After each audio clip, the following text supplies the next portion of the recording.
and made note of the unit. Here was an artilleryman sprawled in the gravel. There, in a wallow, was a Philippine scout.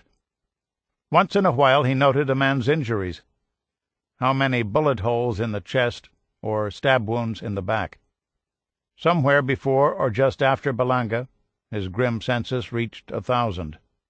"Holy shit," he said to himself. "You better stop this crap or you're going to go wacko." So many were dropping to the road, Ben Steele thought, it was better to stay aloof, not to get close to anyone. But north of Lyack Junction, about 50 miles into the march, he lost his resolve and befriended a marchmate. They had talked a bit while walking, talked about where they'd been, where they might be headed, what might happen when they got there. Talking made the walking easier, the heat a little less intense. That night, sitting together in a compound, they chatted some more. And Ben Steele felt better for the company. Next afternoon on the road he noticed his new friend beginning to wobble.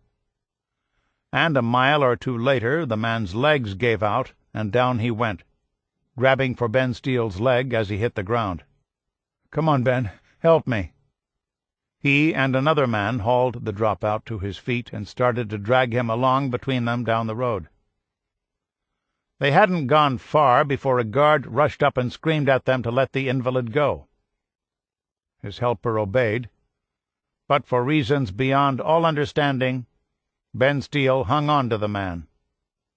And the next thing he knew, his buttocks were on fire. The guard's blade had penetrated to the pelvis. Blood was beginning to course down Ben Steele's leg, and flies were starting to swarm the wound. He looked at the man he was holding, hoped he'd understand, then let him sink slowly to the road at the guard's feet. "No," the man said. "No, please, help me, please."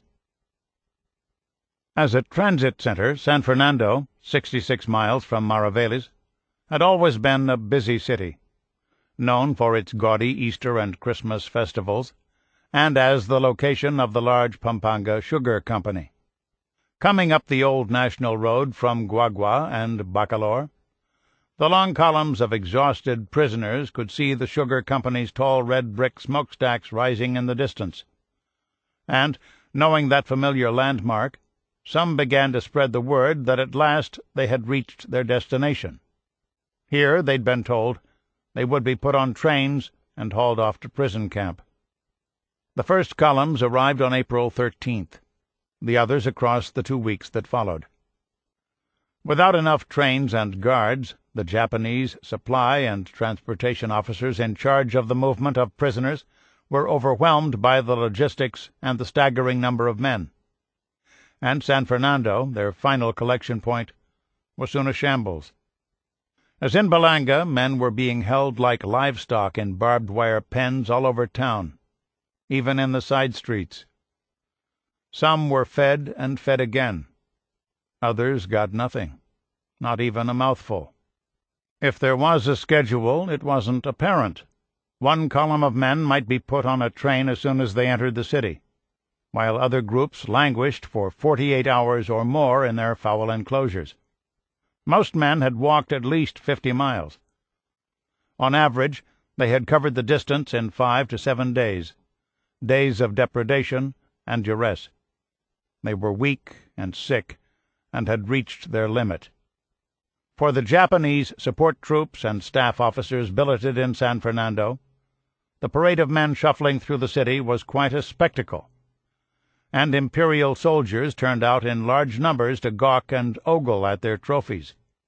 "They're staring at us like animals in a zoo," Ben Steele thought. Meanwhile, large crowds of Filipino civilians gathered along the streets, searching the passing columns for their husbands, sons, fathers, brothers. As the prisoners waited in the holding compounds to entrain, they began to exchange stories, lurid catalogues of what they had seen on their long, brutal march north. Here, for example, was a Filipino soldier talking about a massacre he said he had witnessed while hiding in the jungle.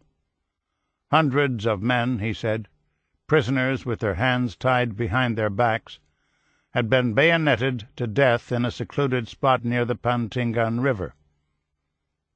Impossible, thought Dr. Alvin Powellite. And yet there was something sincere in the man's voice, something authentic. A week or so later, Captain Pedro L. Felix, bleeding from bayonet wounds and shaking with malaria, appeared at his family's house in Manila.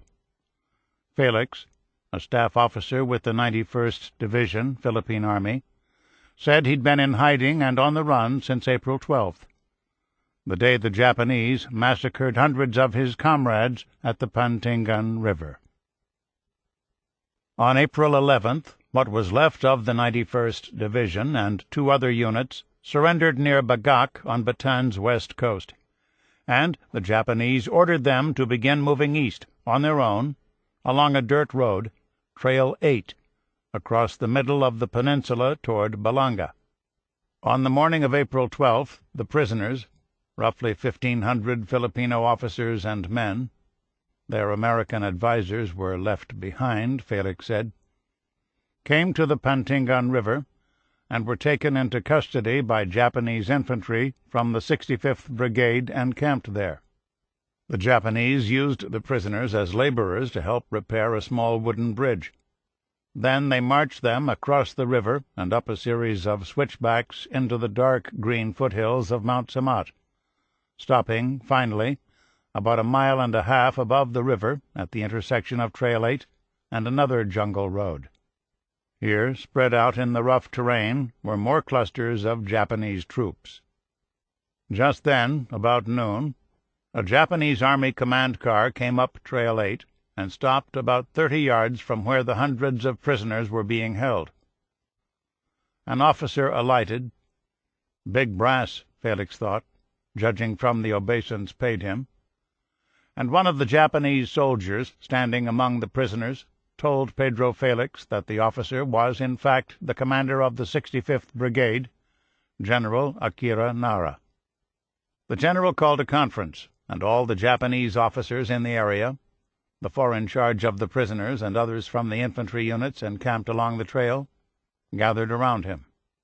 When the meeting was over, the general left, and almost immediately the Japanese began dividing the prisoners into 2 groups, officers and NCOs in one group, privates in the other. The privates, roughly 1,100 men, were told to start walking east on Trail 8 toward Balanga. The Filipino officers and non-coms, meanwhile, some 400 men, were formed into 3 columns. Then more Japanese soldiers appeared, carrying strands of telephone wire. They bound each man's hands behind his back, then leashed one prisoner to the next, creating chains of men. The chains, 15 to 30 men in each, were marched to the edge of a ravine. The first chain was told to face the ravine. The other rows of men were lined up to the rear. Standing behind the first chain of prisoners were Japanese soldiers with fixed bayonets, as well as officers and non-coms with their swords drawn, waiting. A Japanese civilian, who spoke Tagalog, stepped forward to address the prisoners. Magkaibigan, pasiencia kayo. Kung kayo ay nag-surrender agad, hindi namin kayo papatayin. Nagunit maraming napinsala sa amin. Kaya pasiencia kayo. Kung mayroon kayong gustong hingin, magsabi lang kayo. Dear friends, pardon us. If you had surrendered early, we would not be killing you. But we suffered heavy casualties. So just pardon us. If you have any last wish before we kill you, just tell us. Some men asked for a cigarette, some for food and water. Many begged for their lives. Pedro Felix, the last man in the first row facing the ravine, asked to be executed by rifle shot or machine-gun fire. At least, he said, kill us facing front, facing their executioners. The Japanese refused. Then an officer gave a signal. From his position on the extreme left, Pedro Felix glanced down the line and saw 3 heads go flying. He took a deep breath and held it. The first thrust caught him in the right shoulder. The second came out his front. He dropped to his knees and fell on his side. The third stab hit his backbone, a thud. The fourth was like the second, through and through. He was tumbling now. The chain of men had been pushed over the side, and came to rest halfway down the slope. He tried to lie still, dead still.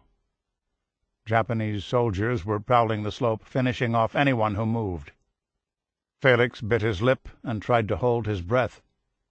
Lashed to him on the right was Luciano Jacinto, a young lieutenant. His compadre was writhing and kicking, and in his death throes he flipped the lower part of his body on top of Felix, shielding him from the buzzard squads prowling the slope. That night Felix slid out from under the corpse, raised his head a little, and looked around. It was quiet. He was alone, he thought, alone among the dead. His pain at that point was unbearable. Why keep suffering, he asked himself. And he started to push his face into the soft earth of the slope. He pushed until he was exhausted. Then, gasping, rolled over, took a deep breath, and rested. He had more strength than he'd realized, perhaps enough to get away, and he began to think how he might free himself from the chain of dead men. He wriggled this way and that, and after much effort was able to get the connecting strand of wire to fall across his mouth so he could gnaw it. 3 hours later he had finally chewed himself free, but his hands were still bound behind his back.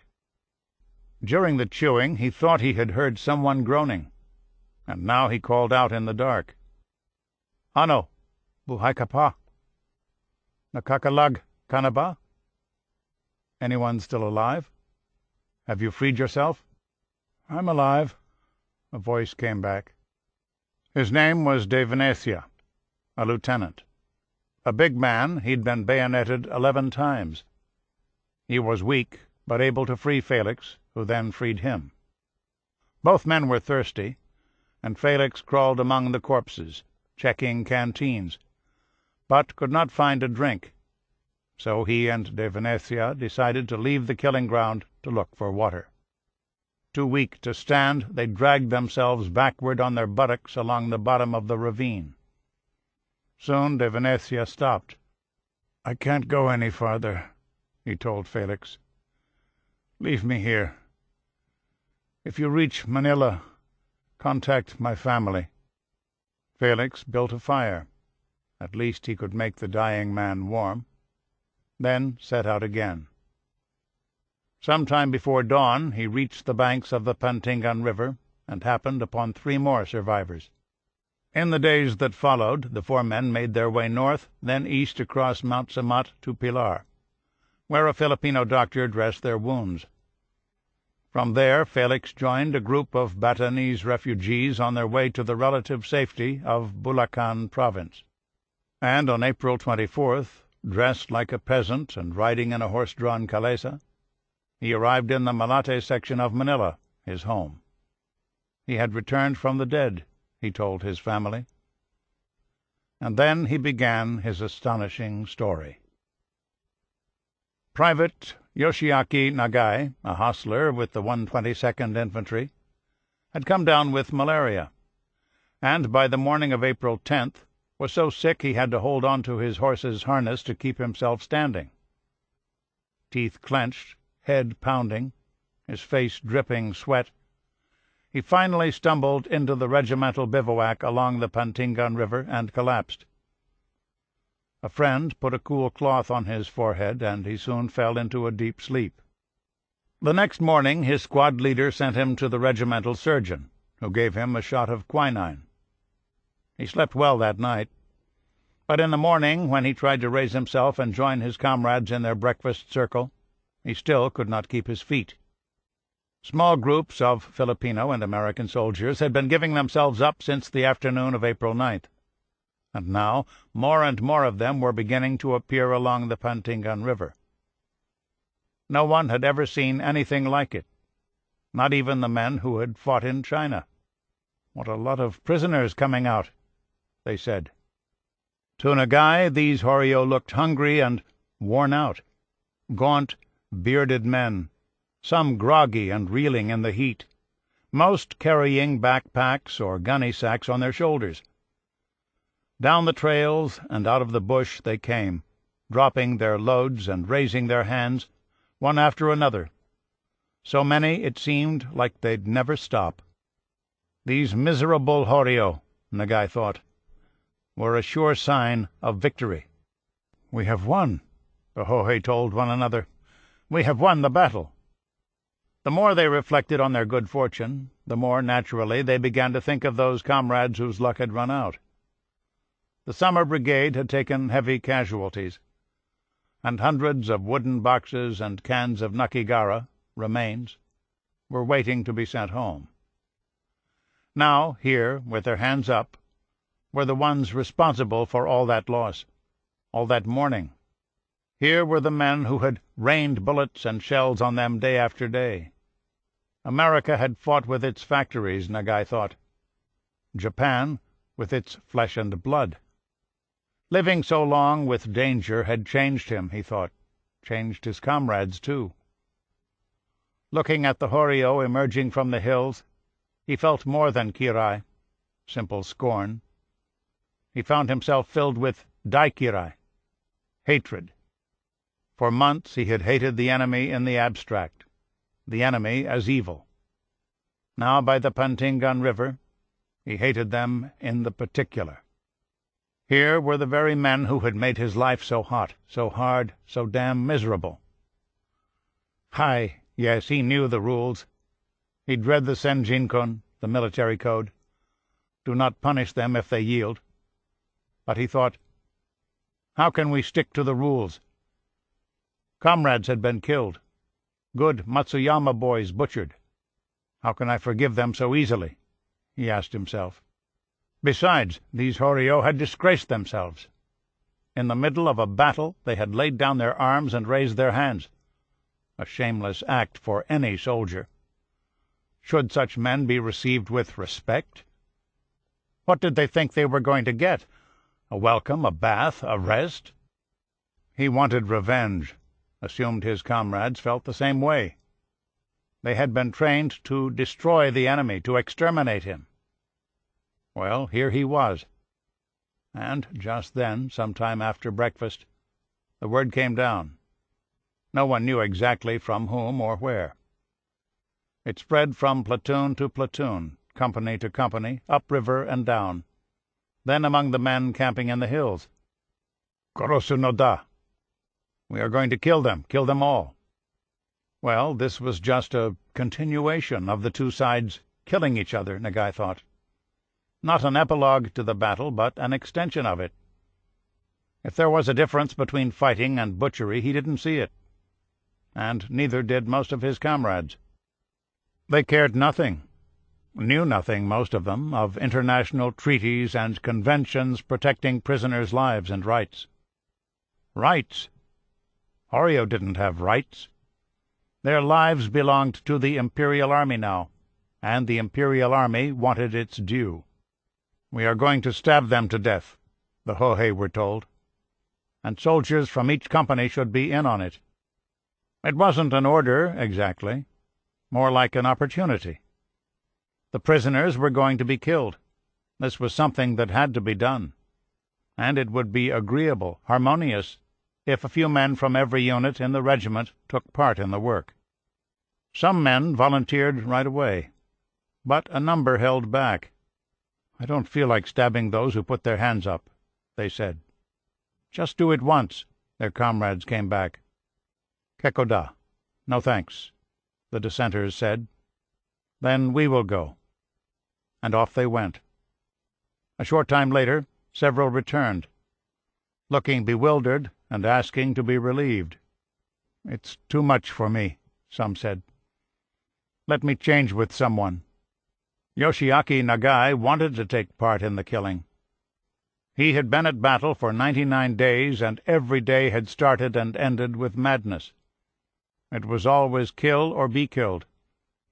He had reached a point, he thought, where he could kill without feeling anything.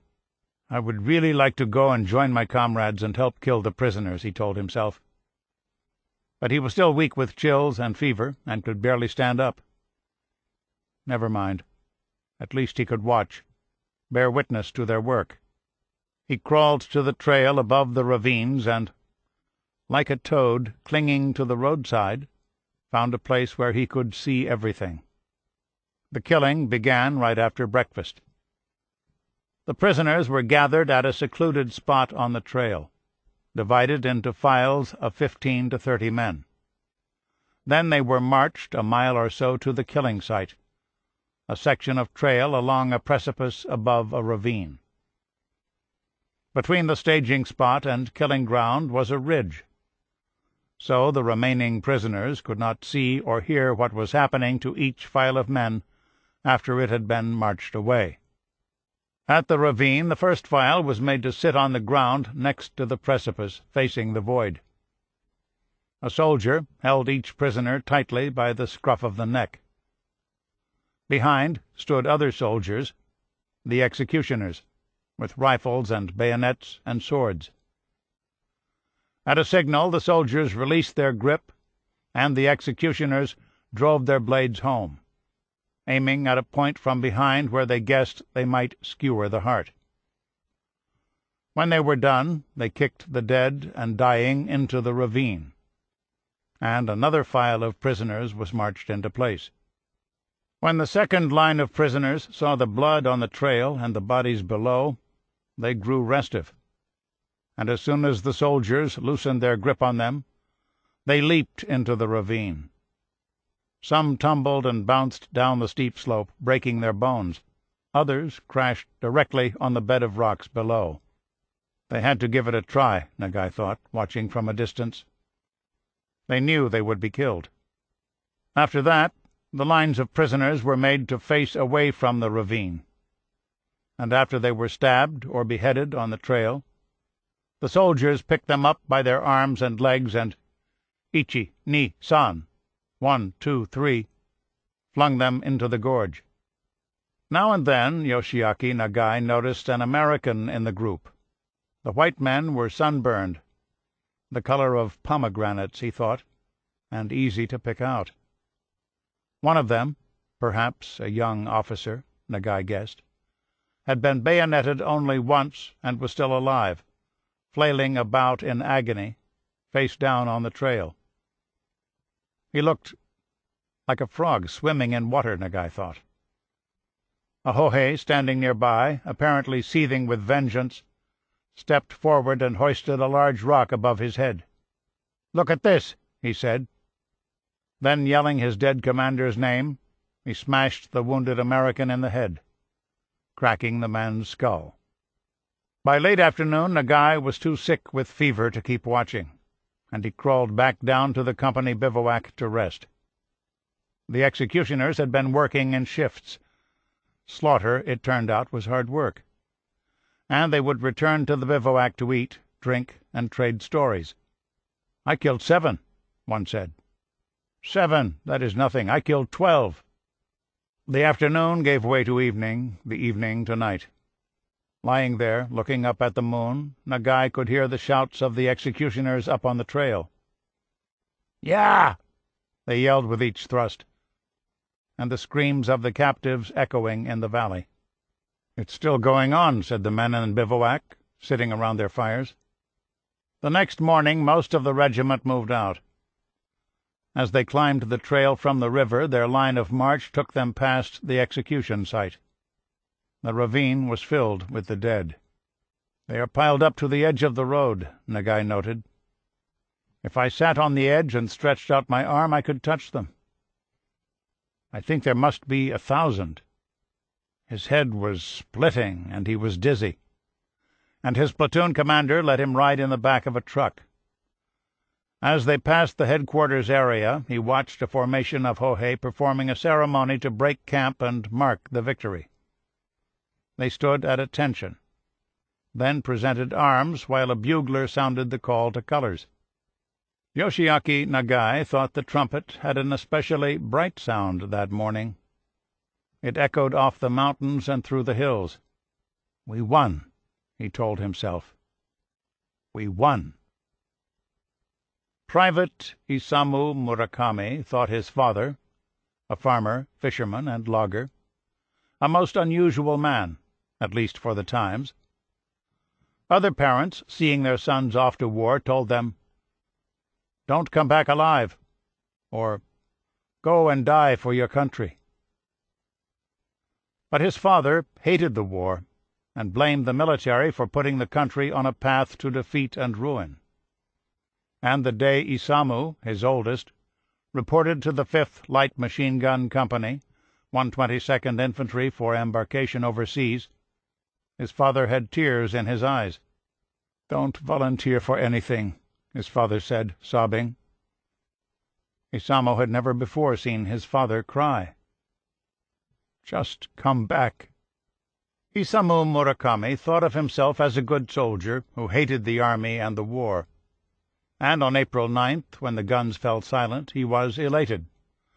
But surveying the corpses scattered around him, tekihei, enemy soldiers, as well as hohei, his moment of exultation flew away like a startled bird, and all that was left was simple relief. How, he wondered, did I manage to survive? Maybe it was his destiny, or just luck. He couldn't say. Then, looking around again, another thought occurred to him. Why, he asked himself, did we have to have this war? He was thirsty and wandered down to the Pantingan River to get a drink.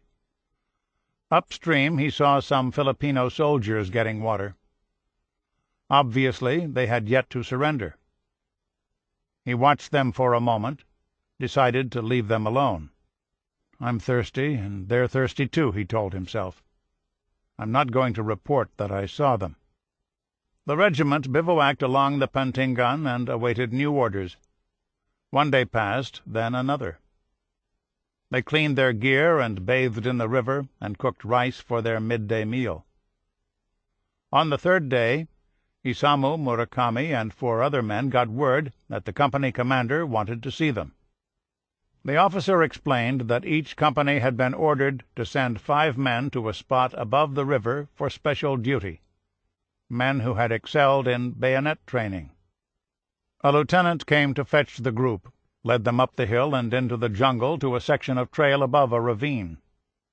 Assembled there were many, many Horio, hundreds in fact, Filipinos mostly, but a handful of Americans too.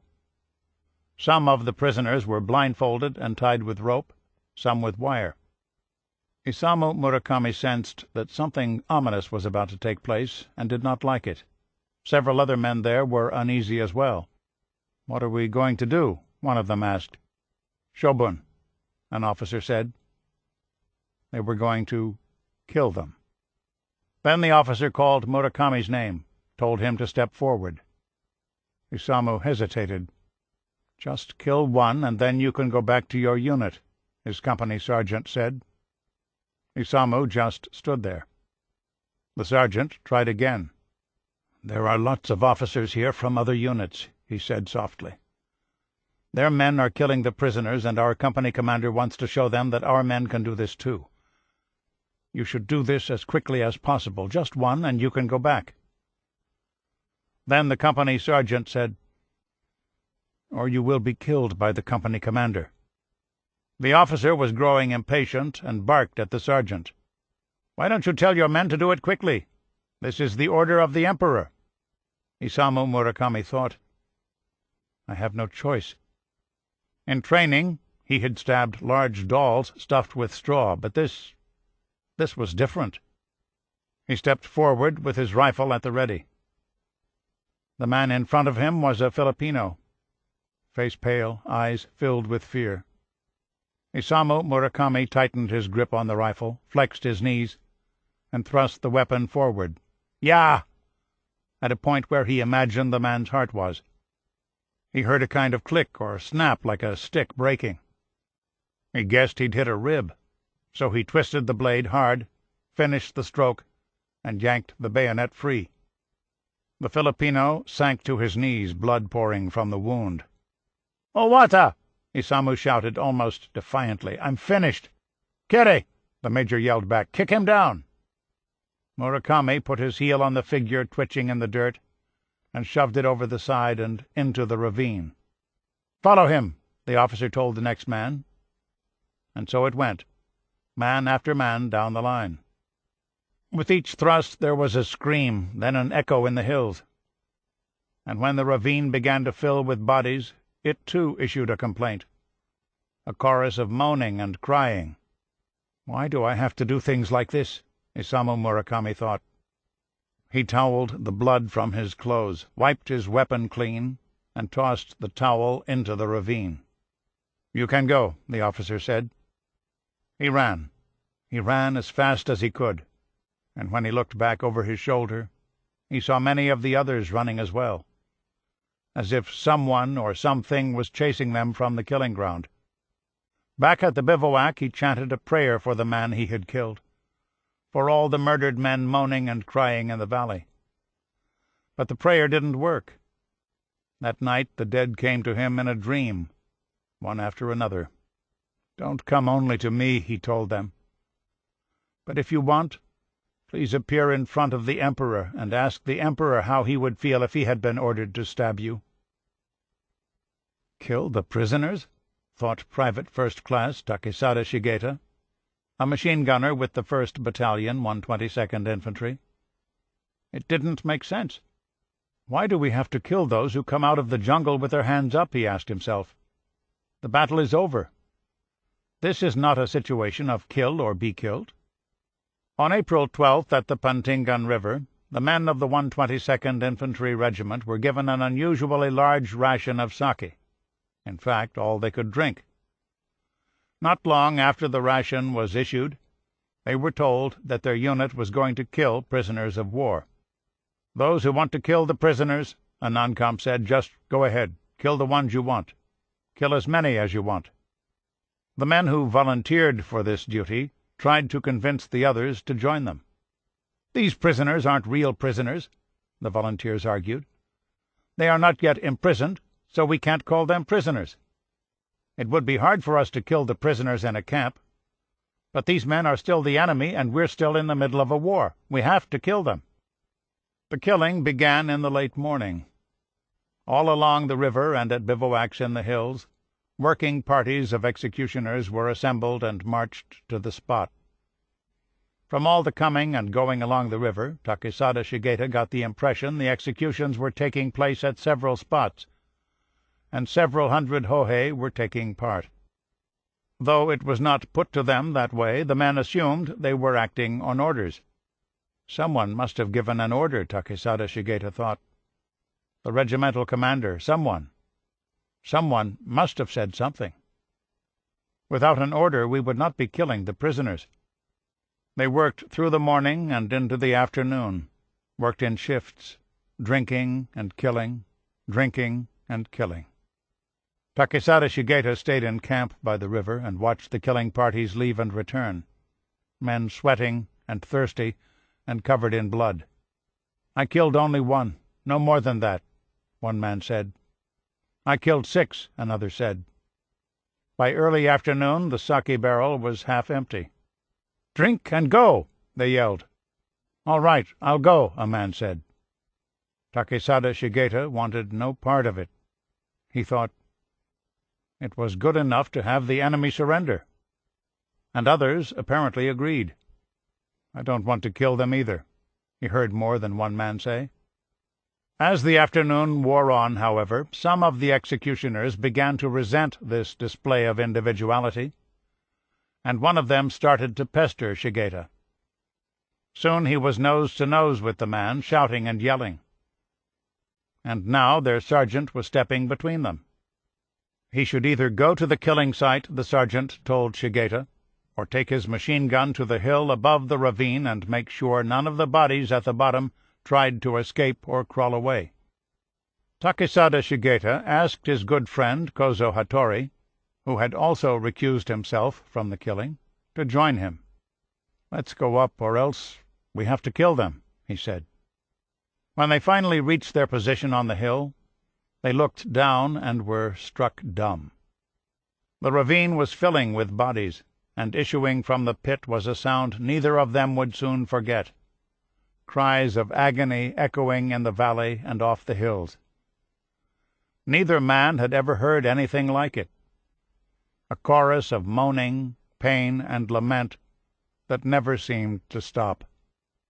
The day was hot and humid, and with a light wind blowing in their direction, it wasn't long before the smell of blood, a thick and frightening fragrance, reached the two Hohe sitting on the hill.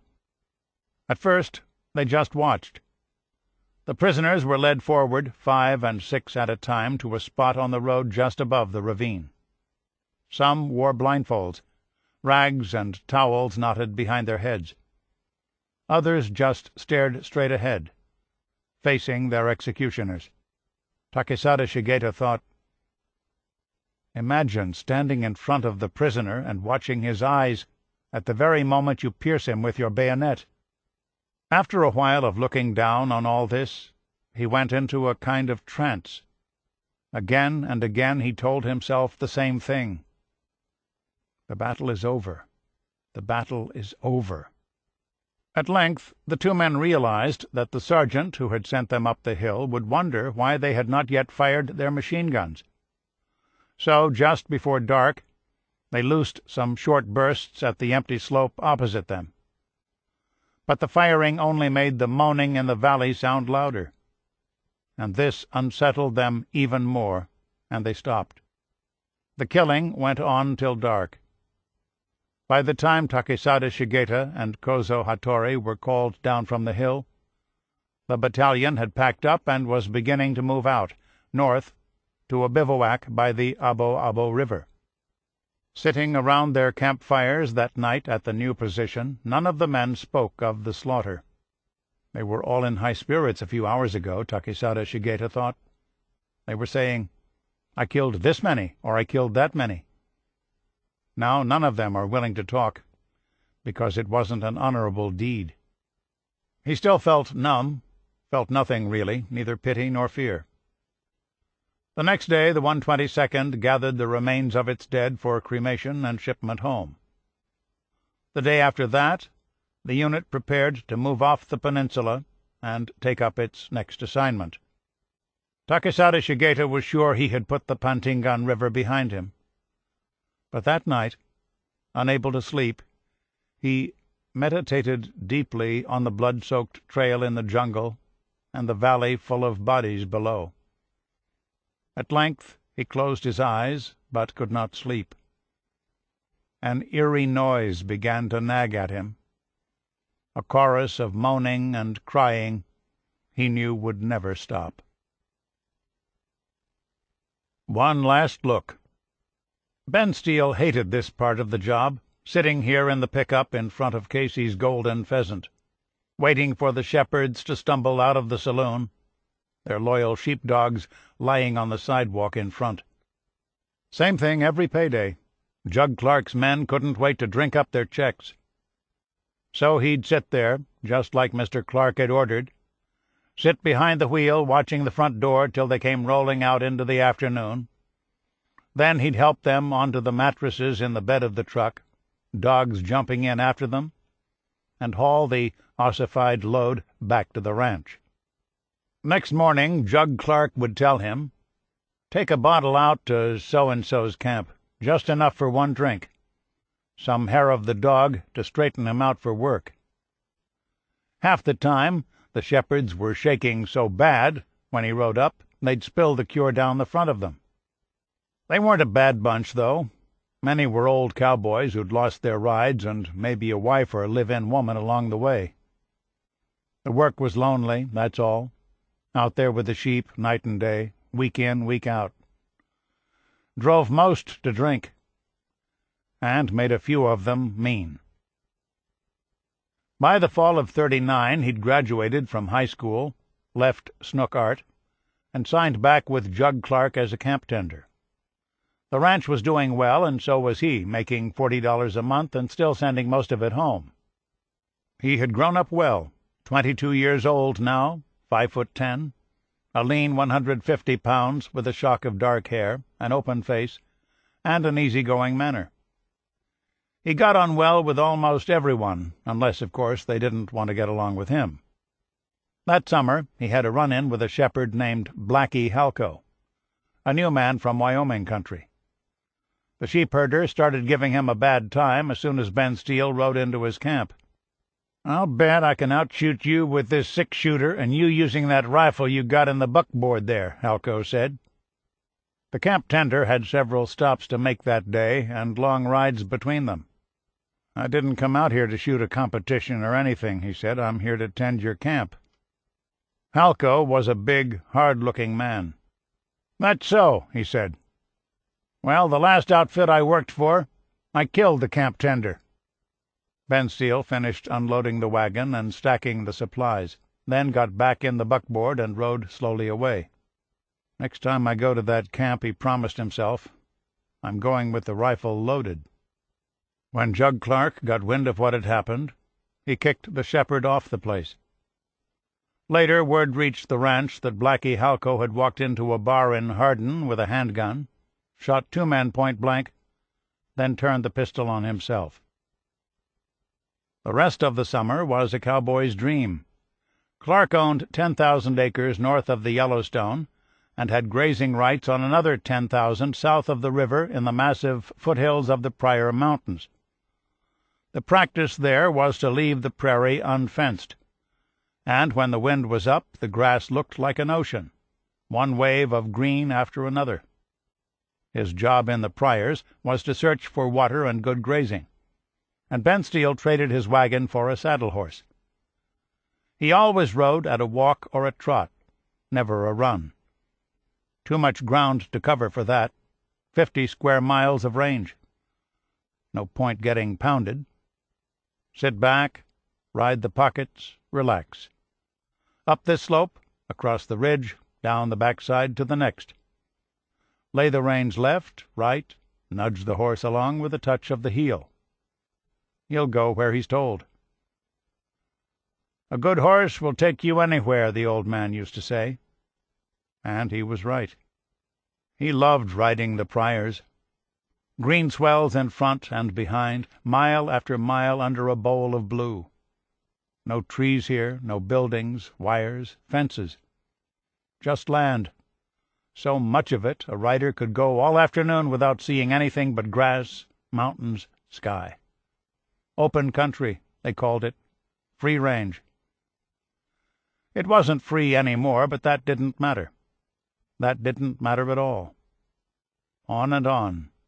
The country, the horse, the rider. In the early fall of 1940, his parents drove out to the Clark Ranch for a visit. They came in a car they'd bought with his money, $400 of savings. "The car's yours, Bud," they told him. "We're just holding it for you." His mother was eager to speak with him. She'd been thinking, she said. He was 22 years old, time he considered his future. Back east, Congress had just passed the first peacetime military draft, and the first call-up was scheduled for later that month. "You really ought to get in before they draft you," she said.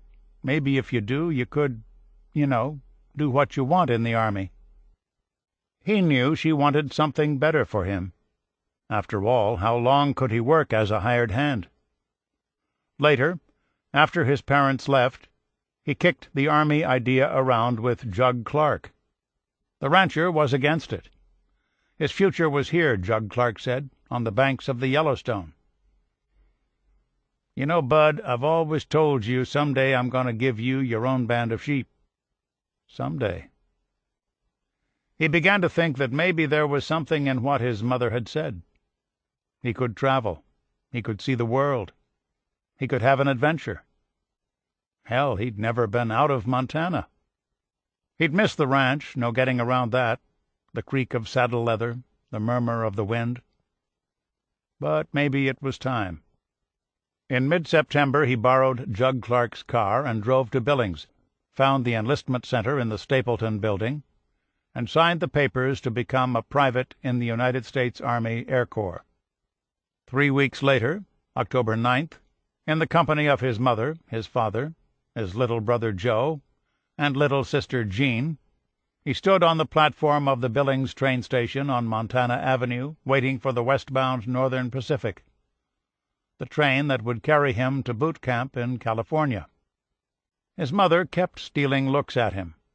They chatted some, nervous talk. Did he have the sandwiches she'd packed? Was he excited about seeing California? Would he remember to write?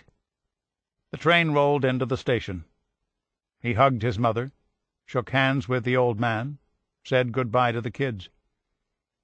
Then he stepped up and into the coach and settled himself in a seat by the window.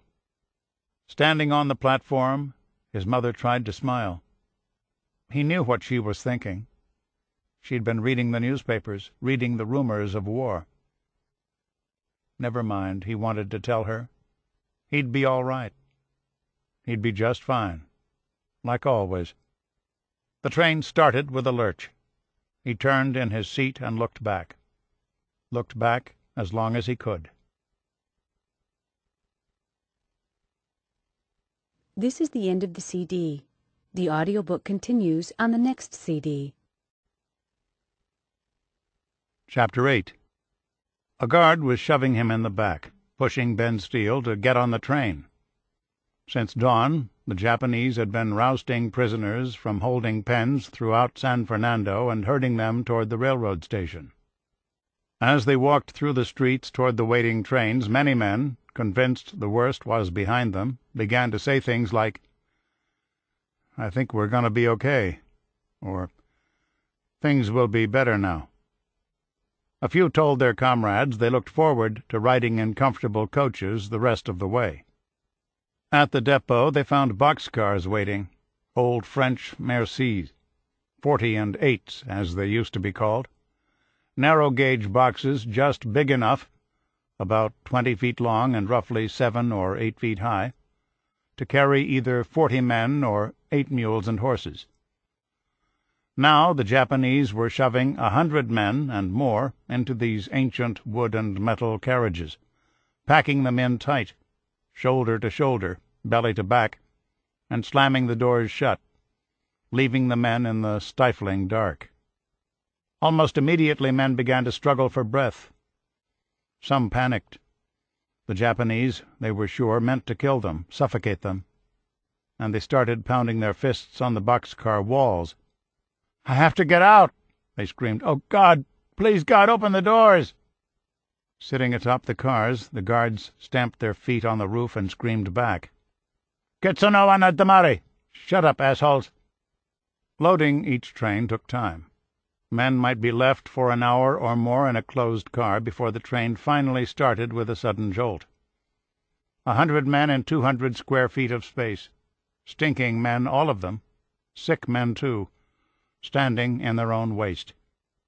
By then, of course, the sun was up and the boxcars were beginning to bake.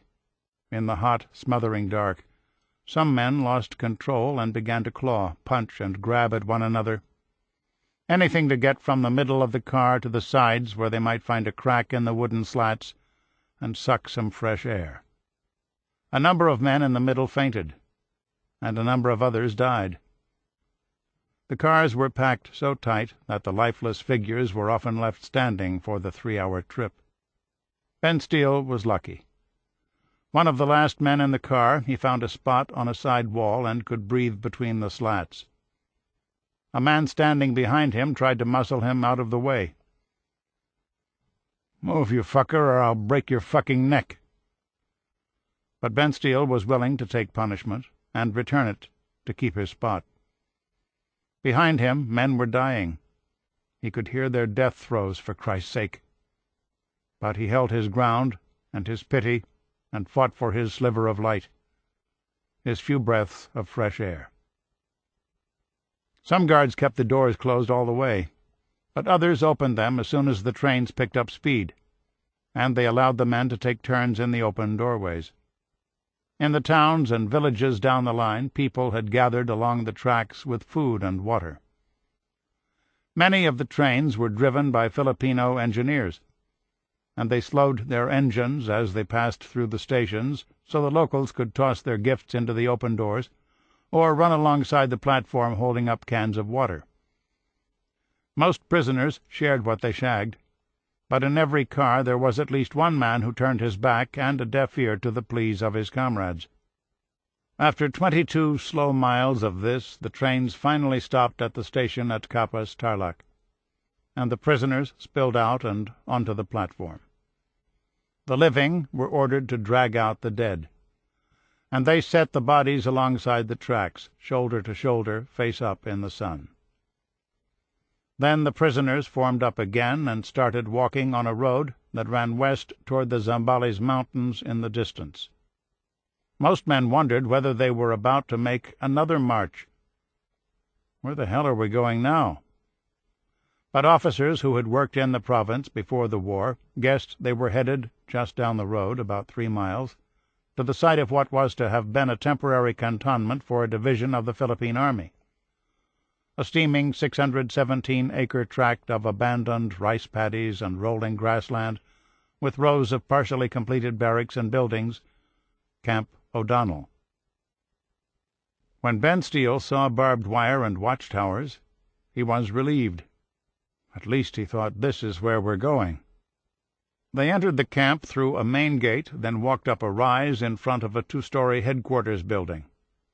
Beside the building was a watchtower topped by a large Japanese flag. The flaming red asshole, the men called it. To the right of the tower, facing the headquarters building, was a makeshift parade ground. Here the arriving columns finally stopped. Japanese guards in fresh white shirts and wielding wooden cudgels scooted among the prisoners, shoving them into ranks. "Narabe!" they shouted. "Line up! Kyotsuke! Attention!" They searched them again. Yet another shakedown. And after a long wait, another sun treatment, the door to Japanese headquarters opened, and a middle-aged officer appeared on the porch, followed by a much younger man. The two descended the steps, crossed to the front of the parade ground, and mounted a raised platform. "Watashi wa Tsuneyoshi Yoshio Taide, kono shuyo jono shocha da." "I'm Captain Yoshio Tsuneyoshi, and I'm the commandant of this camp," he said through his interpreter. Since April 11th, when the first 200 prisoners reached O'Donnell, Tsuneyoshi had made it his practice to address each group of arrivals. Colonel Michael Quinn of Kansas City, Kansas, among the first men in O'Donnell, thought the commandant a funny-looking creature, dressed in a white shirt, like our sport shirts, a pair of very baggy shorts, polished riding boots with spurs, and a sword that hung loosely from his belt. "Kimitachi wa meiwaru horio janai," the commandant continued. "You are not honorable prisoners of war. You are captives, so don't expect to be treated well." It was a shame, he said, that he couldn't kill all of them, but the code of Bushido demanded that true warriors show mercy, and as a true warrior he was bound by the code. Still, he wouldn't hesitate to shoot a man if he disobeyed any of the camp rules, or, of course, if he tried to escape. Let any man try to slip away, he said, and 9 of his comrades would be executed. Obedience, that was the key. If they obeyed orders and instructions, he said, they might go home, and if they didn't, they would die. Then he delivered a harangue on race and politics that varied somewhat from one group of prisoners to the next, but essentially went something like this. America was finished in East Asia.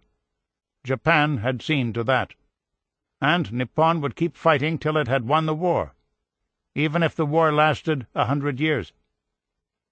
"You will always be our enemies," he said. Some men were dispirited by the performance, but most, like Air Corps mechanic Cletus Overton of Rolla, Arkansas, stood there watching the commandant, just a screamin' and a carryin' on, and thought to himself, "This guy's crazy." Afterward, the new arrivals were turned over to their officers.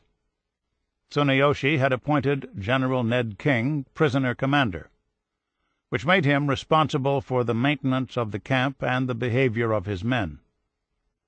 King was ordered to instruct all prisoners on the camp rules, and while he later delegated this job to subalterns, when the first groups of men came shuffling and staggering through O'Donnell's front gate, King was there to greet them.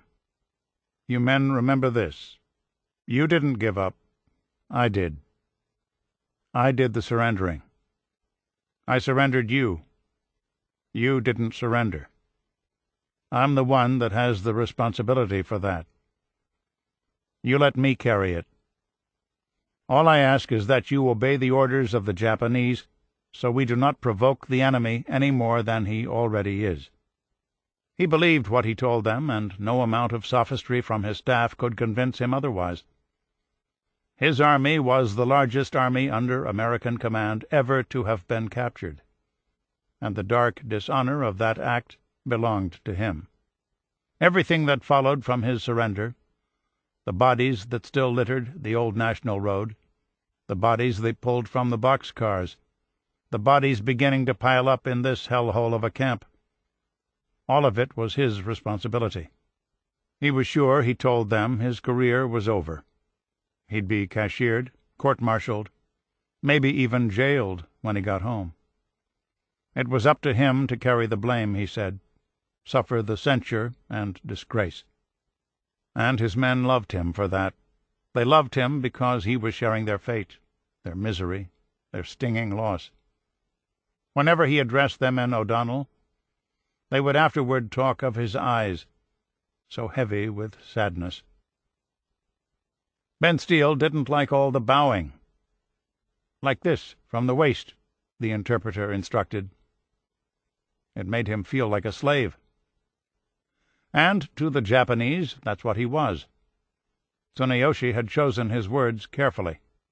To be a Horyo, a prisoner of war, was indeed a disgrace. But a Horyo at least was still considered a soldier. A failure of a soldier, to be sure, but a man-at-arms nonetheless. But a Toraware no Mi, the commandant's phrase, was a captive. And a captive was nothing more than chattel, part of the spoils of war, like a horse or a cow, something to be used, then discarded. And the same idea was behind all the bowing.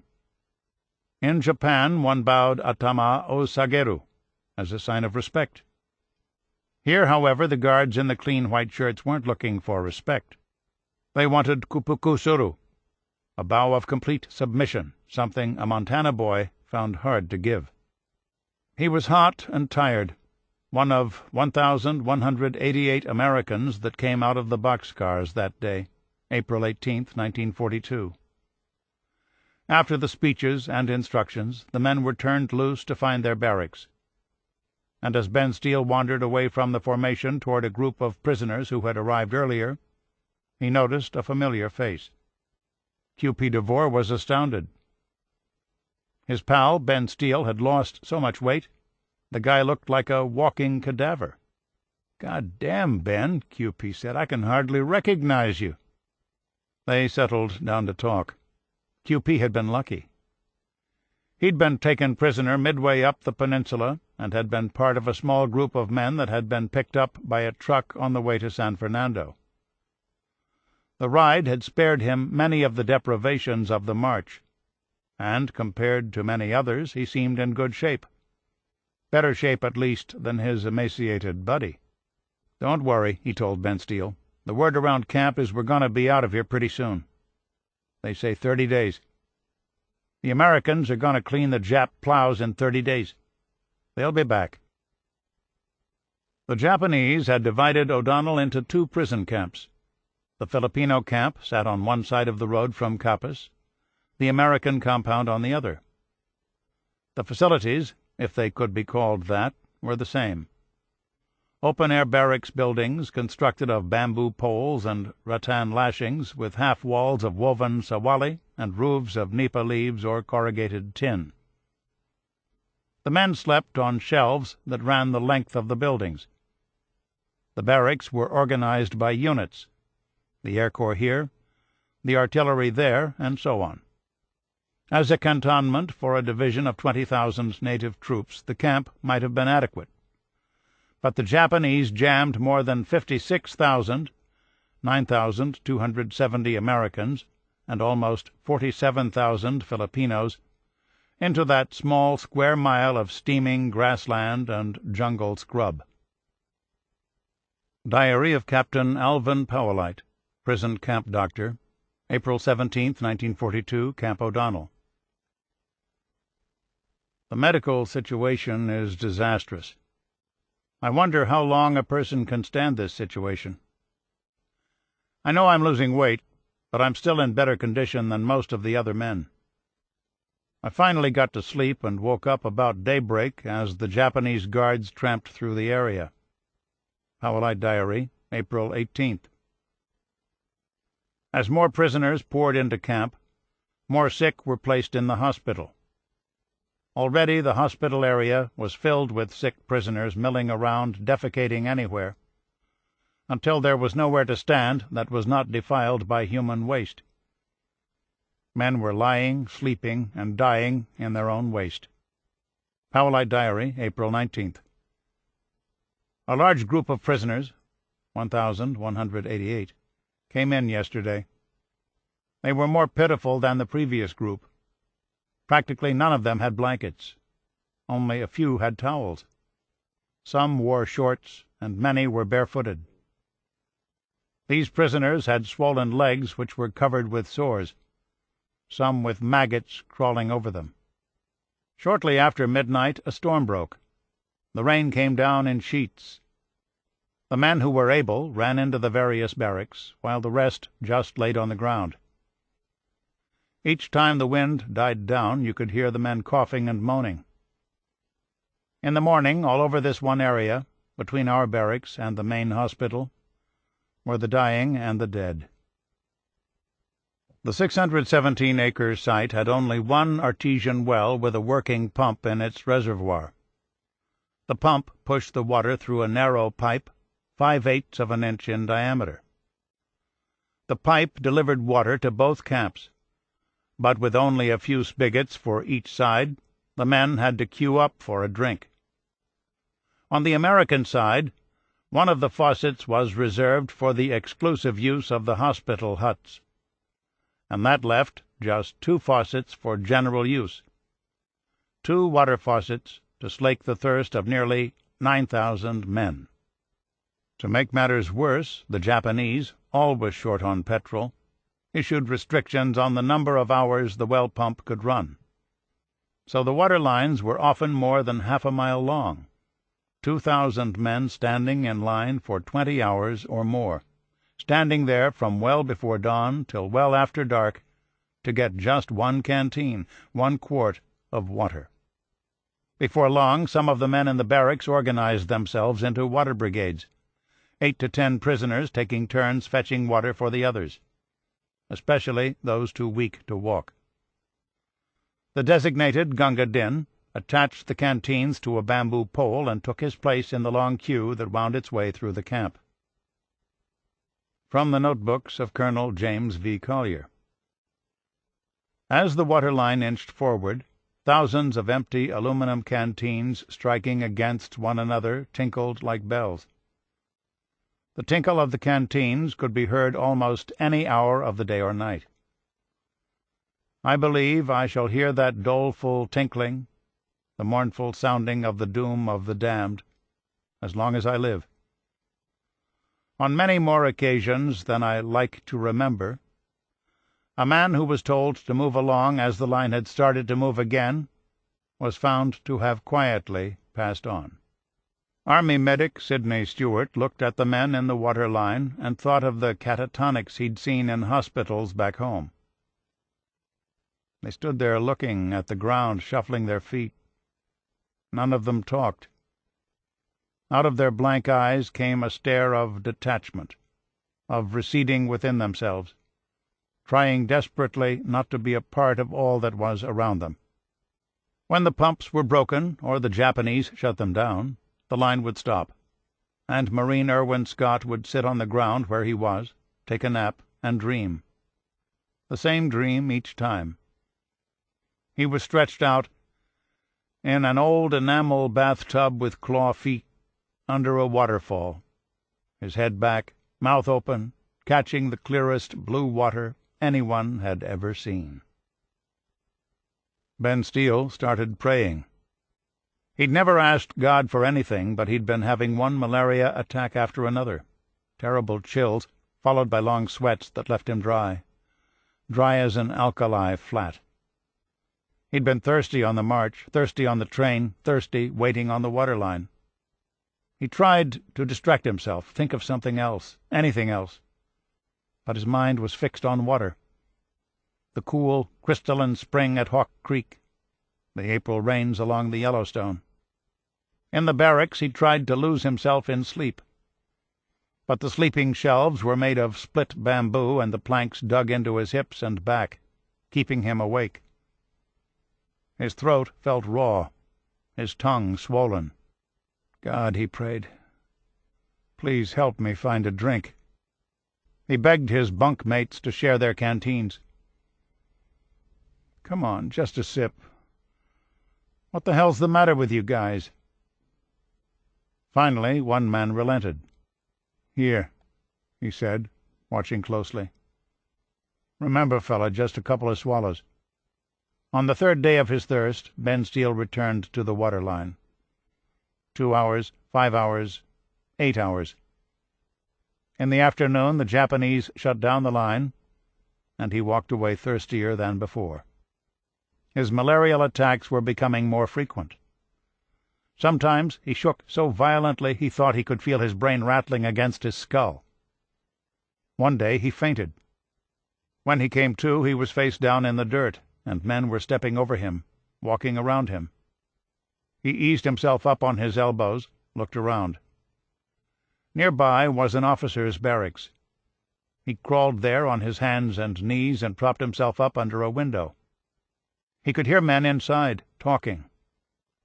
He could also hear a canteen cap clanking against the side of the flask. The officers had water. He remembered some of the men saying they'd seen officers hoarding 5-gallon cans. "Please, sirs," he yelled as loud as he could.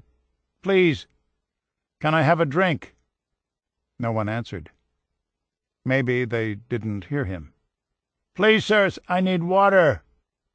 He passed out again, came to, passed out a third time. It was late afternoon now.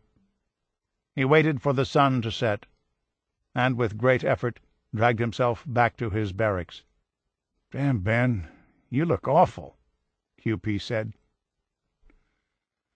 "I'm sick," Ben Steele said. From somewhere his friend fetched him a few gulps. Then, glancing furtively around the barracks, QP reached into his pocket and took out a small brown bottle. "Quinine," he whispered. "Here, take one." Found him in a medic's bag along the road on the march. At the edge of the camp was a small stream polluted by runoff from nearby barrios. American officers tried to keep their men from washing and bathing in and drinking from this viscous brook. Only the camp kitchens were authorized to draw water there, water they boiled to cook rice. But many prisoners, Ben Steele among them, were so crazed with thirst they would volunteer to haul water for the camp mess just so they could sneak a drink from the pestilent creek. Powellite Diary, April 20th. The sick were crammed shoulder to shoulder in the hospital buildings.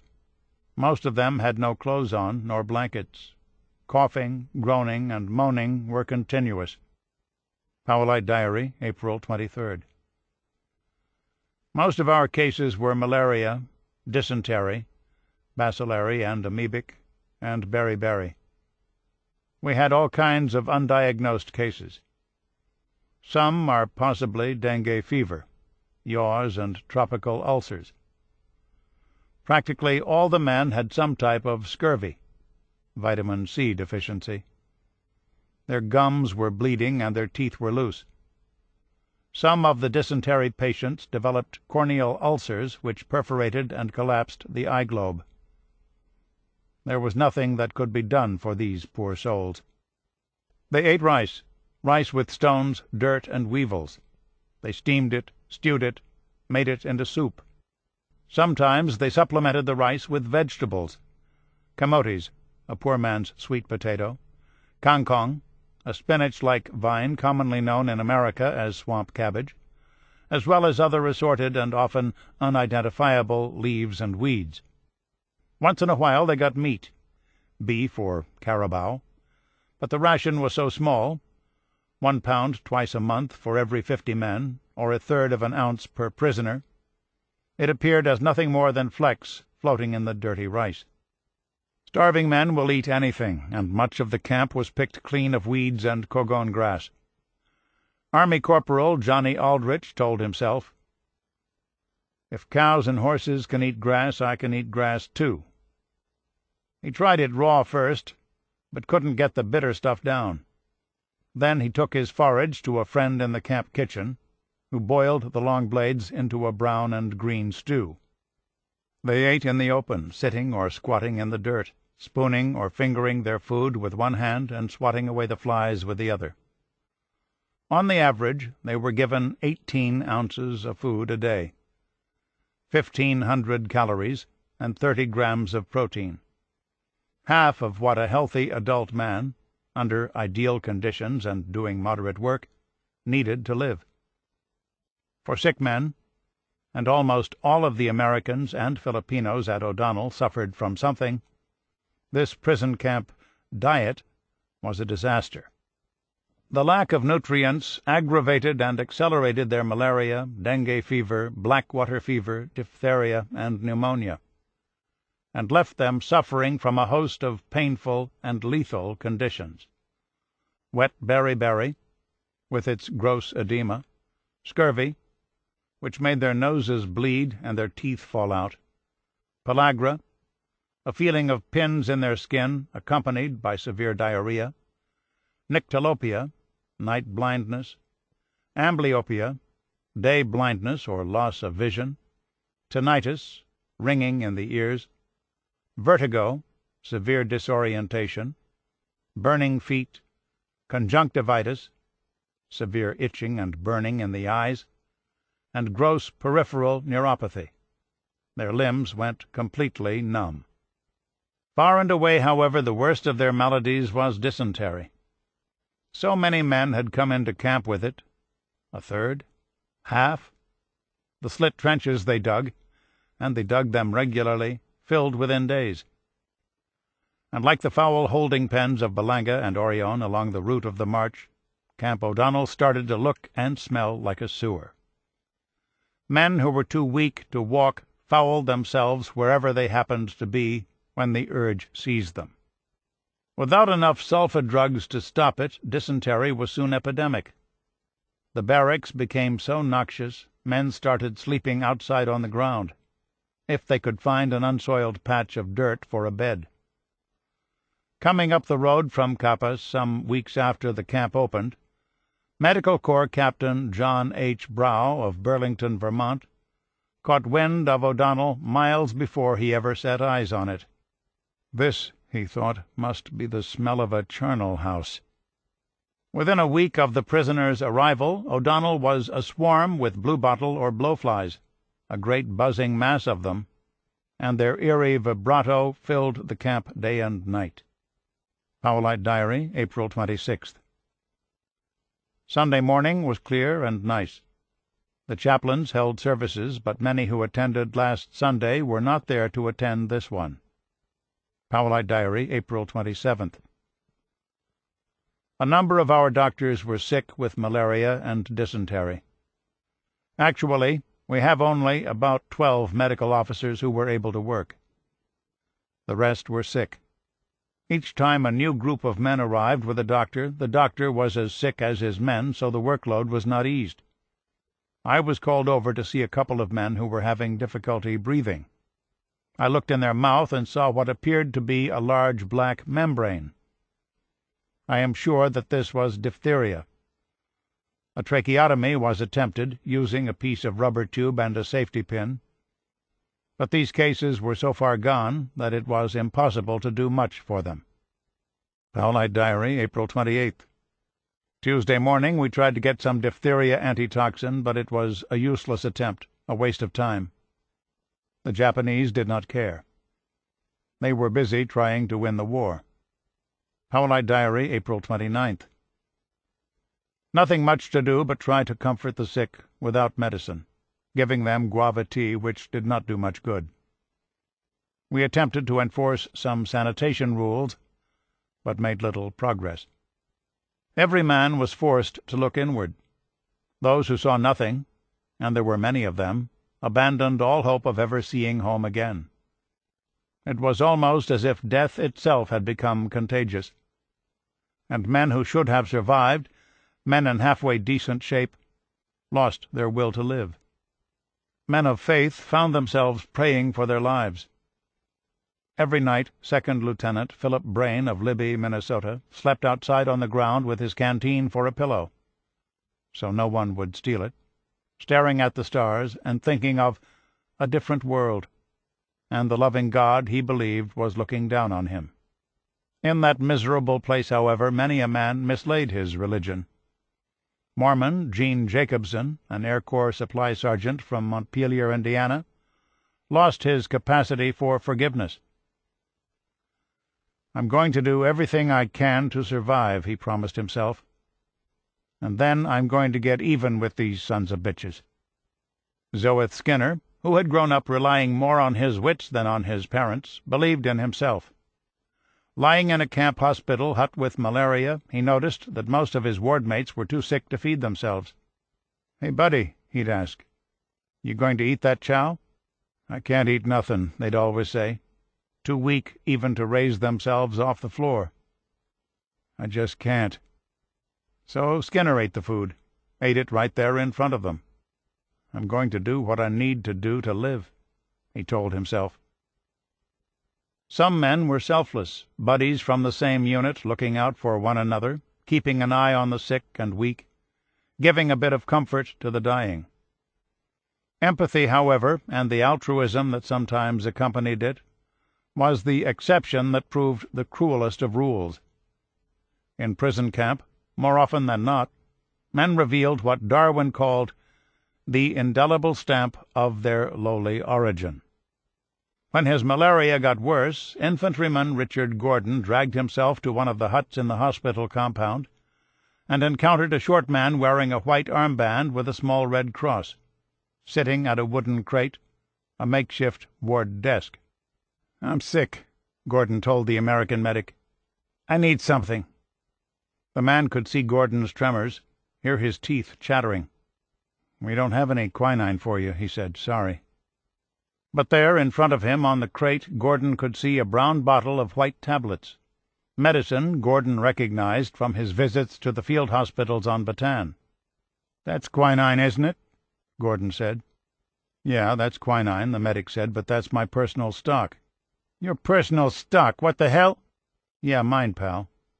And you can buy it, $2 apiece." Gordon thought, "You little son of a bitch."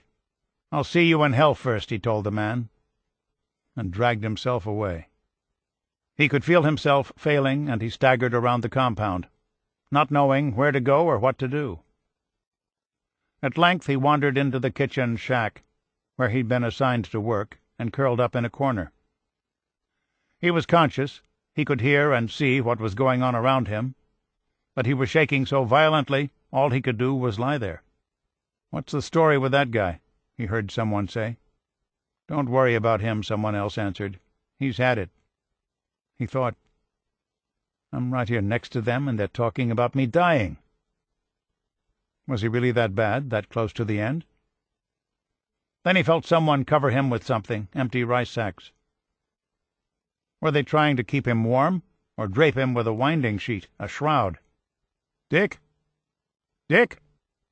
He knew that voice. It was Fred Pavia, a comrade from the 31st Infantry.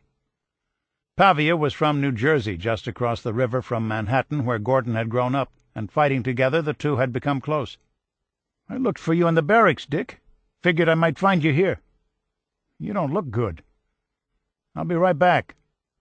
A while later Pavia returned and held out his hand. In his palm were 2 capsules. Quinine, Gordon guessed. Next morning his fever broke, and he was back on his feet. Some weeks later, looking at a list of the dead, Richard Gordon spotted Fred Pavia's name. Cause of death? Complications of malaria.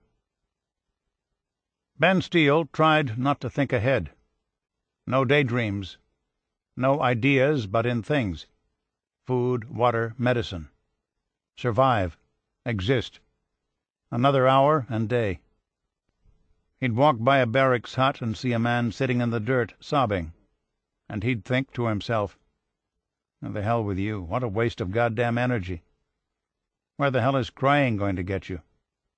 Then, maybe that afternoon or the next, he'd be wandering the compound and hear shouting coming from a hut and see another man miserable and in despair. And he'd feel something, an impulse. He'd go into the hut and up to the men who were shouting at the man in despair and say, "What's going on here?" And they'd tell him, "This guy's shitting all over the place and we're going to throw him out." And then they'd grab hold of the man, drag him from his sleeping shelf and across the rough bamboo floor, and Ben Steele would say to them, "Stop. Please stop. That's a hell of a way to treat a sick man." And now the pack would turn on him.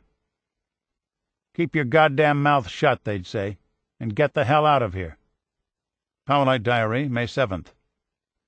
We learned this Wednesday that Corregidor had surrendered along with all the Philippine Islands. Corregidor's surrender had a depressing effect on everyone in camp in spite of the Japanese rumors that there would be peace. No details of the surrender could be learned. The Japanese had been bombing and shelling Corregidor since late December. Many of the big guns on the tiny island fortress had been knocked out, but not all of them. And from deep in Malinta Tunnel, General Jonathan Wainwright, MacArthur's successor, still led what was left of his command. Scattered combat units in northern Luzon and in the southern Philippine Islands. So General Masaharu Homa, eager to end the campaign, issued orders to reduce the fortress to rubble and exterminate its garrison. On May 5th, Homa sent 2,000 Hohe ashore.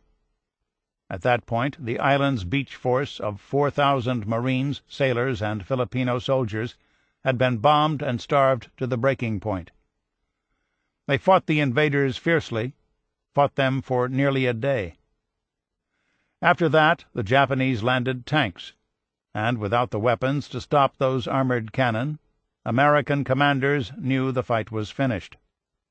More than 1,000 wounded lay in the hospital lateral of Malinta Tunnel, and Wainwright, worried about flame-throwing infantry and tank cannon wreaking slaughter in the tunnel, radioed President Roosevelt that further resistance was pointless.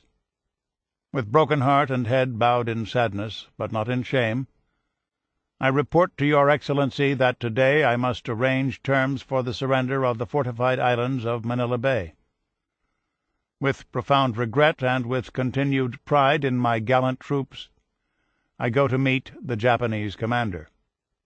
When word of Wainwright's decision reached MacArthur, the hero of Bataan, on April 1st in Australia, he'd been awarded the Congressional Medal of Honor for conspicuous leadership, refused to meet with reporters. The next day, May 7th, MacArthur's press aide issued a brief written statement from the general. "Corregidor needs no comment from me. I shall always seem to see the vision of its grim, gaunt, and ghostly men still unafraid." In Washington, the commander-in-chief seemed to understand something MacArthur did not. The Philippines command had always been expendable. Roosevelt radioed Wainwright that those who had stayed behind in complete isolation had turned a desperate situation into a heroic stand. On May 6, 1942, the 9,000 Americans and 2,000 Filipinos on the island also became prisoners of war, guests of the Emperor. Toward the end of April, O'Donnell's hospital was more a death house than an infirmary, a place for only the sickest of men, the terminal, the half-dead. Its crude, unfinished huts, set up on stilts, formed a quadrangle in the northeast corner of the camp. 5 wards, long open buildings of wood and bamboo. No beds, furniture, blankets, pillows, or sheets. Patients lay shoulder to shoulder in rows on the rough, hard plank floor. The surgeons, physicians, and medics who tended the hospital's 800 patients had few supplies and almost no medicine. Only a trickle of pills and patent cures from the Japanese. A bit of quinine, sulfa, iodine, and slaked lime for sanitation, plus what they had carried into camp from the field hospitals on Bataan. Adhesive tape, gauze, plain old aspirin. Roughly a third of the patients suffered from malaria. Doctors, pooling the quinine on hand, calculated they had only a quarter of a tablet per patient. Not even a palliative. So rather than waste the drug, as one of them put it, they decided to practice pharmaceutical triage. Only patients with a chance of survival or remission were given a dose. And when the potential survivors outnumbered the supply, doctors staged a quinine lottery to see who might get lucky and live. Most of the hospital's other patients had dysentery, O'Donnell's Black Plague, and the worst of these were gathered together in one building, Zero Ward.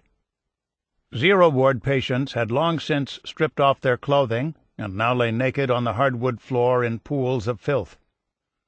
Without soap or water to bathe the patients or scrub the ward, medics could do little to improve the place. They tried to trowel the filth out the door, then spread lime to mitigate the stench. But the lime splashed on men with open sores, and their screams soon made the medics stop.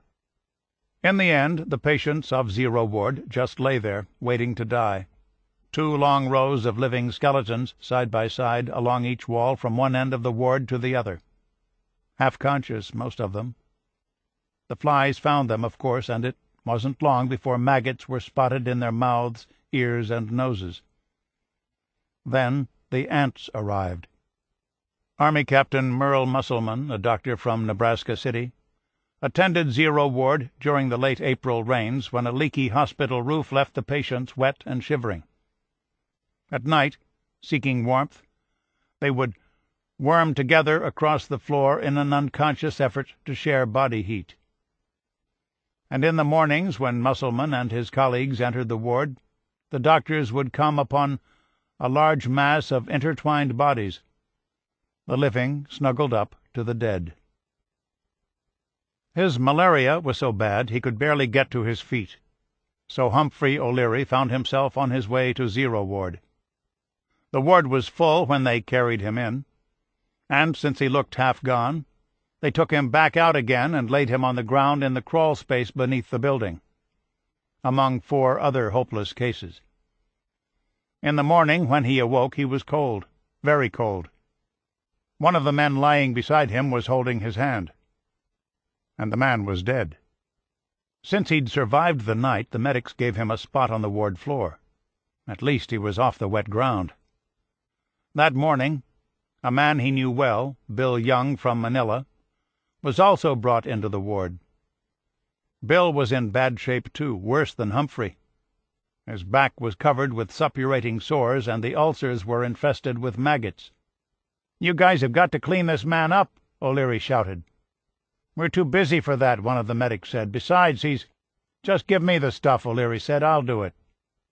With a basin and some filthy rags, O'Leary did the best he could. His friend seemed to revive a bit. Then around noon, Young became delirious. O'Leary yelled for the medics again. The medics called for a priest. "What's the matter here?" Army Chaplain William Cummings said when he arrived. "Father, this man is really delirious," O'Leary said. "You better give him extreme unction." The priest anointed the dying man and turned to O'Leary. "I'd better give you last rites, too," he said. "Shit, Father, I look that bad?" "Yeah, soldier, you do." That afternoon Humphrey O'Leary happened to catch the glance of the man lying against the opposite wall. The man was staring at him, giving him the eye. Probably trying to put a name with a face, O'Leary guessed. "I know you?" O'Leary asked. "No," the man answered. "I'm looking at your boots." Cavalry boots O'Leary found on the side of the road during the march. "What about my boots?" "When you die," the man said, "I'm going to pick them up." "Fuck you, you son of a bitch," O'Leary said. He grabbed his boots and wedged them between his head and the wall behind him. He hardly slept that night, watching his property. A waste of time, as it turned out. The next morning the vulture was dead. "God damn," O'Leary thought. "Now I feel sorry for the son of a bitch." In short order the ground beneath Zero Ward became the camp's de facto morgue, the place where they stacked the bodies for burial. At first the numbers were modest. 4 Americans dead one day, 3 the next, 9 a few days later. Then, on April 28th, 22 Americans died. On May 11th, 32. On May 19th, 43. The Japanese wanted to cremate the bodies, but agreed to the Western custom of burial. Now, with the death rate between 25 and 50 a day, the camp required standing burial details, one group to dig the graves, another to bear the bodies to the cemetery. Barracks chiefs picked men at random for this work, but most of the men on the burial details were volunteers. They were burying friends, many of them, and they reckoned that if it came to it, they too would want to be put in the ground by those who'd known them, those they could count on to carry their memory, whisper their good name. Many signed up for the grim duty day after day. Like the Samaritans who shared their food and water, the grave-diggers and pall-bearers were also trying to hold on to their humanity. For them, the will to live sprang from impulse rather than instinct, the impulse to be human and do human things. Tend the ill, inter the dead. The burial parties formed up after dawn. The grave-diggers collected their tools, old spades and makeshift shovels fashioned from truck parts and discarded metal, and headed up a rise to the American cemetery, a flat piece of ground outside the main camp, some 800 yards from Zero Ward. The pall-bearers, meanwhile, gathered with a graves registration officer in front of the morgue and began to bring out the bodies. Grisly work, collecting those corpses. Many had lain around the compound for days before they were hauled to the morgue, and in the tropical heat these derelicts had started to decompose. To Army medic Sidney Stewart, they were no longer recognizable as the bodies of men, just yellow balloon-like forms stacked in the dirt, some with their limbs frozen at grotesque angles. The horrible smell of these shrunken skeletons hung in the air and clung to the ground like a thick, pungent gas. It stung the nostrils and made the eyes water. Grabbing a limb to pull on a body, a pall-bearer might come away with a sleeve of skin and a month's nightmares. Irwin Scott noticed that a few of the dead lay face down, one arm outstretched, one knee drawn up as if they had crept to the morgue to die. "I swear to God," he thought, "they crawled under that building to save us the trouble of having to carry and drag them there." The bodies were put on litters fashioned from wooden doors and shutters or blankets strung between bamboo poles. Many had no dog tags, and the graves registration officer, Captain A.L. Fullerton, did his best to identify and make a record of each body and the plot of ground where it was to be interred. Then 4 men would pick up the litter and join the line of other bearers, and the silent procession, in the company of a guard, would pass through the camp fence behind the hospital, down a slight incline, and work its way slowly along a stream bed toward the cemetery. The graves were 6 feet wide, 10 to 25 feet long, and 3 to 4 feet deep. Communal graves for 5, 10, 15 men and more. After several days of rain, the water table would rise and the holes would be half full of liquid mud. By the end of May, the burial parties had to weigh the bodies down with stones to keep them from floating up before the diggers could cover them. The first burial parties treated their dead comrades with tenderness and respect. They lowered them carefully into the holes, laid them respectfully side by side. Later, as the death rate rose — in May the diggers seemed to be burying men from dawn to dusk — the burial parties tossed the bodies into the holes as if they were piling up firewood, one recumbent form pitched on top of another. At first Richard Gordon, a regular on the detail, was horrified by the crack of skull hitting skull. But by his third time out he too was tossing corpses and turning quickly away. Johnny Aldrich volunteered for the burial detail almost every day. He wanted to keep busy. Men who didn't, he observed, seemed to just lay down and die. Aldrich grew up a Catholic in New Brunswick, New Jersey, the fifth of 13 children born to 2 bookkeepers. He left school after the 8th grade and joined the Civilian Conservation Corps. He liked the job, the life, the barracks, the discipline, the company of men, and in 1940 enlisted in the Army and was assigned to the Quartermaster Corps as a carpenter and electrician, then sent to the Philippines and stationed at Nichols Field. Every Sunday he went to Mass in Manila with a group of other Catholics. After church they enjoyed a meal together, bought candy for the local children. Before long Johnny Aldrich had a pal, Tom Wolfington of Norristown, Pennsylvania. The two went hiking and bowling, drank beer together. On base they often found themselves paired on the same job. So when Wolfington fell desperately ill in O'Donnell and was hauled off to Zero Ward, Johnny Aldrich went to see him right away. He found his friend in real bad shape, pale and gray and skinny like a rail. Worse, the sick man was hacking and coughing constantly, like he had tuberculosis or something. The next day, when Aldrich returned to the ward, the medics told him that Tom Wolfington had died during the night, and his body was waiting in the morgue to be buried. Johnny Aldrich got himself on the burial detail that morning. He helped pull his friend from under the hut, helped put him on a wooden door litter, helped carry him the 800 yards to the graveyard. With 3 other men he lowered him, ever so gently, into the wet hole. He wanted to say a prayer over him, some short requiem for his repose. But the Japanese had forbidden such rituals. So Johnny Aldrich stepped down into the grave and slipped his hand under Tom Wolfington's neck, lifted the head a little, and gave his dead friend a kiss. When he climbed out, the guard rushed up furious and slapped Aldrich, slapped him hard, then hit him again. Johnny Aldrich looked down at the hole, took out a scrap of paper and a stub of pencil, and noted its location. Row X, column Y, 4th or 5th man down in the hole. Then he said to himself, "Forget about it. Worry about tomorrow." The Filipinos were dying at the same rate, and since their overall numbers were higher, so was the number of their dead. 6 Filipinos for every American. 100 a day, 250, 300.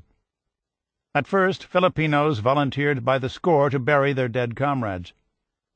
A Catholic people, they were determined to keep the sacraments. Sometimes a Filipino chaplain would sneak into a burial party, and in lieu of last rites surreptitiously recite the 23rd Psalm. Whenever a burial procession left camp, Filipino soldiers standing by the entrance would snap to attention and salute the litters as they passed the gate. Later, when the death rate climbed into the hundreds and the corpses became commonplace, the men stopped taking notice, stopped saluting. Officers had to comb the camp to come up with even a handful of men willing to dig graves and carry the bodies down the road. They were refusing the duty, they told their officers, because they were afraid of being contaminated and made sick by the touch of the dead. Ben Steele hated going near Zero Ward. The moans and cries of the dying, the stink of the sick, the morgue with its stacks of the dead. But he'd been assigned to the burial detail by his barracks chief, and, thinking the work worthwhile, he went willingly. The next day he volunteered for the duty again. Same thing the day after that. Some days his detail would get to the graveyard, only to discover that ravenous dogs had gotten to the bodies, and the diggers would have to scrape a new hole and reinter the corpses. At that point, the third week in May, burial parties might put 30 bodies in one hole, put them down in layers, walk on each layer to compress it, then toss dirt on top and stomp the dirt down. Ben Steele, gravedigger, buried 2 friends, Bob Shope from Billings and Walter Mace, a married man from Spokane. Mace was an Air Corps buddy, and when he came down with dysentery and was taken to Zero Ward, Ben Steele went to see him and was shocked. Doctors had been giving their patients charcoal, an absorbent, from the kitchens to try to control their diarrhea, and poor Mace had soiled himself so often his legs and lower torso had turned black. "Listen, Ben," he said, "I'm not going to make it out of here. So when you get home, if you get home, go see Peggy. Talk to her. Tell her. You promise?" "I will, Walter." Then Ben Steele helped bury him. He'd been on the detail 2 weeks, and he thought he should volunteer for some other work that might get him out of camp and perhaps something to eat. Work parties were leaving camp all the time now, 100, 200 men in each group, working in nearby fields, cultivating crops, doing one kind of labor or another. And often, when they returned, the men smuggled back vegetables or extra rice, or even a bit of meat. On the afternoon of May 21st, word spread that a large work detail, 300 men, would be leaving the next morning. To where and for what, no one could say. Ben Steele didn't care. "There's got to be a better place than this," he thought. "If I can get on that detail, I'm going to go. I've got to get some food, some water. I've got to get away from all this shit." In the barracks that night he convinced Q.P. DeVore to join him. "We'll get something to eat," he said. Early the next day the 2 men signed up, and when the trucks rolled in, they climbed aboard together. From the truck bed, Ben Steele could see the men already queuing up for the water line. And he told himself, anything would be better than that. But Q.P. had this queer look on his face. He seemed nervous, unsure. And now he was getting off the truck. He couldn't say why exactly. Just a feeling. He didn't like the look of it. "That's okay," Ben Steele said. "Don't worry. I'll bring you some food. We'll probably be back tonight." A final determination. Billings, Montana, early summer 1942. Waiting for word has been hard on them both. Bess goes long periods without saying much. And the old man, he seems tired all the time. They read the papers. They listen to the radio. They hope for news. Since December and the attacks on Clark Field, they've had only 2 pieces of mail from him. The first was a Christmas card, sent, they guessed, before the Japanese attacked. On the front was a photo of a farmer walking behind a plow hitched to one of those Philippine oxen. It read, "A Merry Christmas and a Happy New Year from the Philippines," and it was signed, "Love, Bud," in big script. A few weeks later a telegram arrived, a holiday greeting by Western Union. At the top was a drawing of a Santa next to a Christmas tree, with a small boy peeking out from behind a fireplace. Message: "Everything okay. Never felt better in my life. Merry Christmas. Love, Benjamin Steele." Across the late winter and through the spring they followed the story of the fighting. April was the cruelest month. Its headlines left them anxious and alarmed. Bataan forces lose ground. Desperately pressed Bataan forces battle Jap hordes and all types of warplanes. 36,853 Americans, Filipinos slain or face captivity. In June the old man's heart broke down. The family knew he was sick, but the old fool, as Bess called him, had refused to see a doctor. When it finally happened, he was out working on a government road crew. He started to sweat and sat down on the road. "Just some pulled muscles," he told the crew chief. The chief called a doctor. The doctor told Bess it was a coronary. "He's got to stop working," the doctor said. "Stop reading the papers. Stop all the worrying about Bud." "They worried all the time," Bess told the doctor. "There hadn't been any word from the boy since December. How could they stop worrying?" Then, 2 weeks before Labor Day, a letter arrived from the War Department. August 14th, 1942. Dear Mrs. Steele, according to War Department records, you have been designated as the emergency addressee of Private Benjamin C. Steele, 19018-989, who, according to the latest information available, was serving in the Philippine Islands at the time of the final surrender. I deeply regret that it is impossible for me to give you more information than is contained in this letter. In the last days before the surrender of Bataan, there were casualties which were not reported to the War Department. Conceivably the same is true of the surrender of Corregidor and possibly of other islands of the Philippines. The Japanese government has indicated its intention of conforming to the terms of the Geneva Convention with respect to the interchange of information regarding prisoners of war. At some future date, this government will receive through Geneva a list of persons who have been taken prisoners of war. Until that time, the War Department cannot give you positive information. The War Department will consider the persons serving in the Philippine Islands as missing in action until definite information to the contrary is received.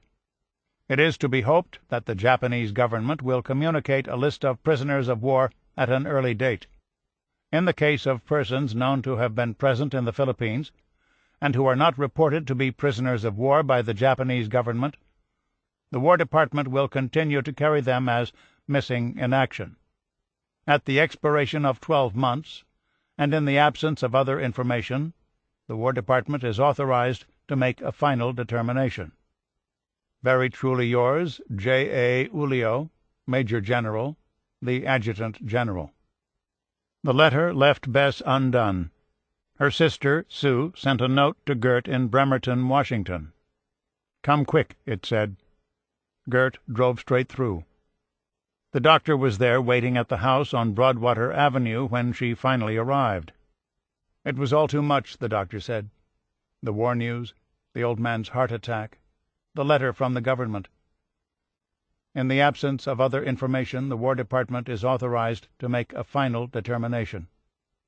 Bess had stopped eating, cooking, taking care of the other kids. She had told the doctor she was sure her son Bud was dead, and she blamed herself for losing him.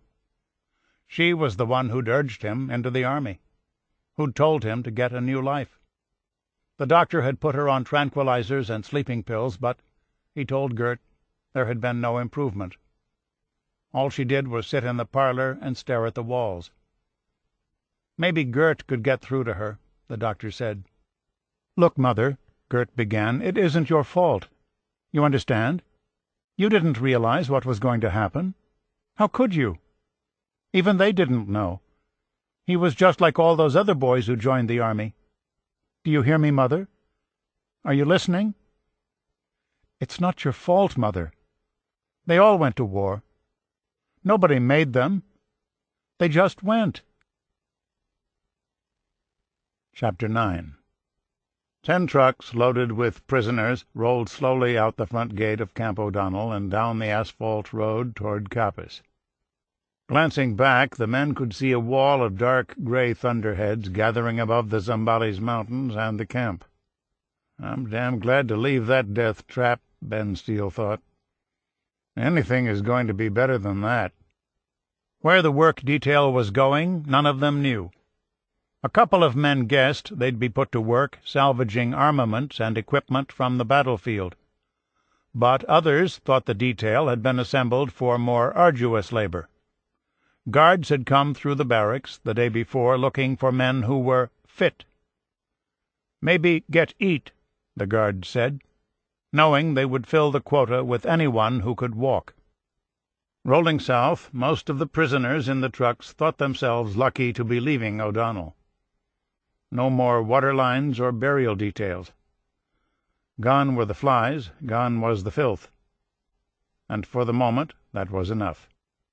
Down the main highway on the Central Plain, past Clark Field, a grim sight for the Air Corps boys, through San Fernando and east around Manila Bay into the city itself, stopping for the night at a one-story, white stucco school building on Park Avenue in the suburb of Pasay.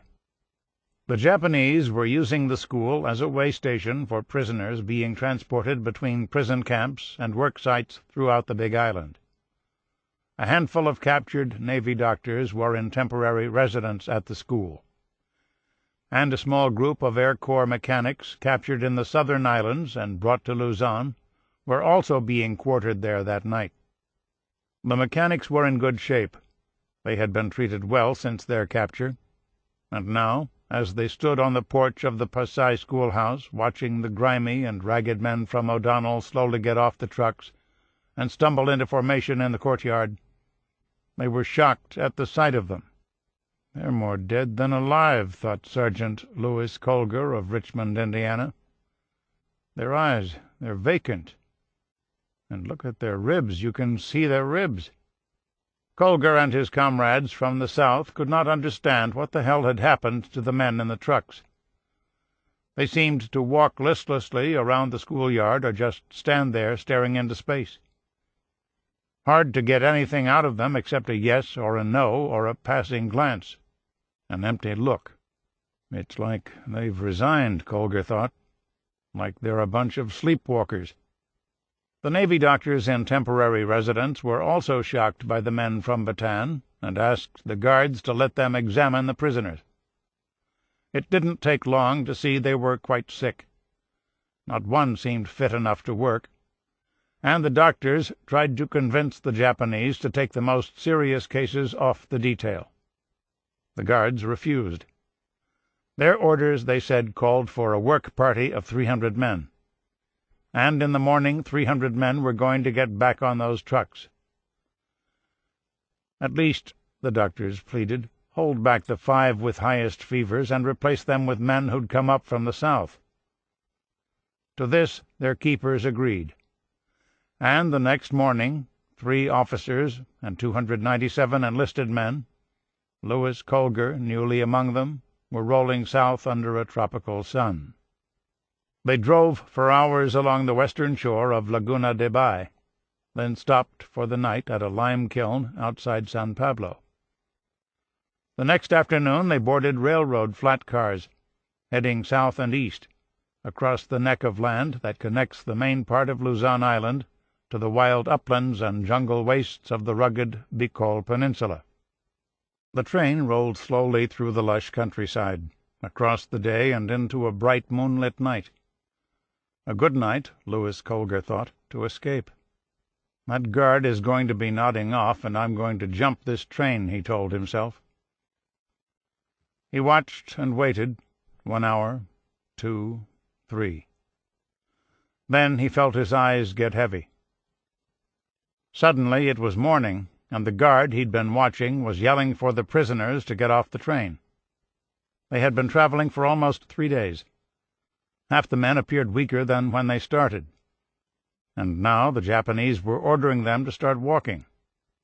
5 men were so sick their comrades had to carry them on litters fashioned from old doors. Other men, meanwhile, were made to shoulder sacks of rice and crates of canned goods. And the guards ordered a score of prisoners to carry their bulky packs and heavy equipment. The prisoners had no idea where they were, no idea where they were going. Just before they got off the train, one of the men had seen a road sign for the town of Calawag. Calawag? That was in southeastern Luzon, off the main part of the Big Island. More than 155 miles from Manila, on the way to nowhere. Ben Steele had a temperature of 103. The Navy doctors at the school would have held him back had it been 2 degrees higher. Walking north on a winding one-lane dirt and gravel road through the thickly wooded jungle of southern Luzon, he could feel his temperature spiking, his temples throbbing, his face burning with fever. They walked through the afternoon and into the night. The moon came up and turned the jungle silver, a place of dark shapes and shadows. They were in hill country, that much they could tell. Up one slope, down the next, then up another. Waves of hills.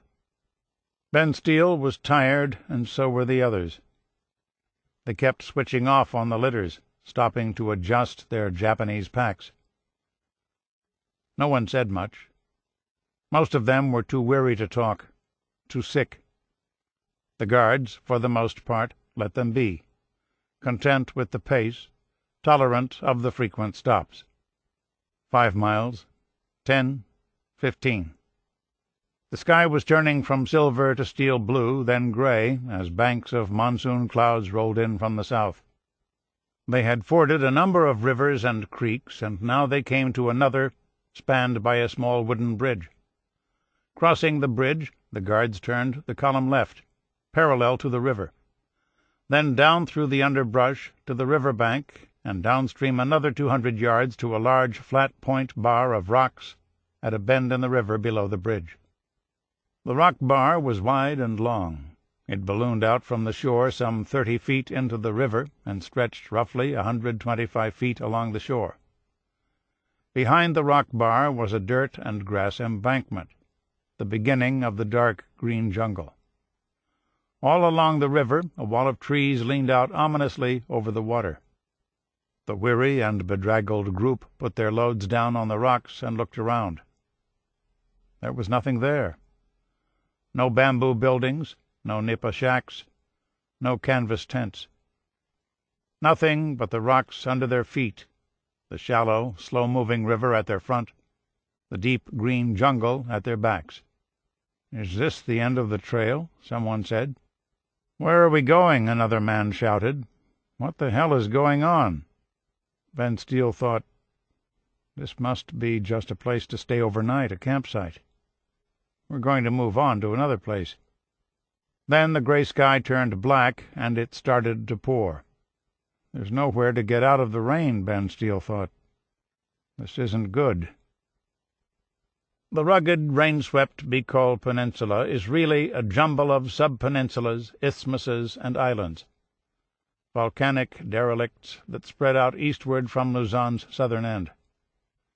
In every season, tropical storms soak Bicol's sharp peaks and rocky hills, and in the years leading up to the war, the tropical rainforest was tall and thick, a place Joseph Conrad would have called a colossal jungle, so dark green as to be almost black, baked by a fierce sun that made its wild groves glisten and drip with steam.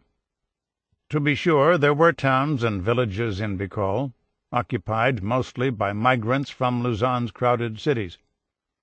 But there weren't many of them, and since much of the terrain was inhospitable and uninhabitable, the majority of locals lived on less than 10% of the land, farmers and foresters most of them, leaving the rest of the peninsula a silent and teeming wilderness. The Japanese had arrived on the peninsula during their second landing, coming ashore at points between Atimonan and the southern city of Legazpi, the terminus of the Manila Railroad. The peninsula was important to them. There were iron mines in the area, and some of the interior plains were suitable for airfields. The problem was the roads. Most were seasonal. Route 1G, for example, from Calawag north along Bicol's westernmost shoreline, seemed to stop in the middle of the jungle a mile or so north of the Basiad River. Most of the Japanese heavy equipment, bulldozers and earth movers, were tied up elsewhere on Luzon, repairing and extending airfields. So any clearing of jungle, any taking off hills and filling depressions, the work of road building, would have to be done with pick and shovel. Work for captives, work for prisoners of war, And so, on May 21st, a clerk in the Japanese military bureaucracy in Manila sent a requisition to the Japanese headquarters building at Camp O'Donnell, asking for 300 prisoner laborers to build a section of road that would link Route 1G out of Calawag, the old Tayabas Road, to the highway coming up from Legazpi. 300 men to hack at jungle roots and fill wheelbarrows with jungle mud and make a road through the wilderness.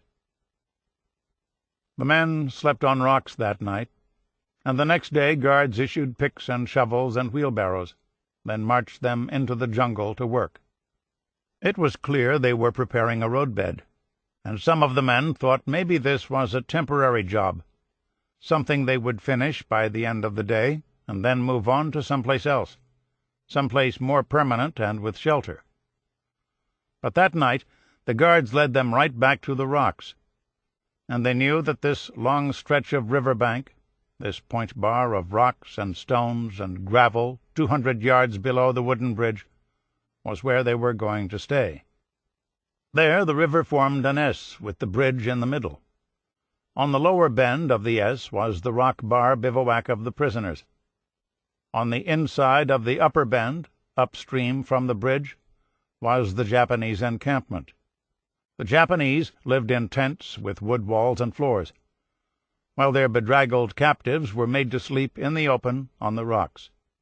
Of all the shocks and jolts they'd suffered since December 8th, the bombings, the invasion, the defeat, the march off Bataan, the dunghill that was O'Donnell, this stone shelf in the open at the edge of the jungle was the worst misery of all, the lowest of the legacies that had come from their losing. Their second night on the rock bar, some of the men started to pry up stones and make a bed in the mud. At least they reckoned it was softer than the rocks. Ben Steele, perhaps remembering how he'd slept on the open range encircled by a lariat to keep out the snakes, gathered up loose rocks and built a low stone wall around himself. Soon others were building walls too, but these first urgent attempts to improvise a bit of shelter gave them no comfort. Their mud mattresses leached groundwater and collected rain, and the men would wake up in a puddle of muck and their own piss, stiff and sore from the early morning chill, and from sleeping cramped in a circle of stone. The mosquitoes found them right away. In the dark the insects swarmed the rocky encampment. To fight them off, the men built fires of wet wood and tried to sit in the thick smoke. Then they'd get into their sleeping pits and try to hide their faces in their shirts, shove their hands in their pockets, anything to keep from exposing their skin. The few who had mosquito nets shared them, a dozen men sleeping with their heads together in a circle, the net stretched across their faces. In the morning many a man awoke with a kind of second skin, a black mat of mosquitoes in his scalp, on his face, down his neck. It rained almost every day. Not all day, but every day. Monsoon rain. Low rolling clouds like billows of smoke. Lots of mist. A thick mist that clung to everything. And rain. Sheets of pounding rain slapping the leaves and roiling the river.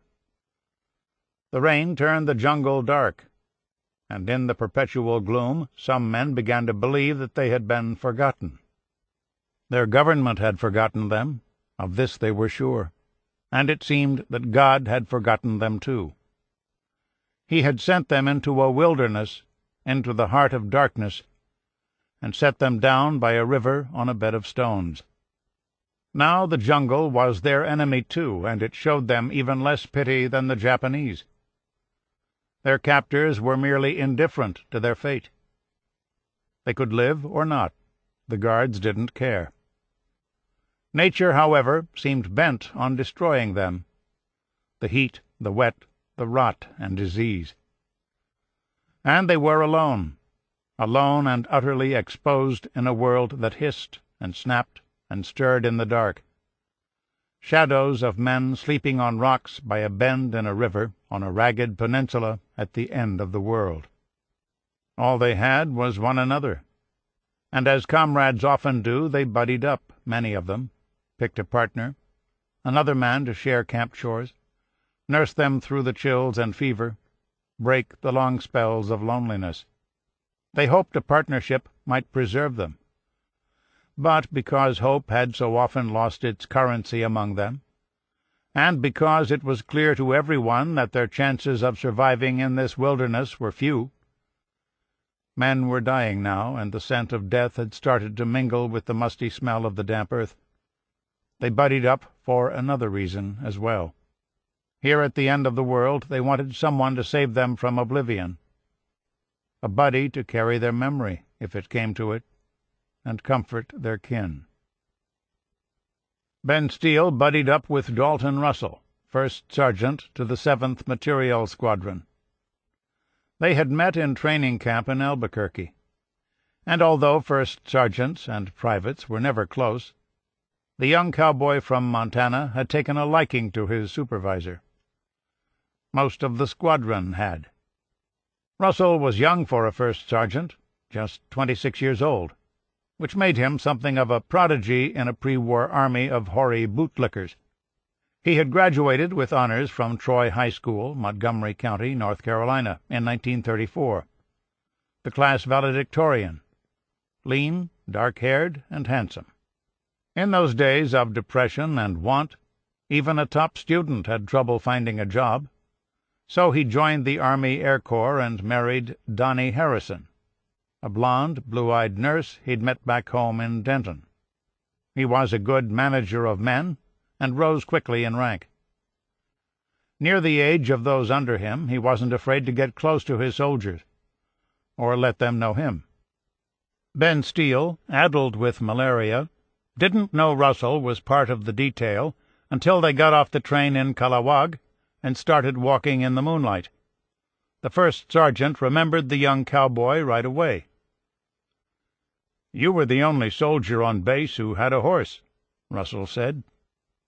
After a couple of days and nights on the rock bar, the two started to stick together and, like some of the others, decided to move back off the rocks and build a bamboo and palm-leaf lean-to against the embankment at the edge of the jungle.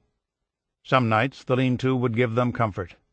Other nights the wind and rain would tear their shack down, forcing them to seek shelter between the buttresses of a towering yackle tree, or return to the rocks, living, as Ben Steele liked to say, like reptiles.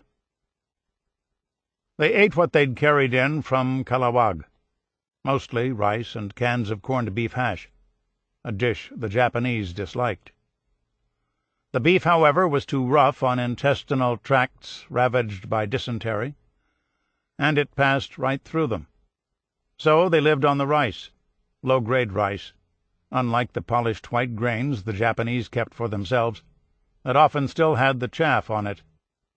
Instead of a rice pot, the Japanese gave them a rusty old wheelbarrow coated with dried concrete. They scraped off the coating as best they could, built a fire in a trench in the middle of the rock bar, and rolled the wheelbarrow over it. At first they used too much water and ended up with a watery rice slop. Even after they adjusted the recipe, the rice always tasted of rust, river water, and old concrete. Their day began before dawn, when guards came onto the rock bar and poked them awake. One man looked worse than the next, eyes rheumy, hair unshorn, face hirsute and filthy. They could peel off the mud in strips. Stiff and wet in the pre-dawn chill, they sat up slowly, scraping off the mats of mosquitoes, coughing and hacking up phlegm from the damp, shaking from night sweats or swooning with fever. Every morning one man at least was carried up the bank and into a section of jungle set aside as a graveyard. After the morning count, the men lined up at the rice wheelbarrow for their morning gruel. Then they drew their picks, shovels, and wheelbarrows and marched off to work. Even with heavy equipment, the job of reshaping the Bicol jungle would have been difficult work. Now they were using hand tools to hack the shoulders off hills, dig out massive roots, haul loads of wet fill. Weak men working all day, struggling to swing 8-pound picks or push heavy wheelbarrows through a gumbo of mud that swallowed everything that touched it. Sometimes the muck was so thick that 5 men were needed to move one wheelbarrow, 2 pushing from behind, and 3, trussed up in harnesses of vines and ropes, pulling like horses from the front. They worked barefoot and in loincloths, most of them, saving the rags they called clothes, which they wrapped in palm fronds and left back at the rock bar, for their nights and the mosquitoes. Most of all, they were sick. Every man jack of them was sick with something, and every day that passed fewer and fewer were able to march off to work in the jungle. On their first day at Tayabas Road, only 2/3 of the men in the detail were able to report for the morning labor call. 2 weeks later, fewer than half were well enough to work. Ben Steele had awoken in a fever sweat, and the malaria attack had left him flushed and fuzzy all day. Breakfast had been awful, too, the rice half-cooked and hard raw. And now, under a blazing morning sun in a clearing in the jungle, he was chopping at tree roots and lianas with a spade. Thick and hard, those roots, like hacking at metal cables. His hands were bruised and tender, and his shoulders ached. Worse, the sun was making him light-headed, faint. He stopped, tried to gather himself. The air was still, the clearing stifling and incendiary. This is goddamn grueling, he thought. Then, when he came to his senses, he was lying under a tree. Nearby, a guard was beating a slacker. When the guard noticed Ben Steele stirring, he motioned him back to work. The afternoon rain had been heavy, and he slogged through the muck until dark. Back at the river, the lean-to was down again. He cleared away some stones on the rock bar to make a sleeping pit. Too weak to stand in line for rice, he asked Sergeant Russell to bring him his gruel. Afterward he made his way to the river to wash himself. His hair was long, his whiskers too, full of clumps of mud, leaves, and grass. He sat for a moment on the rocks, letting the wind dry him. Then it started to rain again, a driving night rain. His body began to shake, and his teeth chattered. Keep that up, he told himself, and he'd grind them right down to the gums. Damn, I'm freezing, he thought. I'm like to shake to death in this downpour. Every morning there were more bodies on the rocks. After a month at the site, the dead had filled up one jungle graveyard, and the living had started another. The infirm, the men too sick to work, dug the graves. Once in a while someone would stand at the edge of the hole and offer a sentiment. Preston Hubbard, an Air Corps signalman from Clarksville, Tennessee, occasionally acted as an unofficial chaplain. His eulogies were short, and his service always included the 23rd Psalm, by Hubbard's lights an apt text.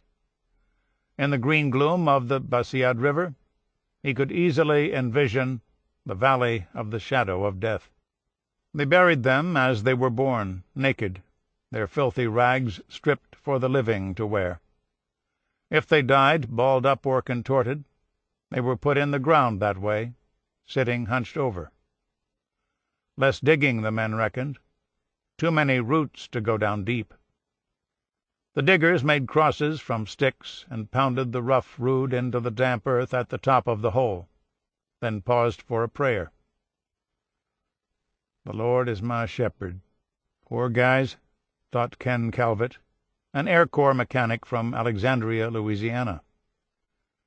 Here they are, 7,000 miles from home, lying on the ground naked, covered with flies, covered in shit, sicker than hell.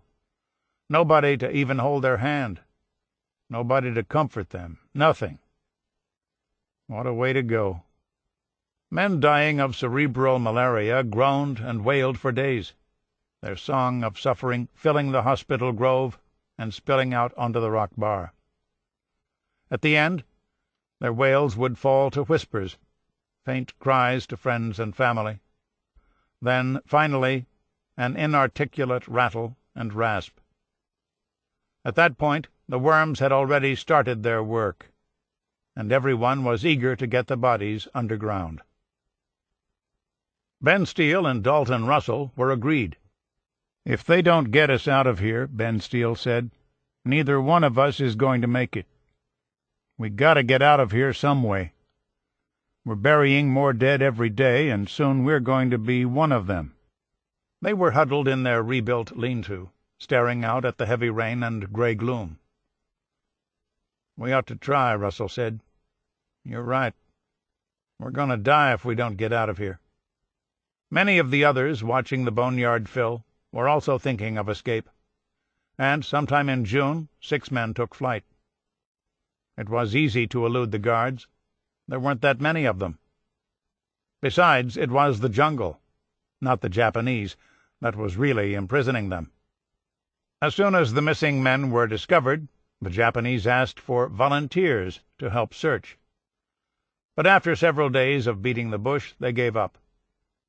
Some in the detail were sure the escapees were holed up with friendly villagers, or had found a guerrilla camp in the hills. Most men, however, suspected that the runaways had been consumed by the jungle, or had waded downriver and gotten caught in the current and washed out to sea. After that, Ben Steele and Dalton Russell talked about eventualities rather than escape. "If one of us gets back," the sergeant said, "we should agree to see the other one's family." "Fine," said Ben Steele. He'd heard so much about the sergeant's blonde wife, Donnie, he could almost see her pretty face. And he reminded Russell that if the sergeant was the one who ended up making the condolence call, he should make sure to get some of Bess Steele's roast pork and applesauce. For the first few weeks, the Japanese pushed the men to work harder, part of a bet the guards had going. The keepers had divided the kept into teams, 5 prisoners to each guard, the guards haggling to get the biggest and strongest men. After the teams were picked, they set the wager. So much for the one that moved the most wheelbarrows of earth. With the end to win or lose, the guards drove their charges hard, rewarding good work with a banana or coconut, a short rest or water break. Slackers were scolded with stinging strokes from a punishment stick. The sergeant of the guard was particularly pitiless. He'd been wounded and hobbled at Lingayen Gulf, he told the captives, and he seemed determined to get even. He beat 3 men so hard with a bolo scabbard they damn near died. After that, the men started calling him the Killer. Sometime during the 2nd or 3rd week in June, after roughly a month working on the road, the prisoners began to notice a change in the guards. The beatings became less frequent.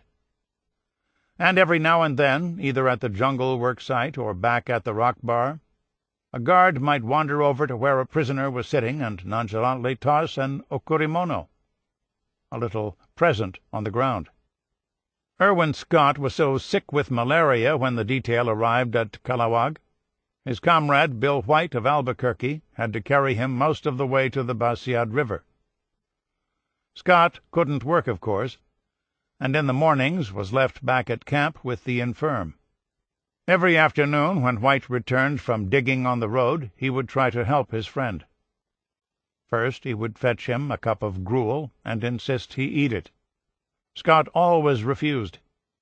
He was ready to give up. But White kept pushing the rice on him until the canteen cup was empty.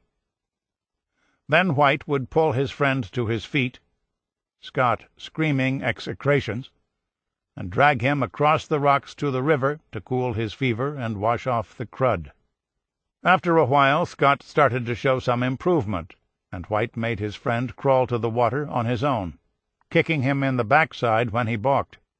"Leave me alone," Scotty would yell. "Let me die." Go on and crawl down there," White would say. "You're dirty. You need to wash yourself. Why can't you just leave me the fuck alone? We're all gonna die here. Nobody gives a damn what happens." "Oh, yes, they do," White said one day.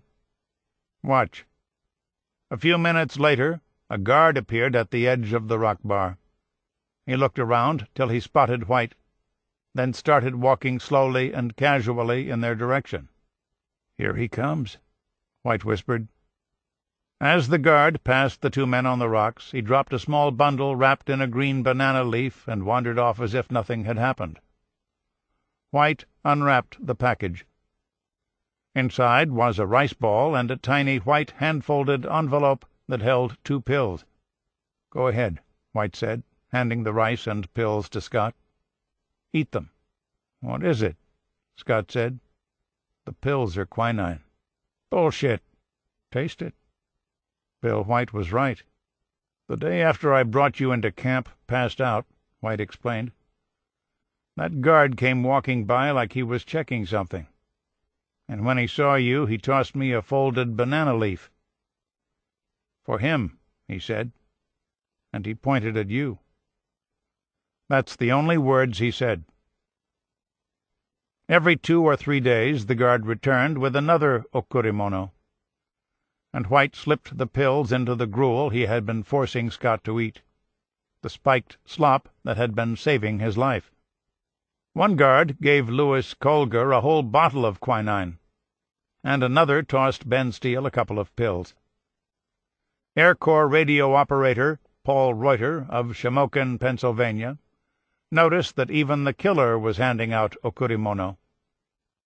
He was still beating his workers with his scabbard, but at night he'd sidle up to the men he'd thumped and slip them some quinine and Japanese fruit juice. The cynics in camp said the Japanese were just looking out for their own interests, tending to their human livestock, their draft animals. But their extra attentions had no effect on the work. Every day fewer and fewer Americans were able to answer the morning call. No, the killer and his comrades weren't helping their captives because they wanted to get more production out of them. To some of the men it was almost as if the enemy, moved by the abject misery of the place, was starting to feel sorry for them. Twice in June the Japanese culled the sickest prisoners from the detail and put them on a truck and drove them 173 miles north to Manila and a hospital for prisoners of war that U.S. Navy doctors had set up in the city's Bilibid prison. One of those trucks rolled into the prison compound on June 19th, the day Army Doctor Captain Paul Ashton happened to arrive at Bilibid with some 500 patients from one of Batan's captured field hospitals. Ashton had just settled his patients in their beds, straw mats on concrete floors, and was strolling around the prison compound getting the lay of the place when the truck from Tayabas Road stopped just inside the front gate. 30 invalids were in the back, men so emaciated, filthy, and malodorous no one moved to help them. They were not in uniforms, Ashton noted, just nondescript shirts and pants, rags really, and caked with muck. They looked wizened and dehydrated, quite the sickest and most broken men Ashton had ever seen. Who were these wretched derelicts, Ashton wondered, and what kind of frightful hell had tossed them up? When the prison medical staff learned that there were more such cases at the road-building site, they asked the prison commandant if they could send someone down, and Captain Ashton, intrepid surgeon and irritating swashbuckler, was the first to volunteer. In 1940, living in San Francisco, Paul Ashton had almost everything he'd ever wanted. A pretty wife. Yvonne Tulin was as beautiful as a fairy queen, he thought. And a good job as a surgeon at Letterman Army Hospital.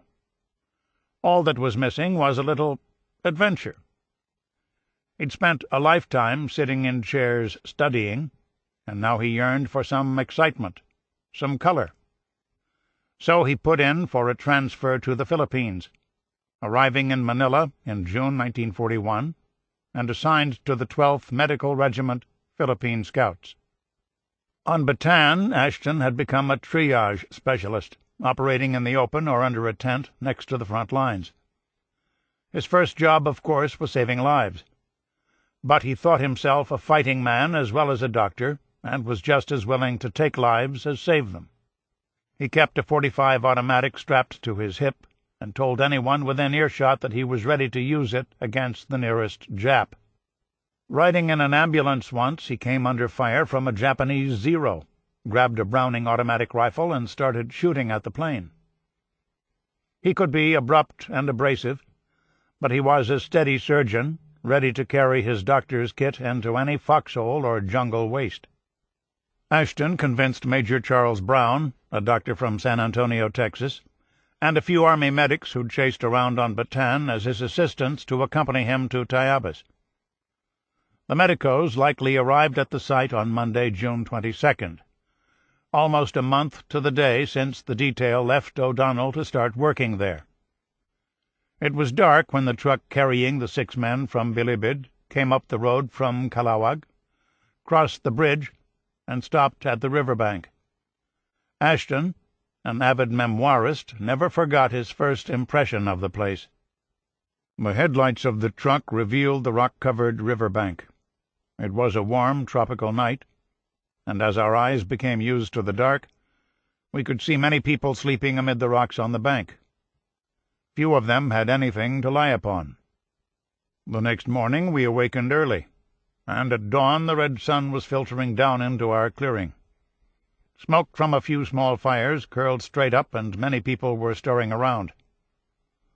The jungle was the first I ever saw that was truly impenetrable. The sun only shone on the camp when directly overhead, since we were surrounded by tall jungle trees. The place rarely had a chance to dry out, and the mosquitoes were astonishing. Ashton started asking questions, talking to the ambulatory, making an inventory of the sick. Everyone had diarrhea or dysentery. Most had malaria, too. A handful suffered from dengue fever and couldn't eat. Half the detail seemed to have some kind of respiratory problem, and several of these were developing pneumonia. Others were either yellow with jaundice or covered with jungle ulcers, which were suppurating and attracting flies. A number of the infirm were infested with worms, nematodes, deposited as larvae by flies and mosquitoes.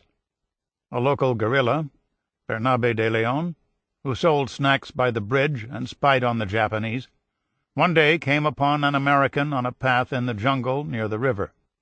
The man was only half conscious, sitting on the ground with his back against a tree. His head was leaning back, and inch-long worms were crawling out of his closed eyes. The doctors did what they could to treat this catalogue of disease. Ashton brought what medicine was available, morphine mostly. He ran out of paregoric, the treatment for dysentery, his second or third day on site, and tried homemade remedies. Riverbank clay mixed with water and decanted into a silt the men could swallow, and spoonfuls of powdered charcoal ground from burned boxwood, a treatment that left most of the detail black-faced from their noses to their chins. The weak were too weak even to feed themselves, and with the flies, bugs, and leeches legion, Ashton, Brown, and the corpsmen spent their days circulating among the men on the rocks and under the tarp, fanning away the bugs that would congregate on the skin, inflicting multiple bites that would cause ulcerations, especially on the cheeks and foreheads. Their uncontrolled diarrhea compounded the problem, and the doctors and corpsmen were constantly dragging men to the river and cleaning and bathing them. Watching all this, the Japanese conferred a kind of unofficial authority on the doctor. The detail's American commander, Captain Henry Pierce, did not have Ashton's moxie, and his second-in-command, Lieutenant Thomas Rhodes, had been caught stealing food from their stockpile, and the men despised and shunned him. Into the void stepped Ashton. Few of the guards on the road job seemed hateful or vicious to him. Instead, he saw them as simply ignorant and inept. At first he tried arguing with them. Couldn't they see that if they treated the men better, they'd get more out of them? When that didn't work, he took to haranguing them, standing on the rock bar and shouting tirades upstream toward their camp. He also treated a few of their soldiers for diarrhea, and became friendly with one of them, a Hohei who apparently had been distributing okurimono. One day Ashton noticed the man missing from the site and asked after him. The soldier was Byoki Byoin, sick in hospital in Kalawag, and the guards asked Ashton if he would go there and look at the man. It was a ramshackle barn where 15 Japanese soldiers lay on the ground on rice straw, some shivering with malaria, some with diarrhea. A couple even had my charcoal on their chins. No doctors or orderlies were around. They prepared their own food, or friends brought it to them. Otherwise, they got nothing. I had occasion to ruminate on the sort of help or consideration we could expect from people who cared for their own in that manner.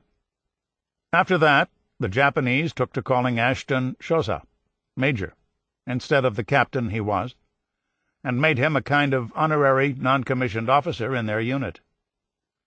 Every morning at dawn, however, Ashton reverted to being their antagonist, the fly in their rice, as he liked to think of himself, holding back as many sick men as possible from the job site.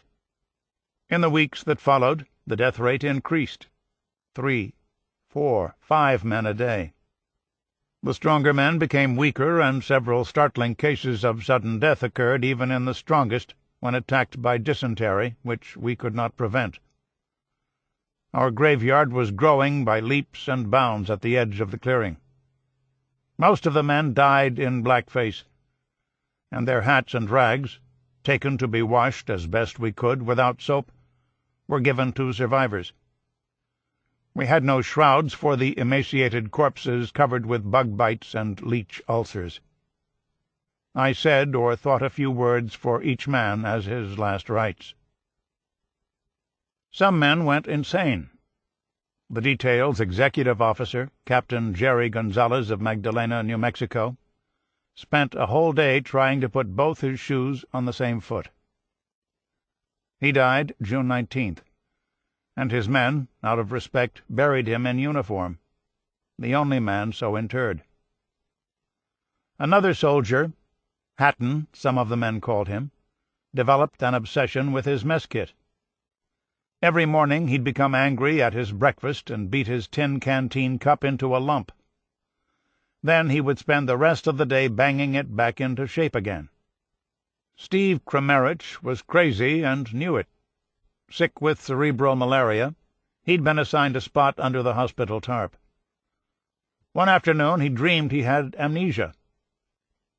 "This is horrible," he said to himself in his dream, and he awoke with his heart pounding. When he looked around, he saw some dirty men in ragged clothes sitting nearby cooking something. Who were these men, he wondered, and why were they sitting in the open around a campfire? And all at once he realized that his dream was no dream at all. Steve Kramerich, an Army signal corpsman from Lebanon, Pennsylvania, could not remember who he was.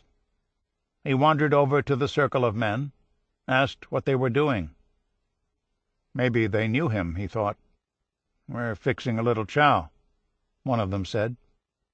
He stood there for a while, hoping to hear something that would jog his memory, make him remember his name. The next morning, still amnesic, he found himself walking through the camp and came upon a man in uniform, holding a long rifle.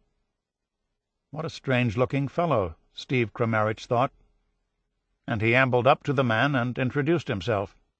"And who are you?" Kramerich asked. The man holding the rifle looked annoyed, barked something unintelligible, and motioned for Steve Kramerich to go away.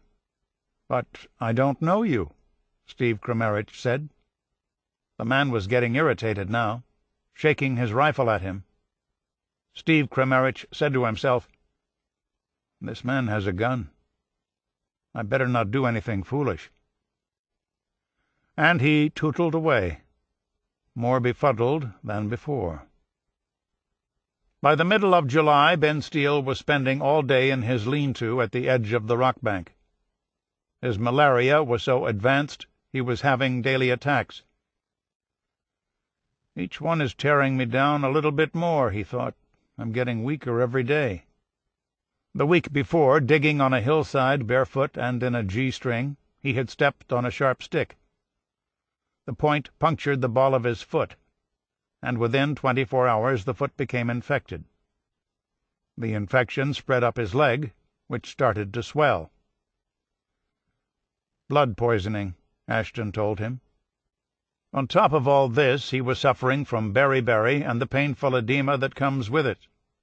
His ankles were swollen and grotesque. As big as melons, he thought. He could no longer stand, and had to depend on Sergeant Russell for almost everything. Through it all he had struggled to keep his spirits up. A few days after they'd arrived at the rock bar and learned they'd be living without shelter, he told himself, "The type of life I've lived, dealing with the elements, I think that's going to help me take care of myself here." He thought about the year he'd worked in the Big Hole, how the crew had slept on a hillside in the rain for days that spring with nothing but their bedrolls for cover, shivering at night and working sopping wet during the day, making the best of it. But a rainstorm in a Montana mountain valley was like a sprinkle set against the massive monsoons that rolled in from the South China Sea and enveloped the thick jungle of the Bicol Peninsula. At home on the prairie he might best the elements, but here at the end of the world, sleeping on rocks, he was no match for nature and knew it. At first he called on God for help. Every day he prayed for deliverance. "Please, God," he would say, "let this work detail be over before they all died." And he begged the Almighty to show him how to continue, how to survive. Then the beriberi crippled him, and he gave up praying and looking to heaven for help. He thought, after going through the battle, the march, O'Donnell, now this, we're just a bunch of guys that nobody gives a shit about. We've been let down by everybody. God, our country. All those promises, nothing happened. We've been sacrificed." He didn't believe in anything any more. He'd lost all hope of ever leaving the river and the rock bar. He thought, "I'm about as low as you can get without being 6 feet under." Every day he could feel himself failing some more. He was so sick and wretched, he thought, "I don't care whether I live or die. I just don't give a damn." He wasn't afraid, and he wasn't angry. He was dying. And he wondered, how soon? How soon? They'd reached the end. After 8 weeks at the site, on or around July 25th, Paul Ashton told the Japanese that no one was able to work. None of the men who remained were fit for duty, and the total census of the working party had shrunk to 20, including the 2 corpsmen and myself. Of the remaining 17, at least 7 were moribund. Everyone was entirely depleted by the multiple diseases that consumed them. Dysentery had dehydrated them, removing essential chemicals and fluids. Malaria with chills and fever had thinned their blood, turning the urine to black water. Their bellies were bloated, yet their extremities thin. Their wizened faces gave them an appearance of advanced age. The far-off lack of focus in their sunken eyes, as a myriad of flies walked drunkenly searching between the parted lips and eyelids, and under the mosquito-ulcerated cheekbones, revealed their merciful preoccupation with the beat of some other drummer. The Japanese told Ashton to get his men ready for transport to Manila the next day. Ben Steele was half gone. Maybe he heard the news, maybe he didn't. He was delirious. All he could think about was getting a drink. Where was Russell? Where was the sergeant? Never mind. He pulled himself slowly across the rock bar to the river and lowered his face into the water. Meanwhile, the Japanese were telling Ashton that they refused to transport 7 men who were lying unconscious under the hospital tarp. Space was tight, the guards said. No point carrying men who wouldn't make it. Ashton knew better than to argue. He knelt down among the comatose men and lingered for a long time. The Japanese were screaming at him to "Speedo! Speedo!" but Ashton ignored them. He was going to give his patients one last treatment, and he was not going to be rushed. As a medical student in San Francisco, he'd studied with a professor who had given large injections of morphine to patients with terminal tuberculosis. GOM, the professor called the treatment. God's own medicine. Ashton reached into his medical bag and took out a syringe. He filled it with God's own medicine, then went from man to man, giving each a shot. They were yet alive, he noted, but quite oblivious to what was being done to them. He was not going to leave them without water or help, he told himself. And he was not going to leave them for the ants to eat either. 63 men had been buried at the site, and 6 had disappeared during an escape. 124 men had been returned to the Bilibid prison hospital on 2 earlier trips. 30 of these had died en route or in the hospital. Out of the original detail of 300, nearly one-third, 99 men, were dead.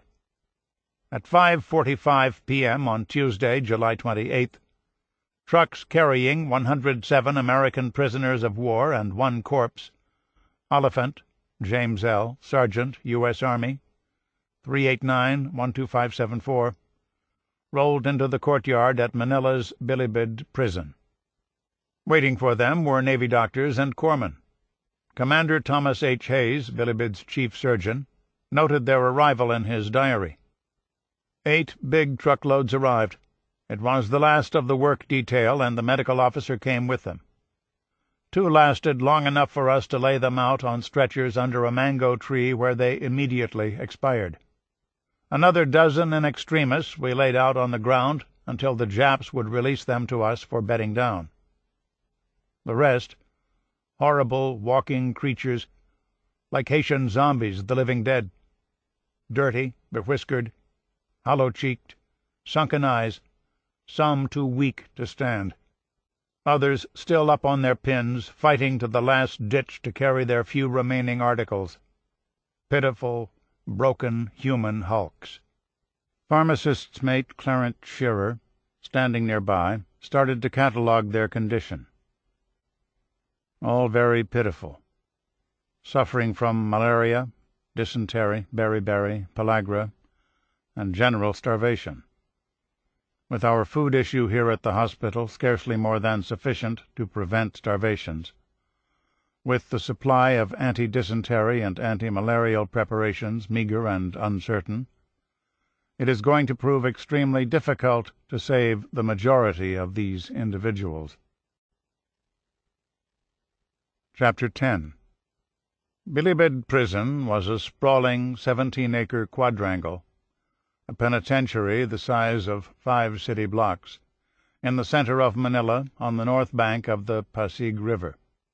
Behind its high stone walls, topped with barbed wire, were long 1-story cell blocks and barred dormitories radiating out from a central rotunda and watchtower like spokes from the hub of a wheel. It was an ancient prison built by the Spanish in 1865, and neither the Americans nor the government of the Philippine Commonwealth had maintained it.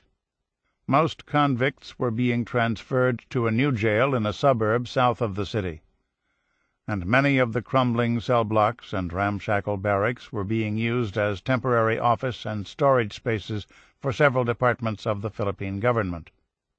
The Japanese quickly returned the place to a lockup.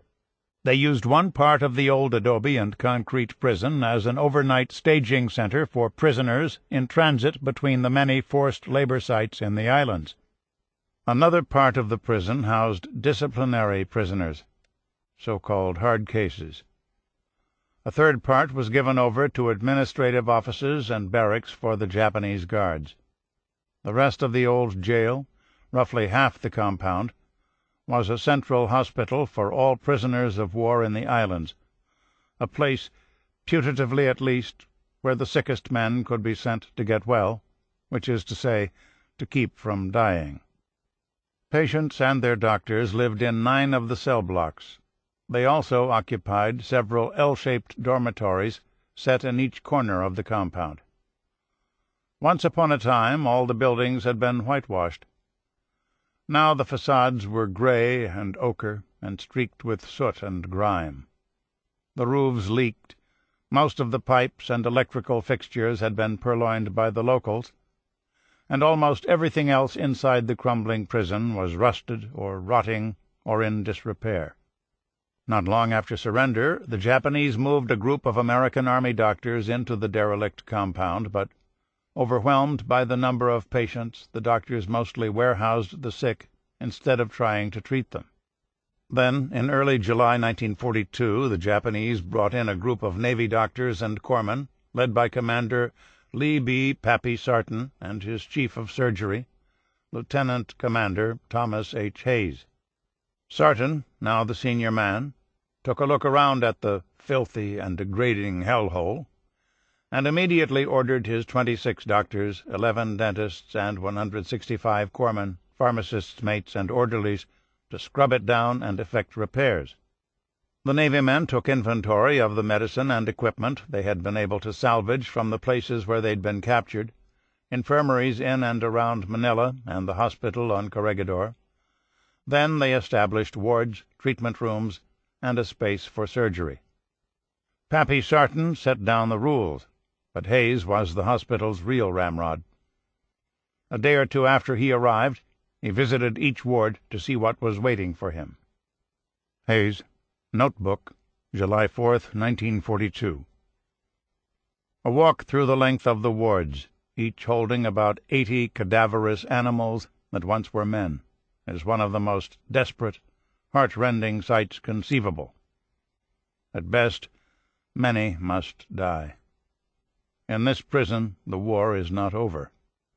Hayes was impatient and impolitic, outspoken and aggressive in official reports, but he was such a good doctor and medical administrator that he thrived at every post ashore or at sea. He grew up by the ocean, the tidewater region of Virginia, and after graduating from George Washington University Medical School, he joined the Navy and was commissioned in 1924. By May 1941, he was a lieutenant commander, the chief surgeon at the U.S. Naval Hospital, Canyacao, Philippine Islands, Cavite Naval Base, 8 miles from the capital. On December 10, 1941, the first day of air raids that would soon destroy the base, Tom Hayes proved to be the right man at a critical moment. He kept 3 operating teams working continuously, treating more than 1,330 casualties. Then, under fire, he helped organize the evacuation of the hospital and move the wounded to dispensaries in Manila. On December 22nd, as the Japanese were coming ashore at Lingayen Gulf, Hayes was named chief surgeon to the 4th Marine Regiment, the unit defending the beaches of Corregidor. When the island fortress surrendered in May, Hayes ordered his doctors and corpsmen to stuff their pockets with gauze, bandages, tape, bottles of medicine, surgical instruments, medical records, anything of medical utility they could take with them into prison camp. What was left they secreted under the blankets of the stretcher cases, supplies that made the hospital in Bilibid more than just another prison camp charnel house. On July 28th, Hayes happened to be in the prison yard as a long line of trucks pulled into the compound, a convoy carrying Dalton Russell, Lewis Colger, Irwin Scott, Preston Hubbard, Ken Calvert, Ben Steele, and 101 other heavy sick, as they were labeled, human wrecks from the miserable jungle work detail at Tayabas Road. I stood in that yard and just looked.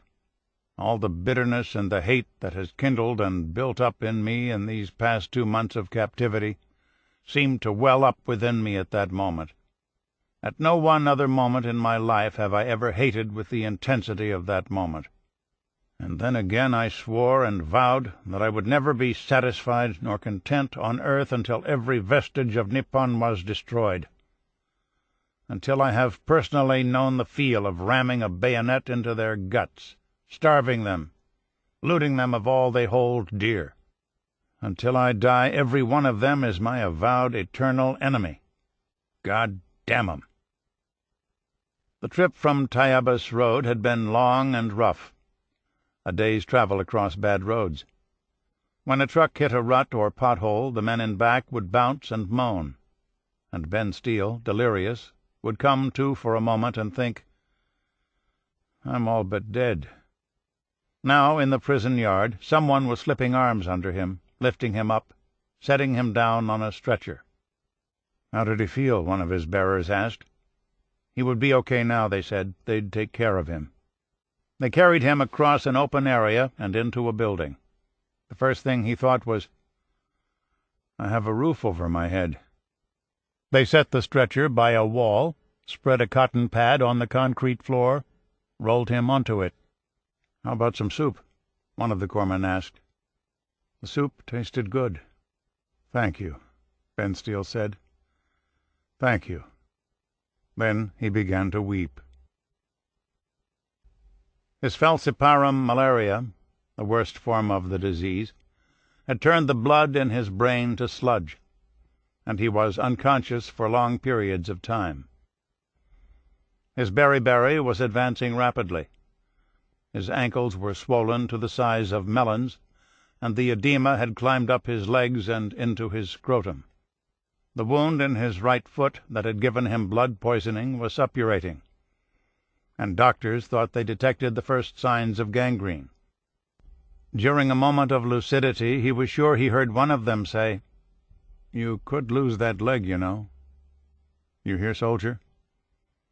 His lungs were gurgling and his temperature was spiking, sure signs of bronchial pneumonia.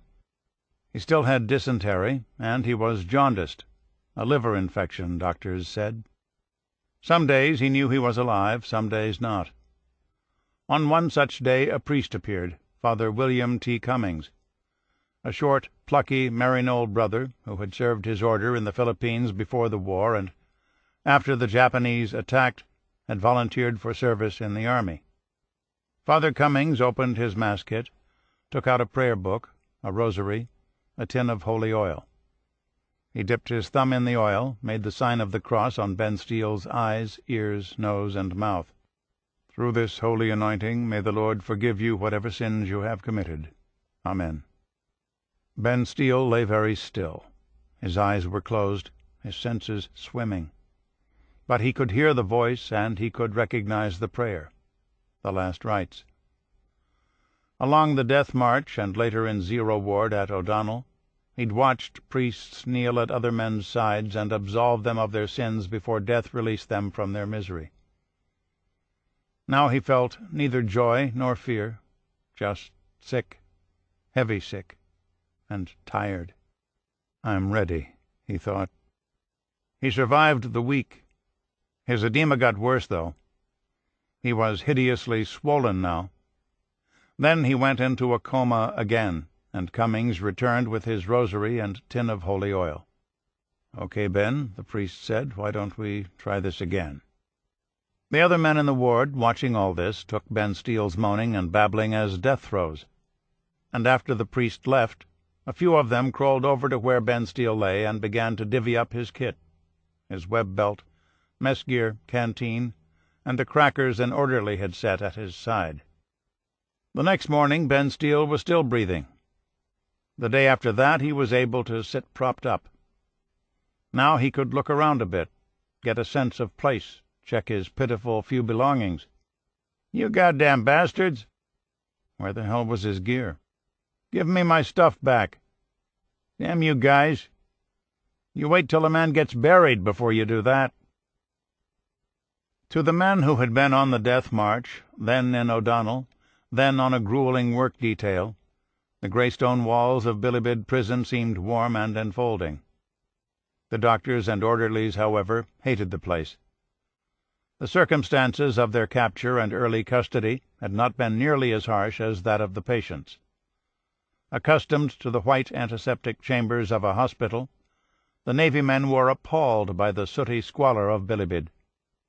Every morning when he opened his eyes and was confronted by four walls and faced with another dismal day as a prisoner of war, Stanley Smith, a dentist from Sandwich, Illinois, felt the shock of confinement. To Smith and Tom Hayes and the other medicos, Bilibid was a Bastille, a melancholy tomb. Hayes, Notebook, July 30th. All day, rain. Raw, damp, and cold. Held a leadership council meeting tonight with 5 senior doctors. Things look a little desperate. Information from the outside plainly indicates extra food becoming almost unobtainable. There isn't a chance in a million of any Red Cross relief ship or anything of that kind. There is every reason to believe that as far as we are concerned, our country has scratched us off the list and charged us up to loss. Every day at 6 a.m. the Japanese rang an old bell in one of the guard towers, summoning the men for tenko, roll call, and those who could walk stood formation outside their wards, while the invalids were counted where they lay. When the count was correct, and it always took the mistrustful guards many bango, count-offs, to get the tally right, the bell would ring again, and everyone would return to quarters and wait there for breakfast. Around 7 o'clock, one man from each ward would go to the central galley and return with a 5-gallon can of lugao, rice gruel, to distribute equally among patients, doctors, and staff. Then, around 8, the doctors would begin rounds, 2 or 3 doctors to a ward, wards crowded with 80 to 100 men, some on pads on the concrete floor, others on old iron and spring cots or beds cobbled together from scraps of wood. Here, for example, on a thin cotton pad on the concrete floor in Ward 11, a dim prison dormitory, is Army Air Corps Private Benjamin C. Steele, serial number 190-18989. The patient presents symptoms of multiple infectious diseases, indications of starvation, and an infected puncture wound of the right instep. His pulse is 110, irregular and thready. His blood pressure is 95/50, but difficult to hear because of extensive edema. He has a fever of 103. He is often not oriented to time or place and must be forced to eat. His treatment protocol involves quinine for the malaria, carbazone and emetine and liquids for the dysentery, sulfa powder for the foot infection and incipient gangrene, and complete bed rest for his jaundice and pneumonia. A treatment plan with one notable omission. It did not address the most serious and easily treated of Ben Steele's maladies, the one turning him into a fleshy, elephantine grotesque, beriberi. Diseases born of starvation respond to a simple cure. Give a swollen or emaciated starveling the food he needs, and his improvement will be marked and dramatic. That knowledge, that ancient and obvious medical certainty, left the prisoner doctors of Bilibid frustrated and depressed. For want of a few vitamins and minerals, simple sustenance, men were dying. Every week a burial detail quarried fresh graves in the boneyard by the back wall. And in their early months in prison there was little that Pappy Sarton, Tom Hayes, or the other 40 clinicians at Bilibid could do to stop the digging. Hayes, Notebook, August 24th. Our dysenteries and beriberi still die.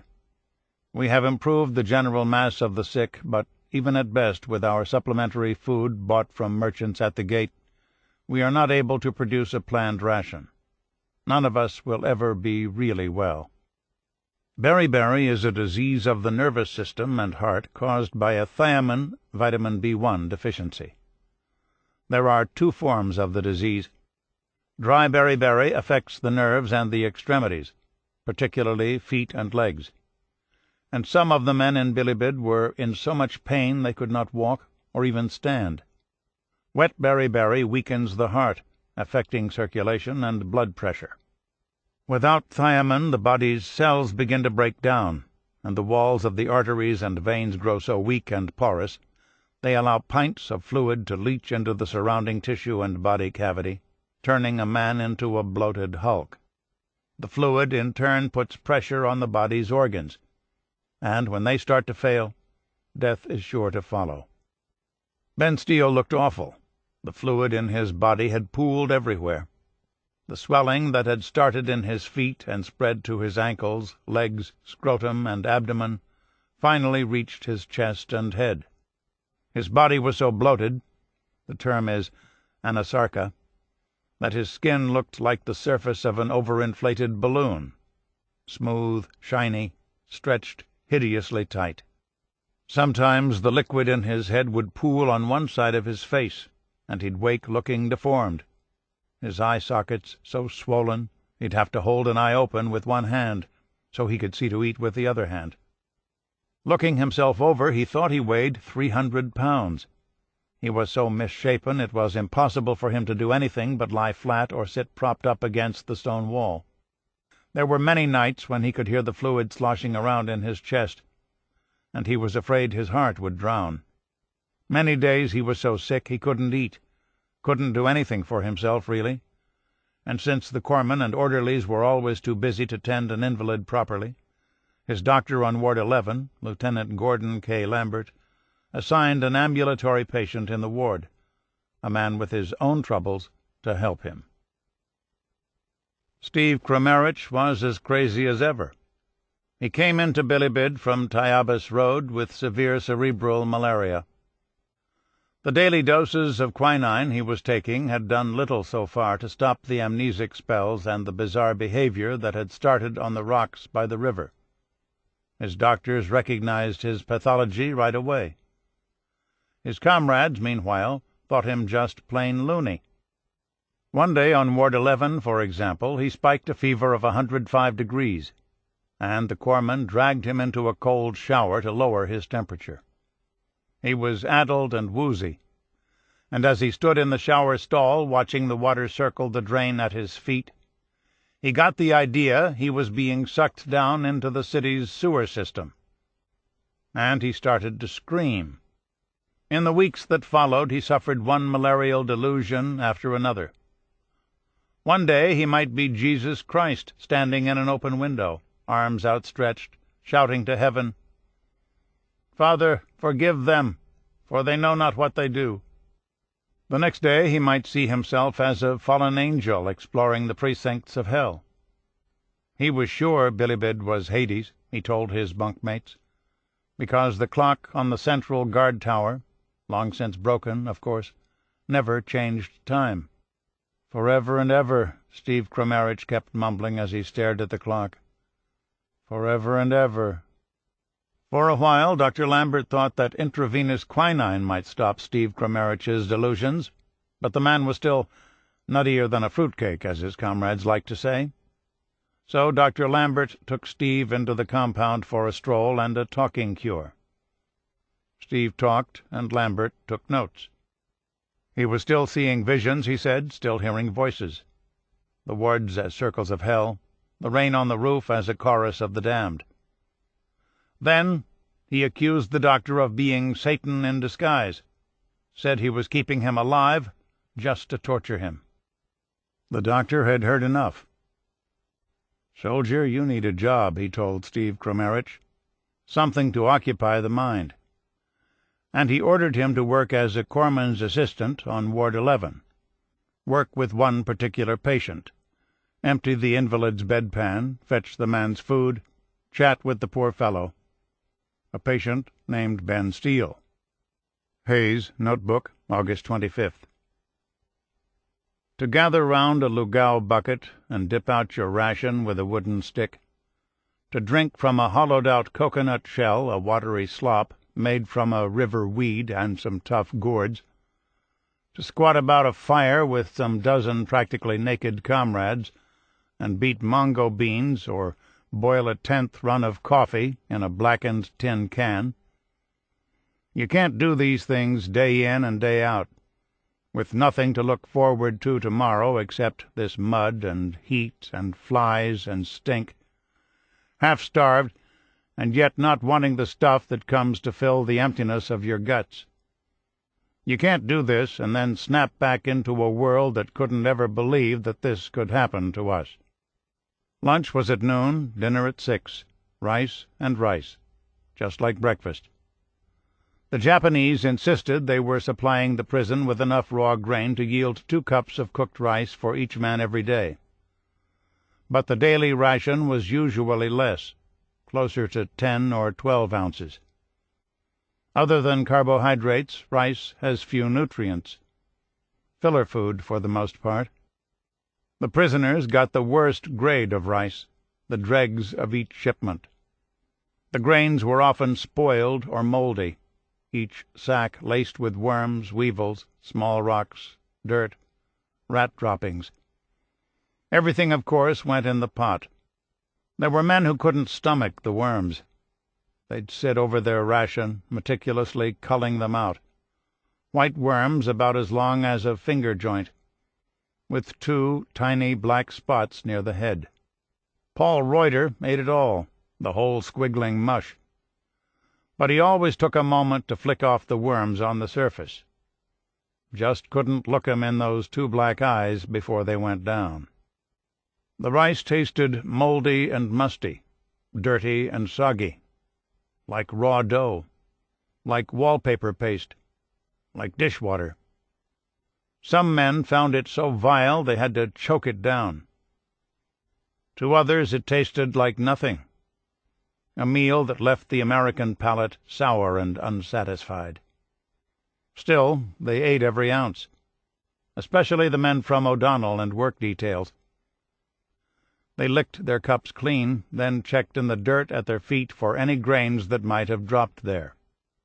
Twice a day the cooks served soup, which is to say, hot water with a bit of meat, a sliver, a ribbon, a thread, or a tiny piece of fish, always rotten, and a vegetable, usually worthless thistle, muddy water lilies from the nearby Pasig River, or other weeds of unknown origin.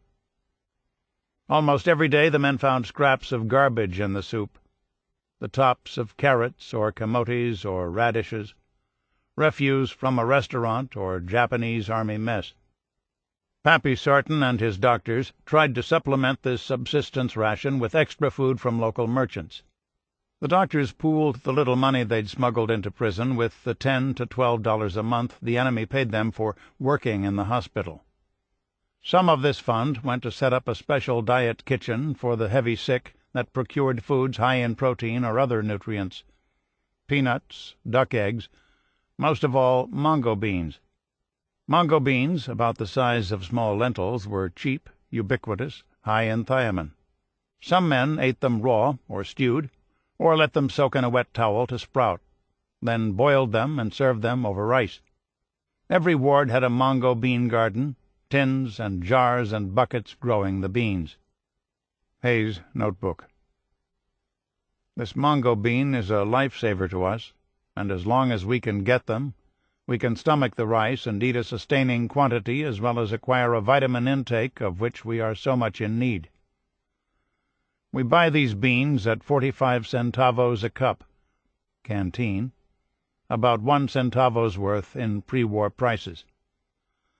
But they go a long ways, and so long as I live I will always attribute my survival to this lowly bean.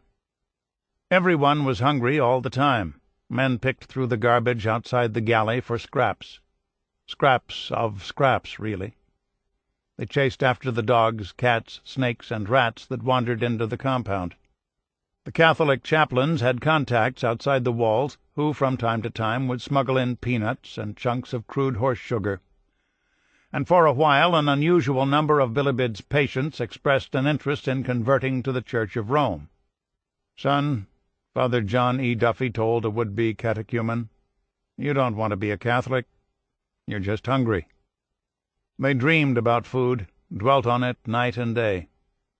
Men formed food clubs to trade recipes: brandy pottage, Virginia Brunswick stew, French apple pie. Or talked about their favorite restaurants. "Prison life goes on," Tom Hayes often wrote. Mango beans night and morning, lugao, dry rice, and watery soup. Days of scratching for existence. Groups gathered about open fires with improvised utensils fashioned from tin cans, gasoline tins, pieces of wire, parts of galvanized roofing, cooking up odd concoctions of all possible edible combinations of anything edible and available. At night, one lies courting sleep and looking at the reflection on the stony floors of the cold black bars that stand between us and the moon. By November 1942, Ben Steele was doing better. He was still sick with malaria, beriberi, dysentery, and jaundice, but after 3 months in Bilibid he seemed on the mend. The spike of protein in a duck egg Dr. Lambert had given him had activated his kidneys, and the terrible swelling that had distorted his body had slowed. He was still an invalid, but against all odds and his doctor's expectations, he had survived. As they say in Montana, he'd been near enough to hell to smell the smoke, and was happier than a kid pulling on a dog's ears just to be breathing. Meanwhile, he'd made a new friend, a landsman, or as close to one as Ben Steele would find in Bilibid, a man named Merrill Lee. Raised on a ranch in Lincoln County, Nevada, Lee, too, had been a working cowboy. A double hernia had landed him in Bilibid's hospital, and since the Air Corps had trained him as a cook, the doctors put him to work in Bilibid's galley. It was a good job. The cooks always looked suspiciously healthier than the rest of the prison's company, and Merrill Lee was hoping to finish the war in Bilibid, whenever the war was going to finish. The two men met by chance. Lee had gone to Ward 11 in search of a doctor, and glancing around the room his eye happened to fall on one of the patients. The man was swollen with wet beriberi, and he was lying next to a filthy old mattress, scratching lines on the floor with a chunk of charcoal. Lee, curious, wandered over to take a look, and there, taking shape on the floor, was the drawing of a cowboy. The broad-brimmed hat, the boots, the bowed legs, a corral, a snubbing post, 2 horses. "Damn," Lee said to himself, "that's my life. Hey there, I'm Merrill Lee." The man on the floor looked up. "Oh, yeah? I'm Ben Steele." "Where you from, Ben Steele?" "Montana, out the Bull Mountains way, north of Billings." "Well, I'm from Panaca, Nevada, Lincoln County. And what you're drawing there, that was my life. That's what I'm living for, to get back to that kind of life." It was like 2 men meeting on the open range, 2 solitary horsemen coming upon each other in the middle of nowhere after days or weeks riding the benches and badlands and waves of buffalo grass alone. "What kind of outfit you got?" Merrill Lee asked. "Well," Ben Steele said, "the old man used to run about 300 head on 6 sections." "Funny thing," Lee said, "I was up in Montana working in Yellowstone Park just before the war." "By God, that's just down the road," Ben Steele said. Nearly every day thereafter, Merrill Lee visited Ward 11, and every day he brought Ben Steele a canteen cup brimming with stewed mongo beans and a nice crust of burned rice as a side dish. Lee would sit down on the mattress while Ben finished the snack. Then he'd watch Ben draw. Watch him for hours and hours, day after day. Sometimes, in the torpor of a tropical afternoon, Merrill Lee would get drowsy, and he would lie back on Ben Steele's mattress and shut his eyes and lose himself among the sorrels and bays, corrals and snubbing posts. Ben Steele's life as an artist began in the dark interstices of his disease, the periods of waking rest when he was left to lie on an old and mouldy mattress on the concrete floor of Ward 11. He'd never felt so helpless, useless, and low. Propped up slightly against a gray adobe wall, he spent most of the day staring at his bloated limbs and balloon of a body. The more he took stock of himself, the mound of flesh he'd become, the more he thought about his life, the life he'd lived at Hawk Creek and in Billings. He kept drifting back to that day in the studio when the great Will James invited him in and started drawing. He knew that James was largely self-taught, and as he lay on the thin mattress on the floor day after day, Ben Steele wondered whether he too had the talent to make magic. After a while he could imagine himself drawing, and he started drawing horses in his head. Then, sometime in early November, when he began to lose some of his aqueous bulk, he dragged himself across the floor to the ward's stove and grabbed a burned stick from the woodpile and started to scratch on the concrete floor. His scratches didn't look like much at first, just rough black lines on the gray concrete. This drawing business was difficult, more to it than he'd thought. "I have to make something that looks like something," he told himself. Finally, after weeks of scratching, a memory started to take shape. A horse straining against a halter in a corral. Every day after that, after bongo and breakfast, he would settle down to draw. His new friend, Merrill Lee, started bringing him paper, old government record sheets the cooks were using as kindling for their fires. Some of his bunk mates brought him pencil stubs and twigs of charcoal. He drew in the morning, he drew in the afternoon, he drew under the yellow lights. Horses, cows, sheep, ranch buildings, his beloved hills at Hawk Creek. He sketched the contours of the land, the prairie architecture, the animals and objects of his youth.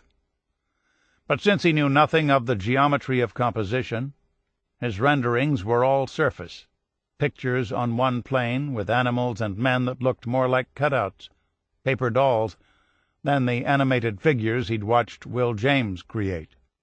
One day, one of the prisoners who occasionally wandered over to watch — the artist from Montana had become something of an attraction — started going on about angles and edges and lines of convergence.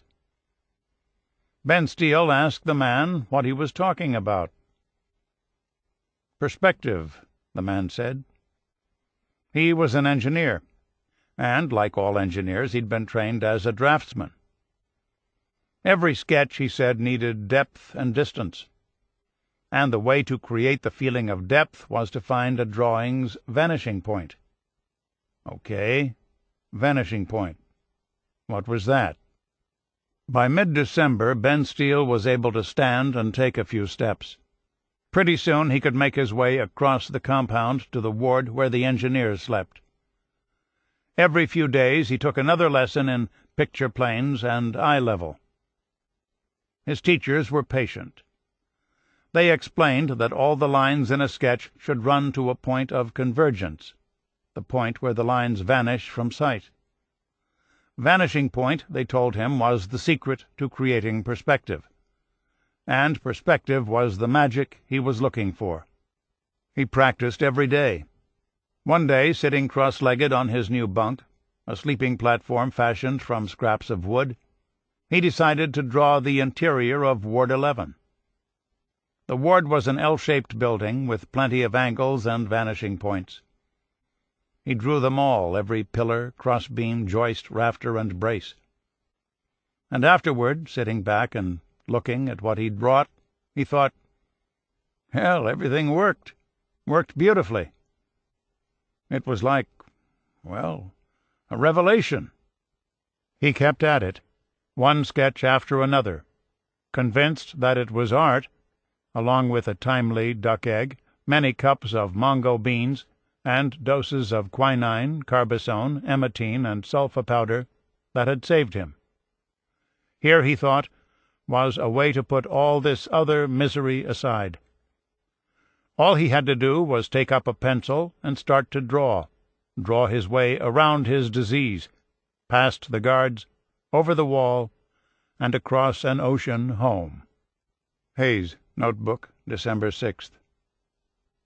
Some lousy rumors got abroad today, of no value whatsoever. Usual hooey. They are the same rumors we have heard a dozen times before, and each time proven childish banter. But each time hope springs in the human breast that this time it may be right. "The hope of ultimate release is part of the will to live," wrote Terence Desprez, a chronicler of survival. And every day in Bilibid, every single day, this particular hope got a boost from rumor. Every prison, barbed wire pen, and work site in the islands had a rumor mill. The grist for these grinders came from any number of radios hidden in Filipino homes and tuned either to KGEI in San Francisco or other distant English-language stations. Civilians with news would throw messages wrapped around rocks over Bilibid's outer wall. Merchants allowed to trade with the prisoners, Filipino clergy visiting Bilibid, and other interlopers also passed along the latest bruit and buzz. Occasionally this news had some truth to it, but the mongers in Bilibid who purveyed scuttlebutt could not resist the temptation to embellish it.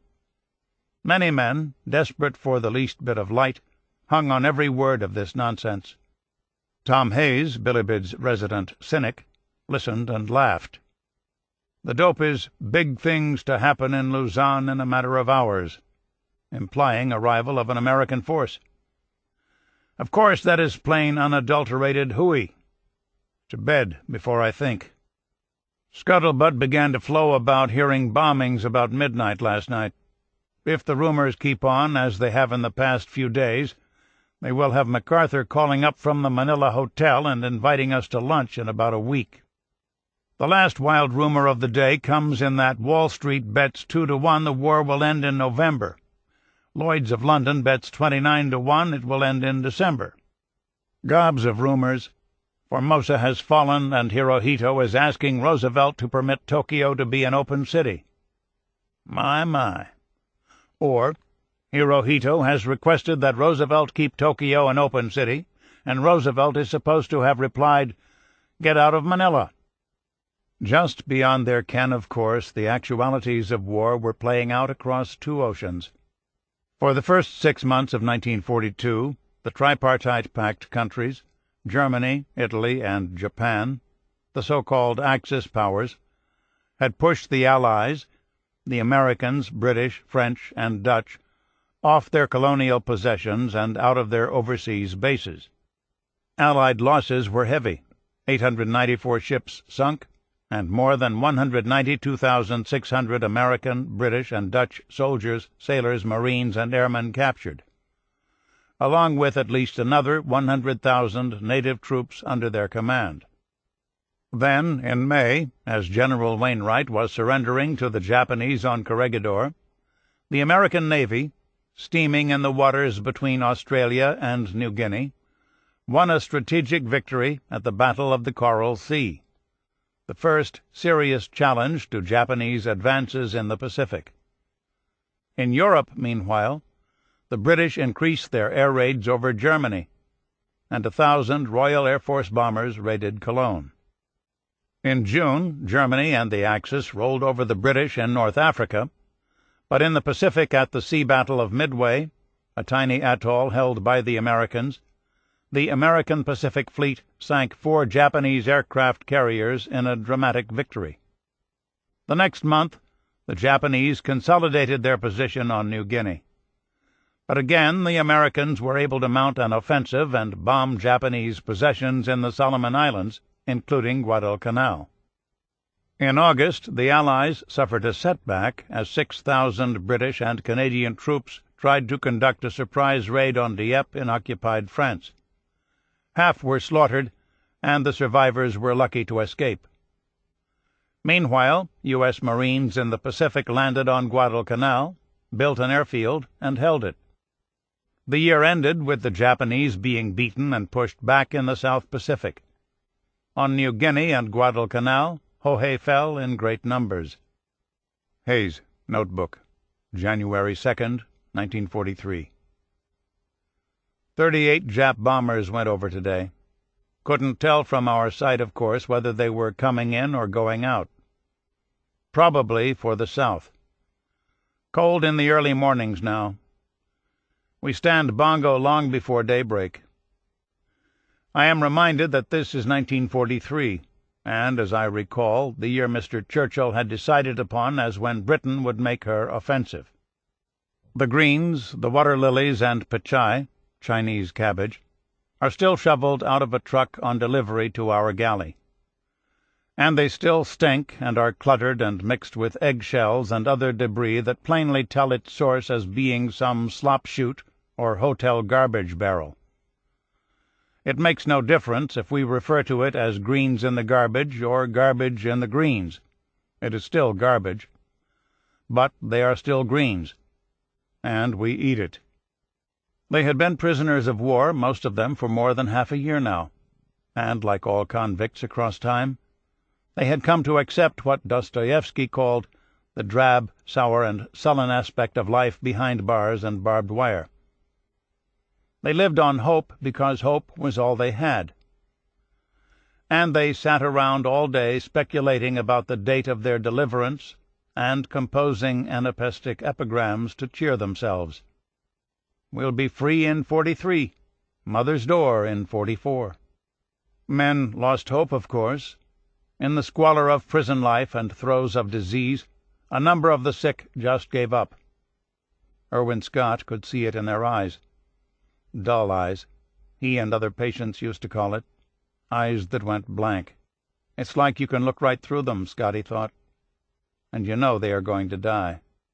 So Scott and some of his comrades tried to cheer the cheerless, sit and talk with them, tell them anything. MacArthur has landed on Mindanao and will be in Manila in a week. All kinds of lies, just to get their comrades to continue. All the talk seldom did a damn bit of good, however. Once a man had lost his will to live, he usually surrendered his life. 3 days, Scott discovered. Every damn one of them dies in 3 days. Friends never let friends die alone. Steve Kramarich's Air Corps buddy, Kenny O'Donnell, was debilitated by dysentery and could not shake the disease. And when O'Donnell died in the isolation ward, Kramarich was sitting at his side. "He looks like a hide stretched over a skeleton," Steve Kramarich thought. If his mother and father could see him, they would never stop crying. Sometimes camaraderie is based on compassion, one man seeing his suffering or abject loneliness in another. Zoeth Skinner struck up a friendship with Bobby Robinson, an aging civilian who had been in the Philippines most of his adult life and was a patient with Skinner on Ward 1. Robinson had served during the Spanish-American War and had stayed in the islands, working as the manager at one of Manila's most famous gin mills, the Legazpi Landing. By 1941 he'd survived 2 Filipino wives, married a third, and had a handful of children of various ages. Despite nearing his dotage, some of the men guessed he was going on 70, he re-enlisted at the beginning of the war, reassumed his old rank as a first sergeant in the 31st Infantry, fought in the battle for Bataan, and made the march off the peninsula, the 66-mile trek that killed men a third his age. Skinner liked and admired Robinson. With his grey grizzle and rimless eyeglasses, he looked somehow wise, authentic.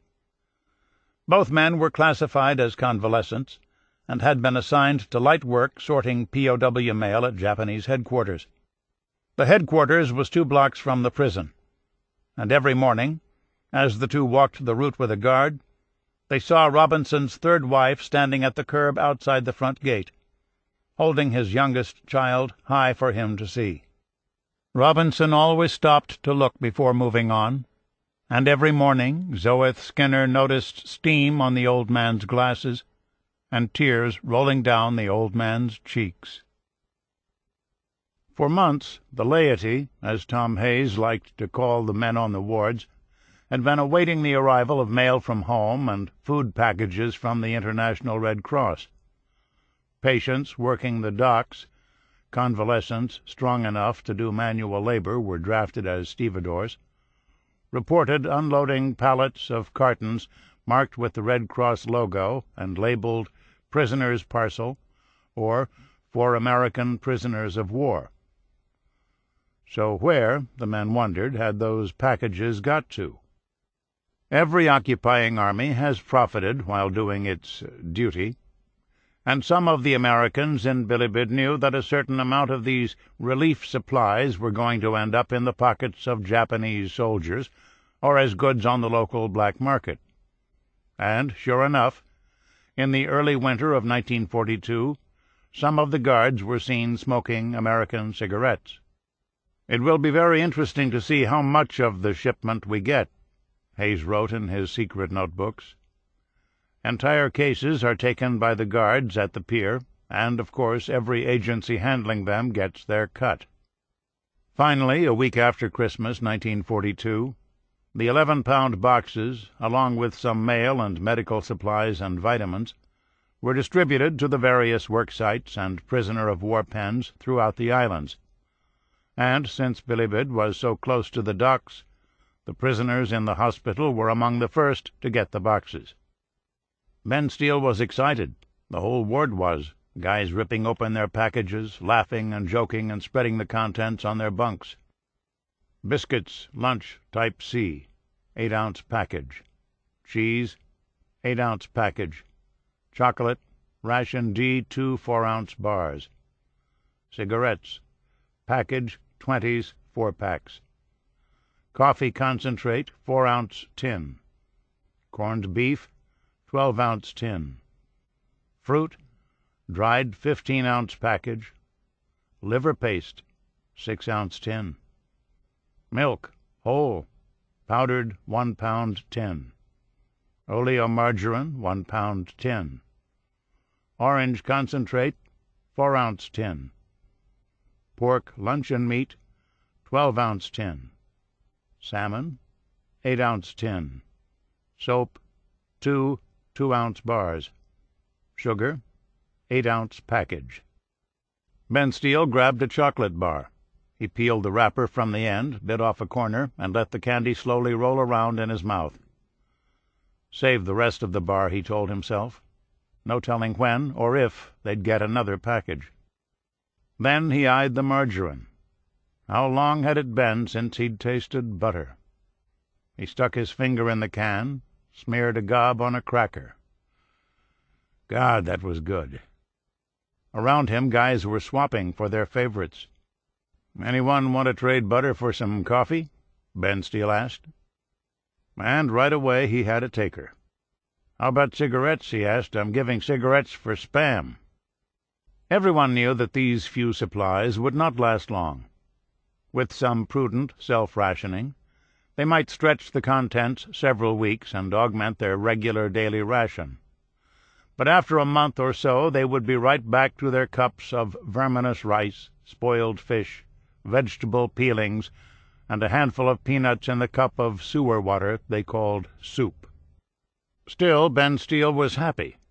There were plenty of prisoners, Tom Hayes among them, who thought Bilibid a hell on earth, a place of doubt, depression, disappointment, diversified disease, hunger, hate, heat, pestilence, poor prospects, and pauperized prisoners. Not Ben Steele. He didn't mind the dank adobe and dim barracks, the foul emanations of his bedfellows, the clock whose hands never moved. He was doing all right. Most of his swelling was gone. The rest was just a matter of time. He was still weak, still sick, and he was hungry all the time. Who the hell wasn't?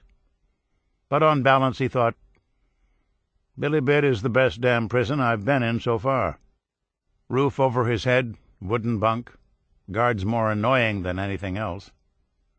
And the doctors had brought him back to life. Dr. Lambert still stopped by to check on him, chat with him. Kind of like a father. "I think I will always worship that man," he told himself. All he had to do was get better, then live day to day until the day the war was over. Wait, that was the thing. Just wait.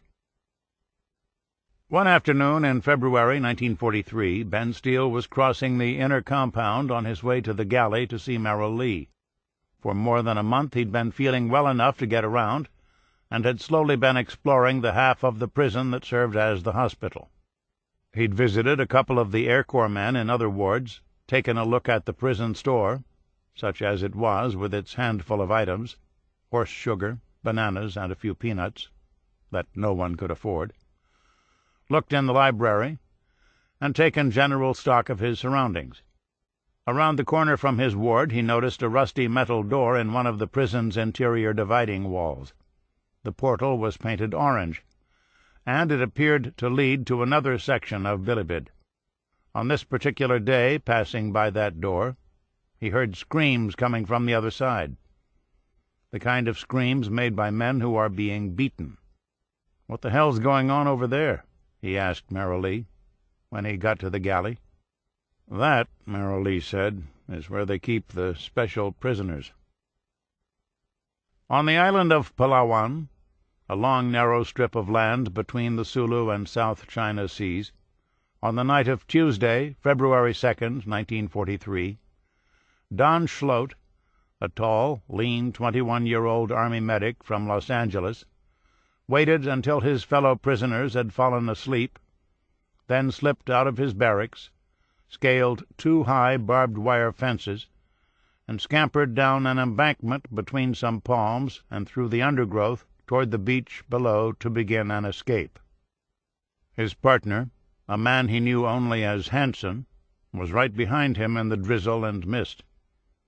It was roughly 1 in the morning, they guessed, which would give them about 5 hours of darkness to get as far as possible from the airstrip work camp. They walked north along the shore, keeping an eye on the sea and sky, and when the first glow of light revealed the horizon, they headed inland to find a spot to hole up the rest of the day. Their hiding place was a tangle of roots, hanging vines, and dangling branches in a mangrove swamp. After a while, from somewhere outside the tangle, they heard a commotion, a kind of clatter. Monkeys, they thought. A short time later, they heard another noise. Sounded like the door of an automobile slamming shut.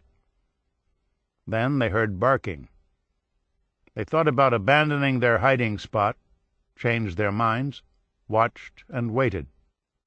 Schlote was sure that by now the guards back at camp would have held Bongo and discovered them missing and sent out search parties. Suddenly, from somewhere very close, they heard a voice, a flat, matter-of-fact voice. "What will you do?" it said.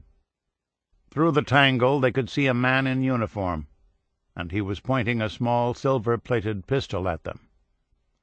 The man was Kempeitai, the Japanese secret military police.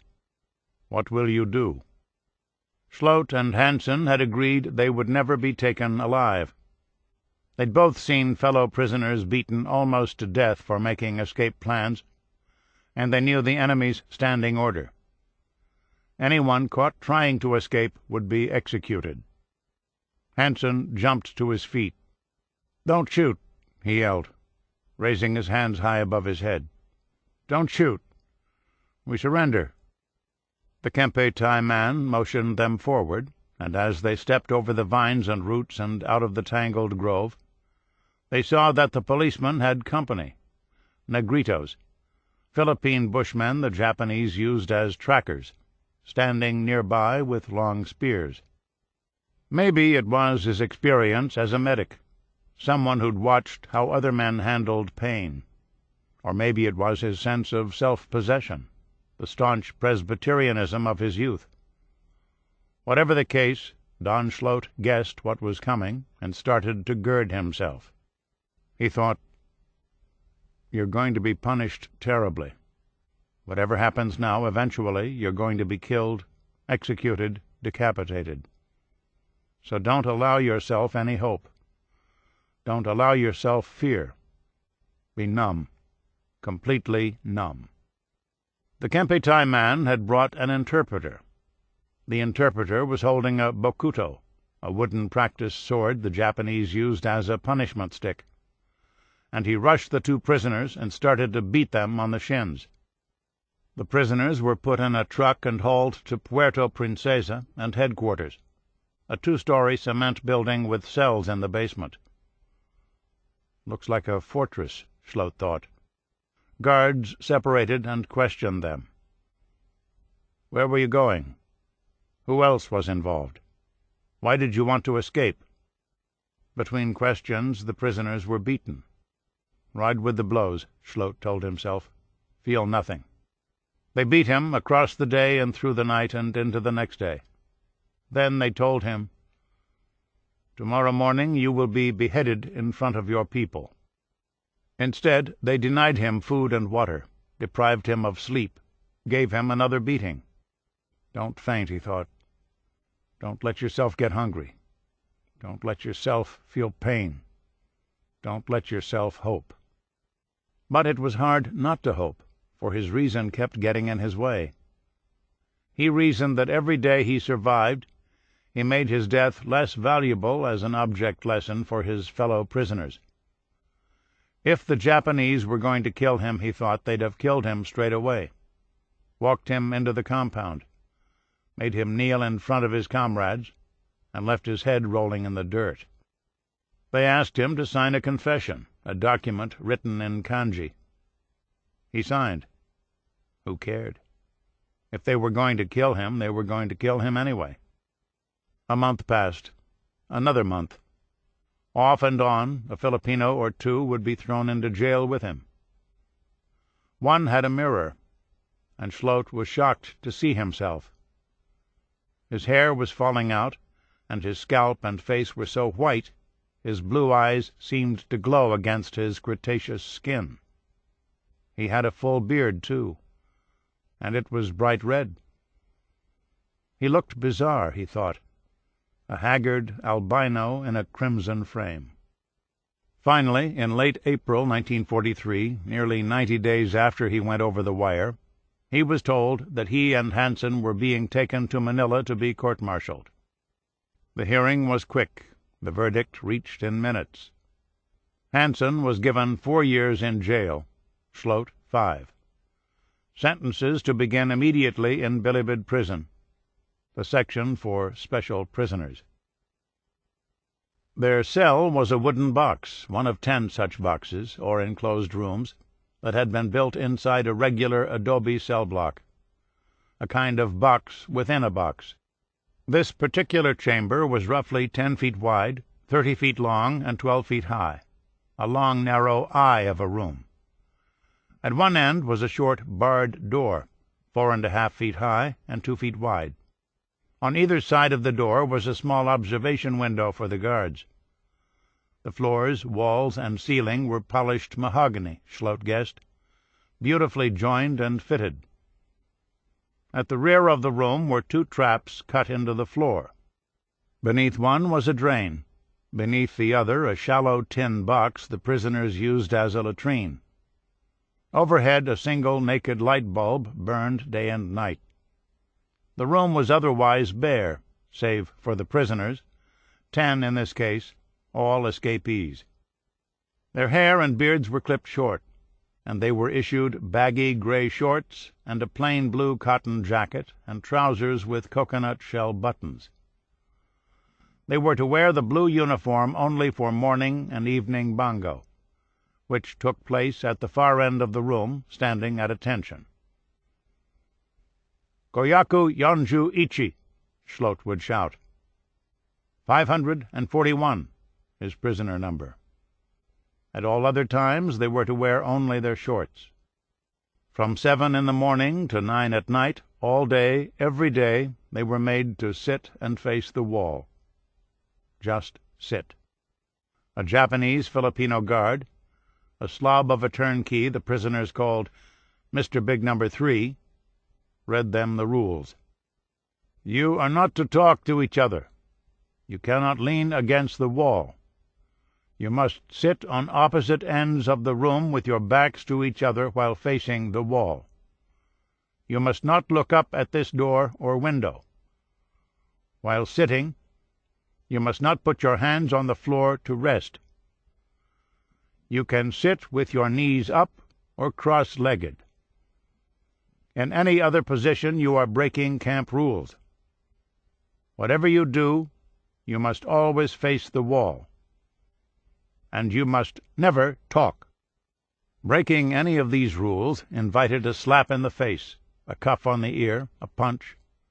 But these beatings were nothing compared to the real torture, the real punishment that was taking place in the special prisoners section of Bilibid prison, brute boredom. You must always face the wall. You must never talk. 5 prisoners facing one wall, 5 the other, their arms folded and resting on their knees. 10 men, sitting all day, staring at a blank wall. Don Schlote wondered, naturally, why he was still alive. At every prison and work camp in the Philippines, the Japanese had warned their captives that if they were caught trying to escape, they'd be shot or beheaded. Don Schlote had lived in the shadow of that falling sword since the morning he and Hansen had been caught in the mangrove swamp. Why had the Japanese spared them? Why had the enemy spared any of the other special prisoners? And what were they sparing them for? For this? Sitting all day in front of a blank wall? How long can I sit here? Schlote wondered. Just sit and wait. How long is this going to go on? The more he asked the question, the more time became his torturer, present time, the moment that never passes. It is the now that is agonizingly slow, he discovered. How many heartbeats are there in an hour? Must I count them all? At first he thought he might escape the interminable present by slipping into the past, taking himself back to the locations that had defined his life. 2650 West Pico Boulevard, Los Angeles, his home. The Wilshire Crest Presbyterian Church, where he sang in the choir. Los Angeles City College, where he had studied entomology, and the Los Angeles County Art and Natural History Museum, where he'd worked as a summer volunteer mounting insects. But how could he think about where he had been without remembering where he was? There was simply no escaping the stillness of the moment. Besides, thinking about home made him sad, and being sad made him weak. So he tried some other tricks. He studied the section of wall in front of him. Sometimes I feel I am almost a part of it. I am flesh, and it is wood, but we are both made of atoms. Can the atoms of my body pass through the atoms of wood and the steel bars beyond to freedom? If no guard is watching, I will press my hands against the wall, atom to atom, testing the reality of the walls, hoping to see my hand go through. The wall remains impenetrable. I wonder what Hansen's thinking. Hansen behind me facing the opposite wall.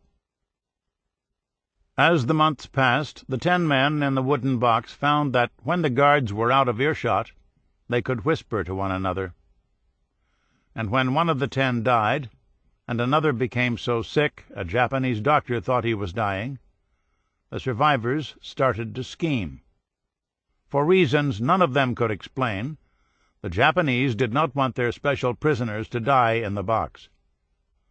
When a man became mortally sick, the guards always removed him, picked him up, and carried him out through the orange steel door in the wall that led to the regular prison hospital. Schlote and a couple of cellmates thought, why not make themselves so sick, so malnourished, they too would appear to be dying? And one by one they secretly started to starve themselves, passing their pitiful ration of rice to the other men in the box. It was a risky gambit, and Schlote knew it. How, he asked himself, could the pretense of dying be done without dying? It cannot, of course. All the same, he was desperate. Don Schlote got thinner, weaker, more worn and wan. Finally, after several weeks starving himself, he looked so bad the guards called a Japanese doctor. And on October 22nd, 1943, after almost 5 months in a wooden box, Don Schlote was put on a stretcher and carried through the orange door in the wall to the regular prison hospital. A grinning skeleton with only one thought. What bliss! Ben Steele was getting his strength back. He'd even gone on a day-long work detail at the docks. He came back weak and exhausted, but at least he'd kept his feet. That fall the Swedish Red Cross ship Gripsholm, chartered by the American government to effect an exchange of a limited number of Japanese and European civilian internees, made port in Manila with more Red Cross boxes and with mail and parcel post packages for the prisoners of war. Ben Steele got a small parcel and 25 letters from home. In the parcel his mother had packed some personal items, including socks, red socks, and in one of the socks she'd stuffed candy, hard candy that had melted into the fabric. Ben Steele filled his canteen cup with water, added the socks, and gulped the sweetened liquid down, red dye and all. Then he tore into the letters. In one was a black and white photograph of the entire family that had been taken during an outdoor birthday party for Gert's daughter Sandy, at the folks' house in Billings. They were all there, his parents, brothers, and sisters, smiling, but it was not the faces that caught Ben Steele's eye. It was what was on the table behind them. The platter of fried chicken, the chocolate cake, the large wedges of watermelon. Holy God, he thought, they don't have a clue. They really don't know what we're going through here. He had tried not to think about them. Easier that way. During the battle, on the march, and at Tayabas Road, each time a memory of home worked its way up from his subconscious, he'd force himself to think of something else. Then the bundle of letters and the package arrived. Now he missed them a lot, especially his mother, and he read her letters over and over until the paper started to tear at the folds. She was concerned, she said. That was the word she used in almost every letter. She was concerned about him. By the beginning of 1943, the Axis powers had started to lose ground in both the Pacific and European theaters of war. In January, the British Royal Air Force bombed Berlin, and the Allies in conference at Casablanca agreed that their goal was nothing less than the unconditional surrender of Germany, Japan, and Italy. In February, in the Solomon Islands in the Pacific, the Americans, after 6 months of combat, had defeated the Japanese at Guadalcanal. Meanwhile, troops under the command of American Admiral William Halsey were advancing rapidly through New Guinea to Bougainville. That June, submarines from the U.S. Pacific Fleet started a campaign against Japanese shipping, and by September they had sent more than 160,000 tons to the bottom. Through the fall of 1943, U.S. Marines moved deeper into the Central Pacific and defeated fierce Japanese garrisons on Makin and Tarawa in the Gilbert Islands. In his fireside chat on December 24th, President Roosevelt told his fellow Americans that at last he could do more than express a hope. Increasingly powerful forces are now hammering at the Japanese at many points over an enormous arc. The Allies are all forming a band of steel which is slowly but surely closing in on Japan. These setbacks put pressure on Japanese lines of communication and supply, and in all Japanese-held territories, especially in the Southwest Pacific, there were shortages of men, materiel, manufactured goods, and food. For the prisoners of war at Bilibid Hospital, the shortages were proof that America was at last winning. But after a year and more of captivity, they no longer expected the cavalry to come riding over the hill at any moment. And "We'll be free in 43 and Mother's Door in 44 gave way to "Keep alive till 45 and Golden Gate in 48. In his notebooks, Hayes wrote, "General change in attitude can be noted. The war is no longer expected to be over next month or next week." A few thinking men, Hayes among them, also began to worry about how the enemy, so seemingly indifferent to the fate of their captives, might behave in losing. "I have never been able to convince myself that the Japs would just move out of here in the face of attack and leave us to be relieved by our own forces," Hayes wrote. I can't be convinced they would allow us to continue on our way unmolested. In a war driven by ideas about race, which is to say, hate, the threat of extermination was ever present. And the Japanese hated white men such as Hayes as much as Hayes and his comrades hated the Japanese. "Shades of the days of the Tripolitan pirates," he wrote, "days of the Moslems and Turks, when our seamen died and rotted in Oriental prisons. The white man is sure as hell serving in bondage to the yellow boys today. The American people back home can't realize yet what it means to be reduced to an animal existence with less care and attention than animals in our zoo." Japanese military leaders made no attempt to hide their animus either. To hate the Ketojin, the hairy white foreigners who had denied Nippon its due, was part of the propaganda at every army training camp in the Japanese home islands. But as a practical matter, and the Japanese, a most practical people, were always looking for something that was jitsuyo, capable of being turned to use, prisoners of war were an obvious source of labor, especially in a country where every man, woman, and able-bodied child was either pressed into military service or put to work in the fields, rice paddies, and overburdened factories. Not long after the fall of Bataan in April 1942, the bureau chiefs at the War Ministry in Tokyo met to decide what to do with the 192,600 Dutch, British, and American POWs they'd captured in their conquest of the Southwest Pacific. The generals reminded one another that Japan had not ratified the Geneva Convention, and thus was not bound by the proscription against using prisoners as slaves. So, all prisoners of war will engage in forced labor, they decided.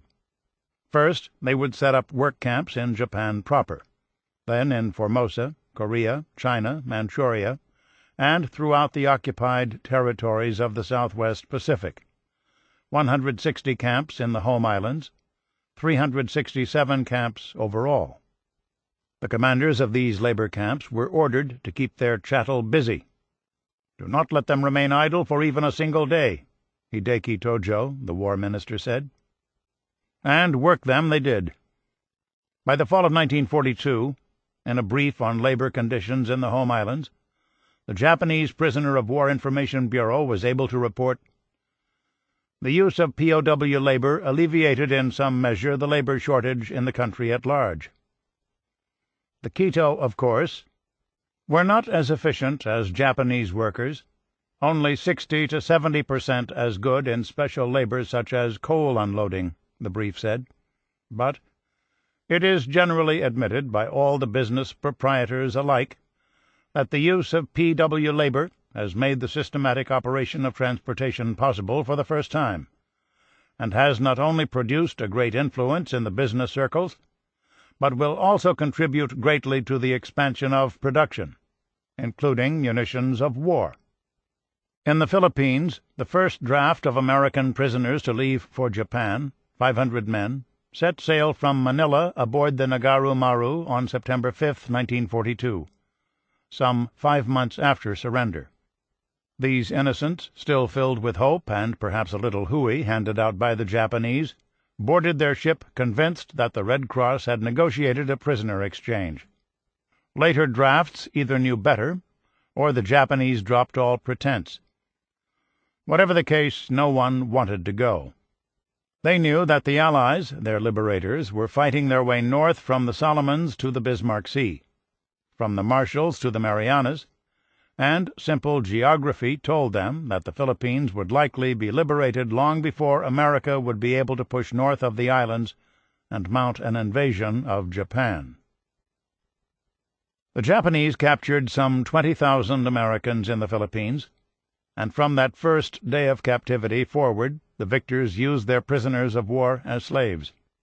Several of these work details and labor gangs, especially the ones building airfields, were quartered in self-contained camps, places with bamboo barracks, barbed wire enclosures, and permanently assigned guards. But most work details, clean-up parties, road gangs, field crews, and the like, drew their labor from the Central American Prisoner of War Camp, a large, flat, open piece of land on a treeless plain outside the city of Cabanatuan in the central Luzon province of Nueva Ecija. Camp Cabanatuan had replaced Camp O'Donnell. At first it had all the same ills: appalling living conditions, feeble and corrupt army leadership, feculent zero wards of dying men. Then the Japanese put Marine Corps Lieutenant Colonel Curtis T. Beecher of Chicago in charge. Beecher, a decorated hero of World War I, and by every account one of the most competent field officers in captivity, set about turning a cesspool into a place of survival. He ordered the sprawling camp cleaned up, organized the men, lobbied his Japanese overseers for more medicine, supplies, and food, and the monthly death rate dropped from several hundred to a handful. In 1943, the camp census averaged between 3,000 and 4,000 men. And everyone, including the officers, worked. Prisoners drove trucks, repaired machinery, performed various chores and menial labor. Every day 2,000 men tilled and tended the fields of a 200-acre plot adjacent to the camp, a farm that grew vegetables exclusively for Japanese mess tables on Luzon. It was from Cabanatuan, for the most part, that the Japanese drew their cargoes of prisoner chattel to ship north to the slave labor camps in the Japanese home islands. 500 this month, 800 the next, 1,000 after that.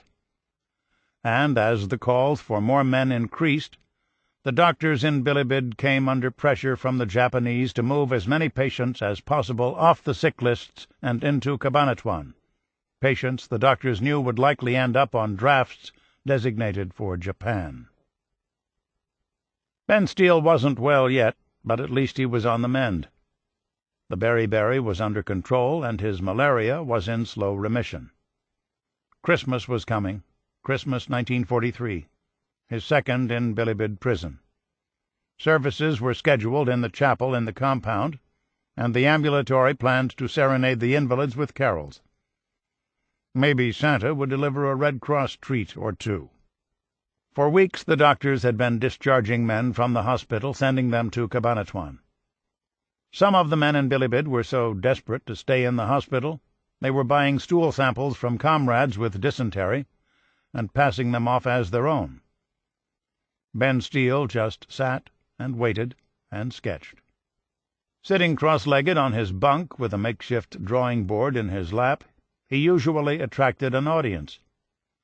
One day a short, gruff Japanese sergeant, a man the prisoners called Captain Bligh, sat down next to him. For a moment Ben Steele worried he'd made trouble for himself.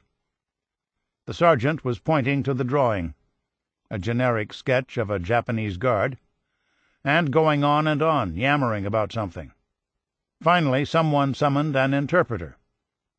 Seemed the artist had misdrawn the guard's leggings, and the sergeant was trying to get him to do it right. His drawings were getting better, the subject matter more varied: portraits, prison scenes, landscapes. Meanwhile, some of the officers approached him with a secret project. The cruelty they'd all suffered was criminal, they said, and no one was taking any photographs of this stuff, so maybe he should start drawing it, create a record of atrocities for the reckoning that was sure to follow the war. He'd never thought of art as documentary, as an accounting. To him, a drawing should aim to capture the raw energy of the world, the mysterious force of life.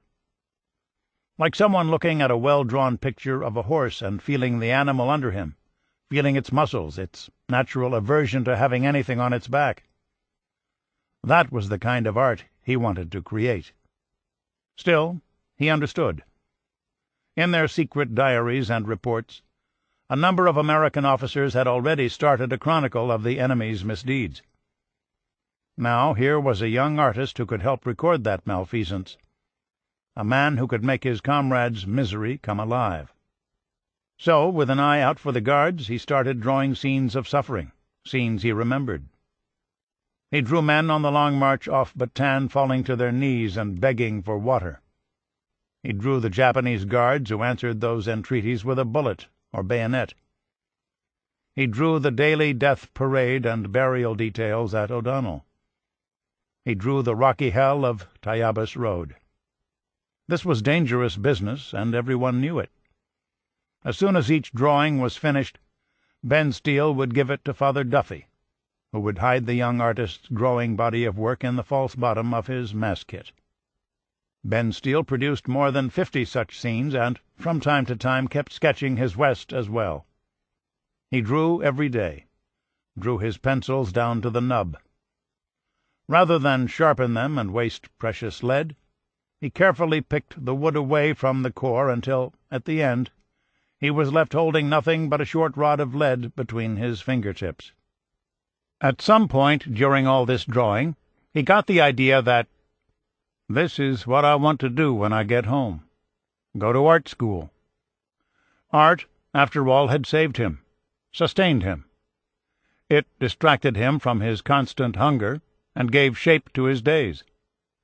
To almost everyone else in prison, the sameness of the days produced a numbing apathy. They woke to the bell, stood bango, ate lugao, went to bed. Then they got up and did the same thing all over again, day after leaden day. Ben Steele got up and started to draw. He got the word from the doctors right after the New Year in 1944. They had reclassified him from convalescent to well, and he was listed to go to Cabanatuan. He knew that Cabanatuan was the staging point for drafts to Japan. Everyone said it was going to be cold in Japan, very cold, and he didn't want to go. He arrived at Cabanatuan in the middle of January, a huge, hot, and dusty place, 6/10 of a mile long, roughly the length of 11 football fields end to end, and half a mile wide, all surrounded by 3 high barbed wire fences that formed a no-man's land, a kill zone for the guards. Same Sewali shacks as O'Donnell, same rice slop as everywhere else, men in the same rags and loincloths. He worked the farm, digging, planting, hoeing with homemade tools, camotes, corn, eggplant. He thought he might steal something and smuggle it back to camp under his hat or waistband. Then he saw what happened to the skeletal men who got caught doing that. And so, like everyone else, he picked pigweed for himself and choked it down with his rice. Sometimes, when he thought the guards weren't looking, he'd sneak a bite of a cornstalk near the base. The stalk was kind of tender down there, at the bottom, his nose in the dirt. In July 1944, his name appeared on a draft of 1,100 men listed for shipment to Japan. The draft was taken by train, boxcars, back down to Manila, and put up overnight in the transient section of Bilibid, across from the hospital. That night, quite by accident, Ben Steele ran into Q.P. Devore, who was on his way to Cabanatuan from a work farm in Mindanao. Ben Steele thought Q.P. looked good. He'd been treated well at the camp in the southern islands. Q.P., on the other hand, thought his friend looked awful. His cheekbones were showing, and his eyes were sunken in his head. He'd lost so much weight, he was down to 110 pounds, his skin sagged on his bones, and his knees looked like doorknobs, his ribs like a washboard. Q.P. handed him a small mirror from a Red Cross package. Ben Steele was shocked by the image in the glass. Still, they were delighted to be together again, if only for a night passing through prison. They shared a coconut, traded tales, wondered what was ahead. The next day Ben Steele and the rest of the draft were assembled in the prison compound. They marched out the front gate and through the streets of Manila to the docks by Manila Bay. There they were loaded aboard an old freighter, the Canadian Inventor, for the long trip north, a trip into the heart of the enemy's homeland. Chapter 11. July 2nd, 1944. Pier 7, Manila Bay. Ben Steele was waiting in a long line of men queued up to board the Canadian Inventor. Since surrender, The Japanese had been shipping boatloads of American prisoners from the Philippines to Japan and its occupied territories as slave labor. The first groups of prisoners had left Manila in 1942 in the gloom of defeat, liberation the last thing on their minds. Now, however, in the summer of 1944, America was winning the war, and the 1,100 men lined up to board the Inventor felt thwarted. The Allies were gaining ground, getting close, and the men on the dock had hoped to be free in a matter of months. Today they were getting on a ship for Japan, and they knew it might be years before America could mount an invasion of the enemy's homeland to save them.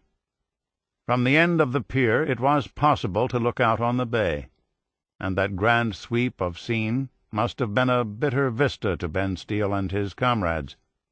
To the southwest they could see the spit of land called Cavite. From there, in December 1941, Admiral Thomas Hart's Asiatic fleet had fled south to save itself, and, looking due west across the bay through the haze hanging over the water, the prisoners could make out a dark silhouette of mountains, the ghostly promontories where they had fought for 99 days, the peninsula of Bataan. The Inventor was empty, riding high in the water, and every so often Ben Steele glanced up at the dark hull and grimy white superstructure. The ship looked like she'd been steaming constantly, with no time to put in for refitting or repairs. A real rust bucket. The line of men began to file slowly up the gangway to the main deck. As Ben Steele passed a forward bulkhead, he spotted a brass plaque with the name of the ship, then passed across the deck to an open hatch and ladderway leading down to a hold. Wafting up from the hold was the scent of hay and the stale smell of horses and manure. Okay, he thought, pausing at the open hatch. If horses had survived this old tub, so could he. As he started to descend the ladder, he could see that the space below was already so crowded with anxious and perspiring prisoners, he would barely have enough room to squat or sit, even with his legs drawn up tight against his chest. The only light was from the open hatch, and back in the far reaches of the hold it was dark, choking dark. American prisoners of war were carried back to the Japanese homeland in the same spaces, the same airless holds, the Imperial Army used to transport its own troops. Japanese generals stuffed these troop ships so full of Hohei that headquarters, in a 1941 handbook passed out prior to sailing, warned the average soldier he would be sleeping side by side on the mess decks with his comrades like sardines in a tin. By mess decks they meant the wooden or steel shelves that had been built into the ship's storage holds between decks, sleeping platforms to double or triple the number of troops that could be carried in the spaces below decks. The shelves and tiers were stacked so tightly there was barely 3 feet between them, just enough room to squirm in and wriggle out. Silkworm shelves, the Hohei dubbed them. A level down, meanwhile, in poorly ventilated bottom decks, horses and their hostlers sweated out the journey. Life at every level below decks was so miserable. In tropical waters the holds reached temperatures of 130 degrees. The Japanese troops complained bitterly among themselves, and headquarters, apparently getting wind of the grousing, tried to put the troops' predicament into perspective. In the 1941 handbook, "Read this alone, and the war can be won," the Hohei were told, "Never forget that in the dark and steaming lowest decks of the ship, with no murmur of complaint at the unfairness of their treatment, the army horses are suffering in patience. Remember that however exhausted you yourselves may feel, the horses will have reached a stage of exhaustion even more distressing." Among its many miscalculations in going to war with the West, Japan, a maritime nation, grossly underestimated the number of merchant ships it would need, ships to ferry troops and supplies to far-flung battlefields, ships to carry raw materials back to the homeland, ships to import enough food to feed Japan's people. By the end of 1942, Allied aircraft and submarines plying the Southwest Pacific had sunk more than 1 million tons of Japanese shipping, 1/5 of its already inadequate fleet, and by the beginning of 1944, the Japanese had lost at least another fifth. As these merchant losses mounted, the remaining ships were forced to carry more and more cargo, which included consignments of prisoners of war, thousands of men jammed and stuffed into the tiers, racks, platforms, and shelves below decks. Under normal conditions, steaming night and day, a Japanese merchant ship, turning an average of 13 knots, could make the 1,276 nautical miles between Manila and Moji, Japan's main port of arrival for POWs, in 15 days or less. But by the middle of 1944, harassed by Allied aircraft and roving submarine packs, or slowed by aging boilers and engines, Japanese cargo ships frequently had to stop and hide, or put into a friendly port for repairs, and a journey of 15 days could easily turn into a month or more below decks. The Canadian inventor sat at the dock for a day and a half, her 2 holds packed with American prisoners of war. Then, on the morning of July 4th, the ship finally set sail. Less than 24 hours later, she was back at anchor with boiler trouble, and she sat in Manila Bay awaiting repairs. The air temperature was near 90 degrees, the humidity about 75%. The rainy season, with its cooling overcast, was late that year, so a bright sun beat down on the metal hull and deck. The ship's holds were not ventilated, and during the day the Japanese refused to remove the hatch covers, lest some of their human cargo escape. After a few hours sitting in the sun, the holds became like bake ovens. "This is damn near unbearable," Ben Steele thought. The men tried to settle down, but wherever they sat, squatted, or lay in the hold, either on the side tiers or on the bare deck in the middle of the hold, they were wedged arm to arm, belly to back. The press of men was so intense they started pouring sweat. Within an hour they were beginning to dehydrate, and by the afternoon they were clammy and light-headed, the first symptoms of men failing from thirst. Many worried they might faint and never wake, and that sense of doom left them anxious, panting. The faster they tried to breathe, the more their hearts raced, and it wasn't long before they could feel their pulse pounding in their heads and chests. They needed air, they needed water, they needed to get out of that damn baking box. That night the Japanese finally peeled back the hatches and lowered buckets of water and rice. Not enough, of course. Never enough. What was it the War Minister had said? There is no need to pamper the POWs. At sea, it seemed, their short rations would be shorter. A couple of handfuls of rice and less than a canteen of water, 16 ounces per man per day. The first day a large number of men went without any food or drink at all. No one, no officer or senior sergeant, stepped forward to organize them, and the men standing directly under the hatch openings grabbed what they could, while the sick and the weak and those crammed into the back reaches of the holds got nothing at all. Here and there in the hold were 5-gallon latrine buckets, which, in the crowding and dark, often got kicked over, spilling the contents on the men lying and sitting nearby. At some point after dark, the Japanese allowed groups of prisoners to come topside for a few moments of air. Then it was back down into the stink and heat until the next night.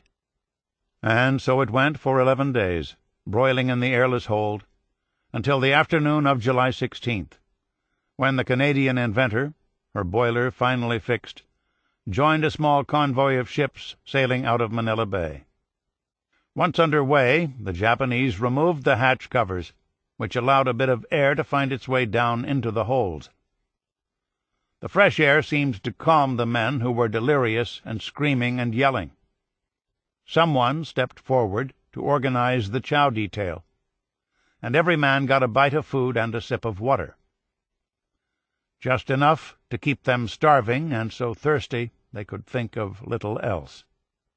24 hours out of port, the seas became heavy, and the ship ran into huge swells and squall-like winds, a Pacific typhoon. Still riding high in the water with a light cargo, the Canadian inventor bobbed and tossed in the stormy seas, pitching and rolling so severely her yards and braces sometimes seemed to touch the surface of the water. Ben Steele knew about bad weather, but he had never been through a storm at sea with swirling clouds, 70-mile-an-hour winds, and torrents of rain. From his position in the forward hold, just below the open hatch, he could see the tops of 30-foot waves crashing across the deck. And when the ship pitched forward in a trough between giant swells, he thought, "The whole damn front end is going under the water." And he was afraid. Men thrown off their feet went flying across the hold, bouncing off one another and tumbling and rolling from bulkhead to bulkhead. Soon the hold was a tangle of limbs and bodies sliding around in pools of vomit and excreta from the latrine buckets. In all that sliding, Air Corps Private John Crago of Huntington, Indiana, noticed that the skin on his legs, buttocks, and lower back had been scraped raw, and he tried to wedge himself in a corner of the hold and grab a beam to steady himself against the storm. At first the Japanese left the hatches open, and the men, thirsty and filthy, welcomed the sheets of rain coming into the open holes. Then the waves started sweeping the deck. The hold took on sea-water, and the Japanese slammed the hatch covers shut, leaving the prisoners rolling in the reeking dark. When the winds finally calmed and the waves flattened, the crew discovered more boiler trouble, and the Canadian inventor left her small convoy and made for Formosa. The prisoners were allowed to rotate up on deck now for a breath of air or to use one of the 5 benjo, latrine seats the Japanese also called bird cages, that hung over the rail on ropes. A few days later, July 23rd, the inventor tied up at the docks at Takao. After 21 days in the hold, her bearded human cargo looked begrimed and smelled worse, and the Japanese ran them all up on deck and washed them down with fire hoses, then sprayed water into the holds and pumped the vile bilge into the harbor. 1 day passed, 2. The ship took on a large load of salt in its lower hold. Then she just sat there day after day. At the end of the month, she was still waiting for repairs. Mate Mate Maru, the men nicknamed the old bucket, the waiting ship. At last, on August 4th, 12 days after the ship had put into Takao, she sortied again. But after a few hours' steaming, she turned toward shore, this time putting in at the port of Keelung. More boiler trouble, more waiting for the Mate Mate Maru. In the close and crowded spaces below decks, tempers were growing short. The vermin, fleas, lice, rats, the starvation rations, the filth, men with dysentery and diarrhea had trouble getting through the crowd in time to use a benjo topside or a latrine bucket in the hold. The thick, suffocating air. All of it was wearing on everyone.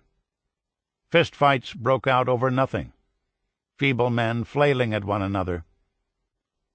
Any man suspected of stealing food or water became a whipping boy for those around him.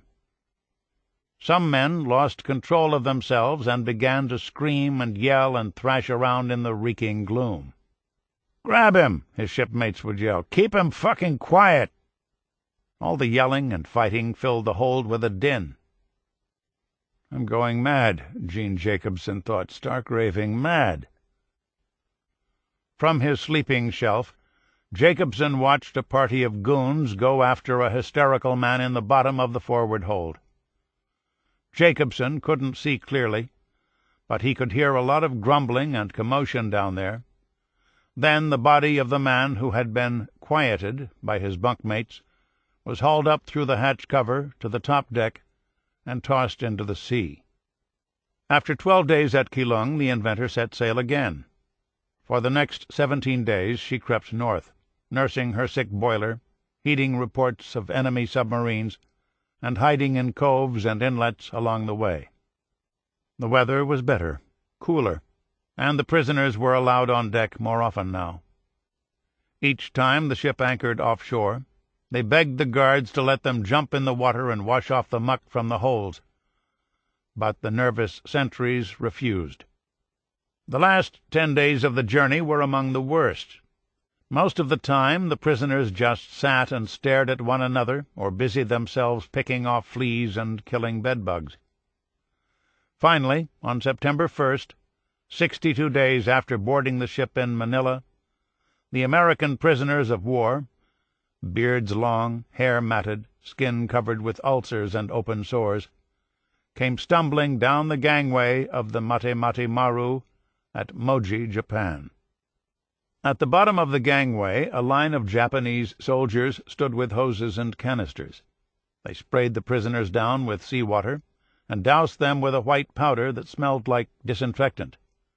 Then they issued them light cotton clothing and marched them through the streets to a warehouse where the men were fed bean soup and bread, food that tasted like a feast. The detail was then separated into groups, and it was obvious to the men that they were being sent to different places. Ben Steele was in a group of 255 men who were marched to a ferry. The ferry carried them across the narrow strait between Moji and Shimonoseki. There they boarded a train with seats. Seats, Ben Steele thought. A real luxury. Then he remembered where he was, and what he was. Hell ships, the prisoners of war came to call them. Between January 1942 and July 1945, the Japanese transported 156 shiploads of Allied POWs from battlefields and camps in the Southwest Pacific to slave labor sites in their territories and home islands. Although they packed the prisoners in the same spaces they used for their own troops, they stuffed those spaces as if they were shipping livestock, then, out of expediency, spite, or both, denied them adequate air, food, and water. More than 126,000 Allied prisoners of war and native laborers made these journeys, and more than 21,000 died en route or went down with the ships. The prisoners on the Canadian inventor fared better than most. During their passage, only a handful of bodies were hauled topside and tossed into the sea. Later voyages were much crueler, and a lot more deadly. On October 11th, 1944, the freighter Arisan Maru left Manila for Japan with some 1,800 prisoners of war in her main hold. The fall of 1944 was a dangerous time for Japanese merchant ships plying the waters of the South China Sea. The United States had assembled a massive armada to invade the southern Philippine island of Leyte, about 400 miles south of Manila, the key stepping stone, as MacArthur saw it, to taking the Philippine Islands back from Japan. As a prelude to the Leyte invasion, the U.S. Navy positioned a task force of aircraft carriers near the islands, and carrier-based fighter planes and bombers began to attack Japanese targets on land and in the South China and East China Seas. The Navy also dispatched submarine packs in those waters. Convoy College, the skippers called the area, because they were going to school on any Japanese ships that sailed there. In just 90 days, September through November 1944, American air and naval forces sank 347 Japanese merchantmen, an astonishing 1,382,516 tons of shipping. Since the Hell ships were never marked as prisoner-of-war transports, they often carried war material as well. American pilots and submarine skippers had no way of knowing they were shooting at fellow Americans. When they looked in their sights and lined up their targets, all they saw was the enemy.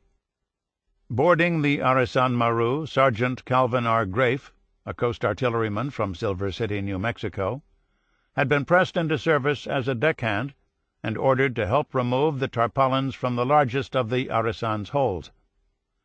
When he pulled back the hatch cover and looked down, he guessed the hold could accommodate some 200 men. The Japanese jammed 1,805 into that space. After 2 days at sea, days of boiling heat, thick, noxious air, vermin, short rations, and little water, 5 men were dead, likely from heat stroke and heart failure. At last, heeding the prisoners' incessant pleas, the Japanese moved 600 men from the most crowded bays below decks into the ship's coal bin, a large storage space reached only by rope ladders. 600 men sitting and sleeping on a mound of hard black rocks.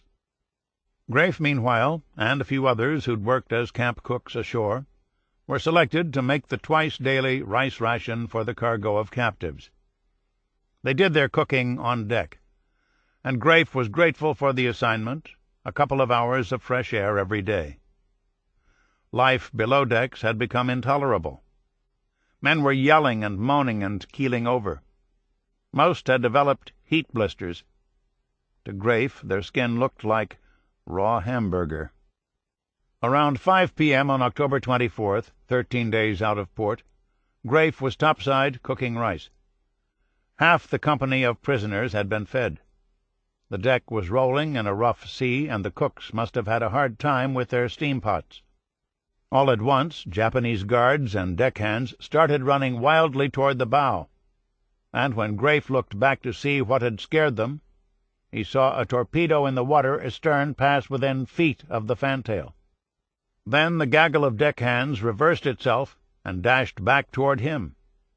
Another torpedo, this one across the bow. "What gives?" yelled one of the prisoners from below. "Submarines! School of fish!" one of the cooks shouted back. "Please God, don't let them miss." Seconds later, 3 torpedoes hit the hull. The Japanese shoved the cooks below decks, covered the hatches, then cut the rope ladders to the coal bin and raced for the lifeboats, leaving the prisoners trapped. In the coal hole, a few boys managed to shimmy up a pole and reattach the ropes, and in the main holds the strongest of them mounted ladders and pushed off the hatch covers. When Grafe finally got up on deck, the Japanese were gone, and the stern of the ship was already under water. Then the boilers exploded, the ship started to slip under, and Grafe was in the water. No one could say how many men were killed below decks and how many made it topside into the sea. 200, 300, more. About 25 men, Grafe among them, started swimming toward a Japanese destroyer that had come to the Arisan's aid. But when they reached the destroyer's side, Japanese sailors standing along her rail grabbed grappling poles, leaned over the side, and began to push the Americans under water. Grafe swam off and joined a group of survivors clinging to some wreckage floating nearby. At dusk, he spotted 2 bamboo poles in the water and swam out to fetch them. But when he turned around in the gloaming to swim back, he couldn't find the wreckage and his companions. Using the poles as a makeshift raft, he drifted for what seemed like a long time, through the day and night and into the next day, when he looked up and saw a lifeboat drifting nearby. "Hey, boat! Anybody there?" 4 heads popped up. Prisoners from the ship.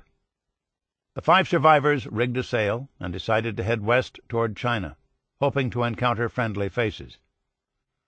3 days later they happened upon some Chinese junks, and with the aid of their crews, the Americans made it to the Chinese coast and, finally, into American hands.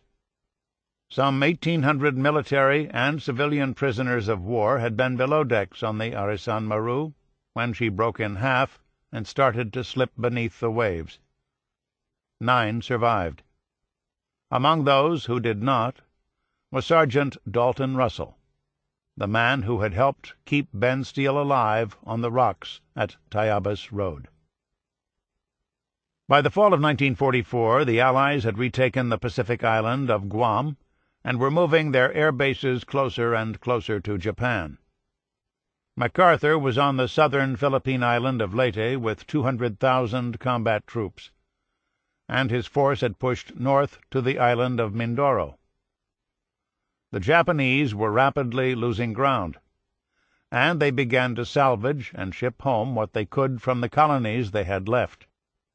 The Oryoku Maru, a passenger liner designed to haul cargo as well, was part of this anxious falling back under fire. On the day she was scheduled to leave Manila, the cabins and bays of her white superstructure were occupied by 700 Japanese civilians, women and children mostly, and 1,000 Japanese sailors off sunken Japanese ships.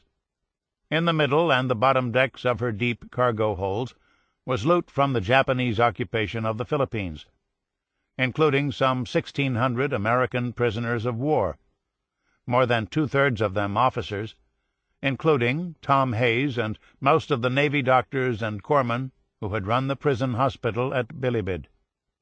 Japan had recently lost 122 merchant ships in the same shipping lanes the Oryoku planned to ply. With such losses, and with MacArthur poised to invade the big island of Luzon, the Japanese must have known that the Oryoku Maru would be among the last vessels able to leave Manila, and they packed her holds tight. The crowding below decks was criminal. Prisoners were stuffed into the side shelves and sleeping platforms. In the open area in the middle of the holds, men were made to stand so tightly bunched that, looking down from the hatch above, the Japanese guards could see only heads and shoulders, like the tops of pickles jammed into a jar. During the loading of Hold 3, one of the American officers, counting some 450 men already belly to back, told the guards the space was full. The Japanese ignored him and kept pushing more and more men down the ladder on top of the others. 300 more.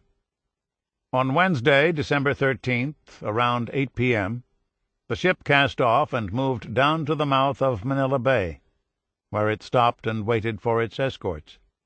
The hatch covers had been left askew, but the hatch openings on this particular ship were small, some 14 feet square, much too small to ventilate the tightly packed forward and aft holds. Conditions in Hold 3 were particularly brutal. Its hatch was between bulkheads that blocked the wind. Only the men directly under the opening were getting any air at all, and even there the atmosphere was beginning to grow toxic. The men in Holds 1 and 3 felt as if they'd been trapped in a crowded elevator, shut in an airless closet, locked in an automobile baking in the sun with the windows rolled tight. In that thick, superheated air, a man simply couldn't catch his breath, no matter how hard he tried. The physics of suffocation are simple enough. Put too many men into an unventilated space, and they will soon start to use up the oxygen. Survival in such a milieu is a question of percentages. Everyday air is 21% oxygen and 0.04% carbon dioxide. Decrease the former and increase the latter, and a man will slowly suffocate, choking from the lack of oxygen and at the same time strangling on his own gases, carbon dioxide. At 19.5% oxygen, he starts to feel fuzzy-headed, flustered. At 16%, he loses his judgment, his sense of time and place. All this was happening in a sweating press of men deep in the disorienting dark. No wonder so many on the Oryoku Maru imagined themselves drowning. Army medic Sidney Stewart saw himself being sucked under, sucked down, as if he were struggling to reach the surface from the black depths of a mossy pool. As oxygen levels fall below 16%, nerve cells in the brain and neck and heart, triggered by the buildup of carbon dioxide, signal the body to breathe faster. And it wasn't long before the holds became a mass of heaving chests and shoulders, mouths agape, men gasping for air. At 14% oxygen, the men in the aft and forward holds began to drop. Soon the deck in the middle of the aft hold had a floor mat of flesh, men standing on other men. At that point everyone had figured out that the only breathable air was directly under the open hatches, and the more those in the back of the hold tried to shove and push their way forward, the more those around the hatch started to push back. And it did not take long for all this pushing to turn to panic. Men started screaming and yelling for air. Then they began to beat one another with their fists, canteens, mess kits. All that exertion used up even more oxygen, and in the sections of the holds where the oxygen level dropped to 10% or less, men stopped breathing. 3 in this bay, 2 in that, 5 over there by the bulkhead, sitting naked, hugging their knees to their chests, stiff and cold to the touch. On top of the suffocating heat and asphyxiating air was the torment of thirst. Their tongues were swollen, and they felt a lump in their burning throats. They swallowed again, but could get no relief. And that made them all the more irritable, all the more crazy. Navy Commander Frank Bridget, a tough bantam of an officer in the aft hold, and Marine Corps Colonel Curtis Beecher, senior officer in the forward hold, mounted the ladders and tried to quell the panic, quiet the men, but the bedlam below decks only grew louder and louder. Beecher climbed to the top of the ladder now and shouted for Shunnosuke Wada, the Japanese interpreter assigned to the detail. "More water," the colonel demanded. They were desperate for more water. Wada looked down into the din of the hold. "There was no water for the prisoners," he told Beecher. "And you are disturbing the Japanese women and the Japanese children. If you do not remain quiet, I will close the hatch." A while later, screams and yells still issuing from the dark pits forward and aft, Wada was back. He kept his word and shut the hatches. "Unless you are quiet," he told Beecher, "I shall give the guards the order to fire down into the hold." Beecher hated the little rat of an interpreter. Wada had a deformed spine, a gnome-like humpback, as Beecher saw him, who walked stooped and spoke in a screeching, high-pitched voice. On the pier during holding, Beecher had tried to reason with the interpreter, got a snarly, arrogant reply, and, knowing that it was the interpreter, not the officer in charge, in this case Lieutenant Junsaburo Toshino, who determined the fate of most details, guessed that the voyage was going to be a miserable one. A few hours before daybreak on Thursday morning, December 14th, the Oryoku Maru got under way again and moved slowly out of the mouth of Manila Bay, then eventually north up the west coast of Bataan, putting herself between her escorts and the shore. In the early morning dark, the men in the holds noticed they had more wiggle room now, and a while later, when the hatches were partially opened and sunlight illuminated the dark reaches, they saw why. The bays below decks were littered with dead, dozens in each hold. Some time after their handful of morning rice and water, only half a canteen cup per man in the forward hold, no water at all for the prisoners aft, the men heard the sound of airplane engines overhead. In the forward hold, Colonel Beecher worked himself into a position below the open hatch where he could see some sky. American fighter planes in formation above the convoy were peeling off and diving toward the water. The first bombs must have hit nearby because the ship rocked back and forth from the concussions. Beecher wished for the worst. "I hope we get hit," he thought. "Better to take our chances in the water than continue in this hell ship." On the next pass the bomb landed so close it ruptured the ship's hull plates, and the metal rubbing against metal filled the black reaches of the aft hold with blue sparks, an eerie light that illuminated the faces of the men and the recumbent forms of the dead. On their third, fourth, and fifth runs, the fighters and dive bombers raked the convoy with 50-caliber machine gun fire. The bombing and strafing quieted the men in the holds. In the sweltering gloom they listened as the bullets and shrapnel slammed into the deck and sliced through the superstructure, the cabins and bays where the Japanese civilians were trying to take cover. By late afternoon, December 15th, many prisoners had been without water for more than 24 hours, and they started to yell again, louder and more urgently than before. On the whole, things were worse off than ever, Colonel Beecher thought. More and more men were dying from dehydration, their faces a ghostly gray, blood oozing from the shriveled and cracked membranes in their mouths and noses. In the aft hold, Commander Bridget made a desperate attempt to calm the company. He tried to show them how to fan the air with a shirt or pair of shorts. But it did no good.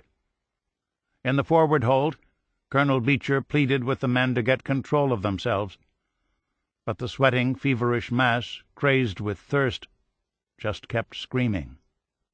Some time after dark they felt the ship getting under way. Then it abruptly stopped, and the prisoners heard the sounds of hoists and winches working on deck.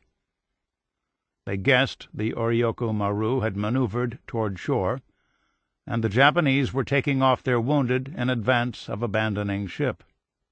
Beecher yelled for Wada. The interpreter told him the prisoners would be taken off as well. But hours passed, and nothing happened. Nothing except the heat, the thick, toxic air, the din of hundreds of men howling. It was now, during their second night in the dark holds of the Oryoku Maru, that men who had endured 2.5 years of hard labor, starvation rations, deadly disease, daily beatings, and random murder reached their limit. Even at the worst of the prison camps and work details, American POWs had managed to maintain some small sense of human kinship. Beecher had built on that base morality at Camp Cabanatuan, as had Tom Hayes and Pappy Sarton at Bilibid Prison. Now, in the desperate struggle for survival in those dark holds, some men lost the last shred of themselves, whatever humanity they had left. They became sociopaths, stealing what they wanted from the weak and settling scores with old antagonists. One man was found strangled, another with his gut slit open with a pocket-knife. Here was the English philosopher Thomas Hobbes's worst dream, where every man is enemy to every man, a mob of poor, nasty, brutish beings bent on destroying one another. The holds were madhouses now. In the murky infernos, the hysterics were screaming and the sociopaths were on the prowl. Even Beecher, battle-hardened at 47, was unnerved by the moaning of the crazed and dying, and the shouts of men fighting and killing one another. And then it got worse. Some men, so deranged by their thirst, their shriveled neurons misfiring and going haywire, drank blood. Sometimes they slit themselves to suck the serum, and sometimes they set upon others. The practice, which has been historically exercised on both the living and the dead, is called hemoposia, and is well documented in A.V. Wolfe's classic study on thirst. Castaways have consumed the blood of seabirds, cavalrymen of their horses. Wolfe also relates the case of a prospector who, seeing dimly a luscious-looking arm nearby, seized it and mumbled it with his mouth, and greedily sought to suck the blood. He had a vague sense of protest by the owner of the arm, who seemed a long way off, and was astounded 2 days later to find that the wounds were inflicted on himself. As the first rays of light filtered through openings in the hatch cover, Beecher took stock of the terrible carnage in the hold, the contorted corpses, the heaps of the unconscious, the crazed, the wounded. Even those who'd survived the night looked like demons, filthy and drawn. The colonel called for the interpreter. He knew they were abandoning ship, he told Wada. When, he asked, were the Japanese going to get the prisoners off? And just then the American dive bombers came back, dropping their loads and firing air-to-ground rockets. One bomb landed by the fantail. The men in the aft hold saw a flash of yellow, felt a blast of heat, and were showered with shrapnel, timbers, and slivers of wood. Scores were killed and wounded. From all three holds now the prisoners started shimmying up poles and ladders into the light. The ship, listing hard to port, looked like it had run aground, and some of the men recognized where they were, just off the cliffs of Olongapo Point, a former American Navy base on Subic Bay at the Bataan-Pampanga border. From the starboard side of the Oryoku Maru, looking east, the beaches and concrete landings of Subic Bay were roughly 800 yards away. The top deck was aswarm with prisoners now, scuttling around clumps of bodies, American and Japanese, piled on deck. Meanwhile, hundreds of men had gone into the water and were making for shore. Beecher, topside now, found a piece of life-preserver and stripped off his filthy rags and jumped into the bay. Water. Cool water. Then the planes came back for another pass. How many of his men would be killed this time, Beecher wondered. Would bombs blowing up underwater kill them outright, or would they be left unconscious and drown within sight of shore? Around him hundreds of swimmers were frantically waving their arms and shirts at the sky, and the American pilots, apparently realizing that the lily-white bodies in the bay might not be enemy, broke off their approach. Beecher wasn't so thirsty any more. Maybe the bay water was restoring him, he thought. Meanwhile, he could see that ashore Japanese soldiers and naval infantry had manned a number of gun posts along the shoreline and seawall. And now those machine guns were being trained on the prisoners paddling in the water. One Japanese gunner was swinging the barrel of his machine gun back and forth at the swimmers, as if to warn them to swim directly to shore and not down the coast. Beecher, his feet touching bottom now, stood up in the water, directly in front of the menacing Japanese gunner, and began to direct the swimmers to the seawall steps and landing points. Weak and exhausted from 2 days and nights below decks, some of the swimmers started to drown. But instead of letting them go to their deaths, their stronger comrades grabbed them and hauled them into shallow water.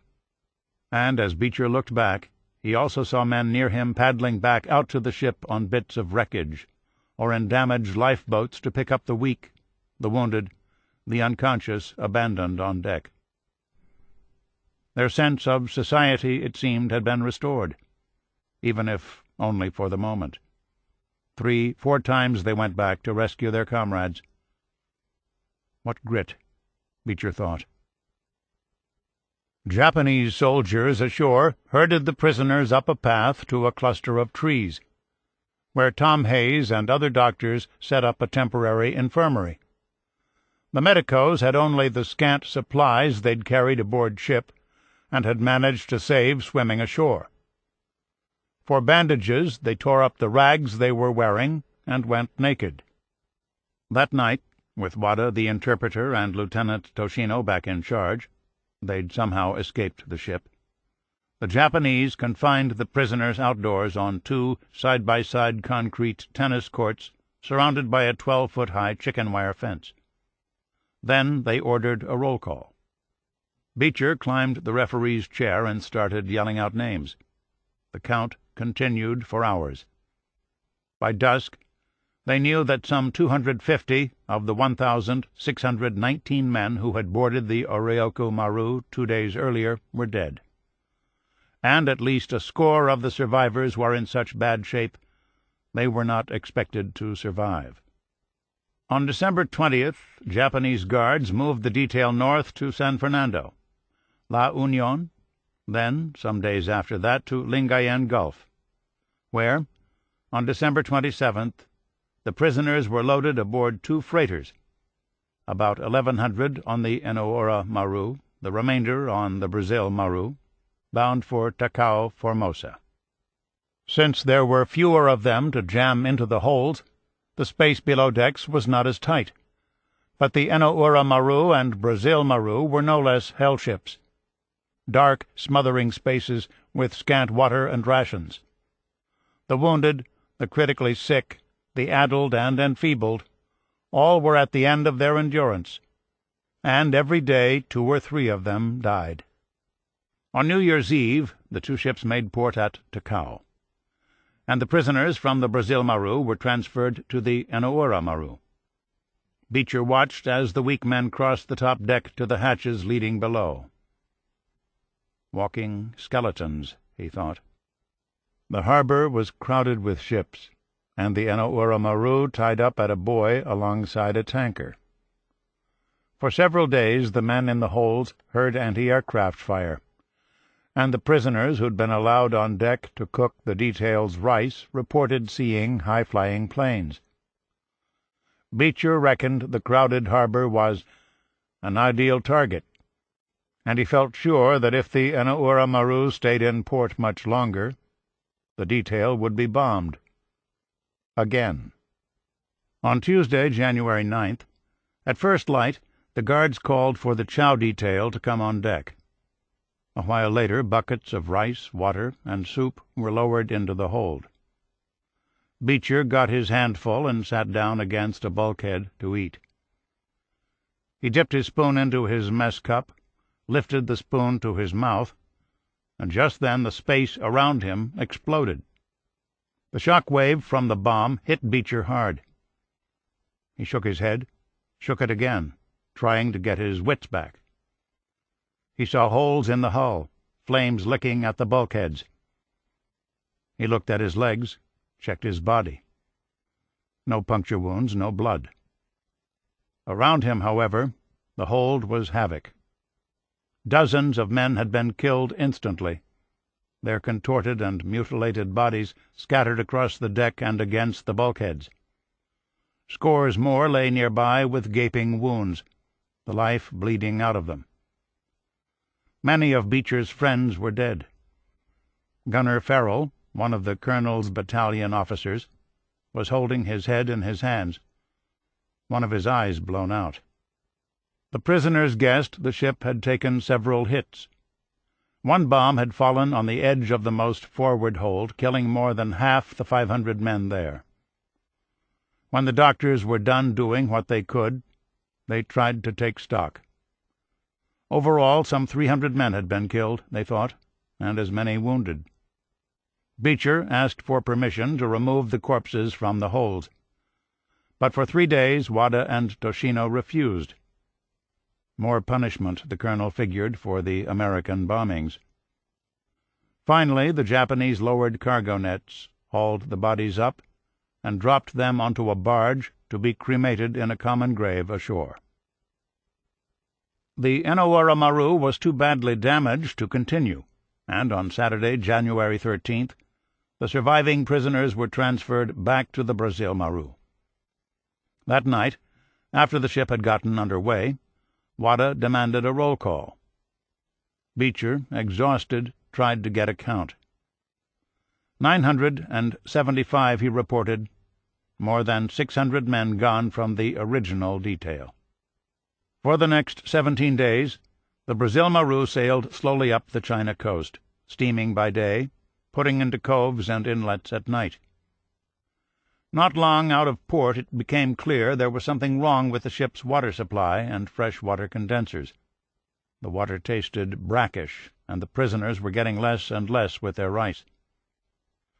Now, from wounds that would not heal, from dysentery, disease, and declines of thirst and hunger that were irreversible, men died 12 to 15 a day. Wada ordered Beecher to take daily roll calls. Sometimes a man would answer here, then die before the count was finished. They arrived at Moji, Japan, on January 30th. There was snow on the ground. The survivors, in Japanese cotton issue, stood shivering on deck.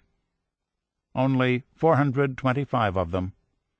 1/4 of the 1,619 men who had started the journey on December 13th at Pier 7. Frank Bridget, the indefatigable leader of the aft hold on the Orioco Maru, was dead. So was Tom Hayes, who had buried his secret diaries in the dirt of Bilibid prison before he shoved off. In all, 84 doctors, dentists, pharmacists, and corpsmen from the prison died on the December 13th draft, including Gordon Lambert, the doctor who had saved Ben Steele's life. In the weeks that followed, as the survivors finally came to their senses, they began to count their great good luck. For every one of them, 3 had died. What but luck could explain that? There was no accounting for the sadness, of course, the emptiness that always follows the euphoria of luck. Almost every man had lost a buddy, a friend for the road, and they could not shake the feeling that their lives, their great good luck, had somehow been purchased at someone else's expense. To a man, they also remembered a voice. When the bedlam was at its height, when men were screaming and moaning and begging for their lives, Father William T. Cummings, the Maryknoll priest who in Bilibid had read Ben Steele the last rites, would make his way to the middle of the hold and shout to be heard. "Listen to me," he would yell. "You must listen to me." Then, in a clear but calming voice, he would recite a prayer. "Our Father, who art in heaven, give us this day our daily bread, and forgive us our trespasses, as we forgive those who trespass against us." He recited that same evensong every night, a prayer for the living, a prayer of thanks, a prayer for the dead. The priest ministered to anyone who needed him, and almost everyone did. In a month he recited more last rites than most padres offer in a year of combat, then berated himself openly for not being able to hold the hand and ease the dying angst of every man in the ship who needed him. "Father, please, pray for me," they begged, or, "Baptize me, Father. I don't want to die without being baptized." He was a short, thin man, 41 years old, in constant pain from an old back injury that had required spinal fusion. He had chronic asthma as well, and the close air in the holds must have been torture for him. Nothing, however, seemed to slow his ministrations. He played medic as well as priest, crawling over and across men to get to the worst of the wretches in the back of the holds.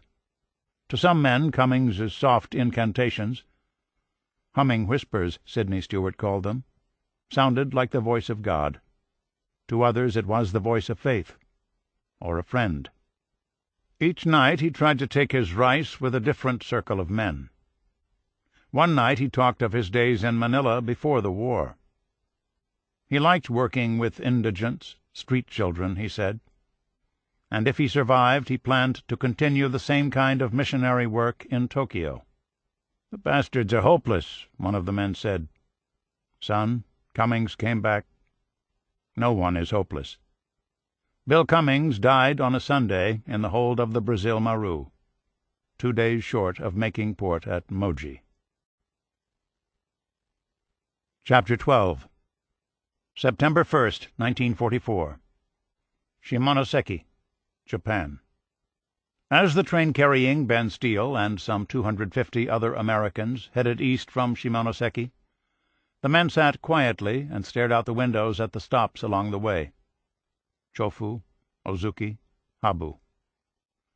At the Asagawa River, the tracks turned sharply north into the highlands, one sylvan valley after another hemmed by hillsides draped with evergreens and stands of jade bamboo.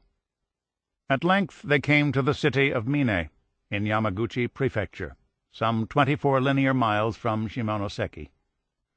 They disembarked and walked for what seemed a long way, all of it uphill, until they reached Mugikawa. On a flat of land across from the village was a large compound surrounded by a high wooden fence. Inside the compound were rows of 2-story wood buildings connected by well-groomed walkways. This, they were told, was to be their new camp. Ominemachi, the guards called it, Big Mountain Town. mountains that had been a rich source of anthracite coal for almost 70 years. During his time as a prisoner of war, Ben Steele had worked as a road builder, a stevedore, a farmhand. Soon he would add coal miner to his wartime resume. The barracks were the best the prisoners had seen, but the work they were forced to perform was grueling, especially for men so malnourished. They worked underground, 12-hour shifts around the clock, 10 days at a stretch with 1 day off. They were convict labor, picking and shoveling and hauling and loading in a labyrinth of damp laterals, long diagonals, and cramped coal drifts a half-mile underground. They worked sick, they worked hungry, they worked hurt. They worked and waited. That was the worst of it, the waiting, marking time, the days since surrender. 871, 906, 1002. Rescue, liberation, freedom. They could think of little else. Often they'd look up and see flights of American bombers overhead, and a short time later they would hear the faint report of explosions like far-off thunder. Surely their deliverance was at hand. Just stay alive, they told one another, and be careful. Like all the places where they had been penned, Ominemachi had its share of thugs and sadists, civilian and ex-military guards who carried a combo, a short, curved hardwood club that could break a man's bones or crack a man's skull. A prisoner might not recover from a beating like that. All this way to end as ashes. The barracks compound was a mile from the colliery and mineheads. 4 men lived in a 10-by-10 room, 8 rooms on each floor. The floors were covered with tatami, woven straw mats on which the men slept. The doors, windows, and sliding walls were rice paper and wood, decorated with pieces of seashell. The barracks had electric lights, but no heat, and winter in Mine, roughly the same latitude as Oklahoma City, was cold. The men were issued cotton bed-quilts, but these little old comforters, as one of the boys referred to them, were too small to cover the large gaijin, foreigners. Each barracks had its own privy, but they shared a communal bath, 2 large concrete tubs under an outdoor pavilion. Breakfast and supper, the beginning of shift and end of shift meals, were served in a mess hall. Their mid-shift meal was carried to work in wooden boxes, bento, tied with a piece of string. Breakfast was rice barley gruel, often laced with weevils. Lunch was cooked rice with a sprinkling of vegetables, various greens, and tubers. Dinner, more rice with vegetables and perhaps fish, always stinking or spoiled. The fish was usually mackerel or tuna, but there was never enough for individual portions, and it was served as a condiment on rice or in soup. At each meal the men also got soybean buns, a wartime staple in Japan, as tough to chew as hardtack. The overall individual ration was small, an average of 22 ounces of food a day. The Japanese said their own people were starving, and the prisoners should expect to suffer along with everyone else. And by and large that was true. Cold weather had hurt the fall harvest of 1944, and by early 1945 the United States had control of the sea lanes around Japan, in effect blockading the country and preventing vital shipments of foodstuffs from the south. Often the only place a Japanese shufu, housewife, could buy food was on the black market, where rice sold for 70 times the normal price. In short, the Nipponjin were hungry, but not nearly as hungry as the skeletons in prison drag who watched their Japanese overseers wolf down meals that seemed a lot more substantial and appetizing than the pathetic rations put in front of the prisoners. The first week in camp, each prisoner was issued 2 sets of clothes, plain army uniforms, a pair of zori, sandals, cloth work boots, and a wool overcoat, captured swag, for the winter. The day the prisoners got their issue, the Japanese shaved their heads, a prophylactic against parasites. Then they gave each man a prisoner number. Ben Steele was Sanbyaku Goju Q, 359. The numbers were affixed to their uniforms. Then the prisoners were told to sit on a bench and face a camera. These mugshots were pasted on individual cards, the man's number on top, his name below. 291, Private Woodrow Smith. 326, Private Gerald Greenman. 435, Private Dan Pinkston. Different men with the same face, tight lips, insolent jaw, smoldering eyes, sending their captives the same message. When the Americans arrived in camp, they joined 180 British prisoners of war captured in the Dutch East Indies and already working there.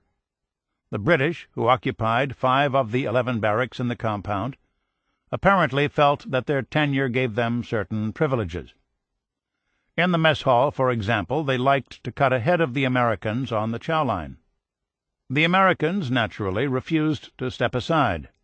They figured their ancestors had long since settled the issue of superiority with the British, and there followed what Army Private Dan Pinkston of Naples, Florida, called some downright knock-'em-down, drag-'em-out fistfights. It took more than a few whippings, Pinkston noted, to get the British educated to the fact that the line formed in the rear. The Japanese were happy with their British prisoners. The Englishmen were neat and well-mannered. Most of the time they followed orders and worked cooperatively to meet their production quotas. The America Jin, by contrast, were unruly malingerers, always complaining. "Those Americans," the Japanese supervisors would say, "karera ni wa takusan no keten ga ata." They have many faults. So many that there was a waiting line of Americans for the compound's dokubo, its solitary confinement cell. After a while, the Japanese got the idea that the two groups of gaijin didn't get along and stopped trying to mingle them. And in time, the colonials and redcoats reached a rapprochement. They agreed they would never understand each other. "You know what you've done," a Brit told Irwin Scott. "You've gone and ruined our prison camp." "How the hell do you ruin a prison camp?" Scott said. "It's a long way to Tipperary, it's a long way to go. It's a long way to Tipperary, to the sweetest girl I know." From the start they liked the same marching song, about the only thing the two groups could agree on. The British sang it every day walking to work, and the Americans, their Anglophobia tempered, picked up on the tune and often sang it coming out of the mines. Nobuyasu Sugiyama thought the song so catchy he learned every word of the chorus, and many of the verses, too. Sugiyama started working at the mine in the fall of 1942. A 17-year-old civilian supervisor assigned to shepherd the British prisoners between the compound and the minehead. They marched. He marched. They sang. He sang, too. "Goodbye, Piccadilly, farewell, Leicester Square. It's a long, long way to Tipperary, but my heart's right there." The Tommies must have enjoyed this subtle subversion, their Japanese overseer marching along, pumping his arms, joining them in a song intended to boost their morale. Nobuyasu Sugiyama thought nothing of it. He liked the British. They worked hard and did what they were asked to do. He liked his job as well. At 16 he had graduated from the mining branch of a prefecture technical school, and the next year started working for the Sanyo Muen mine at Omine-machi. He was a good-looking, agreeable boy, and his bosses were impressed that someone so young went about his work with such purpose. His father had died when he was a child, and now he was the sole support and head of his household. Mother, grandfather, 2 younger brothers, and a cousin. He'd been at the mine only a short time in the fall of 1942 when the British prisoners arrived, but already he'd decided to make mining his career and thought of himself as a loyal company man. Company officials responded by putting him in charge of the British prisoners, whom, by all accounts, he treated well, slipping them extra food from his own stores, buying them tobacco in town. When 300 Americans arrived at Omine-machi in the fall of 1944, The mine bosses thought Nobuyasu Sugiyama the right man to take them over. He'd done a good job with the British. He'd do a good job with this new group of gaijin. Sugiyama assumed, as would most Japanese, that there was little difference between white English-speaking foreigners, and he expected that his relationship with the Americans would be as harmonious as it was with the British. But to the hard-bitten Yanks, Sugiyama was just another Jap jailer, and a wet-behind-the-ears jailer at that. At first they dubbed him the boy. "Hey, Junior!" they would sometimes yell, and Nobuyasu Sugiyama could tell from their tone that the term was no compliment. These American furio, POWs, were different, he thought. With them there would be no singing. Sometimes, walking the mile from the barracks to the colliery to begin his shift, Ben Steele would survey the countryside, the emerald green hills and mountains, the odd little homes in the village, the women coming down from the slopes with firewood in baskets on their backs. "This place is quite scenic," he'd think. Then he'd remember how tired and hungry he was, or, looking himself over, scowl at the accumulated layers of soot and mine grime on his trouser legs, and think about the long day he was about to spend in a dark hole under tons of rock. The colliery, a collection of buildings and sheds on the surface connected by a lattice of pipes, chutes, conduits, and spillways, was spread out in a valley and occupied the slopes of Mount Botayama, a region that had produced a granular, oil-rich variety of coal since 1877. Here and there in the valley were a dozen mine-heads, arched entranceways leading to a subterranean complex of diagonals, tunnels, laterals, and dusty coal drifts, the sunless depths of the earth, as Stephen Crane described the nocturnal world, where men spend long hours digging and shoveling in the dark. At the beginning of a shift, 5:30 a.m. for the early shift, 4:30 p.m. for the late, the men gathered at the mine head and boarded a small cable cart train that carried them into the heart of the mountain. The main tunnels and most of the side laterals had electric lights, but not the coal drifts. Their men wielded picks and shovels in a gloom, the beams from their hat lamps flipping this way and that like miniature searchlights. The prisoners worked in 7-man crews. Ben Steele was assigned to Roku Shotai Muen, coal crew number 6. Each day his crew descended into the mountain and disembarked in one of the main tunnels, then walked a half-mile to the coal drift, the side lateral they were working. 2 men with picks loosened the coal, then 2 others with shovels threw it onto a V-shaped metal trough that ran back down the drift to a connecting lateral, and a conveyor belt that emptied into a large hopper, which in turn filled coal cars bound for the surface. It was eerie down there in the Stygian caverns and drifts, their headlamps throwing shadows on the cave walls. After an hour digging and shoveling, the men were covered in black dust. The dust filled their lungs, of course. The makeshift masks they fashioned from rags were poor filters, and they always finished a shift coughing and hacking and blowing their noses. Sometimes they also came out shaken, for mine work was dangerous. The weight of the mountain was always pushing down on the timber braces that supported the ceilings, and these braces frequently collapsed, burying part of the drift and sending thick black clouds billowing out into the main tunnels. None of the Americans were killed in these cave-ins. Japanese miners had long since mapped escape routes for just such emergencies. But each collapse left everyone, including the Japanese supervisors, on edge. When their shift was done, the men headed for the sento, the communal bath, for their group soak. The etiquette of the communal hot tub called for a dirty bather to soap up and rinse off at a faucet before slipping into the water.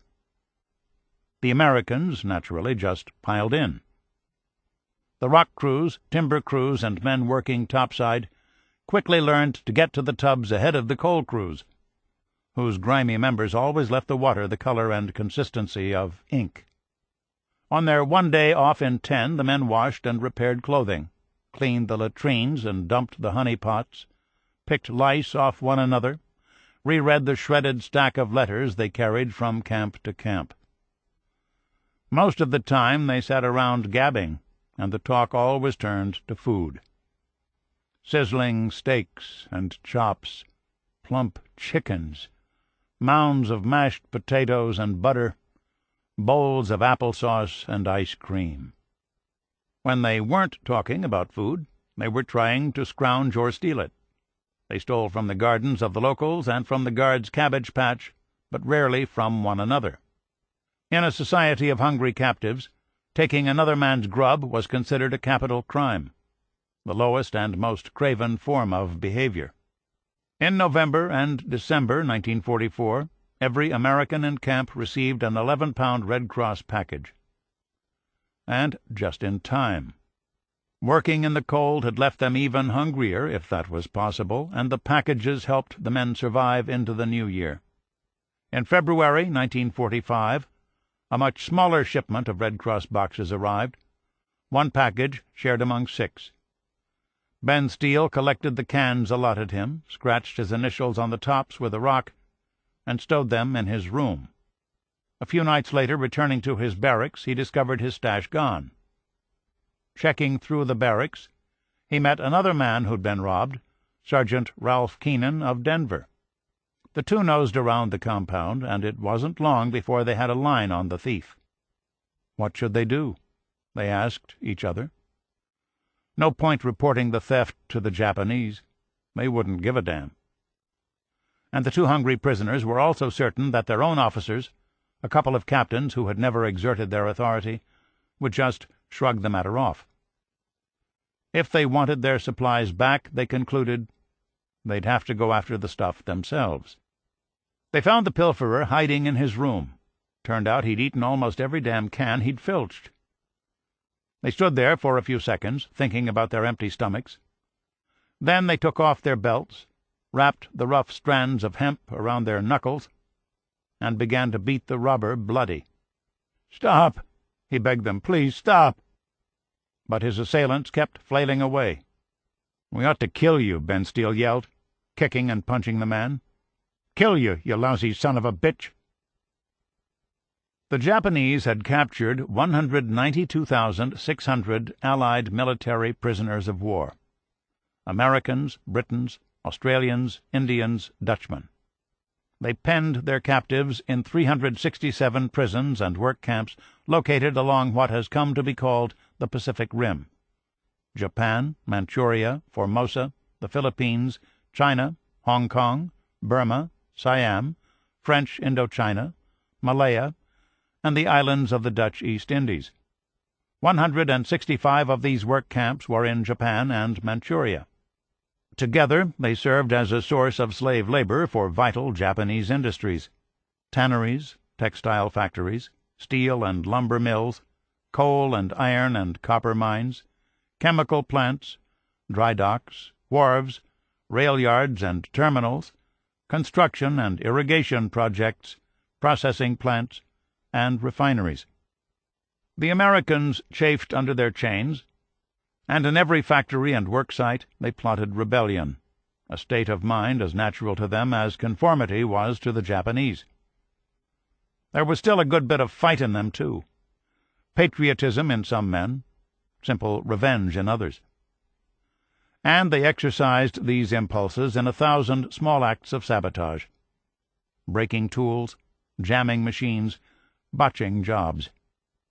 At Ominemachi, coal cars were always going off the tracks, slowing production, and electric blowers in the ventilation system frequently had to be shut down so Japanese repairmen could remove the rocks and debris jamming the motors.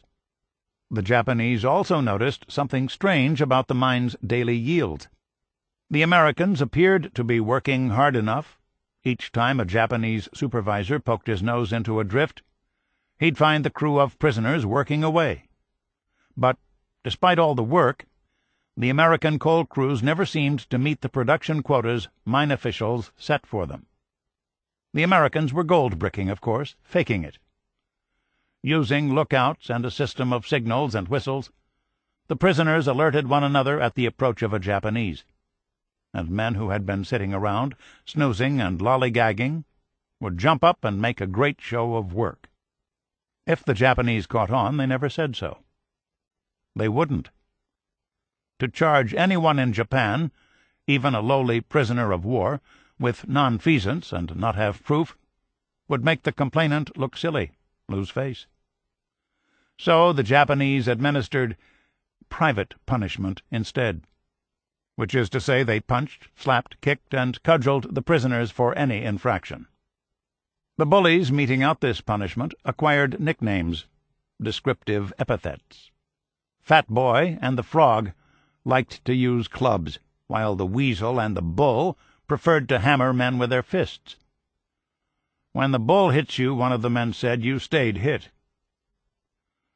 Nobuyasu Sugiyama, junior now, was much younger than the other supervisors and was always trying to prove himself their equal. Here was a prisoner who wasn't shoveling fast enough. Slap. And here was a man too slow pushing a coal car down a lateral. Slap again.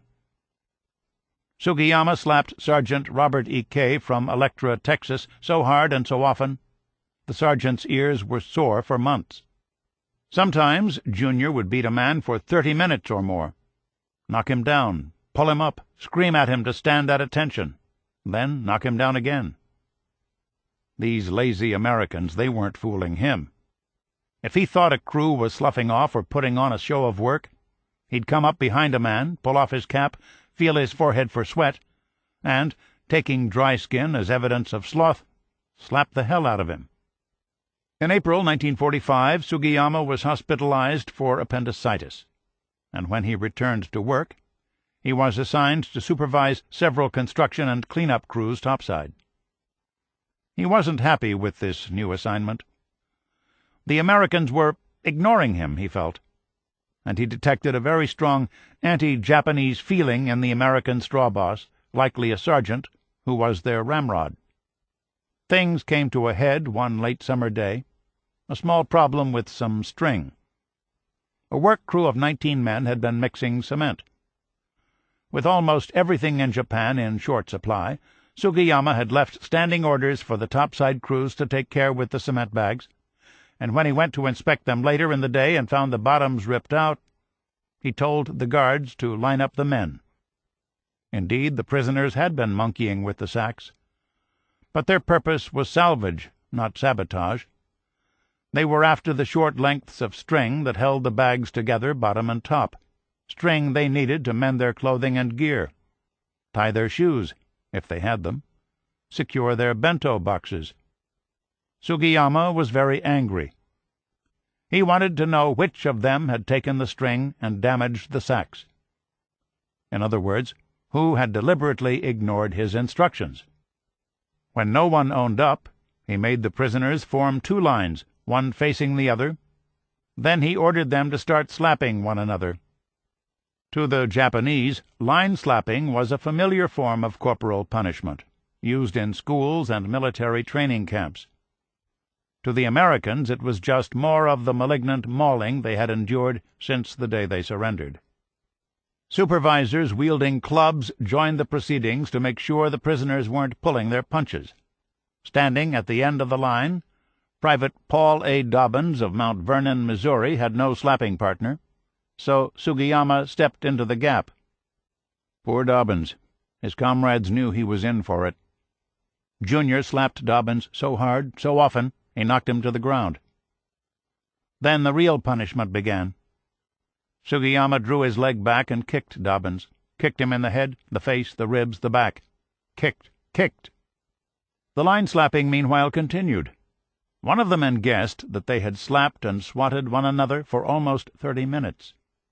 Toward the end of the time, the prisoners were so exhausted they could hardly raise their hands to deliver another blow. Dobbins was in terrible shape. Sugiyama had turned his face into chopped meat and left him half deaf. Private Dick Bilyeu, a fellow Missourian, helped carry Dobbins to the bath and put him to bed. His face was inflated, his left eye swollen shut. Sugiyama seemed to have crushed the man's spirit as well. Dobbins refused to eat, and Bilyeu and others had to force-feed him to keep him alive. The Allies were closing in fast, taking back territory as they moved closer to the enemy homeland. On January 9, 1945, American forces at last returned to the big island of Luzon, coming ashore at Lingayen Gulf not far from where the Japanese had landed 3 years before. American forces soon reoccupied Clark Field. A special column of troops, meanwhile, drove south through Japanese lines and entered Manila on February 4th, liberating the civilian internment camp at the University of Santo Tomas and the POW command at Bilibid Prison.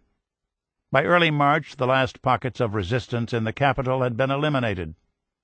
Half the city was in rubble, but Manila at last had been liberated. That spring, American bombers were mobilized for a massive air attack on Japan.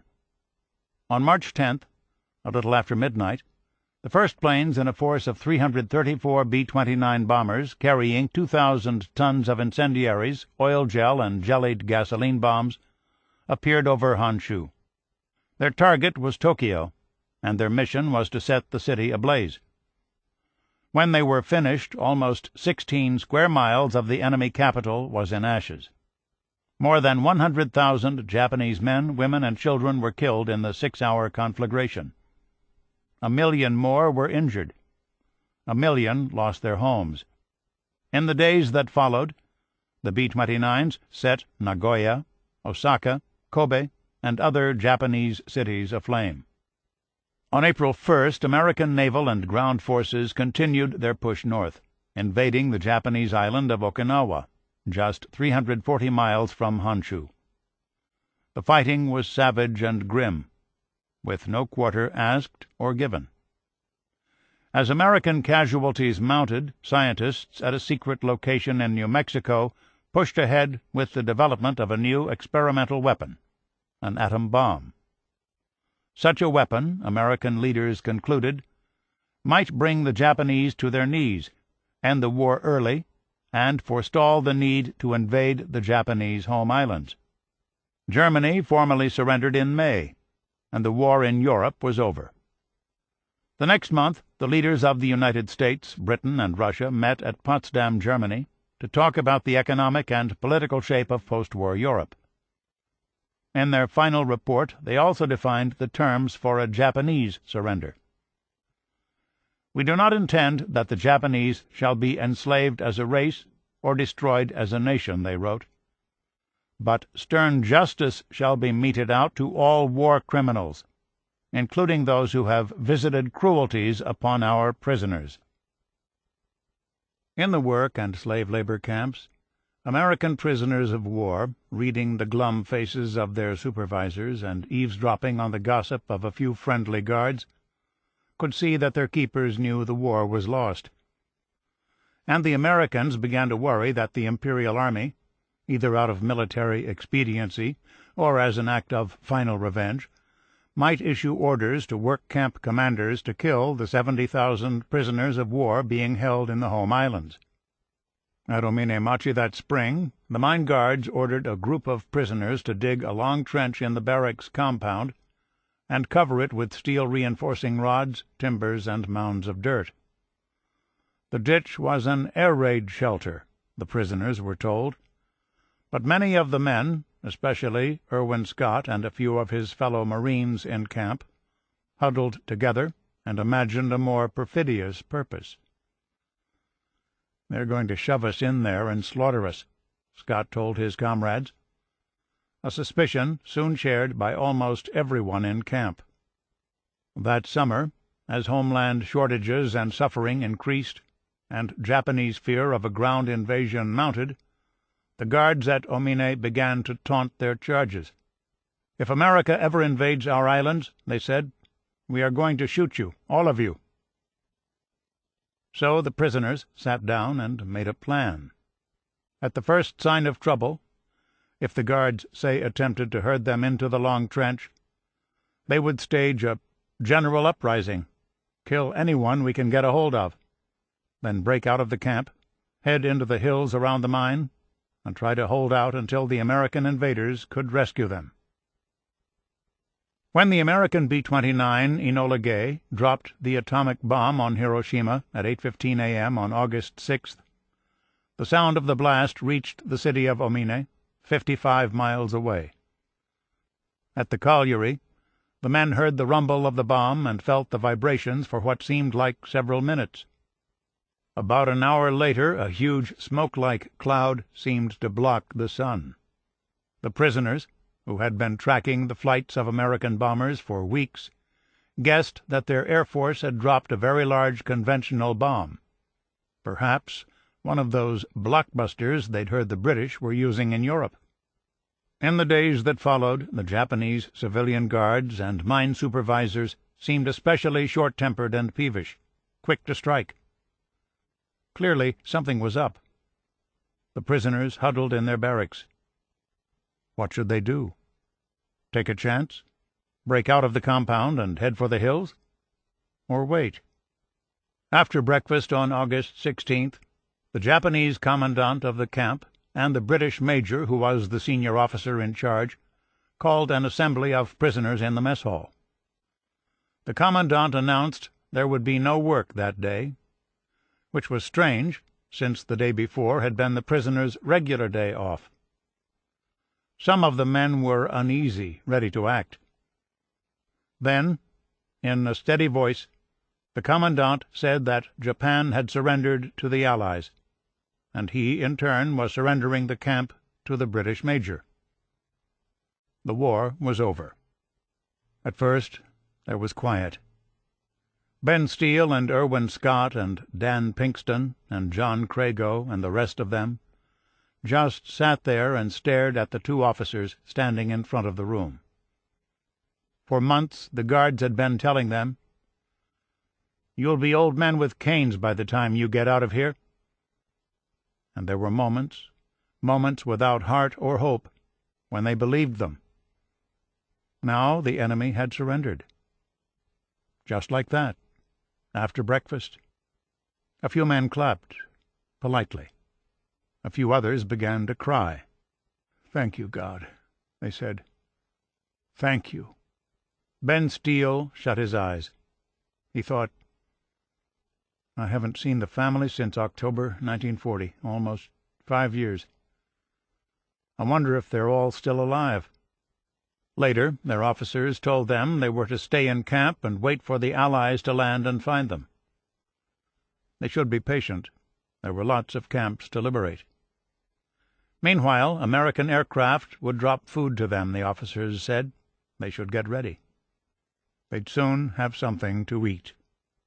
August 31st, 1945. To any American that can read this letter, we're writing this en route to Japan, where we'll attempt to find you fellows and drop these supplies. Before going into a long letter, here are a few instructions. The other day we were up over a couple of POW camps and dropped supplies. The results were tragic. The oil drums in which the supplies were packed went careening down on the POWs and their barracks and injured several fellows. 2 were killed because the chutes failed to open.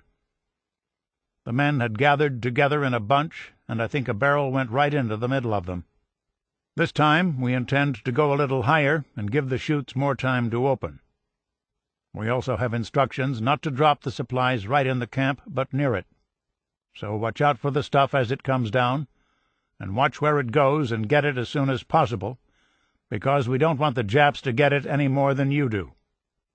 It won't be long before you all will see American troops. A few special troops have already landed in Tokyo to prepare for the occupation forces which are coming in the near future. The Pacific Fleet is in Yokohama Bay waiting for MacArthur to lead the boys ashore. Incidentally, in case any of you were in the Philippines, General Wainwright has been found in a prison camp on Manchuria by the Russians and is now in China witnessing the surrender of the Japs there. The damned war is all over but the signing of the papers. Hold on a bit longer, fellows, and you'll be on your way home. Your top priority on the list to go back stateside. The crew of V-23, Captain Edward P. Gumphrey, 322nd Air Division. Pamphlets that came with the food and clothing advised the men not to gorge themselves. They should start with fruit juice and soup, give their starved systems a chance to adjust to food rich in protein, fat, complex carbohydrates. They should go slow, eat light. They ate everything: chocolate, crackers, canned bread, meat, vegetables. They rushed to the parachutes, dumped the drums on the ground, got down on their hands and knees, and ate until they were sick.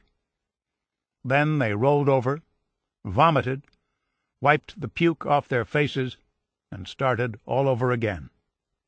The drums held cigarettes, too, Old Golds, Lucky Strikes, Chesterfields, and the men chain-smoked night and day.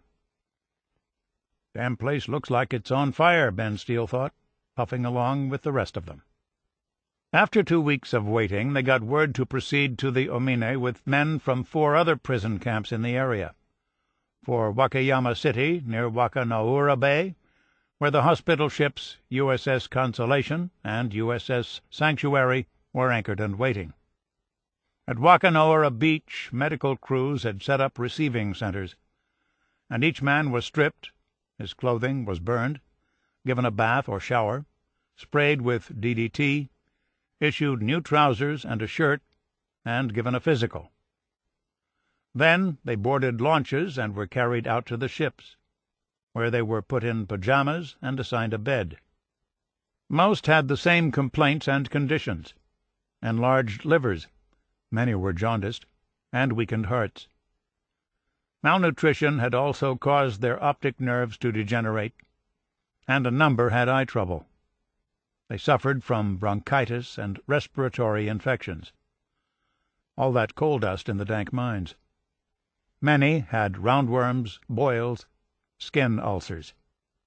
Psychiatrists curiously found them in excellent condition, displaying both patience and gratefulness, behavior apparently taken as a sign of stability instead of what it was, the habit of stoic acceptance that had allowed them to survive 3 years of torment and want. Doctors also noted that the men's descriptions of horrible experiences were characterized by a tendency toward understatement, as if the men knew already that their stories of surrender and imprisonment might be too much for the uninitiated to hear or understand. Life aboard the Consolation was sweet. For the moment, they had everything they could want: hot food, ice cream, cigarettes, pitchers of steaming coffee, and sheets, clean sheets starched snow-white. It felt so good to lie on them that Ben Steele refused to shut his eyes. He was happy as he could remember, and he didn't want that feeling to pass or to waste 1 second of it sleeping. The nurses aboard the hospital ships, 30 on the Consolation, were as curious about their charges as their charges, libidos awakening, were about them. The women were accustomed to being around men hardened by combat or rough around the edges from the rigors of war. But there was something different, something very different about these POWs. Lieutenant Doris Schwartz, a nurse on the USS Marigold, noticed some of her patients wandering about the ship, touching this thing and that, as if to assure themselves of their reality. All of them seemed awed by the smallest things, conveniences everyone else took for granted.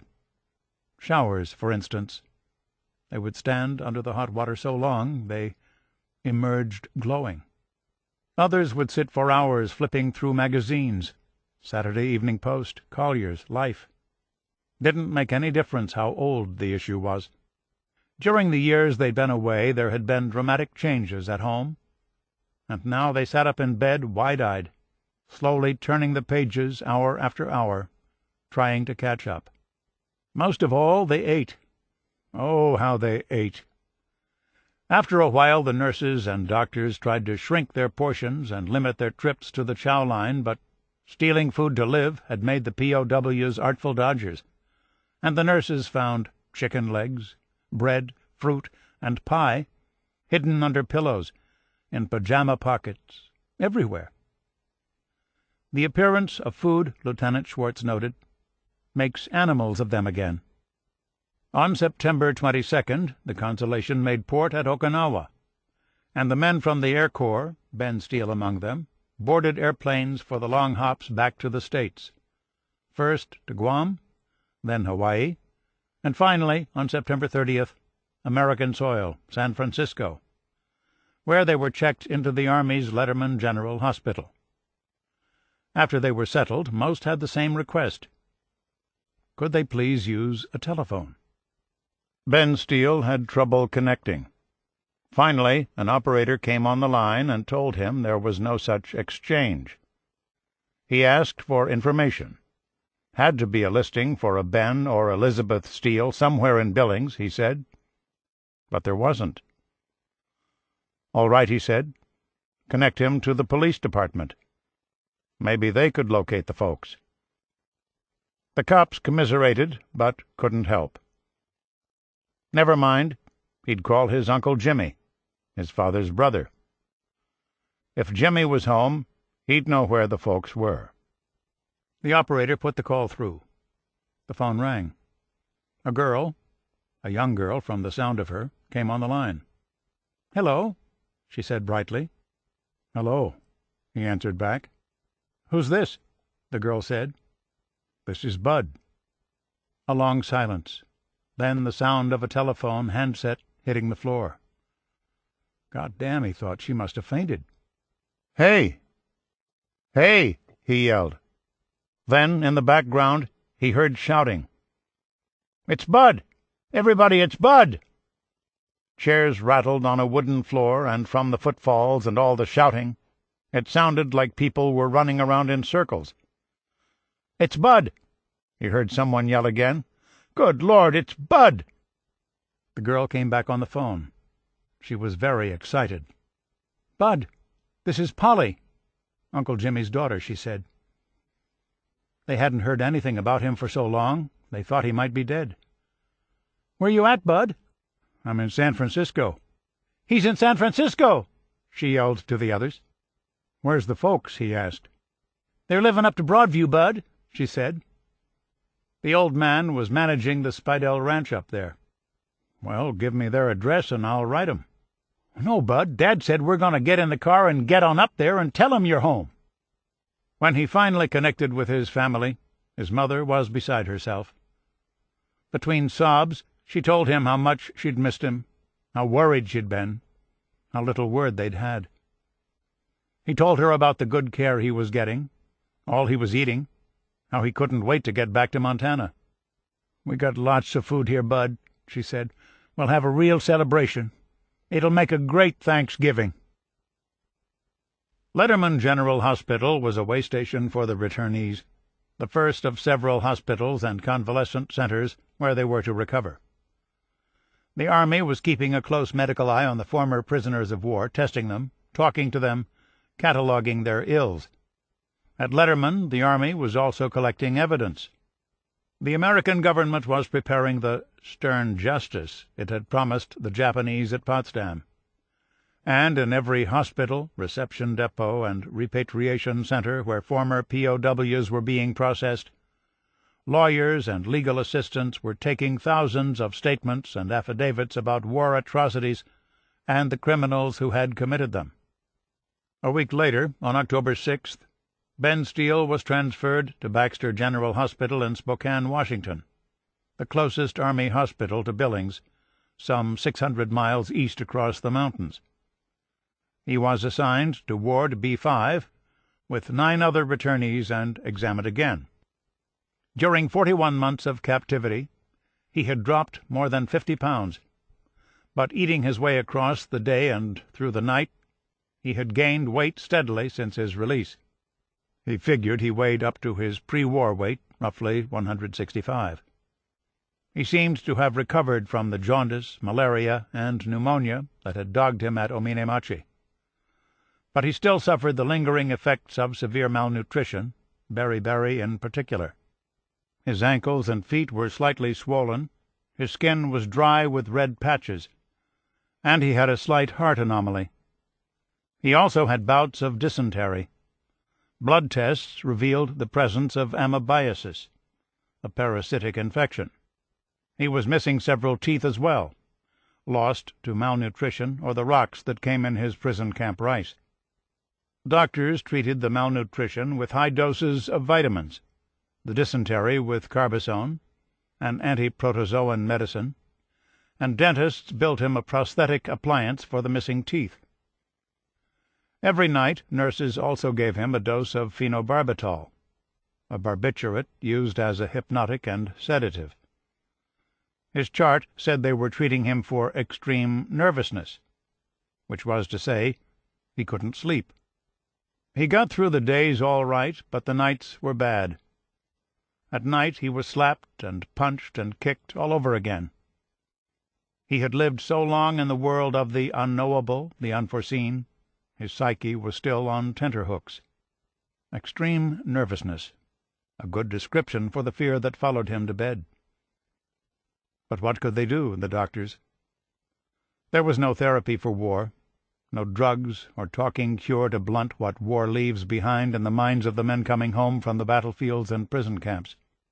If a man was going to bed nervous, best anyone could do was give him a pill and urge him to get over it. Although there were psychiatrists serving in World War II, most of their work focused on keeping men in combat, restoring their psychological balance so they could resume their place on the fighting line or in the cockpit. The only serious research on so-called war neurosis, as Freud labeled it in World War I, was done by Colonel Roy R. Grinker and Major John P. Spiegel, two Army Air Force doctors who studied the effects of war on American and British air and ground forces in the campaign in North Africa in 1943. In May 1945, while Ben Steele was still a prisoner of war, the two men published Men Under Stress, a rare, detailed look at the impact of war on the psyche, particularly the American psyche. Grinker and Spiegel did not talk with prisoners of war, but their findings can easily be transfigured to explain the experience of the men in the camps. Their work suggests that when an American soldier exchanges his birthright of independence for captivity, he cannot help but feel inferior. The shattered confidence and helplessness which have been the product of a prisoner's war experiences linger. And when a man is repatriated, he returns home physically and psychologically depleted. The greater the injury to his psyche, the more difficult the repair. The key was to seek a solution that would restore his sense of independence. He would never again experience the surety he had when he marched off to war. The enemy had taken care of that. But if his personality was strong enough, and if he could find work or activity that restored his sense of self-sufficiency, he might recover and begin to build a new life. Ben Steele had started drawing again. Not long after he arrived at Baxter, he took a call from Father John Duffy, the Catholic priest at Bilibid who had secreted the young artist's charcoal and pencil drawings in his mass kit. The priest, recovering at Walter Reed Hospital in Washington, D.C., said he had some bad news. He'd chipped out on the Orioco Maru, and when the ship was bombed and went down in Olongapo Bay, he left his mass kit and all Ben Steele's drawings behind. Perhaps, Duffy suggested, he could start to recreate them. His days were busy but quiet. Medical appointments, dental appointments, passes into town. He listened to the radio and read the newspapers, trying to catch up on the country he'd left 4 years before. He also wrote home regularly. Baxter General Hospital, Spokane, Washington, October 16, 1945. Dearest Mother and Family, thought would write a few more lines to let you know I am still okay and expecting to be transferred to a nearby convalescent center any moment now. I know it must have been awful hard for you, Mother. Thought about you so much and how you were worrying. I'm so happy to be back, can't express my feelings. We'll close with love and kisses, Bud. Since the folks had no phone out at Broadview, none of the rural ranchers did, They had to plan his homecoming by mail. Dearest Bud, we are waiting every day to hear you are coming home. I guess they want to be sure you are able to return home. Have you had any steak yet? I remember how you used to love steak. There have been so many times here when we had everything to eat. I could never enjoy it, thinking you were hungry. Yes, Joe and Jean are pretty big, and I am sure you would never know them. Joe said to me, "You will have to cook a lot of grub when Bud comes home, as the way he talked, he could eat the whole tableful." Lots of love. Mother, Dad, and kids. A few days later, the beginning of the third week in October, a reporter from the Spokane Daily Chronicle came wandering through Ward B5 in search of a story about returning prisoners of war. Bataan survivor at Baxter recalls Jap's beastliness. There was nothing unusual about a man receiving the last sacrament in Bilibid, the prison where the Japanese sent men to die when they were too feeble and sick to work. This man was very sick. Over his frame, which normally carried a weight of 175 pounds, his skin was stretched drum-tight. He weighed maybe 100 pounds. This night in Bilibid they thought the man was going to die. They gave him the last sacrament. But the man didn't want to die, and he lived. His name is Sergeant Benjamin C. Steele, Jr., and he is now a patient at... The article went on to list some of the grisly details of his imprisonment. "I have been beaten so many times I couldn't count them," he told the reporter. "The Death March, Tayabas Road, the Hell Ships." Next day he clipped the article out of the paper and enclosed it in a letter home. When the letter arrived in Broadview, the article was read, reread, read again. Between readings, Bess Steele made up her mind to do something she'd been thinking about for nearly a month, since the day her son first called home. Broadview, Montana, October 23rd, 1945. Dear Bud, received your letter and clipping, Bud. Dad and I both cried when we read that clipping. Can't imagine anything like that happening to you. I hope MacArthur orders every Jap killed over there. I am so bitter toward them, and I know you have a bitter feeling also. And more than we could ever have. Well, Bud, I made up my mind to go to Spokane. I will leave this weekend, and will go by bus. Lots of love. Kisses from all. Mother. The bus from Billings followed old Route 10 west through Livingston and up into Butte, then through the mountains to Missoula and Coeur d'Alene, Idaho, crossing the Washington state line east of Opportunity and around 3 in the afternoon, finally stopping at the Greyhound bus terminal in downtown Spokane. Bud had gotten there early, 2 hours early, and wandered around the terminal. When he got bored with circling, he sat down to wait. But he couldn't sit still, so he got up, circled some more, took a seat again. Then a voice from a loudspeaker announced that the bus from Coeur d'Alene would arrive in a few minutes. His chest grew tight. He could feel his pulse throbbing in his throat. He walked out of the terminal and into the large open garage where the buses pulled up to unload. He found a spot against a wall where he could lean and watch. The passengers got off slowly, stepping down onto the gray concrete platform. 5 years, he thought. I haven't seen her in so long.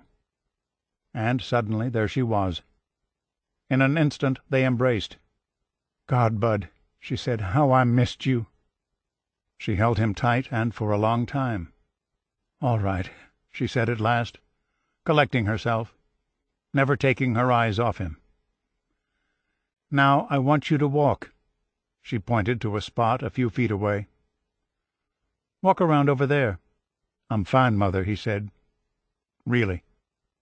Then she hugged him again. She was older than he remembered. In October 1940, when he left home, his mother was 50, still dark-haired and lovely. 5 years later, sitting across from him in the parlor of a family friend in Spokane, she looked 70. Her once dark hair was light gray going to white. Her face creased, eyes exhausted. She wanted to know everything, she said, everything that had happened to him, and he knew right away that talking to that reporter had been a mistake. He tried to stick to what he thought she already knew, what she'd read in the newspapers. But his mother kept pressing him for details. She wanted the worst of it. Finally he told her, "Look, Mother, you just won't believe where I've been. And I can't even explain that." On Wednesday, November 14th, thousands of people filled the streets of Spokane to honor General Jonathan Skinny Wainwright, a native son from nearby Walla Walla, who had spent the war with Ned King in prison camps in Karenko, Formosa, and Mukden, Manchuria. A thin man before the war, Wainwright looked drawn now as he sat atop the boot of the open touring car that carried him down Sprague and Riverside Avenues past some 50,000 people, the largest crowd ever to gather in the city, who had lined up 5 and 6 deep at the curb to welcome him home with confetti and hurrahs that echoed through the downtown streets. Following the general's party was a line of automobiles carrying former prisoners of war from the Army, Air Force, Regional, and Convalescent Hospital at nearby Fort George Wright. Among them, Ben Steele. People were leaning out the windows and waving from rooftops, more people than any of the former prisoners had ever seen. In the crowds along the curb, men removed their hats in salute, and women, clutching handkerchiefs, daubed the tears from their eyes. Ben Steele was overwhelmed. All those cheers, all that attention. But he could not stop himself from wondering, how do people really feel about us?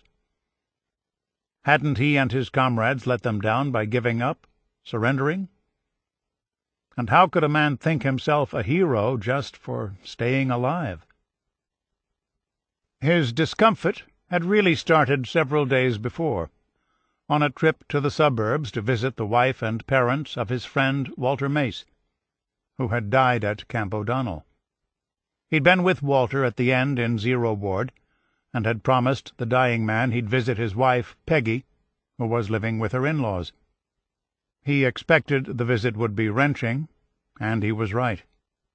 He told them how much he had liked Walter, what a fine man he was, and how he had gotten sick. So sick there was nothing anyone could do for him. At the end, he said, the very end, Walter was thinking of home. "Go see Peggy," he quoted Walter as saying. "Talk to her. Tell her. You promise?" Peggy was inconsolable. All he could do was sit there in her grief. When he went back for dinner a few days later, he didn't want to go, but he felt he had no choice. He reminded himself to censor what he said. The truth was, Walter had lost heart. Lying in his own filth and a swarm of flies, he gave up. Ben Steele had seen it in his rheumy eyes, the final look of sadness and submission that filled the face of almost every man who had entered Zero Ward. His furlough started the day after the parade.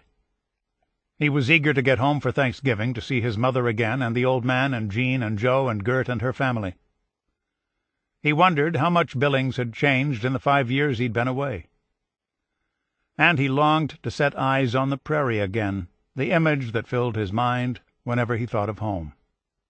He boarded the North Coast Limited in Spokane and settled down in a seat for the 600-mile trip to Billings. Not long after the train crossed the border into western Montana, another passenger, a man in a suit and tie, approached him. Ben Steele had seen the man eyeing the decorations on his uniform, the 3 rows of red, green, white, and gold campaign ribbons below his silver Air Corps wings. "Who are you?" the man asked. "I'm Bud Steele," he said. "How you doing?" "Bud Steele? Really?" He nodded. "My God," the man said, "the whole town's been wondering about you." And he offered Ben Steele a drink from a bottle of whiskey. By the time the train rolled into Billings, 1 drink had become 5, and Ben Steele walked right past his youngest sister without recognizing her. "Hey, Bud!" she yelled. "It's me, Bud! Jean!" The whole family was there, 50 of them, everyone hugging and kissing him and patting him on the back, all watery-eyed and blowing their noses. He looked around, taking it all in. The city seemed untouched by the war. Same small-town feel, anyway. On Thanksgiving, they went to Aunt Joe's in Musselshell for dinner. A real crowd, even the neighbors from the old days at Hawk Creek. It was the kind of meal he'd been imaging for years. Turkey, dressing, mashed and sweet potatoes, green beans, gravy, cake, and pie. He stuffed himself, and everyone got a kick out of watching him. At home, a few days later, his mother pulled him aside. She had something to give him, she said, and she slipped her engagement ring off her right hand and held it out to him. "This is the only thing I have of any value," she said, "and I want you to have it." He tried to refuse, but she kept pushing it at him. "You're going to take it, Bud. I want you to have it." He could see there was no point arguing. "Thanks, Mother," he said, and slipped the diamond carefully into his pocket. A cool November morning, and he is up early with the folks at the ranch in Broadview the old man is managing. His furlough has been a good one. About a week left, and this morning he's looking forward to helping the old man with some chores. Stock needs tending, and after breakfast he strolls out to the barn to get a horse. He takes the bay in the second stall, slips on a bridle, then a blanket and saddle. He works slowly, enjoying the creak and smell of leather, the barn dust, the protests of the bay against unfamiliar hands. When he's done, he leads the animal into the yard, puts his foot into the left stirrup, and finds his seat. His first time a horse in years, and he sits there for a minute, taking in the ranch, the corrals, the chickens in the yard. He'd been staring at the same scene for days, wandering out of the house every so often and lifting his nose to the wind to catch the scent of sage, studying the magpies and sparrows wintering in the hills, listening to the sound of the wind. He couldn't get enough of it. The rolling brown prairie, the cottonwoods, the winter grass, the feeling of being free. Chapter 13. Now came the defeated, called to accounts. In the 14 years between 1931 and 1945, 50 million people, soldiers and civilians, belligerents and innocents, had lost their lives to war. Much of the world was in ruin, and tens of millions were homeless and adrift. As the Allies saw it, the war had been a criminal act, an assault on civilization, and they meant to make sure that the malefactors responsible for this misery answered for their acts. The bill of particulars against the Japanese was long and unsettling. Murder, rape, torture. Nanking, Singapore, Hong Kong. More than 24 million men, women, and children had died in the fighting in Asia. Filipinos, Chinese, Koreans, Malayans, Thais, Burmese, Indians, Japanese. Crimes against peace. Crimes against humanity. The victors wanted vengeance, a coda to the killing, an epilogue to all the loss. On August 28, 1945, 2 weeks after Emperor Hirohito announced Japan's surrender, the War Crimes Office of the War Department cabled General MacArthur, now Supreme Commander of the Allied Powers and in effect the military governor of Japan, a list of suspected Japanese war criminals, and invited him to add his own warrants. Officials in Washington and on MacArthur's staff in Tokyo envisioned thousands of prosecutions, but for the moment they were after 40 of the most notorious malefactors. Number 1 on the list was Japan's political panjandrum, Hideki Tojo, war minister and prime minister for most of the war. The next 9 names were also familiar, right-wing politicians and militarists who had made total war state policy. Then came name number 11, Lieutenant General Masaharu Homa, former commander of the 14th Imperial Army, conqueror of the Philippines. Japanese diplomats were surprised to see Homa's name on the list, and so was Homa. On September 15th, as he was preparing to leave Tokyo for Yokohama to surrender himself to military authorities, he paused to talk with American reporters. The general seemed genuinely ignorant of the charges against him. What was this March of Death the reporters were talking about? And why were they referring to him in their dispatches as the Beast of Bataan? From the back benches, the arrest looked like the work of Douglas MacArthur, personal revenge for the defeat MacArthur had suffered 4 years earlier at Homa's hands. No doubt the new Supreme Commander was satisfied to see his old nemesis in custody. Homa, after all, had humiliated him in battle, forced him to flee in the night, and abandon his men to the enemy's tender mercies. But MacArthur was not the author of Homa's unhappy actualities. That role, in a roundabout way, belonged to a little-known fighter pilot, a tall blond Texan named Ed Dyess. When the Japanese bombed Clark Field in December 1941, Captain William E. Dyess of Albany, Texas, was commander of the 21st Pursuit Squadron. After surrender, Dyess made the tortuous Death March and rode the suffocating trains to Camp O'Donnell. In early November 1942, he was sent with a large draft of prisoners to a work camp at Davao on the southern island of Mindanao. A daring man, Dyess dreamed of escape, and one day in April 1943 he slipped into the jungle with 9 Confederates and began a long trek that would eventually land him, along with Lieutenant Colonel S.M. Melnick and Navy Commander Melvin McCoy, in Australia, and then, finally, home. Passing through Sydney, the men told their stories to MacArthur and his staff, and later in Washington they repeated the grim details of their capture and confinement for the generals and admirals at the War Department. Melnick and McCoy had been captured on Corregidor and knew nothing of the march, but Dyess had made the 66-mile trek, and he had lived for months in the doleful O'Donnell. Officials in Washington had long suspected that American prisoners of war were being treated cruelly and with wanton neglect. Now, for the first time, the American government had hard evidence of those atrocities, the testimony of Melnick, McCoy, and Dyess. During the fall and early winter of 1943, the Roosevelt administration ordered the 3 men to keep silent.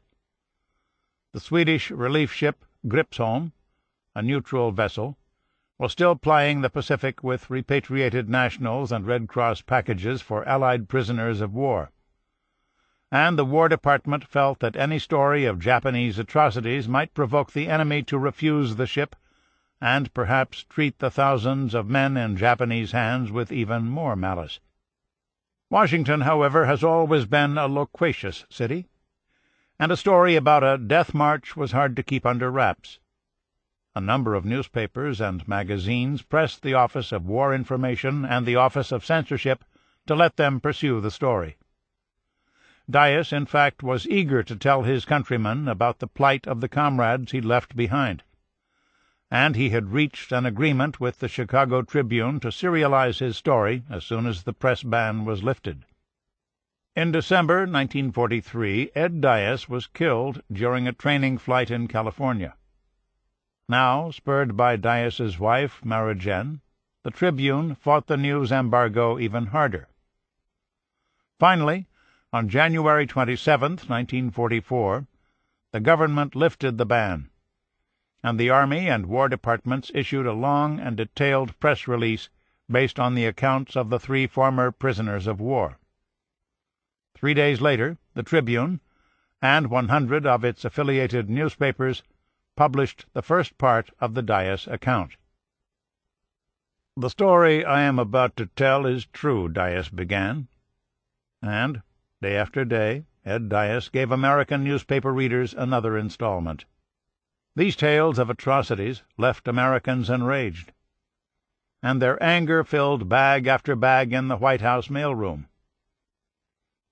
Every Jap, man, woman, and child, even unto the third and fourth generation, should be forthwith exterminated. Why do the stinking Japs do such lousy things to our boys? Why? Congress was brimming with vitriol as well. Senator Bennett Champ Clark of Missouri wanted to hang the Mikado, the Emperor, and bomb Japan out of existence. And Senator Ernest McFarland of Arizona wanted the Japanese to be lined up and shot and suffer the tortures of hell. Reporters, knowing his inclination to grandiloquence, went to MacArthur for comment. But the general kept largely silent about the men he'd left behind. "The stories speak for themselves," was all he would say. At a press conference on February 1st, President Roosevelt was asked whether the individual Japanese responsible for this crime would be tracked down and ultimately punished. "There is no question about that," he said. Masaharu Homa, Prison Diary, September 17, 1945. The country has been defeated, and I am here in prison, lamenting my situation, the loss that I could not change. We have plumbing as well as 2 restrooms. The only thing that I dislike is the fact that there is a lock on the door, and that we are constantly being guarded. Lunch was kidney beans, stewed tomatoes, potatoes, corn, and canned peaches. We also had watery pineapple juice, bread with butter, and 1 box of Camels. The American Army has begun writing many things down in order to record my position on the crime I am accused of committing, the Death March. I will take full responsibility for my subordinates' actions, but I also intend to make my own role very clear. Though the light of the moon shines, my room remains pitch black. Thus even the pine trees and the mountain seen from the prison window seem to all be enveloped in sadness. His accusers would try to make him out a monster, but his 6 American military lawyers and a succession of American military jailers liked him from the start.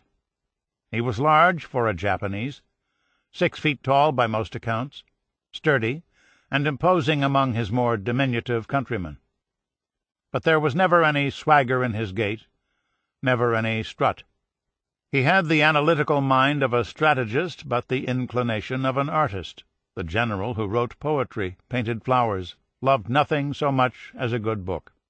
He spoke English well, liked English language novels, listened to classical Western music. These predilections, and his cosmopolitan looks and ways, gave his political enemies a lot to talk about. In an army of Anglophobes, Homa was said to be pro-British, the most Western-leaning of the generals of the Imperial General Staff. He resented these aspersions, this insult to his loyalty. He was Japanese, every inch of him. If he thought of himself as anything, it was a royalist, a patrician without title or brief. He was devoted to the idea of the royal family and the emperor, embodiments, as he saw them, of everything that was Japanese. He was, without question, a romantic, a modern Lancelot clinging to old-fashioned ideals of purity, honor, nobility. Now, from a cell in the Yokohama City jail, 3 days after he had surrendered to American authorities, those ideals must have seemed somewhat shop-worn, for he was being cast as a man without virtue or mercy, a low man who held life cheap. Homa, Prison Diary, September 18th. Right now I am being charged with transporting 70,000 prisoners at Bataan for a long distance in the heat and without food or drink, and the subsequent deaths that resulted. Additional charges that I am not aware of may come up during the trial. I think I will have to be especially prepared to receive a harsh punishment compared to everyone else." He was born in Meiji 21, 1888, in a backwater, Sado Island, 50 miles west of Niigata in the Sea of Japan, the only child of Kankichi and Matsuhoma. In aspect and personality the boy favored his handsome father, a prosperous gentleman farmer with a taste for the good life. For his world-view, however, he turned to his mother, a devout Buddhist who counseled harmony in all human dealings. At 18 he was accepted into Japan's prestigious Rikugun Shikan Gakko, the National Army Military Academy at Ichigaya in Tokyo, and graduated in May 1907, second in a class of 1,183 cadets, a second lieutenant of infantry assigned to a line regiment. In 1912 he won appointment to the Army General Staff College, the service's elite training school for future generals and general staff officers, and quickly developed a reputation as a ferocious scholar with a talent for language, especially English, memorizing pages at a time from an English dictionary. Then, so the legend goes, ripping them out and swallowing them when he was done. After Army College he met a beautiful woman, Toshiko, from a prominent Tokyo family, and asked her to marry him. In 2 years they had 2 sons, Michio and Masahiko. And, not long thereafter, in 1917, Homa was posted to Britain as an attaché and military observer. Either by choice or common practice, Toshiko stayed behind in Tokyo. The years of separation, however, turned out to be too much for her. She seemed to lose interest in her family, and sent her children to Sado Island to live with Machi-san, Homa's widowed mother. Masaharu returned to Japan to try to settle things, but by then Toshiko was living with another man, and Homa filed for divorce. Although the scandal stung his pride, it did not hurt his career. By 1925 he was back working at Army headquarters, an urbane man well-traveled, now rubbing shoulders with some of the capital's political and business elite, among them the director of the Ooji Paper Manufacturing Company, Naokitsu Takada, and his lovely 21-year-old daughter, Fujiko. At their first meeting, Fujiko, wearing a silk kimono of fine gauze with a Chinese sash, served Masaharu tea. She was a bit bewildered by this big man with large eyes, a dark tan, and a white linen suit. He sat there with his hands folded in his lap, so nervous and tongue-tied all he could think to say was, "This is the first time I've worn my lieutenant colonel's badge." They were married November 8, 1926, in the Ueno section of Tokyo. He was 38, she was 23. She raised his sons as hers, and later had 2 children of her own, Hisako and Seisako. Meanwhile, Homa the soldier steadily gained rank and held important field and staff commands, especially in 1937 as head of the Army's powerful propaganda corps. In the years that followed he served in China. Then, on November 2, 1941, 5 weeks before the attack on Pearl Harbor, General Gen Sugiyama, Imperial Army Chief of Staff, gave Homa command of the 14th Army. His mission was to take the Philippines in 50 days. Homa won his victory, forced MacArthur to flee. But instead of 50 days, his 14th Army took 5 months to secure the islands, and a displeased Sugiyama, spurred, no doubt, by another of Homa's antagonists, Prime Minister General Hideki Tojo, relieved the general of command, put him on reserve status, and shipped him home in the summer of 1942, in effect cashiering him. His army career was over, and he spent the war years at home with Fujiko and their 2 young children. Michio, the oldest boy from his first marriage, died of a childhood illness. His second son, Masahiko, joined the army and was stationed in Manchuria, a second lieutenant.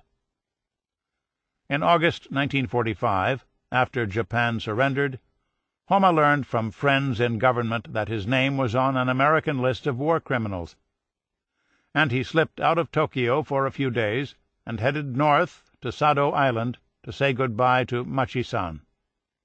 Then he surrendered himself to Japanese gendarmes and American intelligence officers. Homa, Prison Diary, September 19th. The guards change every day, so the way things are run changes as well.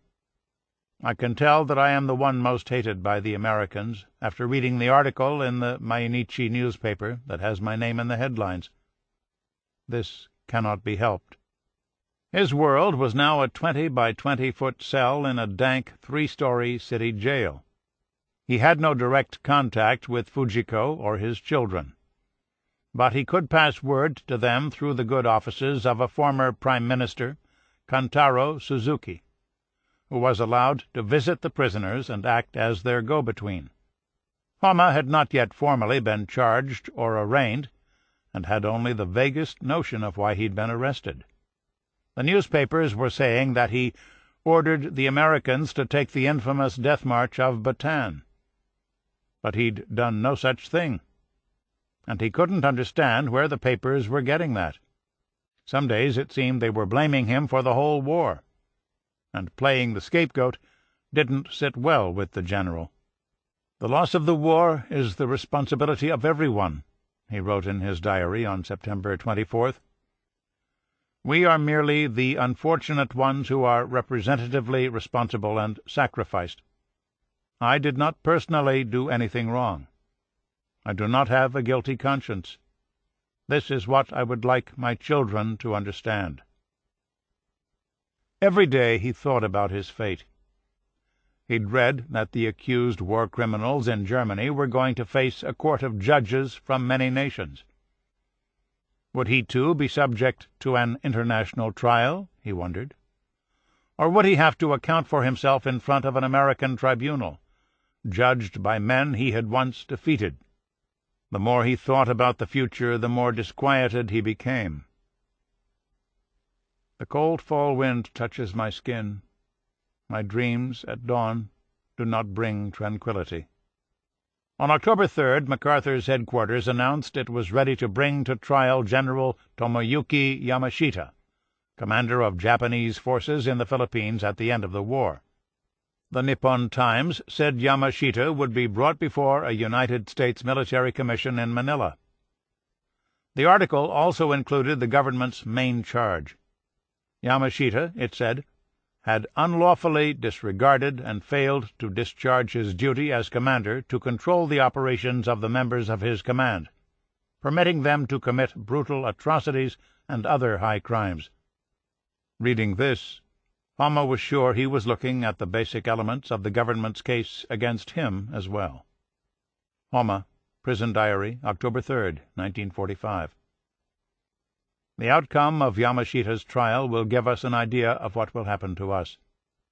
In fact, the charges against the two men, and the tribunals that passed as trials, were not only similar, they were unprecedented and would make political and legal history.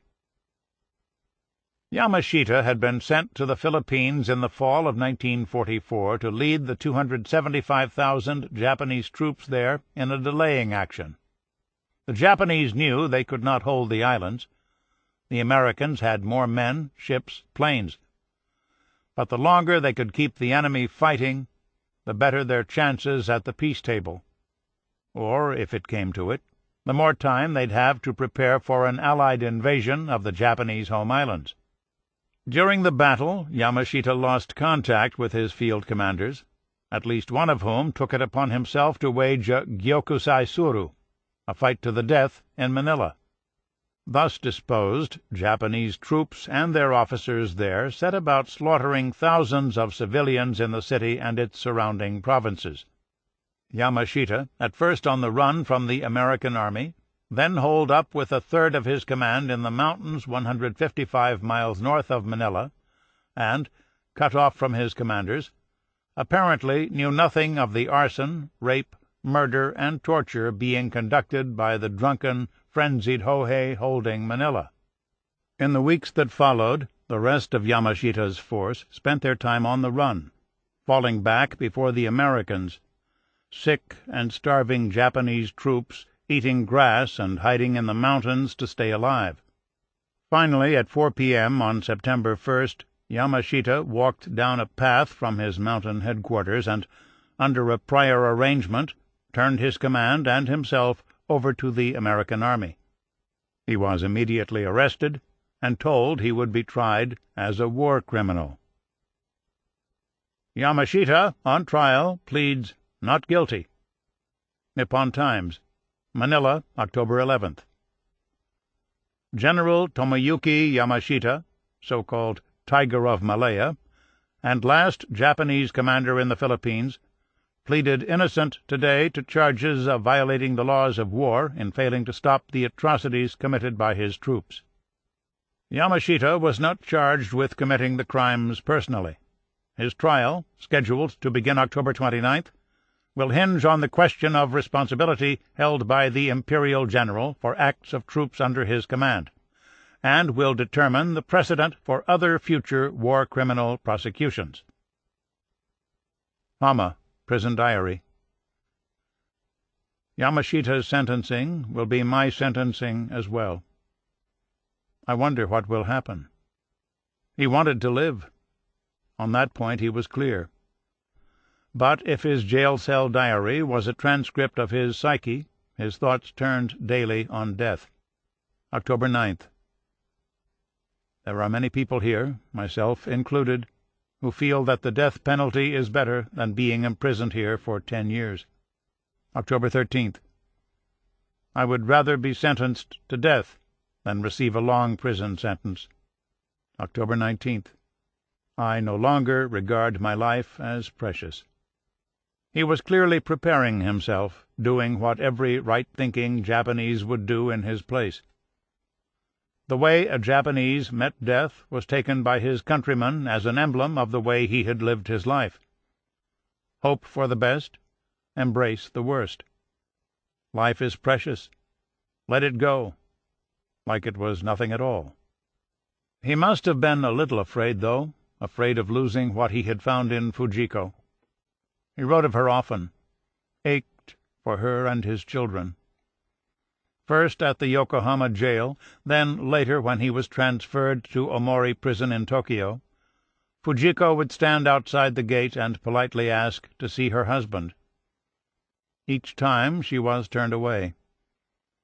Guards would deliver her presents of food and toiletries and bed linen, but the rules did not permit visits, the Americans told her. Hama, Prison Diary, October 24th. I am truly grateful for the white rice, seaweed, chestnuts, and other gifts.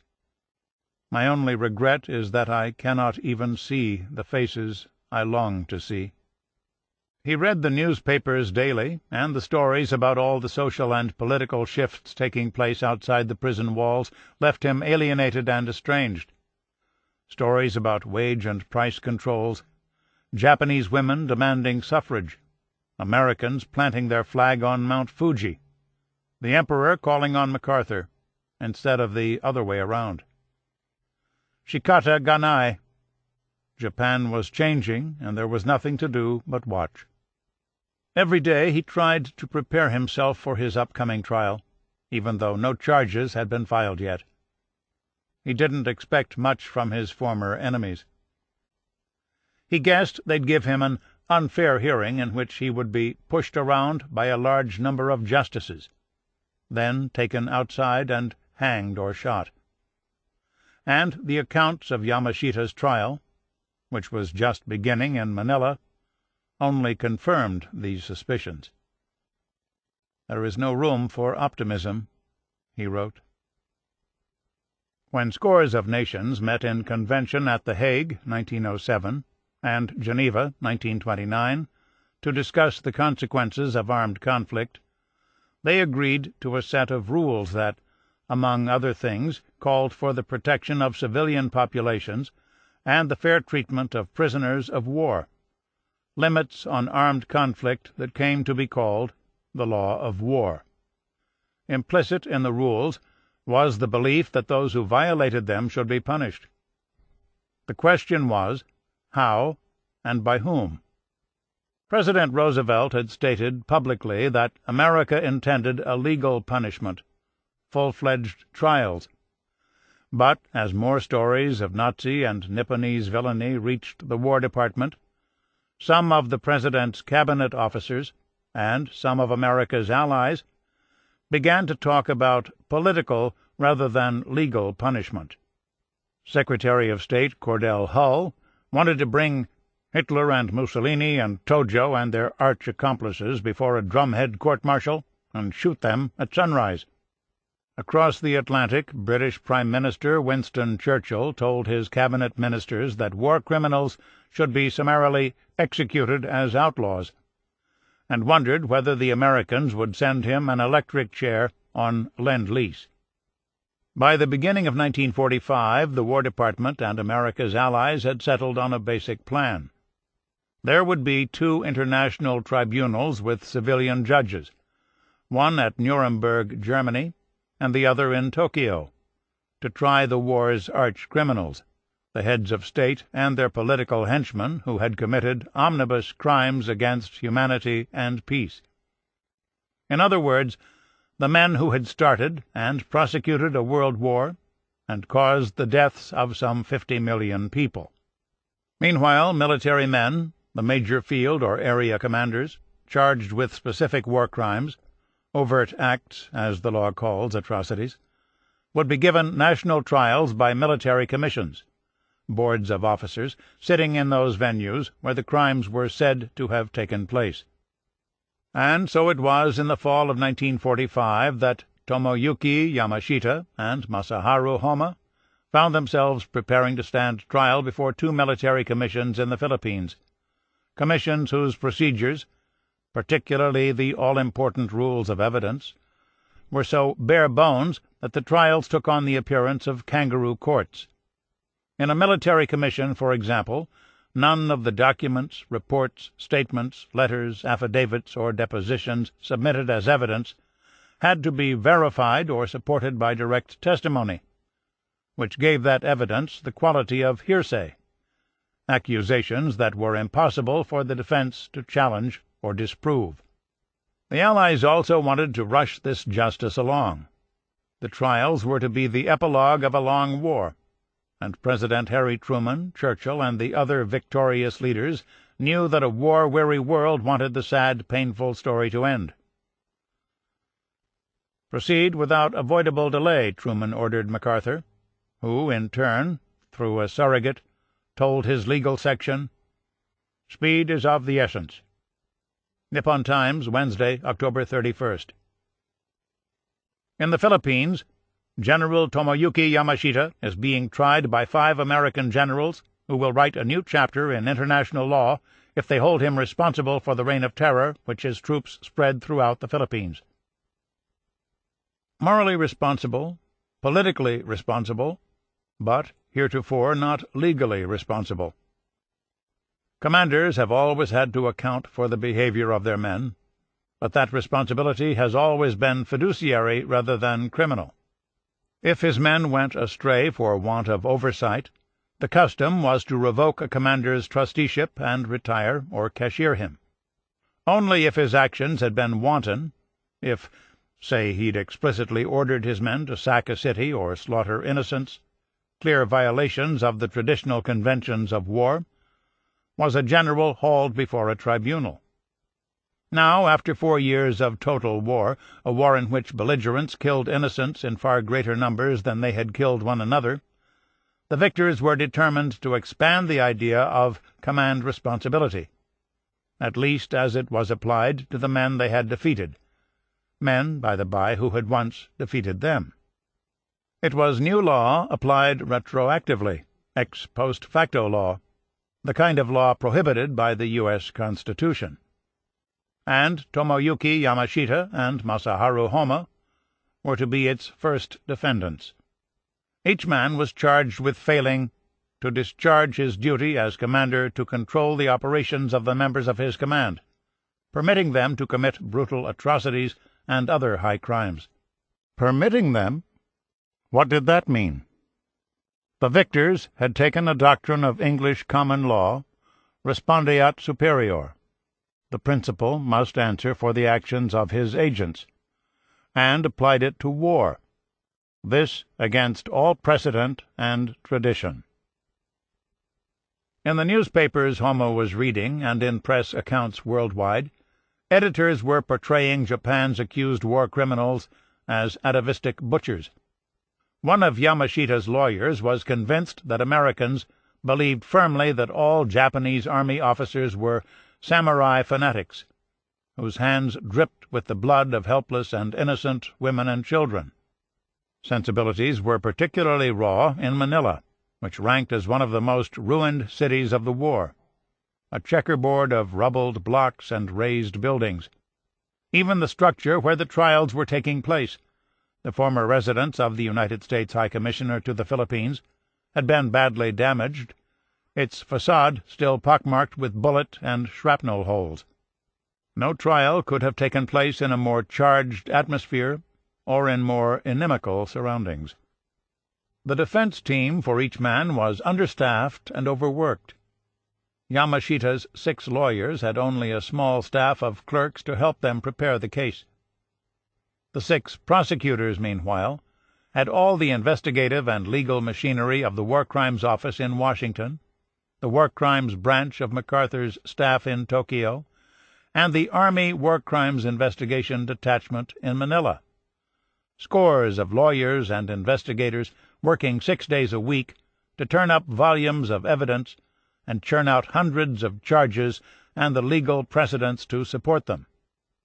The prosecution's strategy in both trials was the same: introduce into evidence, through long bills of particulars, 123 separate allegations against Yamashita, 47 against Homa, as many atrocities as they could get on the record, then use the weight and scope of that record, the evidence detailing acts of torture, rape, and murder by various means, among them beheading, bayoneting, bludgeoning, hanging, and incineration, as proof that the atrocities were planned and so widespread that the commanders must have known they were taking place, but did nothing to stop them. Yamashita's lawyers put up a good fight. In a series of motions and objections they challenged every aspect of the case: the validity of the charges, the loose rules of evidence, even the legitimacy of the court itself. All the arguing made MacArthur, monitoring events from his headquarters in Tokyo, impatient, and he pressured the Yamashita Commission to speed up its work. The 5 judges on the commission in turn warned Yamashita's lawyers that henceforth all they wanted to hear were the essential facts without a mass of non-essentials and immaterial details. Trial tactics, such as extended cross-examinations, were little more than fishing expeditions that served no useful purpose, wasting valuable time, they said. Such tactics, they warned, verged on contempt and insubordination, and were grounds for a court-martial, an admonition that left Yamashita's lawyers feeling that they were fighting the demands of the mob for vengeance, the private agendas of the judges, and the judges' superiors in Tokyo and Washington as well. Homa, Prison Diary, December 8th. Saturday, cloudy. A man in full military gear brought an American newspaper and showed it to me. Yamashita was given the death sentence. This is the worst possible result. Now I have to finally prepare myself. The cold pierces my body through the concrete. I go to bed at 8:30. December 9th. Sunday. Sunny.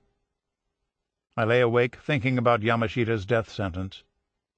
If Yamashita, who was a test case for me, was sentenced to death, I shall receive the same sentence. The cruel acts that were committed by Yamashita's subordinates were unspeakable. I'm not sure what else they will charge me with. From the point of view of responsibility as a commanding officer, we are the same. First Lieutenant Robert L. Peltz was marking time. Waiting for orders, the army was done with him. He'd been overseas 3 years now, first in Europe, then, since late summer here, at a dusty base near Lingayen Gulf, doing his job as an adjutant, an administrative officer for a battalion that handled the logistics of the port. Not a bad billet for a 27-year-old New Yorker with a law degree from Columbia University who had done his duty and was eager to get home and start his career with some Tony Manhattan law firm. The work was easy. Twice a day, mid-morning and mid-afternoon, the lieutenant had to make sure the daily shipments of supplies, mail, and newspapers were distributed to the various commands in the islands. The rest of the time was his, and he spent it reading books, thinking about women, and counting the days till he could shed his uniform and take a ship home. One day in late November, sitting at his desk and going through the day's mail and circulars, he noticed a directive from headquarters. "Every battalion shall report to this command the names of all officers who are lawyers." What an odd request, he thought. What the hell did the army want with the lawyers? And against all common sense and conventional army wisdom, a smart soldier kept his head down off the battlefield as well as on it, he picked up the telephone and called the adjutant at headquarters, a man he knew and who knew him. "What do you want lawyers for?" Bob Peltz asked. "Well, there's a high-level order we got here." The man stopped mid-sentence. "Wait a minute," he said. "Aren't you a lawyer?" Bob Peltz knew instantly he'd screwed up. "Well," he stammered, "no, not exactly." "What do you mean, not exactly?" His acquaintance sounded annoyed. "Did you pass the bar exam or not?" "Well, yes," Bob Peltz said, "but I never practiced." There was a pause, as if the man was scribbling something. "I've got your name down," he said. "I'm not fooling around with this order. This came from the big shot himself." Peltz, Journal, December 4th, 1945. Major English and I have moved heaven and earth to get the new orders to report to the Judge Advocate General's office revoked. This setup here in Lingayen is too magnificent to leave. Manila doesn't sound attractive, and I'm too close to going home to want Japan. Besides, I have absolutely no spirit of adventure. I like my cozy comforts too much. In December 1945, when Bob Peltz reported for duty, the Judge Advocate General's office at Army Headquarters on Quezon Boulevard in Manila was a busy place. Dozens of officers with law degrees had been reassigned to the office to prosecute and defend 215 Japanese accused of war crimes in the Philippines. The trials were to run 2 or 3 a day, the defendants representing all ranks and echelons. Each accused was given an attorney or two, depending on the complexity of the case, drawn from the pool of lawyers summoned to Manila. It was interesting work for a smart New York lawyer, but Bob Peltz was still grumbling about his lot. "What the hell do I have to defend a Jap for?" he asked himself. "I mean, I hate the Japs. You read the New York Times and you can't help but hate the Japs. These son-of-a-bitch defendants are keeping me from getting home." Officially, the defense attorneys were told to fight each case on its merits and keep their defendants from being railroaded by the military commissions. Unofficially, they were reminded of the purpose of the trials, to make sure war criminals got what they deserved. "It was obvious that we are not expected to put up a gigantic defense," Bob Peltz wrote in his diary. "We are supposed to be good soldiers and go along." He spent his first days on the job boning up on military law. Note: Bill of Particulars is a detailed informal statement of a plaintiff's case of action, he wrote. Nights he explored what was left of exotic Manila, the luscious tenderloin steaks flown in from the States, the bewilderingly attractive Filipino girls at the new dance halls.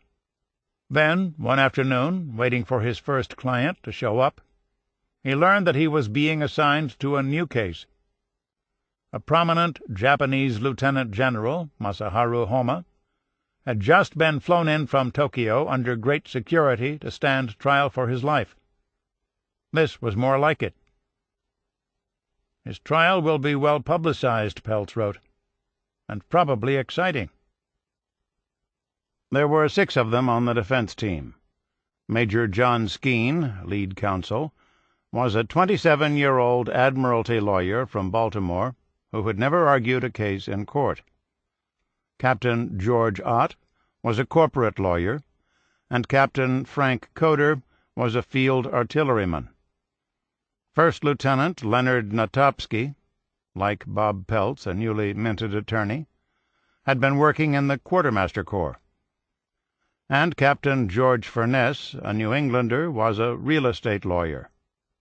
As a group they had only scant trial experience and no background at all in complexities of criminal law or the tactics of defending a client in a capital case. The 6 prosecution lawyers, meanwhile, were experienced and well prepared. They were part of a large legal machine and had been working together well in advance of the case coming to trial. Looking at the 2 lineups made Bob Peltz smile. Seemed to him they all took the good ones and made them prosecutors, and the amateurs, the dumb ones, they put on the defense. First thing the dumb ones did was meet with their famous client. Peltz, Journal, December 16th. He was obviously nervous and eager. He looked like a tired-out grandfather who has girded his loins for a last battle. Bowing graciously to each of us, he sat down and read a little speech he had written in English. Very intelligent. He has prepared much of his defense to those charges he had heard about. Basically, he says he knew nothing of these atrocities. As he put it, only an Oriental can understand that a Jap general does not question the actions of his subordinates. An arraignment was scheduled for Wednesday, December 19th, and the day before, the 5 general officers of commission took the attorneys through a dry run. Their putative purpose was to make sure all the parties understood the procedures for the trial. But Major General Leo Donovan, who had served on the Yamashita Court, and who was president and law member, chief judge, of the Homa Court, had another agenda. He was not going to let this particular team of defense attorneys use the same trial tactics employed by Yamashita's defense team, tactics that had annoyed MacArthur. "I'm not trying to hamstring anybody," Donovan said. "I'm perfectly willing to hear your side of it. But everything," he went on, "everything was going to be done with dispatch. Any lawyer's tricks," he went on, "would be considered a perverse opposition to lawful authority. In other words, the military lawyers would be in contempt of court, or worse." Donovan's fulminating aside, Bob Peltz thought the arraignment went smoothly. There were a number of reporters and photographers there, and the defense team, aware of the part public opinion would play in the trial, tried hard to court them. The next day a picture of Homa, surrounded by his American attorneys, appeared in the Manila Times. "General Homa, I thought, made an excellent appearance in a quiet business suit," Bob Peltz wrote. On December 21st, the defense got some good news. Yamashita's lawyers had applied to the U.S. Supreme Court to overturn his conviction, and, after a lot of wrangling behind closed doors, the court finally agreed to hear the case. The legal questions in In re Yamashita would be the same for In re Homa. The trial began on Thursday, January 3rd, 1946, at 8:30 a.m., in the former High Commissioner's residence, an imposing edifice that faced Manila Bay. Army engineers had worked night and day to repair and renovate the battle-damaged building, in particular the large ground-floor reception hall where Yamashita had stood trial, and where Homa now sat with his defense team. To A. Frank Reel, who had been one of Yamashita's lawyers, the large room was less a court than a theater, where America could stage its post-war dramas of recompense and revenge. Loudspeakers were suspended from the ceiling and were placed at strategic points along the walls. On either side in the wings were spotlights, and overhead were strung 6 powerful Klieg lights. In the balconies were moving picture cameramen and radio commentators. On the floor were seats for 300 spectators. The front of the large room was semicircular, with 7 French doors that looked out onto Manila Bay. This part of the room was the stage. Before the middle window, on a slightly raised platform, was the judge's bench, and below it, to the right and left, tables for prosecution and defense, and, of course, the witness box. Some of the drama took place in pretrial motions. One in particular, the matter of the trial's convening authority, Douglas A. MacArthur. As Supreme Commander of Allied powers in Japan, MacArthur, in his headquarters in Tokyo, was the provenance for everything that was taking place in the courtroom in Manila. He was empowered to pick the judges, prosecutors, defense attorneys. He had the authority to decide which defendants would be tried before military commissions, and which would enjoy the more protective legalities of an international tribunal run by experienced civilian judges. He had set the rules of evidence, the court procedures, the timetables for the trials, and it was MacArthur who would certify the verdicts, which made his office alone the place of last appeal. He could set aside a sentence, save a man's life, or establish the time, place, and manner of his execution. The Yamashita defense team had largely avoided the issue of MacArthur's overarching judicial power. Homa's lawyers, however, were determined to press the point, and at a press conference the week before the opening of the trial they mentioned the incendiary issue. No man, they told reporters, should be placed in the position of being, in essence, accuser, prosecutor, defense counsel, judge, jury, court of review, and court of final appeal. He should particularly not be placed in this position where he is a military commander who was defeated by the accused in a campaign out of which the charges arose. Almost immediately their boss, Lieutenant Colonel Bernard A. Brown of Sioux City, Iowa, the head of the War Crimes Section of the Manila Judge Advocate General's office, grabbed the young lawyers and gave them a tongue-lashing. They were accusing the Supreme Commander of conducting a kangaroo court, he said, and in referring to MacArthur as having been defeated by the accused, they were poking a stick in the Supreme Commander's eye. Did they have any idea what the Army could do to them? Brown asked. MacArthur may be a black-hearted son of a bitch, Brown said, but he was the Army, and the Army never forgets. Alone in his cell on the second floor of the residence, waiting for the proceedings to start, Homa felt himself unraveling. Homa, Prison Diary, December 30th, 1945. Ichiro Kishimoto, interpreter, came by to bring me some personal things this evening. I cried again after seeing pictures of my wife and children, and after rereading their letters. Why do I do such cruel things to myself after trying so hard to not think about them? January 1st, 1946. I do not fear death, but I also do not want to die. I dreamt at night that all of my teeth fell out, and I could not get any false teeth to replace them. This was a nightmare that got worse from last night when I dreamt that 4 of my teeth fell out. I guess it is natural that I do not have any good dreams. January 2nd. This evening I plan on clipping my nails and cutting my hair, which I will have them take back to Japan in place of my remains. The prosecution began by calling to the stand Japanese staff officers to talk about the 14th Army chain of command. Bob Peltz was on his feet during a lot of this testimony, objecting to the rules of evidence or challenging the accuracy of something a witness said.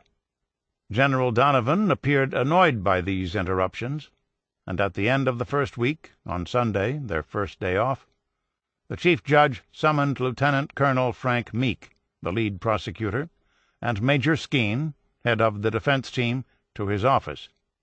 He wanted to talk about the attorney from New York. Peltz, Journal, January 6th, 1946. General Donovan is enraged at me. He as much as admitted that he would like to hold me in contempt, but can't find an excuse. Skeen and I went over the record. Naturally, I'm paranoid, but it only enhances my basic ideas about Army brass hats who can't stand the slightest opposition. Truth was, the first week of trial disgusted Bob Peltz. "Donovan is rushing the thing through, and anything goes," he wrote in his journal. "More and more the trial looks like a farce. What else can it be when anything comes into evidence? I'll never mock common law rules of evidence again. The reporters can already see that Donovan plans to brook no delay. He reconvenes the commission before he hits the chair. On Wednesday, January 9th, the prosecution finally got to the core of its case and trotted out the first in what was to become a grim and relentless parade of witnesses who had been on what the press now commonly called the Death March. The parade had been carefully assembled, a string of survivors and a thick folder of affidavits, testimony to document the atrocious behavior of the Japanese guards and the suffering of the tens of the thousands of American and Filipino prisoners of war who, beginning April 9th, 1942, had struggled up the old national road from Maraveles, or points north to the railhead at San Fernando. 66 miles of hunger and thirst, murder and mayhem. The stories these witnesses told stunned the courtroom and created in many in the audience the same sense of shock and surreality suffered by the men who had made the march. All part of the prosecution's plan. Let the living bring the dead into the courtroom. The headless shades, the bloody poltergeists, the wretched phantoms, and bury the defendant with the spectral detritus of the past. It did not seem to matter to the judges, as Bob Peltz said in his diary, that most of the witnesses' tales were exaggerated a little after the passage of years, prevarication and perjury motivated by a desire for revenge, the need of the survivors to strike back at their torturers and tormentors. And it didn't matter because, as Bob Peltz wrote, their tall tales were reasonably true. So what if only 30 men, not 200, had been penned together in an excrement-covered field? And what did it matter if there were only 2 heads alongside the road, between Lamau and Limay, instead of 8, 10, 20? There was enough fact in the fictions issuing from the witness chair to give the defense trouble. Enough truth in all that telling to be very damaging to the balding man in the business suit, the sad-faced defendant. The defense, given only 15 days to prepare its case, had neither the time nor the resources to vet the testimony or separate opinion and opprobrium from fact.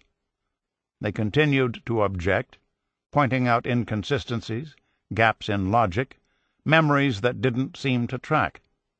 But most of the time, the most they could do was listen.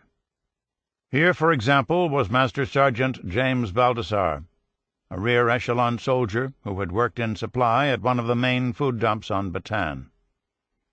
Baldassar was a perfect prosecution witness. 51 years old and a career soldier with 28 years in the service, he knew exactly what was expected of him in court. Question: Now, did you notice anything along the road as you were marching between Balanga and Lubao? Answer: Many Americans and Filipinos were slaughtered by the Japanese. Question: Did you see them slaughtered?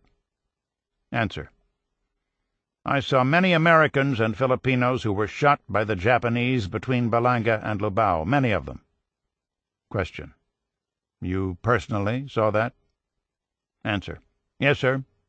I see it. Question: Did you see many bodies? Answer: Many of them, hundreds of them. God knows how many. Filipinos, American women, and Filipino women in a family way stabbed right through the belly, and children stabbed. Baldassar had seen it all, including atrocities no one else had seen. Then he told the court he had spotted the Japanese commander along the road. Question: Now, during this march from Bataan, did you see any high-ranking Japanese officers riding on the route of the march? Answer: Many of them, quite a few of them. There is one right in this place now, right now, that I can recognize who was riding in an official car, a Japanese official car. Question: Who is that? Answer: Lieutenant General Homa. He was there. He must be there. His car was there. Of course, I can't verify if it was correct, but it must be him in the car. The car was there. I also asked a Japanese guard. I said, "Who is that man?" He said, "That is General Homa." Other men would tell the same tale, and at the time it did not seem to strike the commission judges as curious that Japanese guards, barely literate in their own language, spoke English, or that they would take the time to point out their commander to the enemy prisoners they were hurriedly pushing north off the peninsula. After his appearance, Baldassare paused outside court to talk to reporters and deliver what Time magazine called a fierce little speech. They should hang the man. He is a no-good son of a bitch. I should pull the rope. This is too much of a trial. They should never give him a trial. They never trialed us. They killed people like flies. Send him to me. I'll fix him up. Then, time went on. Sergeant Baldassare put a cigar in his mouth, pushed his overseas cap back off his sunburned forehead, and walked out with the air of a man who had just paid an old debt. The bitter testimony of Death March witnesses disconcerted the defendant, as almost everyone in court could see. Homa, Prison Diary, January 9th. We have finally entered the Bataan March stage of the trial. The American soldiers are all upset, and in that anger they have put together all these lies. I am so upset by this that my eyes start to tear. His attorneys could see his discomfort was genuine. Peltz, Journal, January 9th. Homa was shaken and practically in tears from emotion and fury. The last because he said there were not hundreds of dead. He seems concerned that we of the defense should believe it. The next day, Thursday, January 10th, the prosecution called 32-year-old Philippine Army Captain Pedro Felix, one of the few survivors of the massacre on April 12, 1942. The captain told the court how, after surrender, his unit, the 91st Infantry, had been herded along trails through the hills until it reached a ravine near the Pantingan River. He recounted how the officers and sergeants had been segregated from the rest of the men, how they were wired together in groups of 20 or more, and made to stand looking down into the ravine. Question: How many times in all were you bayoneted? Answer: I was bayoneted 4 times, sir. Question: You say that 2 of these bayonet thrusts went through you. Will you kindly indicate by your hands on your body where they entered and where they came out? Stand up. The Chief Judge interrupted. Donovan: I would like to go a little further than that and have him pull his shirt off and indicate it. Felix got to his feet, stripped to his waist, and turned his bare back toward the 5 generals on the bench. Donovan: Do you count 4 scars there? Felix: Yes, sir. Donovan: 1, 2, 3, 4. Is that correct? Meek, Chief Prosecutor: Yes, sir. Donovan: Thank you very much. You can put your shirt on later. By the end of the day, the defendant was reeling. I saw Homa this evening, Bob Peltz wrote, and he is becoming a broken man. I truly believe he had no idea of the things that had occurred.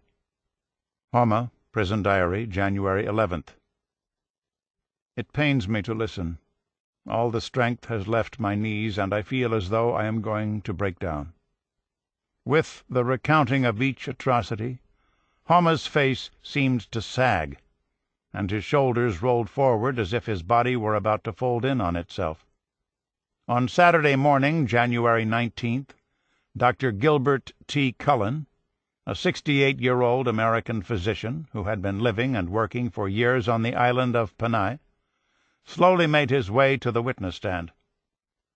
Cullen told how Japanese soldiers, convinced he had information about American forces, beat the old doctor, then took out ropes and strung him up, first by his thumbs and then his toes and ankles, pulled some of his nails out, burned his flesh, beat him again and again. Peltz, Journal, January 19th.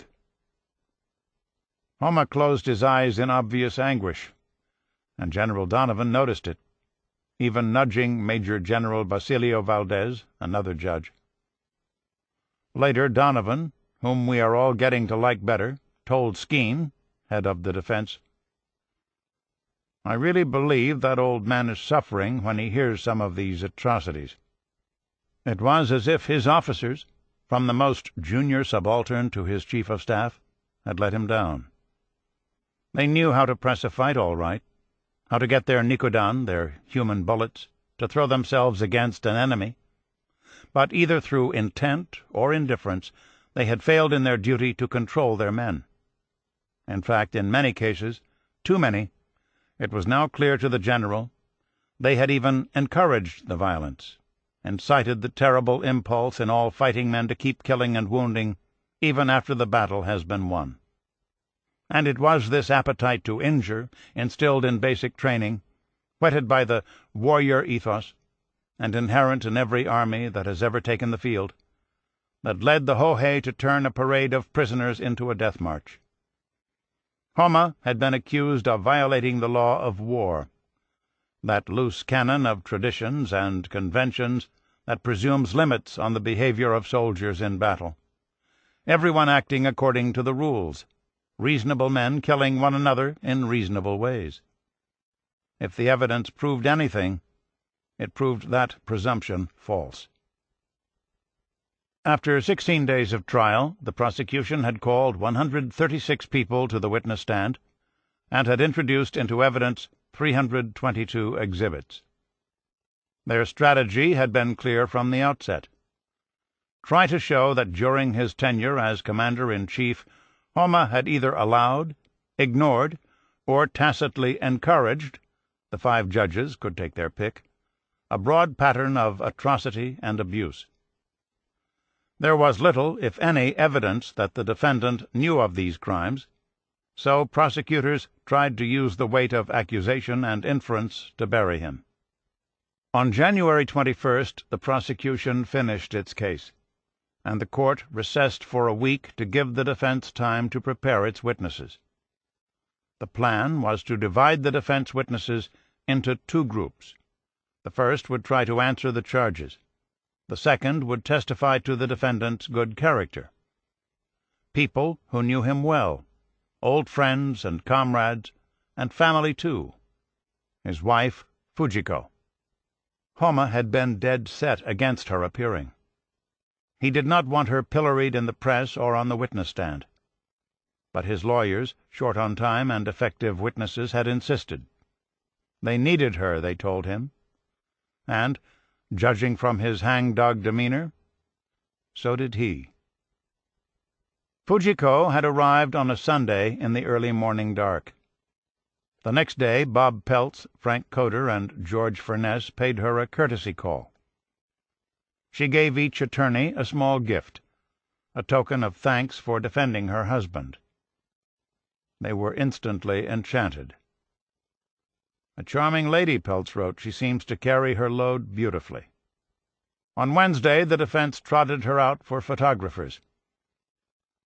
"She makes a wonderful impression wherever she goes," Bob Peltz thought, "so graceful and charming is she." And on Saturday she sat for a press conference. Through an interpreter she told reporters how she'd been married for 20 years and had 2 children, a daughter and son, 18 and 16 years old, respectively. Then she answered a few questions about her husband. She described him as a quiet, almost bookish man who enjoyed the plays of John Galsworthy and George Bernard Shaw. His favorite novel, she volunteered, was by an American named Margaret Mitchell, Gone with the Wind. When she was done, she smiled, bowed slightly, retired with the attorneys in tow. A real Japanese lady, Time magazine said. The army ensconced her in the nurses' quarters at a local hospital. A nice room with a high Western-style bed, a dresser, make-up table, nightstand, and chair. Accustomed to rationing and shortages, she found the food extravagant, and remembering that her family was going without rice in destitute Tokyo, she felt suddenly shameful eating her dinner. Skeen had promised she could visit her husband regularly, and the morning after she arrived the lawyer came to fetch her. "I will try to let you see him as much as possible," Skeen said. "Please just follow the regulations." "Of course," she said. "When I say regulations, they are not complicated. For example, weapons are forbidden, but since this does not seem to be within the realm of the manners of the Japanese, I suppose it won't be a problem." She appreciated the American's sense of humor. A while later, a staff car carried her to the residence of the former High Commissioner. Downstairs, she was introduced to Marshal Williams, a captain of the military police who would be monitoring her meeting with her husband. Captain Williams led her upstairs and across a hallway to the door of what appeared to be an old storage room. The room had 2 sleeping cots against the wall. Her husband was standing there in a dark business suit, waiting. He looked spent, and when he saw her, his Fusan, he started to cry. They went downstairs to the library, and with Captain Williams standing off to the side, they sat down and talked. Masaharu was nervous at first, his heart pounding against his chest.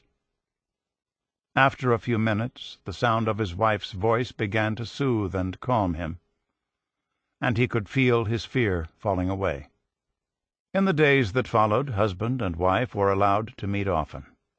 A member of the defense staff would drive Fujiko over to the residence, and as soon as she entered the great front hall, Captain Williams would greet her and shout up to the second floor, "Your wife is here to see you."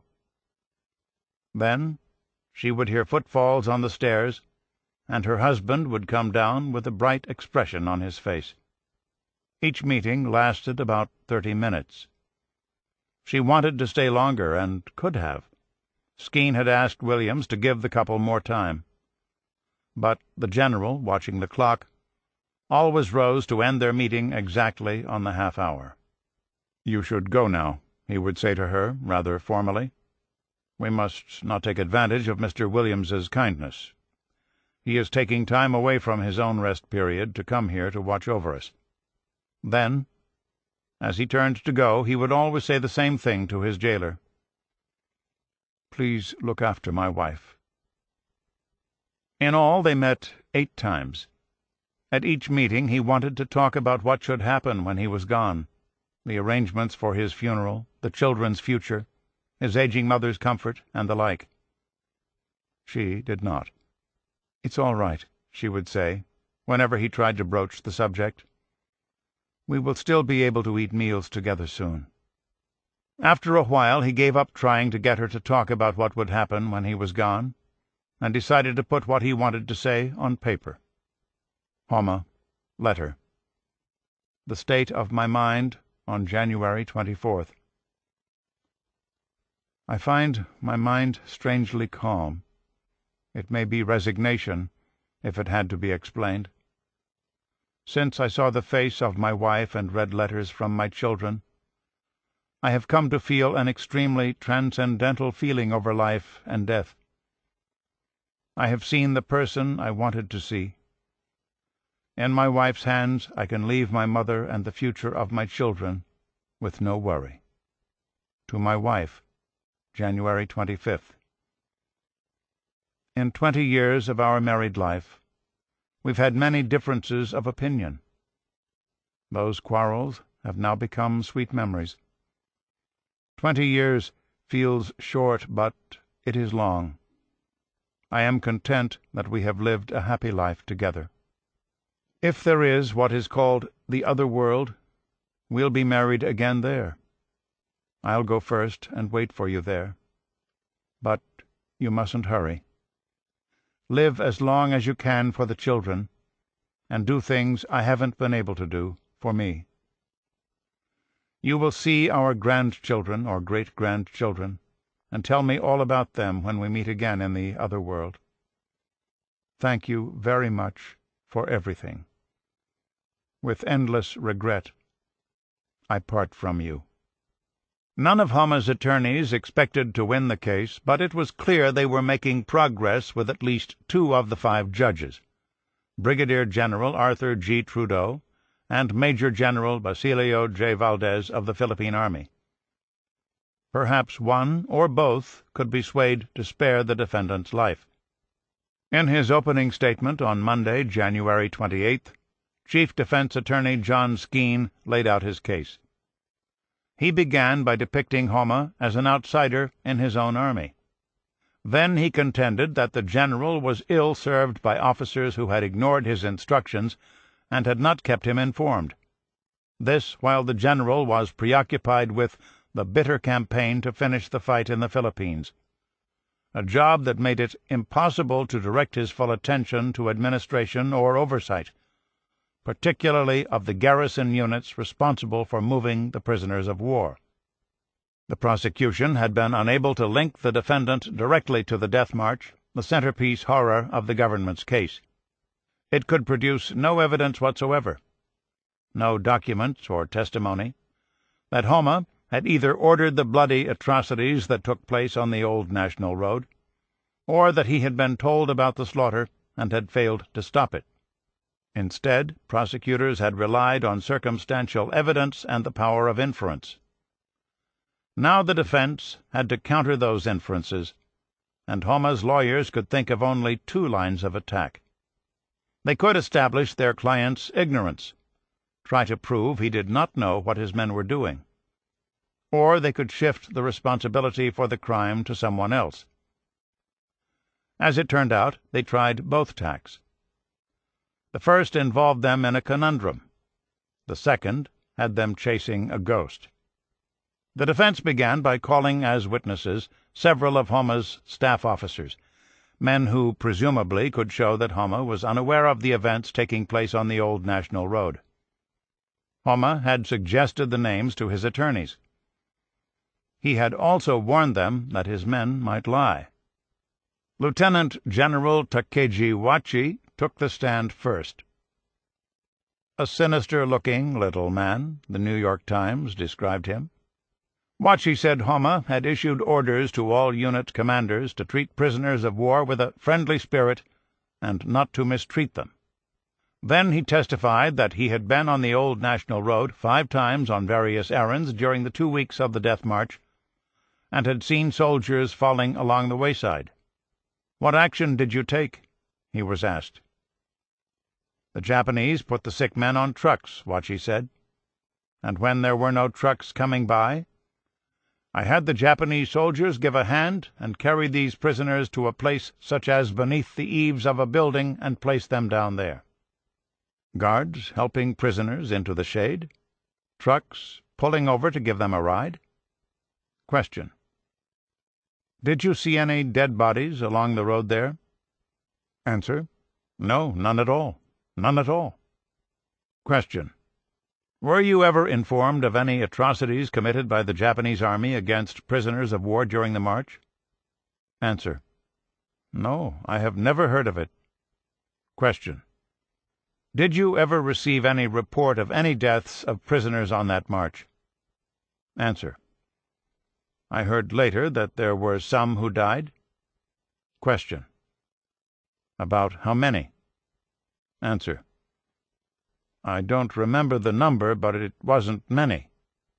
Question: Was any report made to you as Chief of Staff of the execution of prisoners?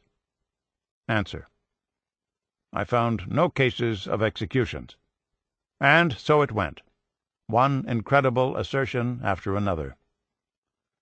Major Moriyawada, who had been assigned to work with the Supply and Transportation Section, the units whose soldiers acted as guards on the Death March, told the court that he had seen only 5 dead along the road. When his superior, a colonel in the transportation section, heard of these corpses, he ordered his staff to inspect the dead closely and bury them. WADA. As a result of this order, around the 20th of April the report came in that the men who died along the road between Balanga and San Fernando died because of sickness. Question. Did the report state how many they had buried along the road? Answer. Yes. Question. How many? Answer. They reported that there were approximately 18 bodies between the 11th of April and the 18th. The pat answers and apparent fictions were obvious to almost everyone. Even the most untutored courtroom observer could see that after more than 2,000 pages of prosecution testimony, there was no denying the death march, no denying the hundreds of bodies by the road, or the scars being counted by the judges. So why did the witnesses lie? Because we live in an age of terror, Homa told his attorneys in private. If his men had admitted that they had ill-served their commander by insulating him from the grim actualities of the march, failing to report what they were being told about the atrocities, or misrepresenting what they had seen firsthand driving the road, they knew they would likely find themselves on trial along with their chief. So the defense tried a second tack. It sought to show the defendant as a commander whose authority, especially his control over his troops, was undermined by the handful of interlopers from Tokyo and Saigon dispatched by headquarters to advise the general. In effect, agents his political enemies had sent to eavesdrop and interfere in his command.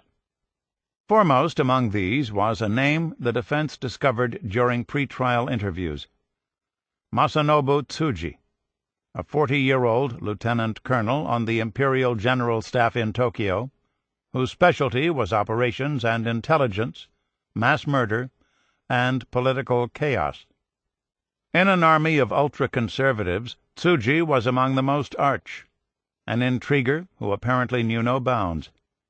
He believed his country was fighting a race war, and he hated whites, save Germans and Italians, Japan's Axis partners, and any Asians allied with them. We must, at the very least, beat these Westerners into submission, with no thought of leniency, he wrote in a monograph widely circulated in the Imperial Army. In early April 1942, several days before Homa launched his second offensive on Bataan, Masanobu Tsuji appeared unannounced in Manila.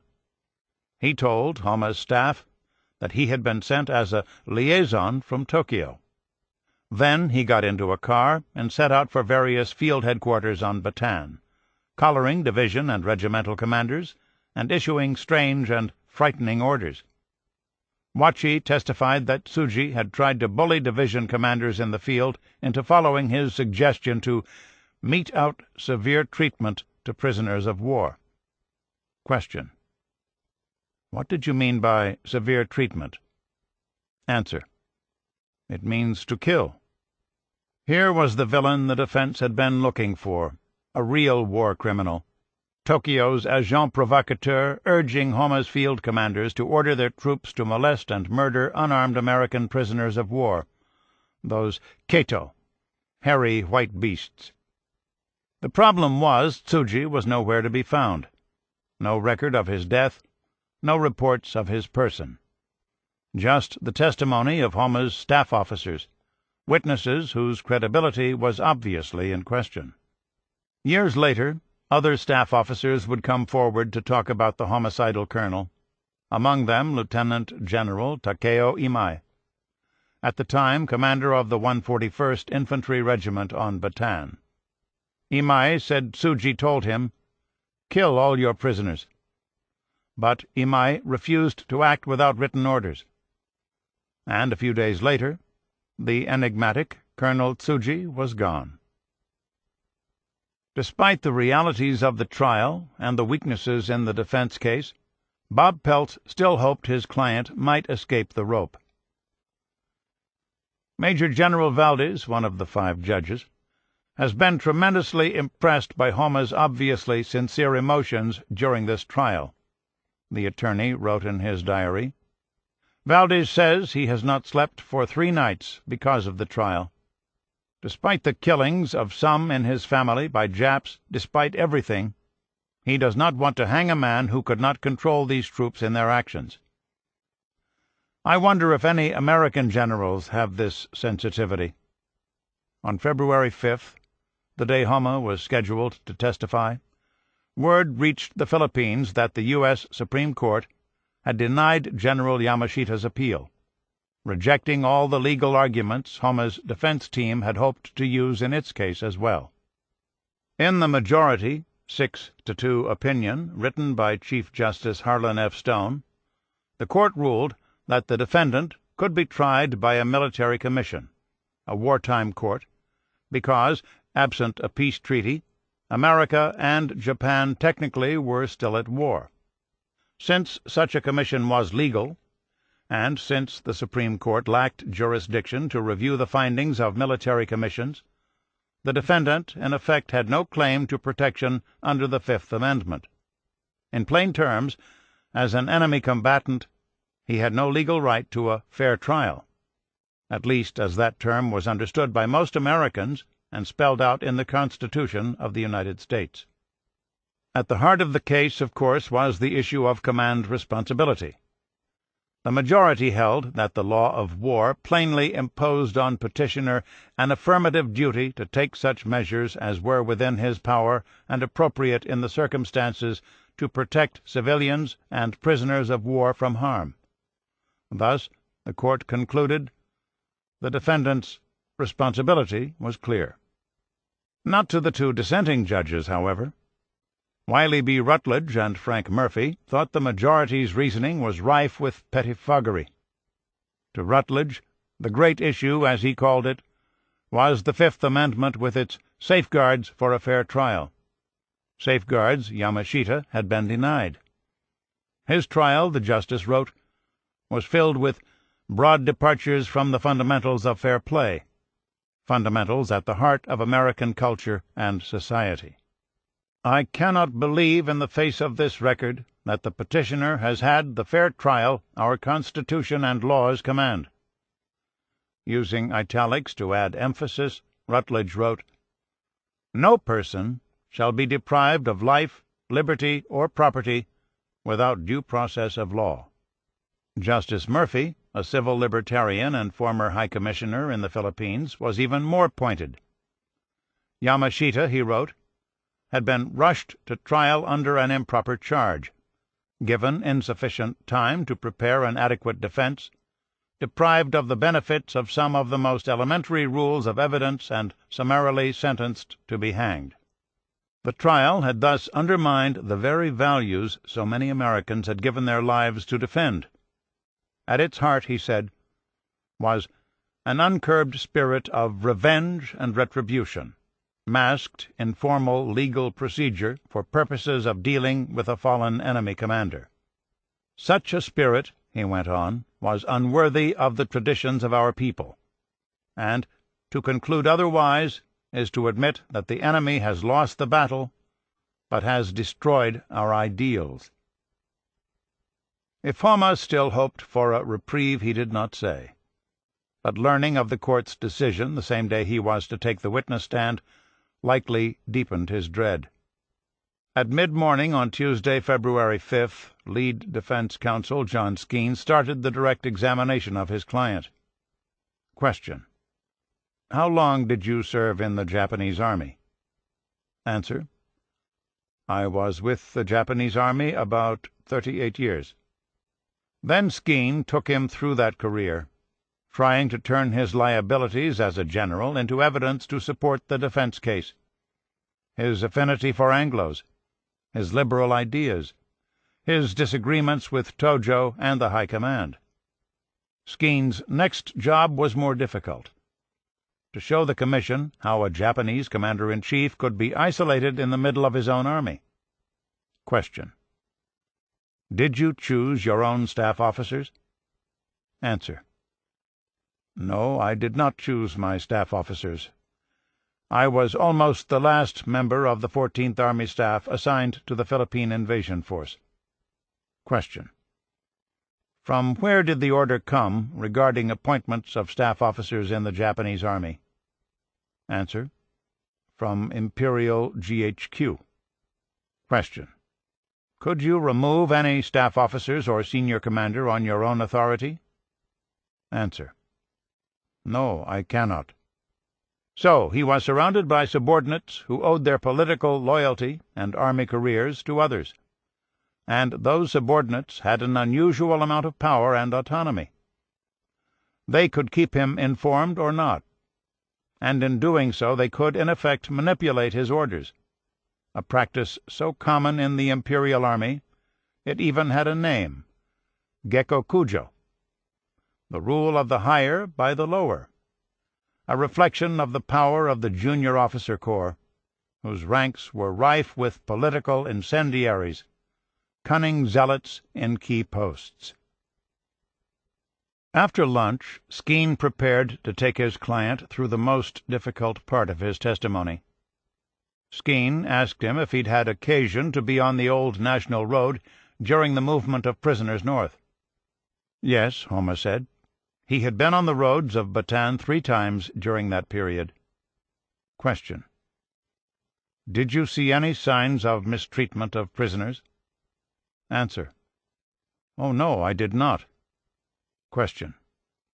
Did any one of your staff officers make an inspection of the march of prisoners from Bataan to San Fernando? Answer. Yes, I think they did, on their own initiative. General Wachi, Colonel Takatsu, and Major Wada, they did. Question. Did you receive any reports from these officers as to mistreatment of prisoners on the march? Answer. I did not receive any such report. Question. Now, had they seen occurrences, would they have been reported to you? Answer. Certainly they would. Question. Did you receive reports from any officers or anyone as to mistreatment of prisoners on the march? Answer.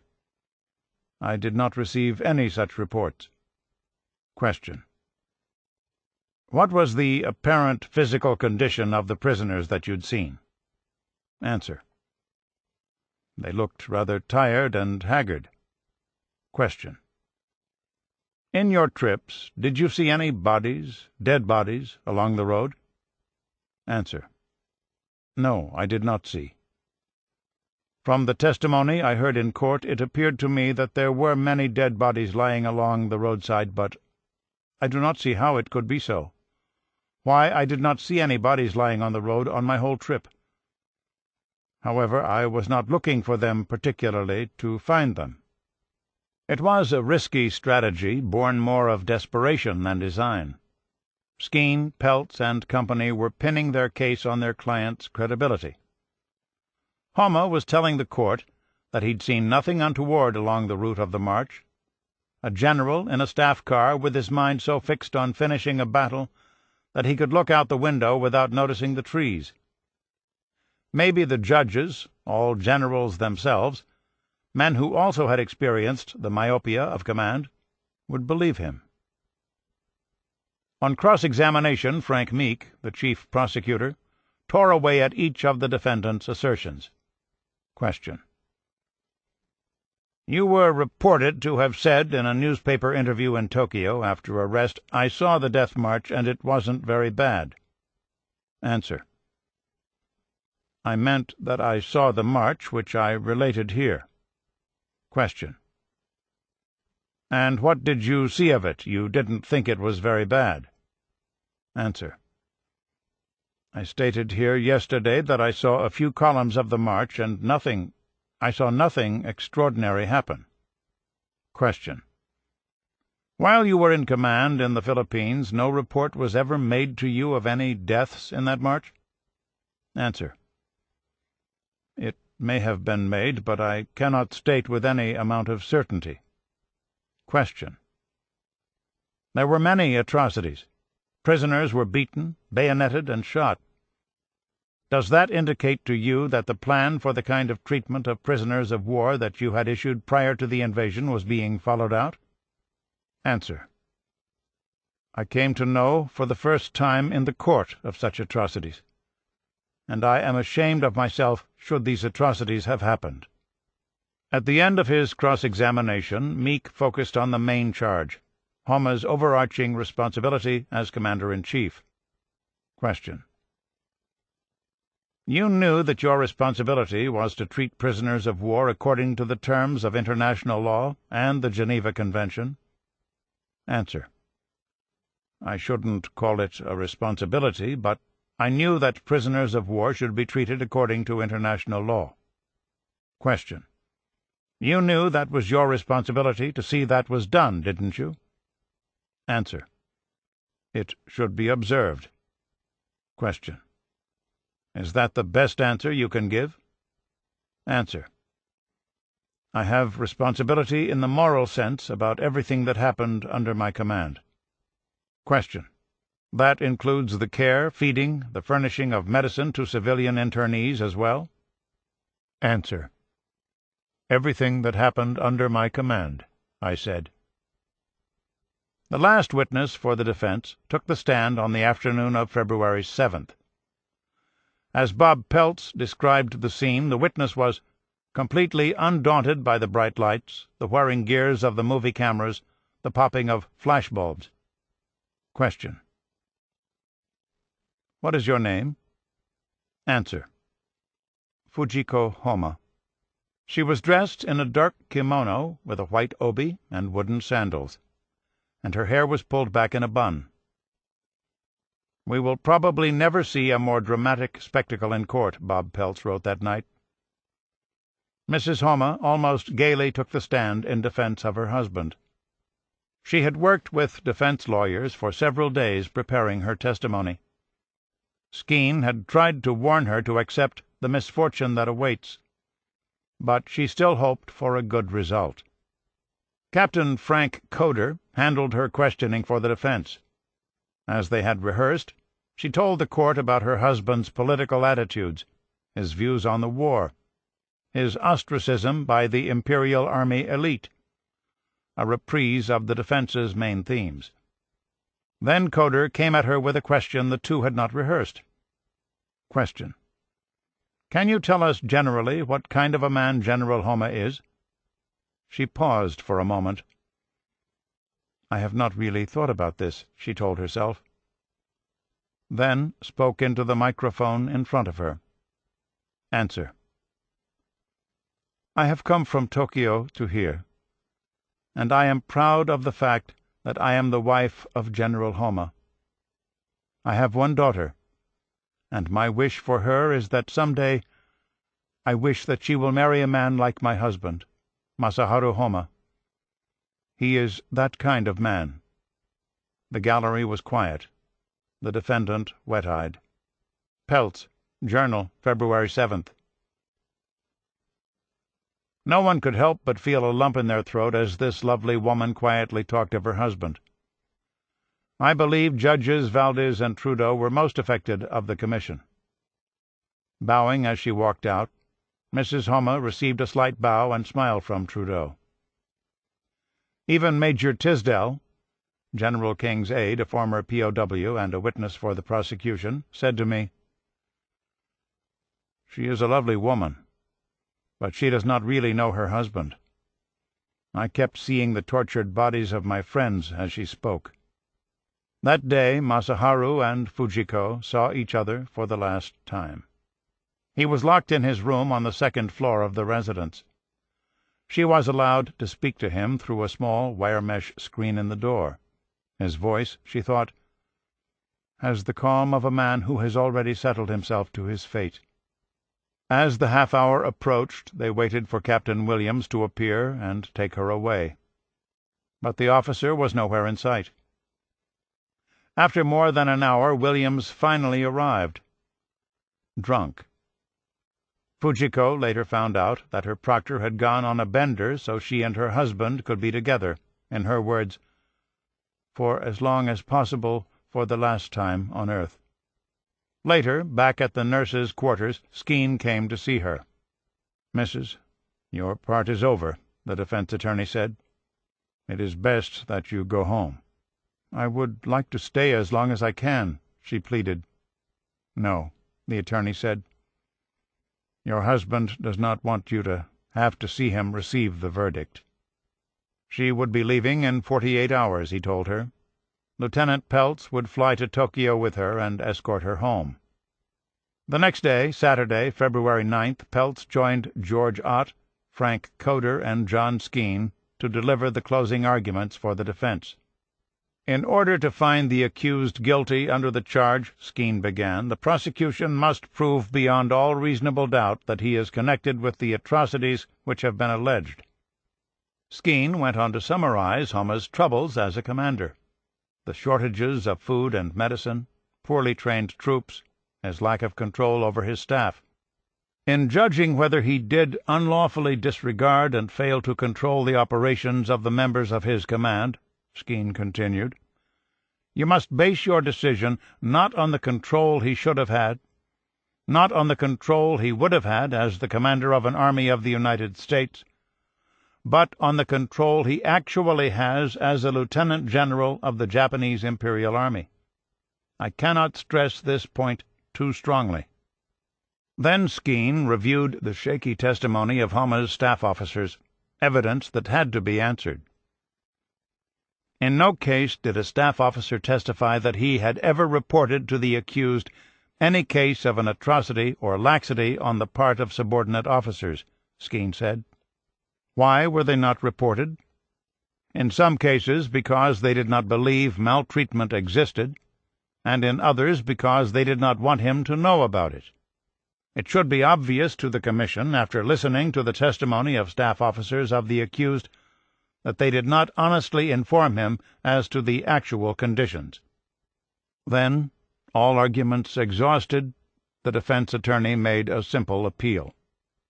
Finally, it should be pointed out that all of the evidence is not to be found within the printed pages of the record. In the short space of 6 weeks, all members of his council have become thoroughly convinced of the sincerity and integrity of General Homa, and are proud to have represented him. You have observed his manner on the witness stand. Can you say, after talking with him, that he is a cruel and heartless man, that would have permitted his troops to commit atrocities had he known about them? We therefore submit that after a careful analysis of all the evidence in the light of American justice, this commission should render a verdict of not guilty under the charge. In his closing argument for the prosecution, Meek reviewed the list of atrocities: the bombing of Manila, rapes and murders of civilians, the conditions at O'Donnell and Cabanatuan, finally the Death March. Never will there be a blot in human history to compare, in my estimation, with the Death March. Someone is to blame for these marches, and that someone is the accused. What do we have? We have the testimony here of the dead and the dying.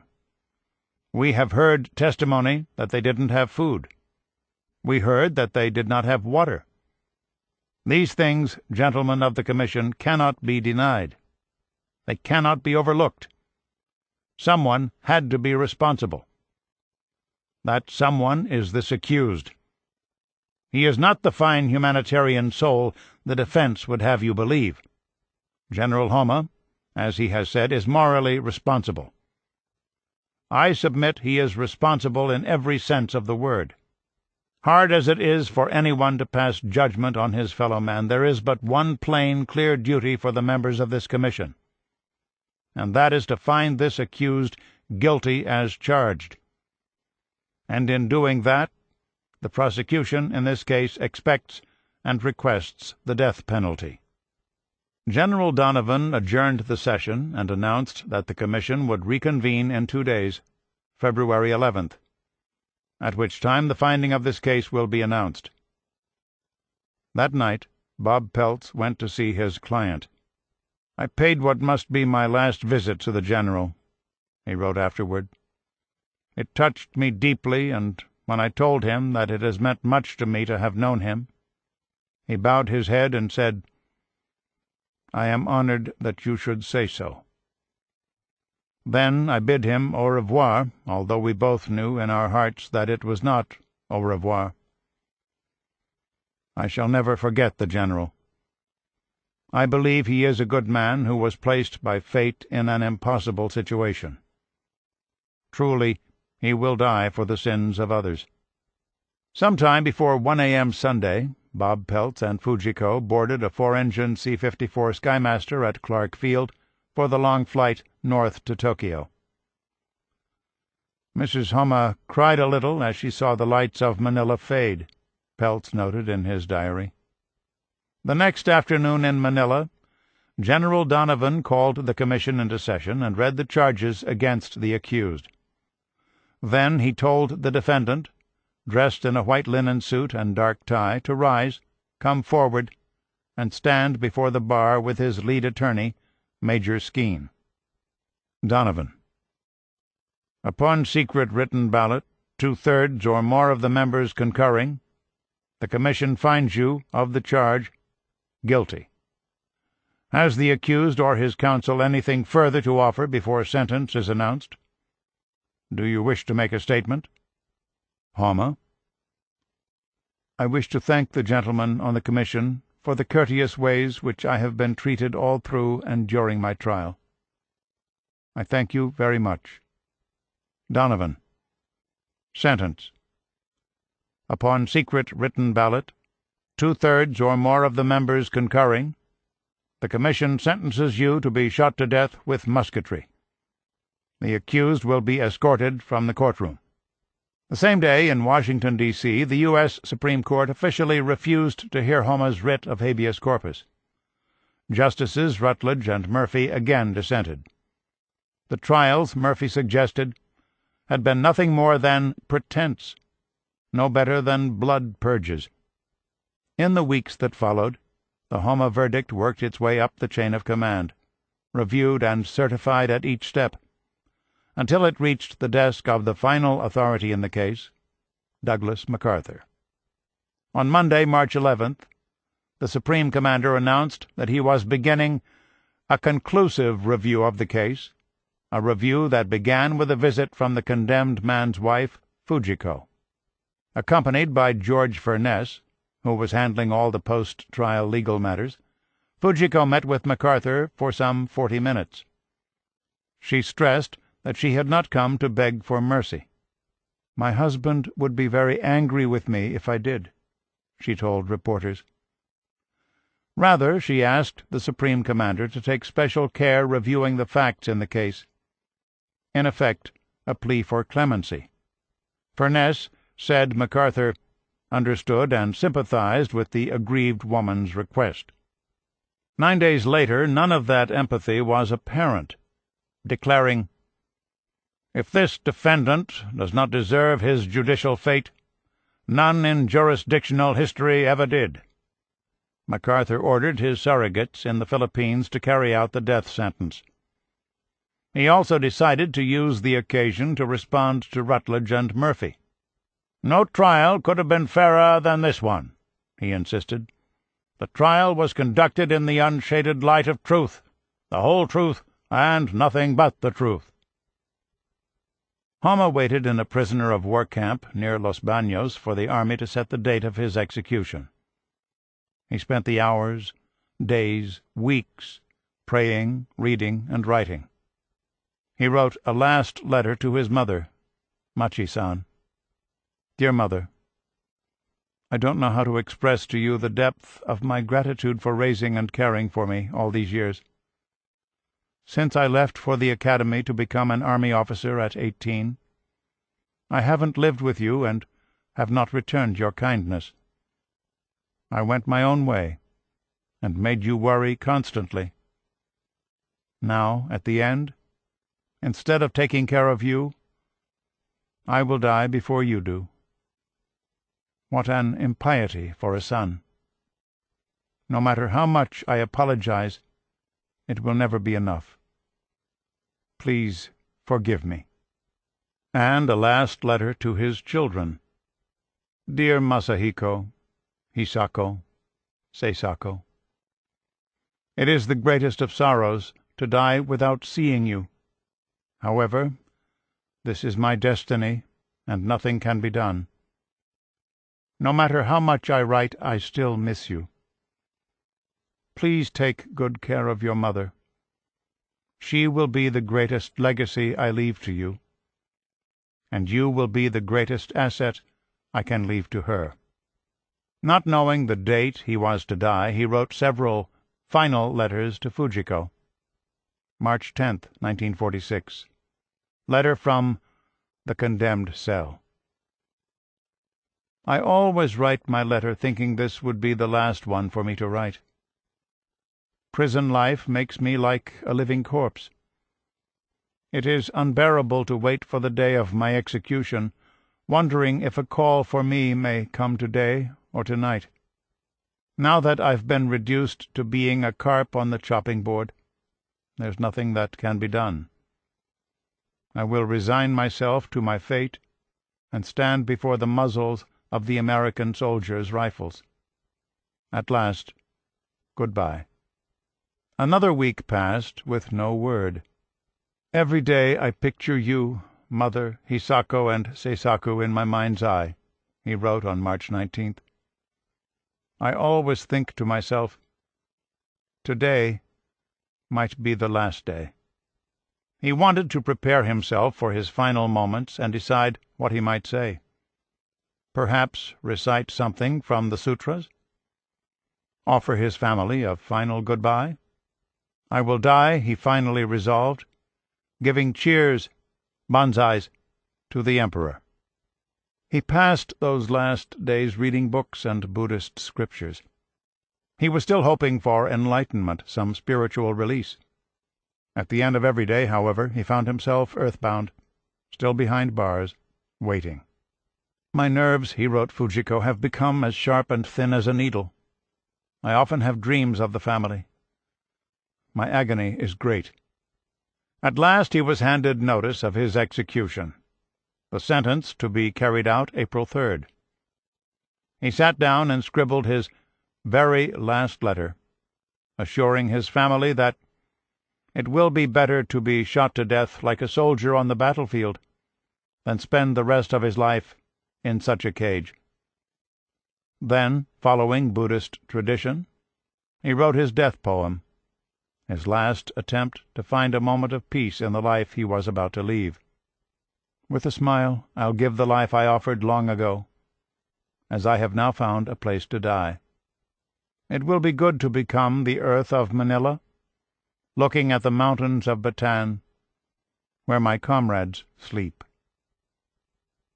In the late winter of 1946, when Captain Ivan J. Beerer of Kansas arrived at the Philippine Detention and Rehabilitation Center, an Army jail near Los Baños that doubled as the place of execution for condemned war criminals, the officer in charge, an aging colonel named John Fonville, took one look at the young officer's sterling record, psychology major in college, certificate from the Army's Command and Staff College at Fort Leavenworth, Kansas, and made him his adjutant.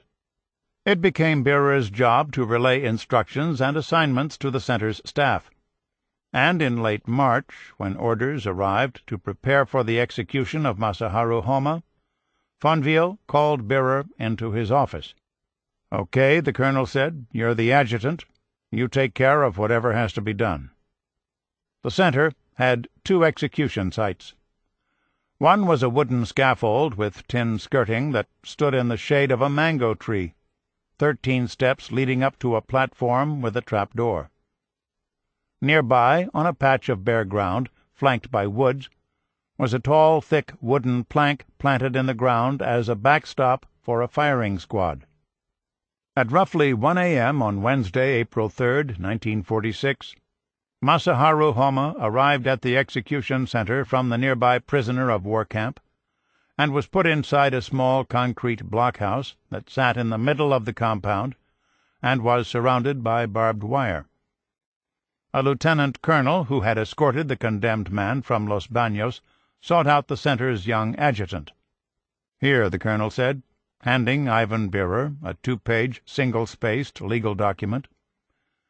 "You will read this to the General."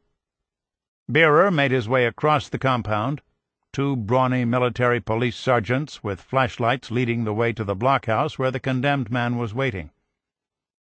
The room was bare except for a cot on which Homa sat. Ivan Beerer started to read.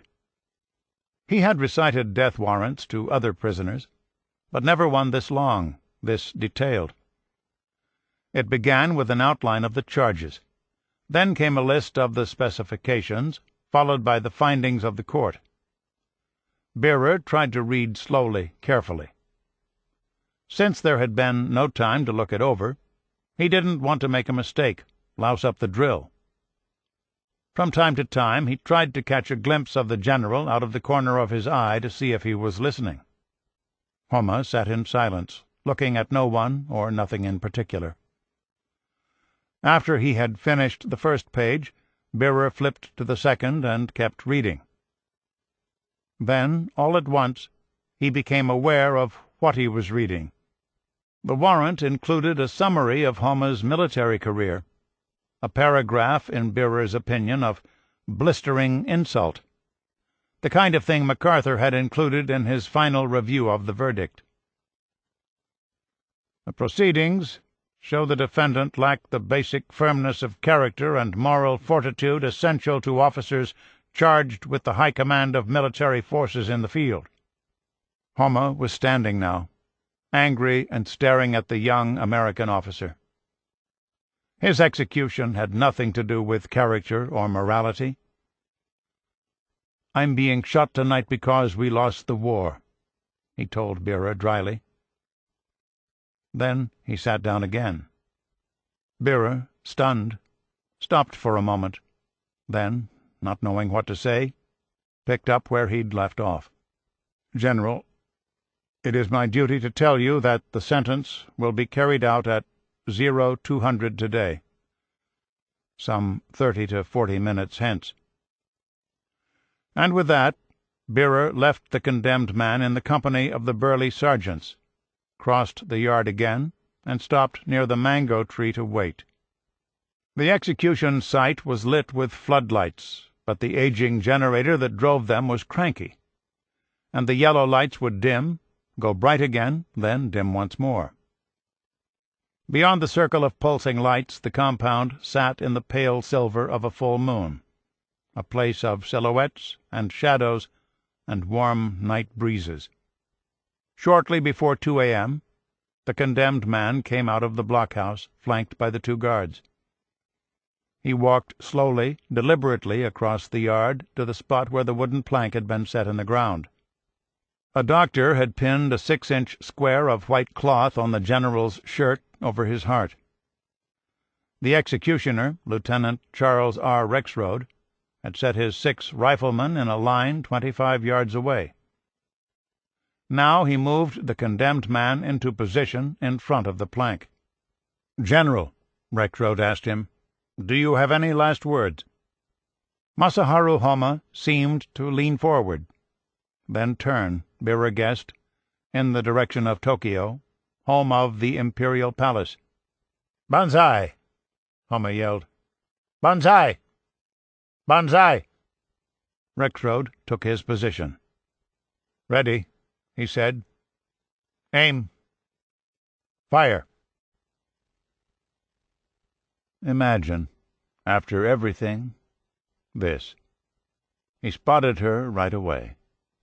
Beautiful smile, gorgeous hair. And the way she moved, out there on the dance floor, every guy in Elmo Club watching her. She was sitting with her girlfriend now at a nearby table. "That's Bobby Mellis," Ben Steele told Porky Dillon. "All grown up from the girl he once knew. Must be 18, 19. Kind of a knockout. They should go over," he said, "introduce themselves, buy the girls a drink." She remembered him from before the war, working with her father out at the Clark Ranch. So Bud Steele was back. No worse for the wear, apparently. He still had that shock of dark hair, those deep brown eyes. The four of them ordered steaks and rounds of whiskey and beer. They talked, they danced.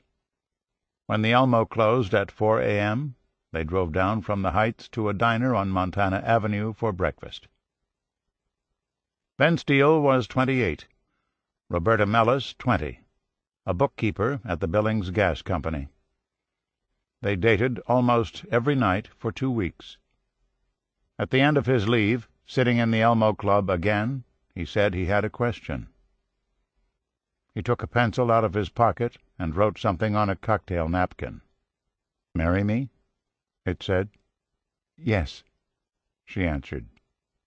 Back at the convalescent center in Spokane, his doctors told him he wasn't ready for marriage. He wasn't normal yet. "Take it easy," they said. "Get back on your feet first. Don't fall in love with the first girl that comes along." His family was against it, too.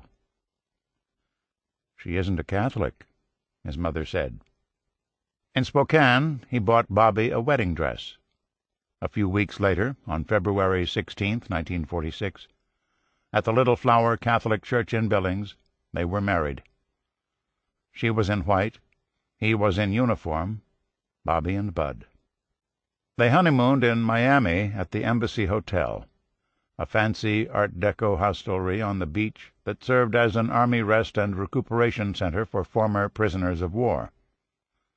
Then, during the spring and summer, they lived in a bungalow on the grounds of Fort George Wright in Spokane, while he finished his treatment. On December 12, 1946, Bobby gave birth to a daughter, Rosemary. They returned to Montana and set up housekeeping in a bedroom in his in-laws' house east of town near Shepherd, not far from the old Clark Ranch. He was home, married to a Montana girl, living on the land he knew. He sketched, saw friends, thought about his future. In the fall, he planned a trip to New London, Ohio, to spend time with an old comrade, Father John E. Duffy. The priest had come west to see him that summer. He'd driven out from New London in his brand-new Pontiac, met the folks at the ranch the old man was managing in Broadview, said hello to Bobby and the baby. They traded war stories for a while, then Duffy asked about his plans. And when the priest discovered that Ben Steele was at loose ends, thinking about this, thinking about that, he suggested he come to Ohio. They could work together on a book. He'd been thinking about a book since Bilibid prison, a book that would include the kind of sketches that went down on the Orioku Maru. Duffy would write the text, he said, and Ben would create the drawings.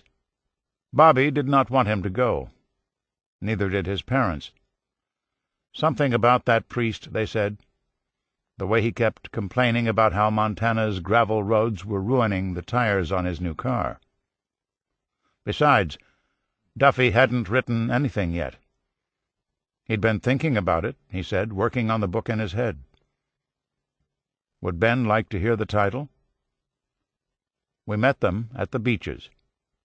That spring, to spur him along, the priest sent him car fare, and Ben Steele sat down to sort things out. He wanted to draw, of that he was sure. And here was a man who supported his work, a man with a little influence.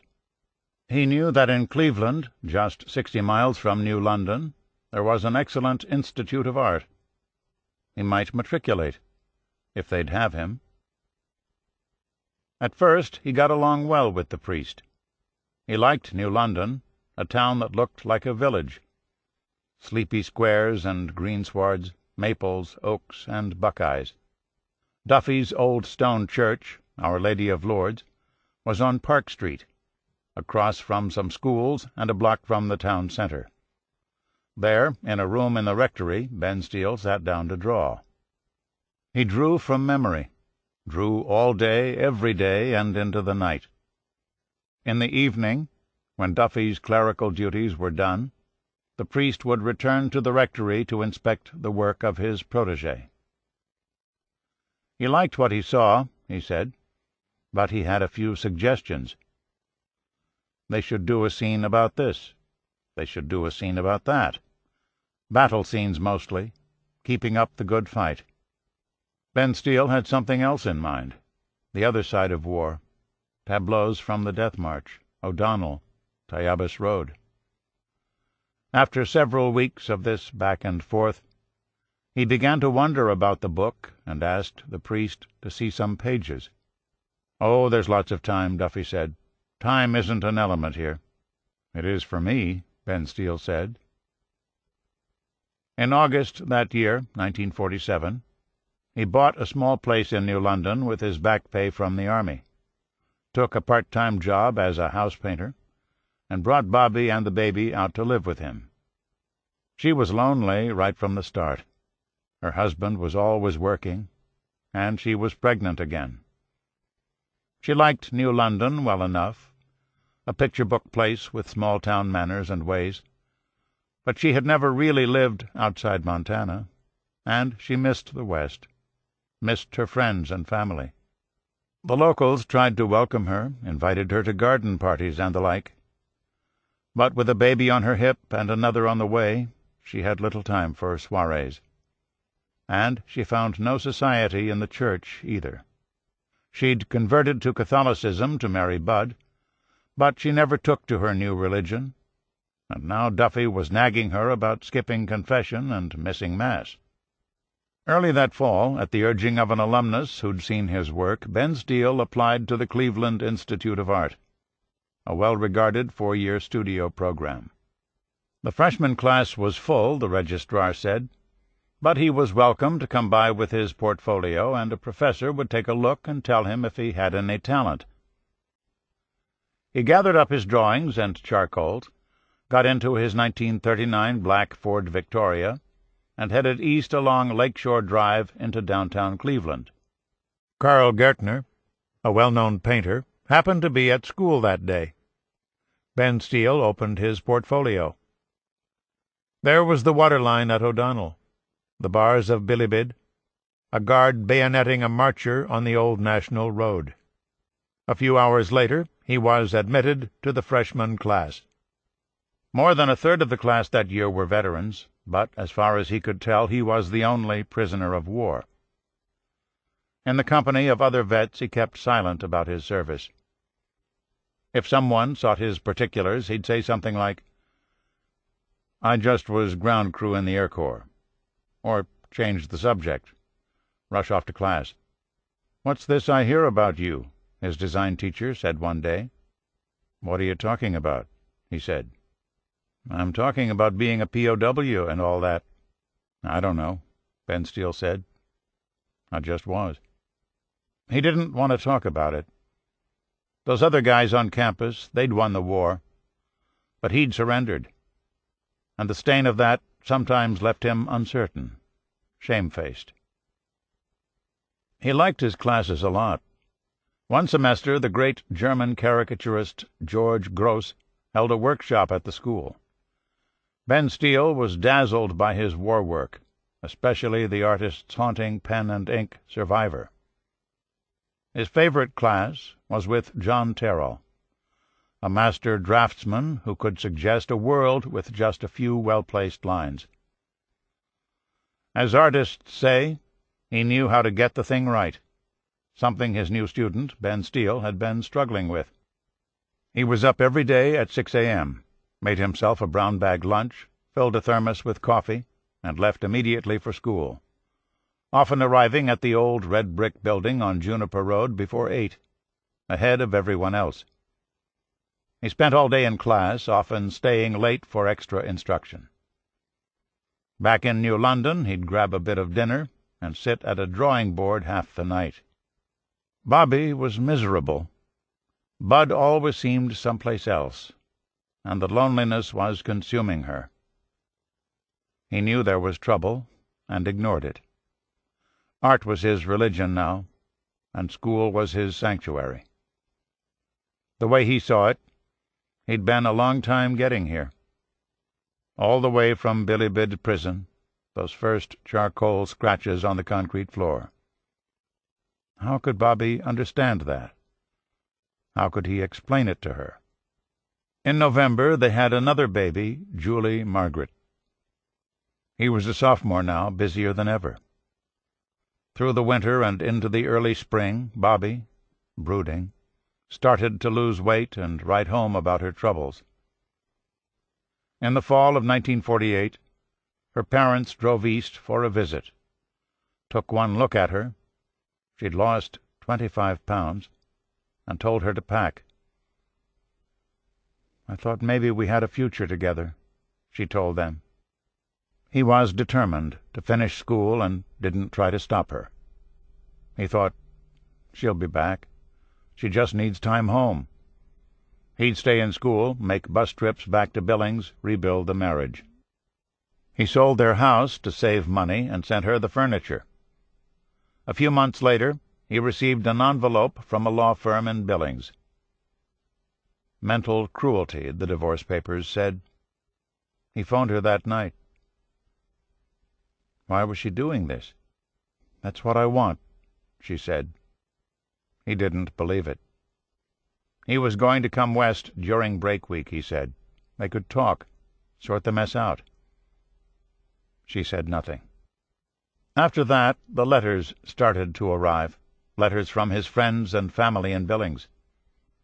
They had seen Bobby around town, they said, seen her with other men. His work and grades started to slip.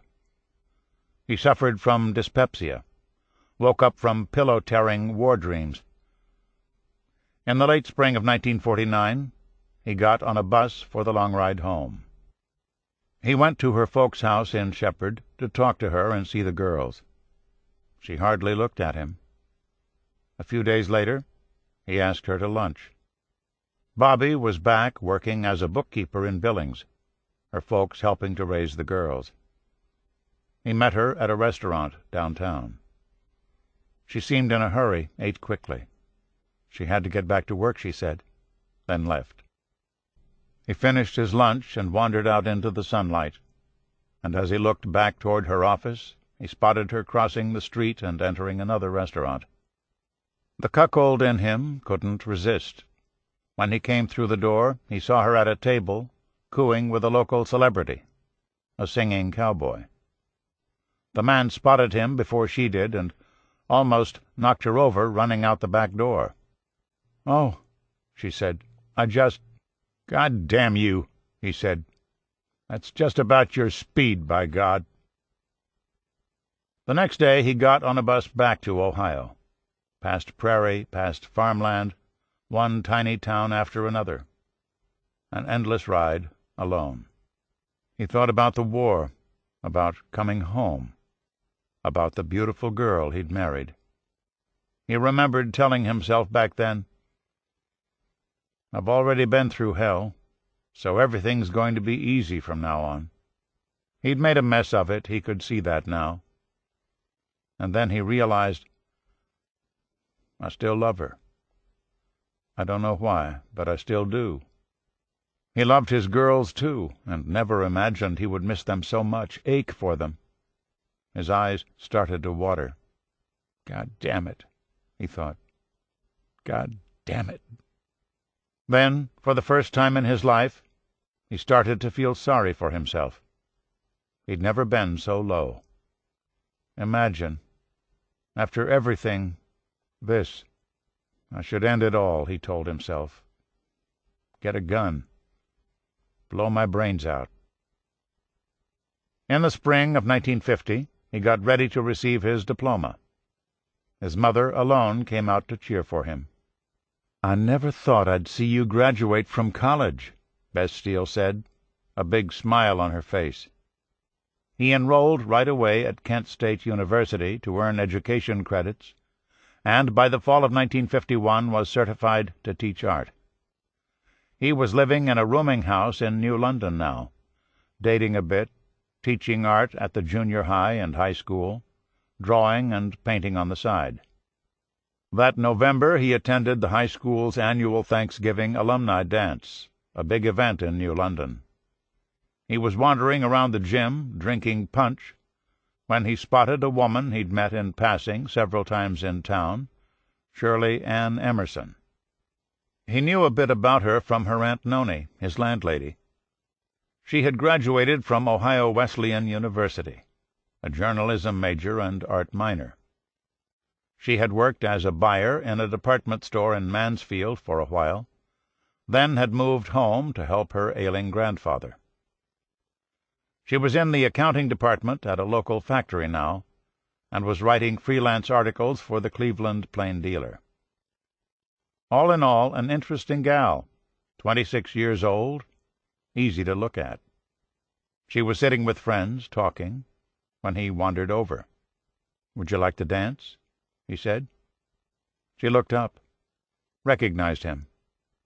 They danced a lot that night.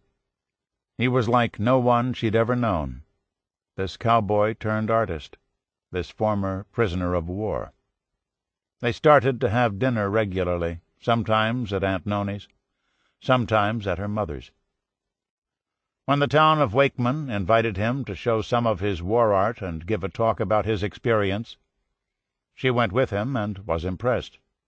Truth was, she'd liked him from the first, and it wasn't long before she was telling herself, "This is the one. This nice-looking man with a wonderful laugh and dark, piercing eyes." She wondered how such a man could suffer so much and still have such boyish appeal. In May he said to her, "We better talk about getting married." She didn't know the difference between a steer and a cow, but he didn't care. "Yes," she said, "we should." She told him she might not be able to bear children, a consequence of an old operation. "Well, that's all right," he said. "We have 2 girls." After the wedding they went to Denver, where he got his master's degree. Then he took a job with the Department of the Army, setting up craft shops on Army bases and posts in Kansas, Washington, D.C., Georgia. Finally, in 1959, he told Shirley he wanted to move back home to Montana, and he applied for a job as an assistant professor of art at Eastern Montana College in Billings. The next year they built a trim little split level about 1.5 miles down the road from the college. The house sat in an enclave of small streets tucked up against the long wall of rimrocks that frames the city's north side and separates it from the vast prairie beyond. He was a natural teacher, popular with the students. Then, on the first day of his second semester, he walked into his classroom and saw a ghost.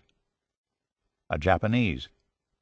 The student's name was Harry Koyama, the son of beet farmers from out Hardin way, the first Japanese that Ben Steele had encountered since the war. He looked at those dark, almond-shaped eyes, and his heart hardened and filled with hate. And when he found out that the boy's family had been locked up in an internment camp during the war, he assumed the boy hated him as well. "This is awful," Ben Steele thought. "What am I going to do?" After class, he went back to his small office to think. He told himself, "Okay, the war is over. He wasn't a prisoner any more, and this wasn't Japan. It was America, and this kid's an American too.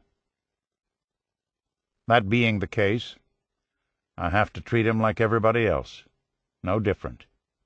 For a while it worked. He seemed okay with Harry, and Harry seemed okay with him.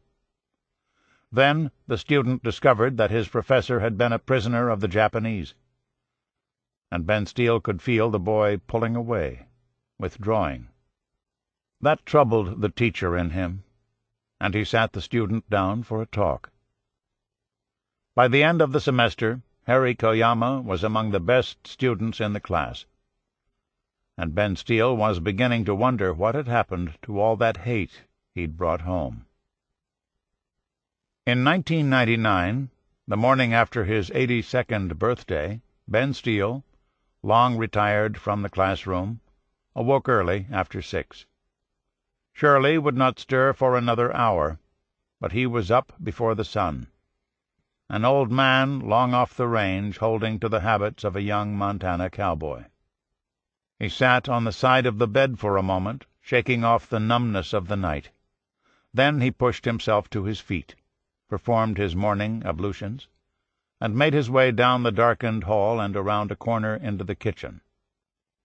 The morning light was just beginning to fill the room, and he stood at the glass doors to the back patio, watching the first rays of sun play on the towers of rimrock that rose up behind the well-ordered neighborhood of ranch houses and split-level homes in suburban Billings where they lived. Since he was a man of habit, it is easy to guess what was going through his mind that cool November morning as he watched the rimrocks change color from gray to light brown.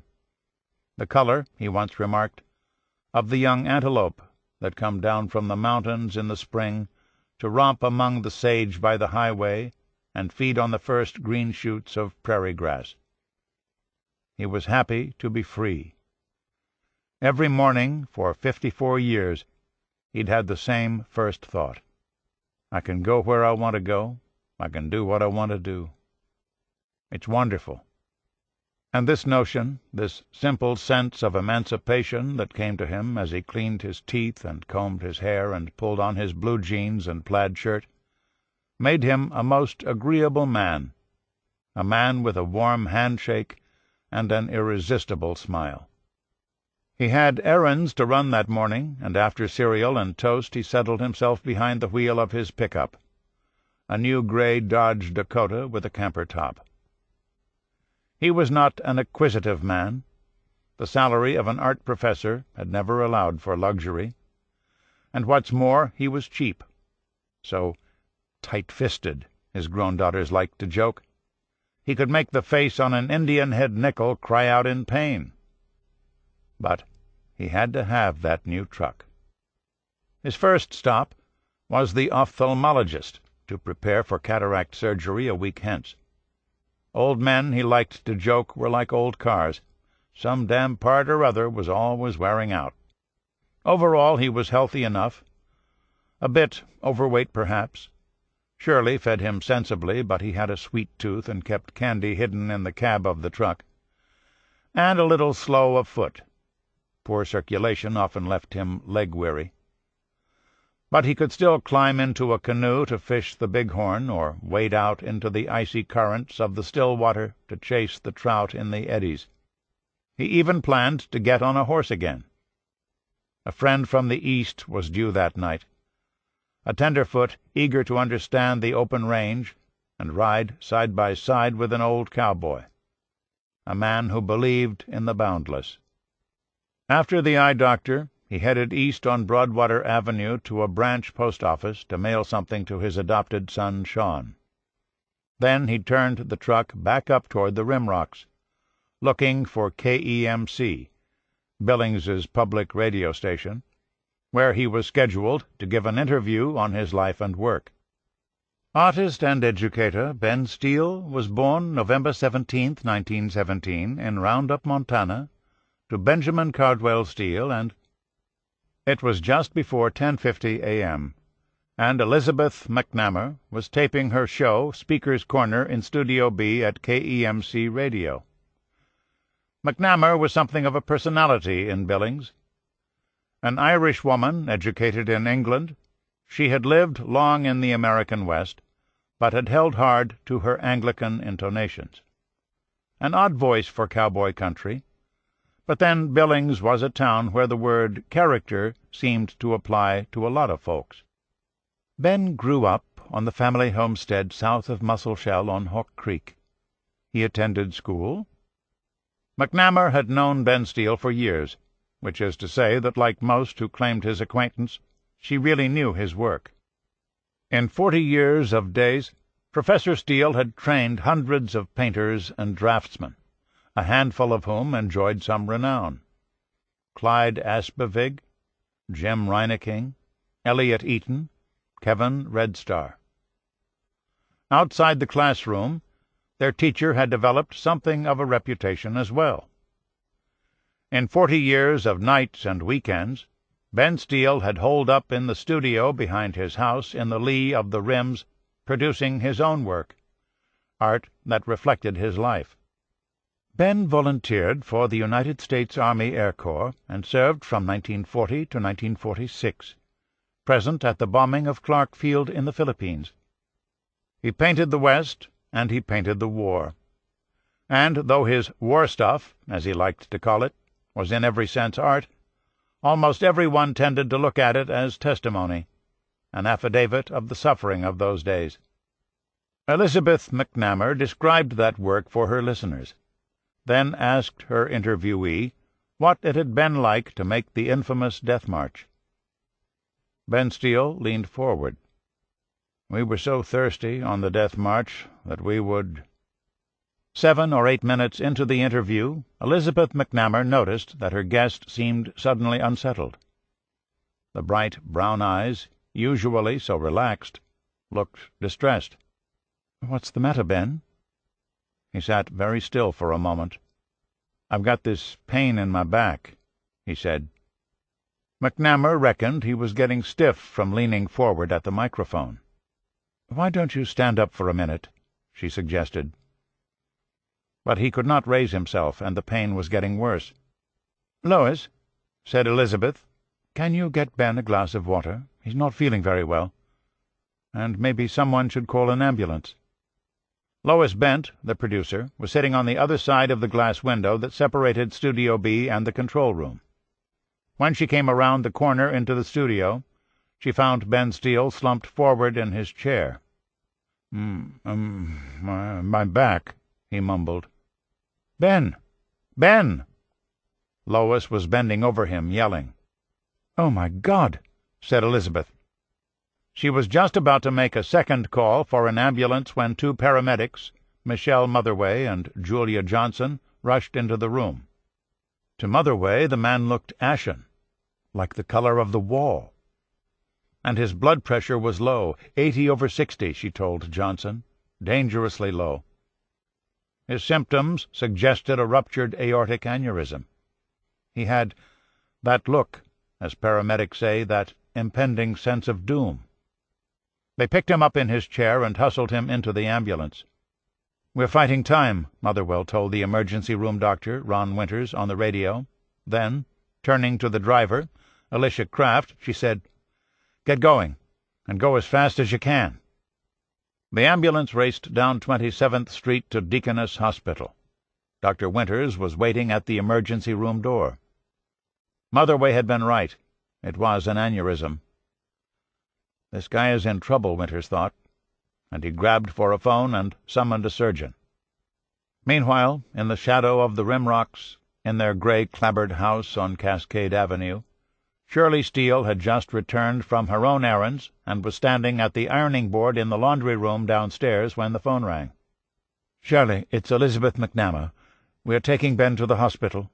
He's very ill." When Shirley Steele arrived at the emergency room, she found her husband in cubicle 13, lying on a gurney surrounded by doctors and nurses. His face and head were swollen out of all proportion. He was screaming and moaning. She should leave, a nurse said, ushering her to a small waiting room. A few minutes later a doctor appeared in the doorway. "Excuse me, are you Mrs. Steele?" "Yes." "I'm Scott Milliken." "Yes." "He's bleeding badly, and we have to stop it," the doctor said. The rent in his aorta was pouring blood into his viscera, drowning his organs and driving his blood pressure down to 40, and sending his body into a deep and dangerous state of shock. "If I do nothing," Milliken continued, "he will be dead in 10 minutes, and if I do something he may still be dead in 10 minutes." "Go ahead," Shirley Steele said. The surgeon sprinted for the operating room. He had an hour. The golden hour of trauma, clinicians call it. 60 minutes from the onset of bleeding to arrest the flow or lose the patient. Studying the ambulance log, Milliken calculated that the aneurysm had ruptured around 10:55 a.m. Motherway was at the patient's side by 11:02. Winters received him at 11:18. Milliken was attending by 11:32, and at 11:45 Ben Steele was on an operating table, saline solution dripping into one arm, plasma in the other, and an oxygen tube down his throat. Scott Milliken was leaning over the patient, a scalpel in his hand, and 10 minutes left. He cut the patient lengthwise from the sternum to the pubis. 5 minutes to find the fissure. They saw the aneurysm almost immediately, a balloon in the aortic wall 3½ inches wide, the largest the surgeon had seen. And there was the rent with blood pouring out of it. It was speed work, a kind of medical sprint. And after they had clamped the aorta and cut off the bleeding, the surgical team paused before beginning their distance run, the hours it would take to remove the aneurysm and try to repair the damage. "All right," said the anesthesiologist, taking a breather.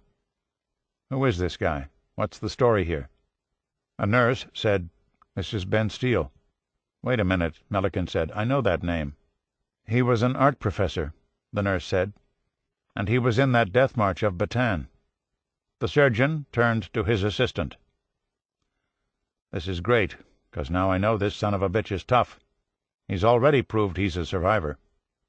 5 hours later, Milliken wandered into the waiting room and flopped into a chair in front of the family: Shirley, Rosemarie, and Julie. The doctor had changed into clean green scrubs and was wearing hospital slippers but no socks. "Sorry about the bare feet," he said wearily. "It got a little deep in there." Then he gave them the news. The patient had lost a lot of blood. They had given him 13 units during the operation.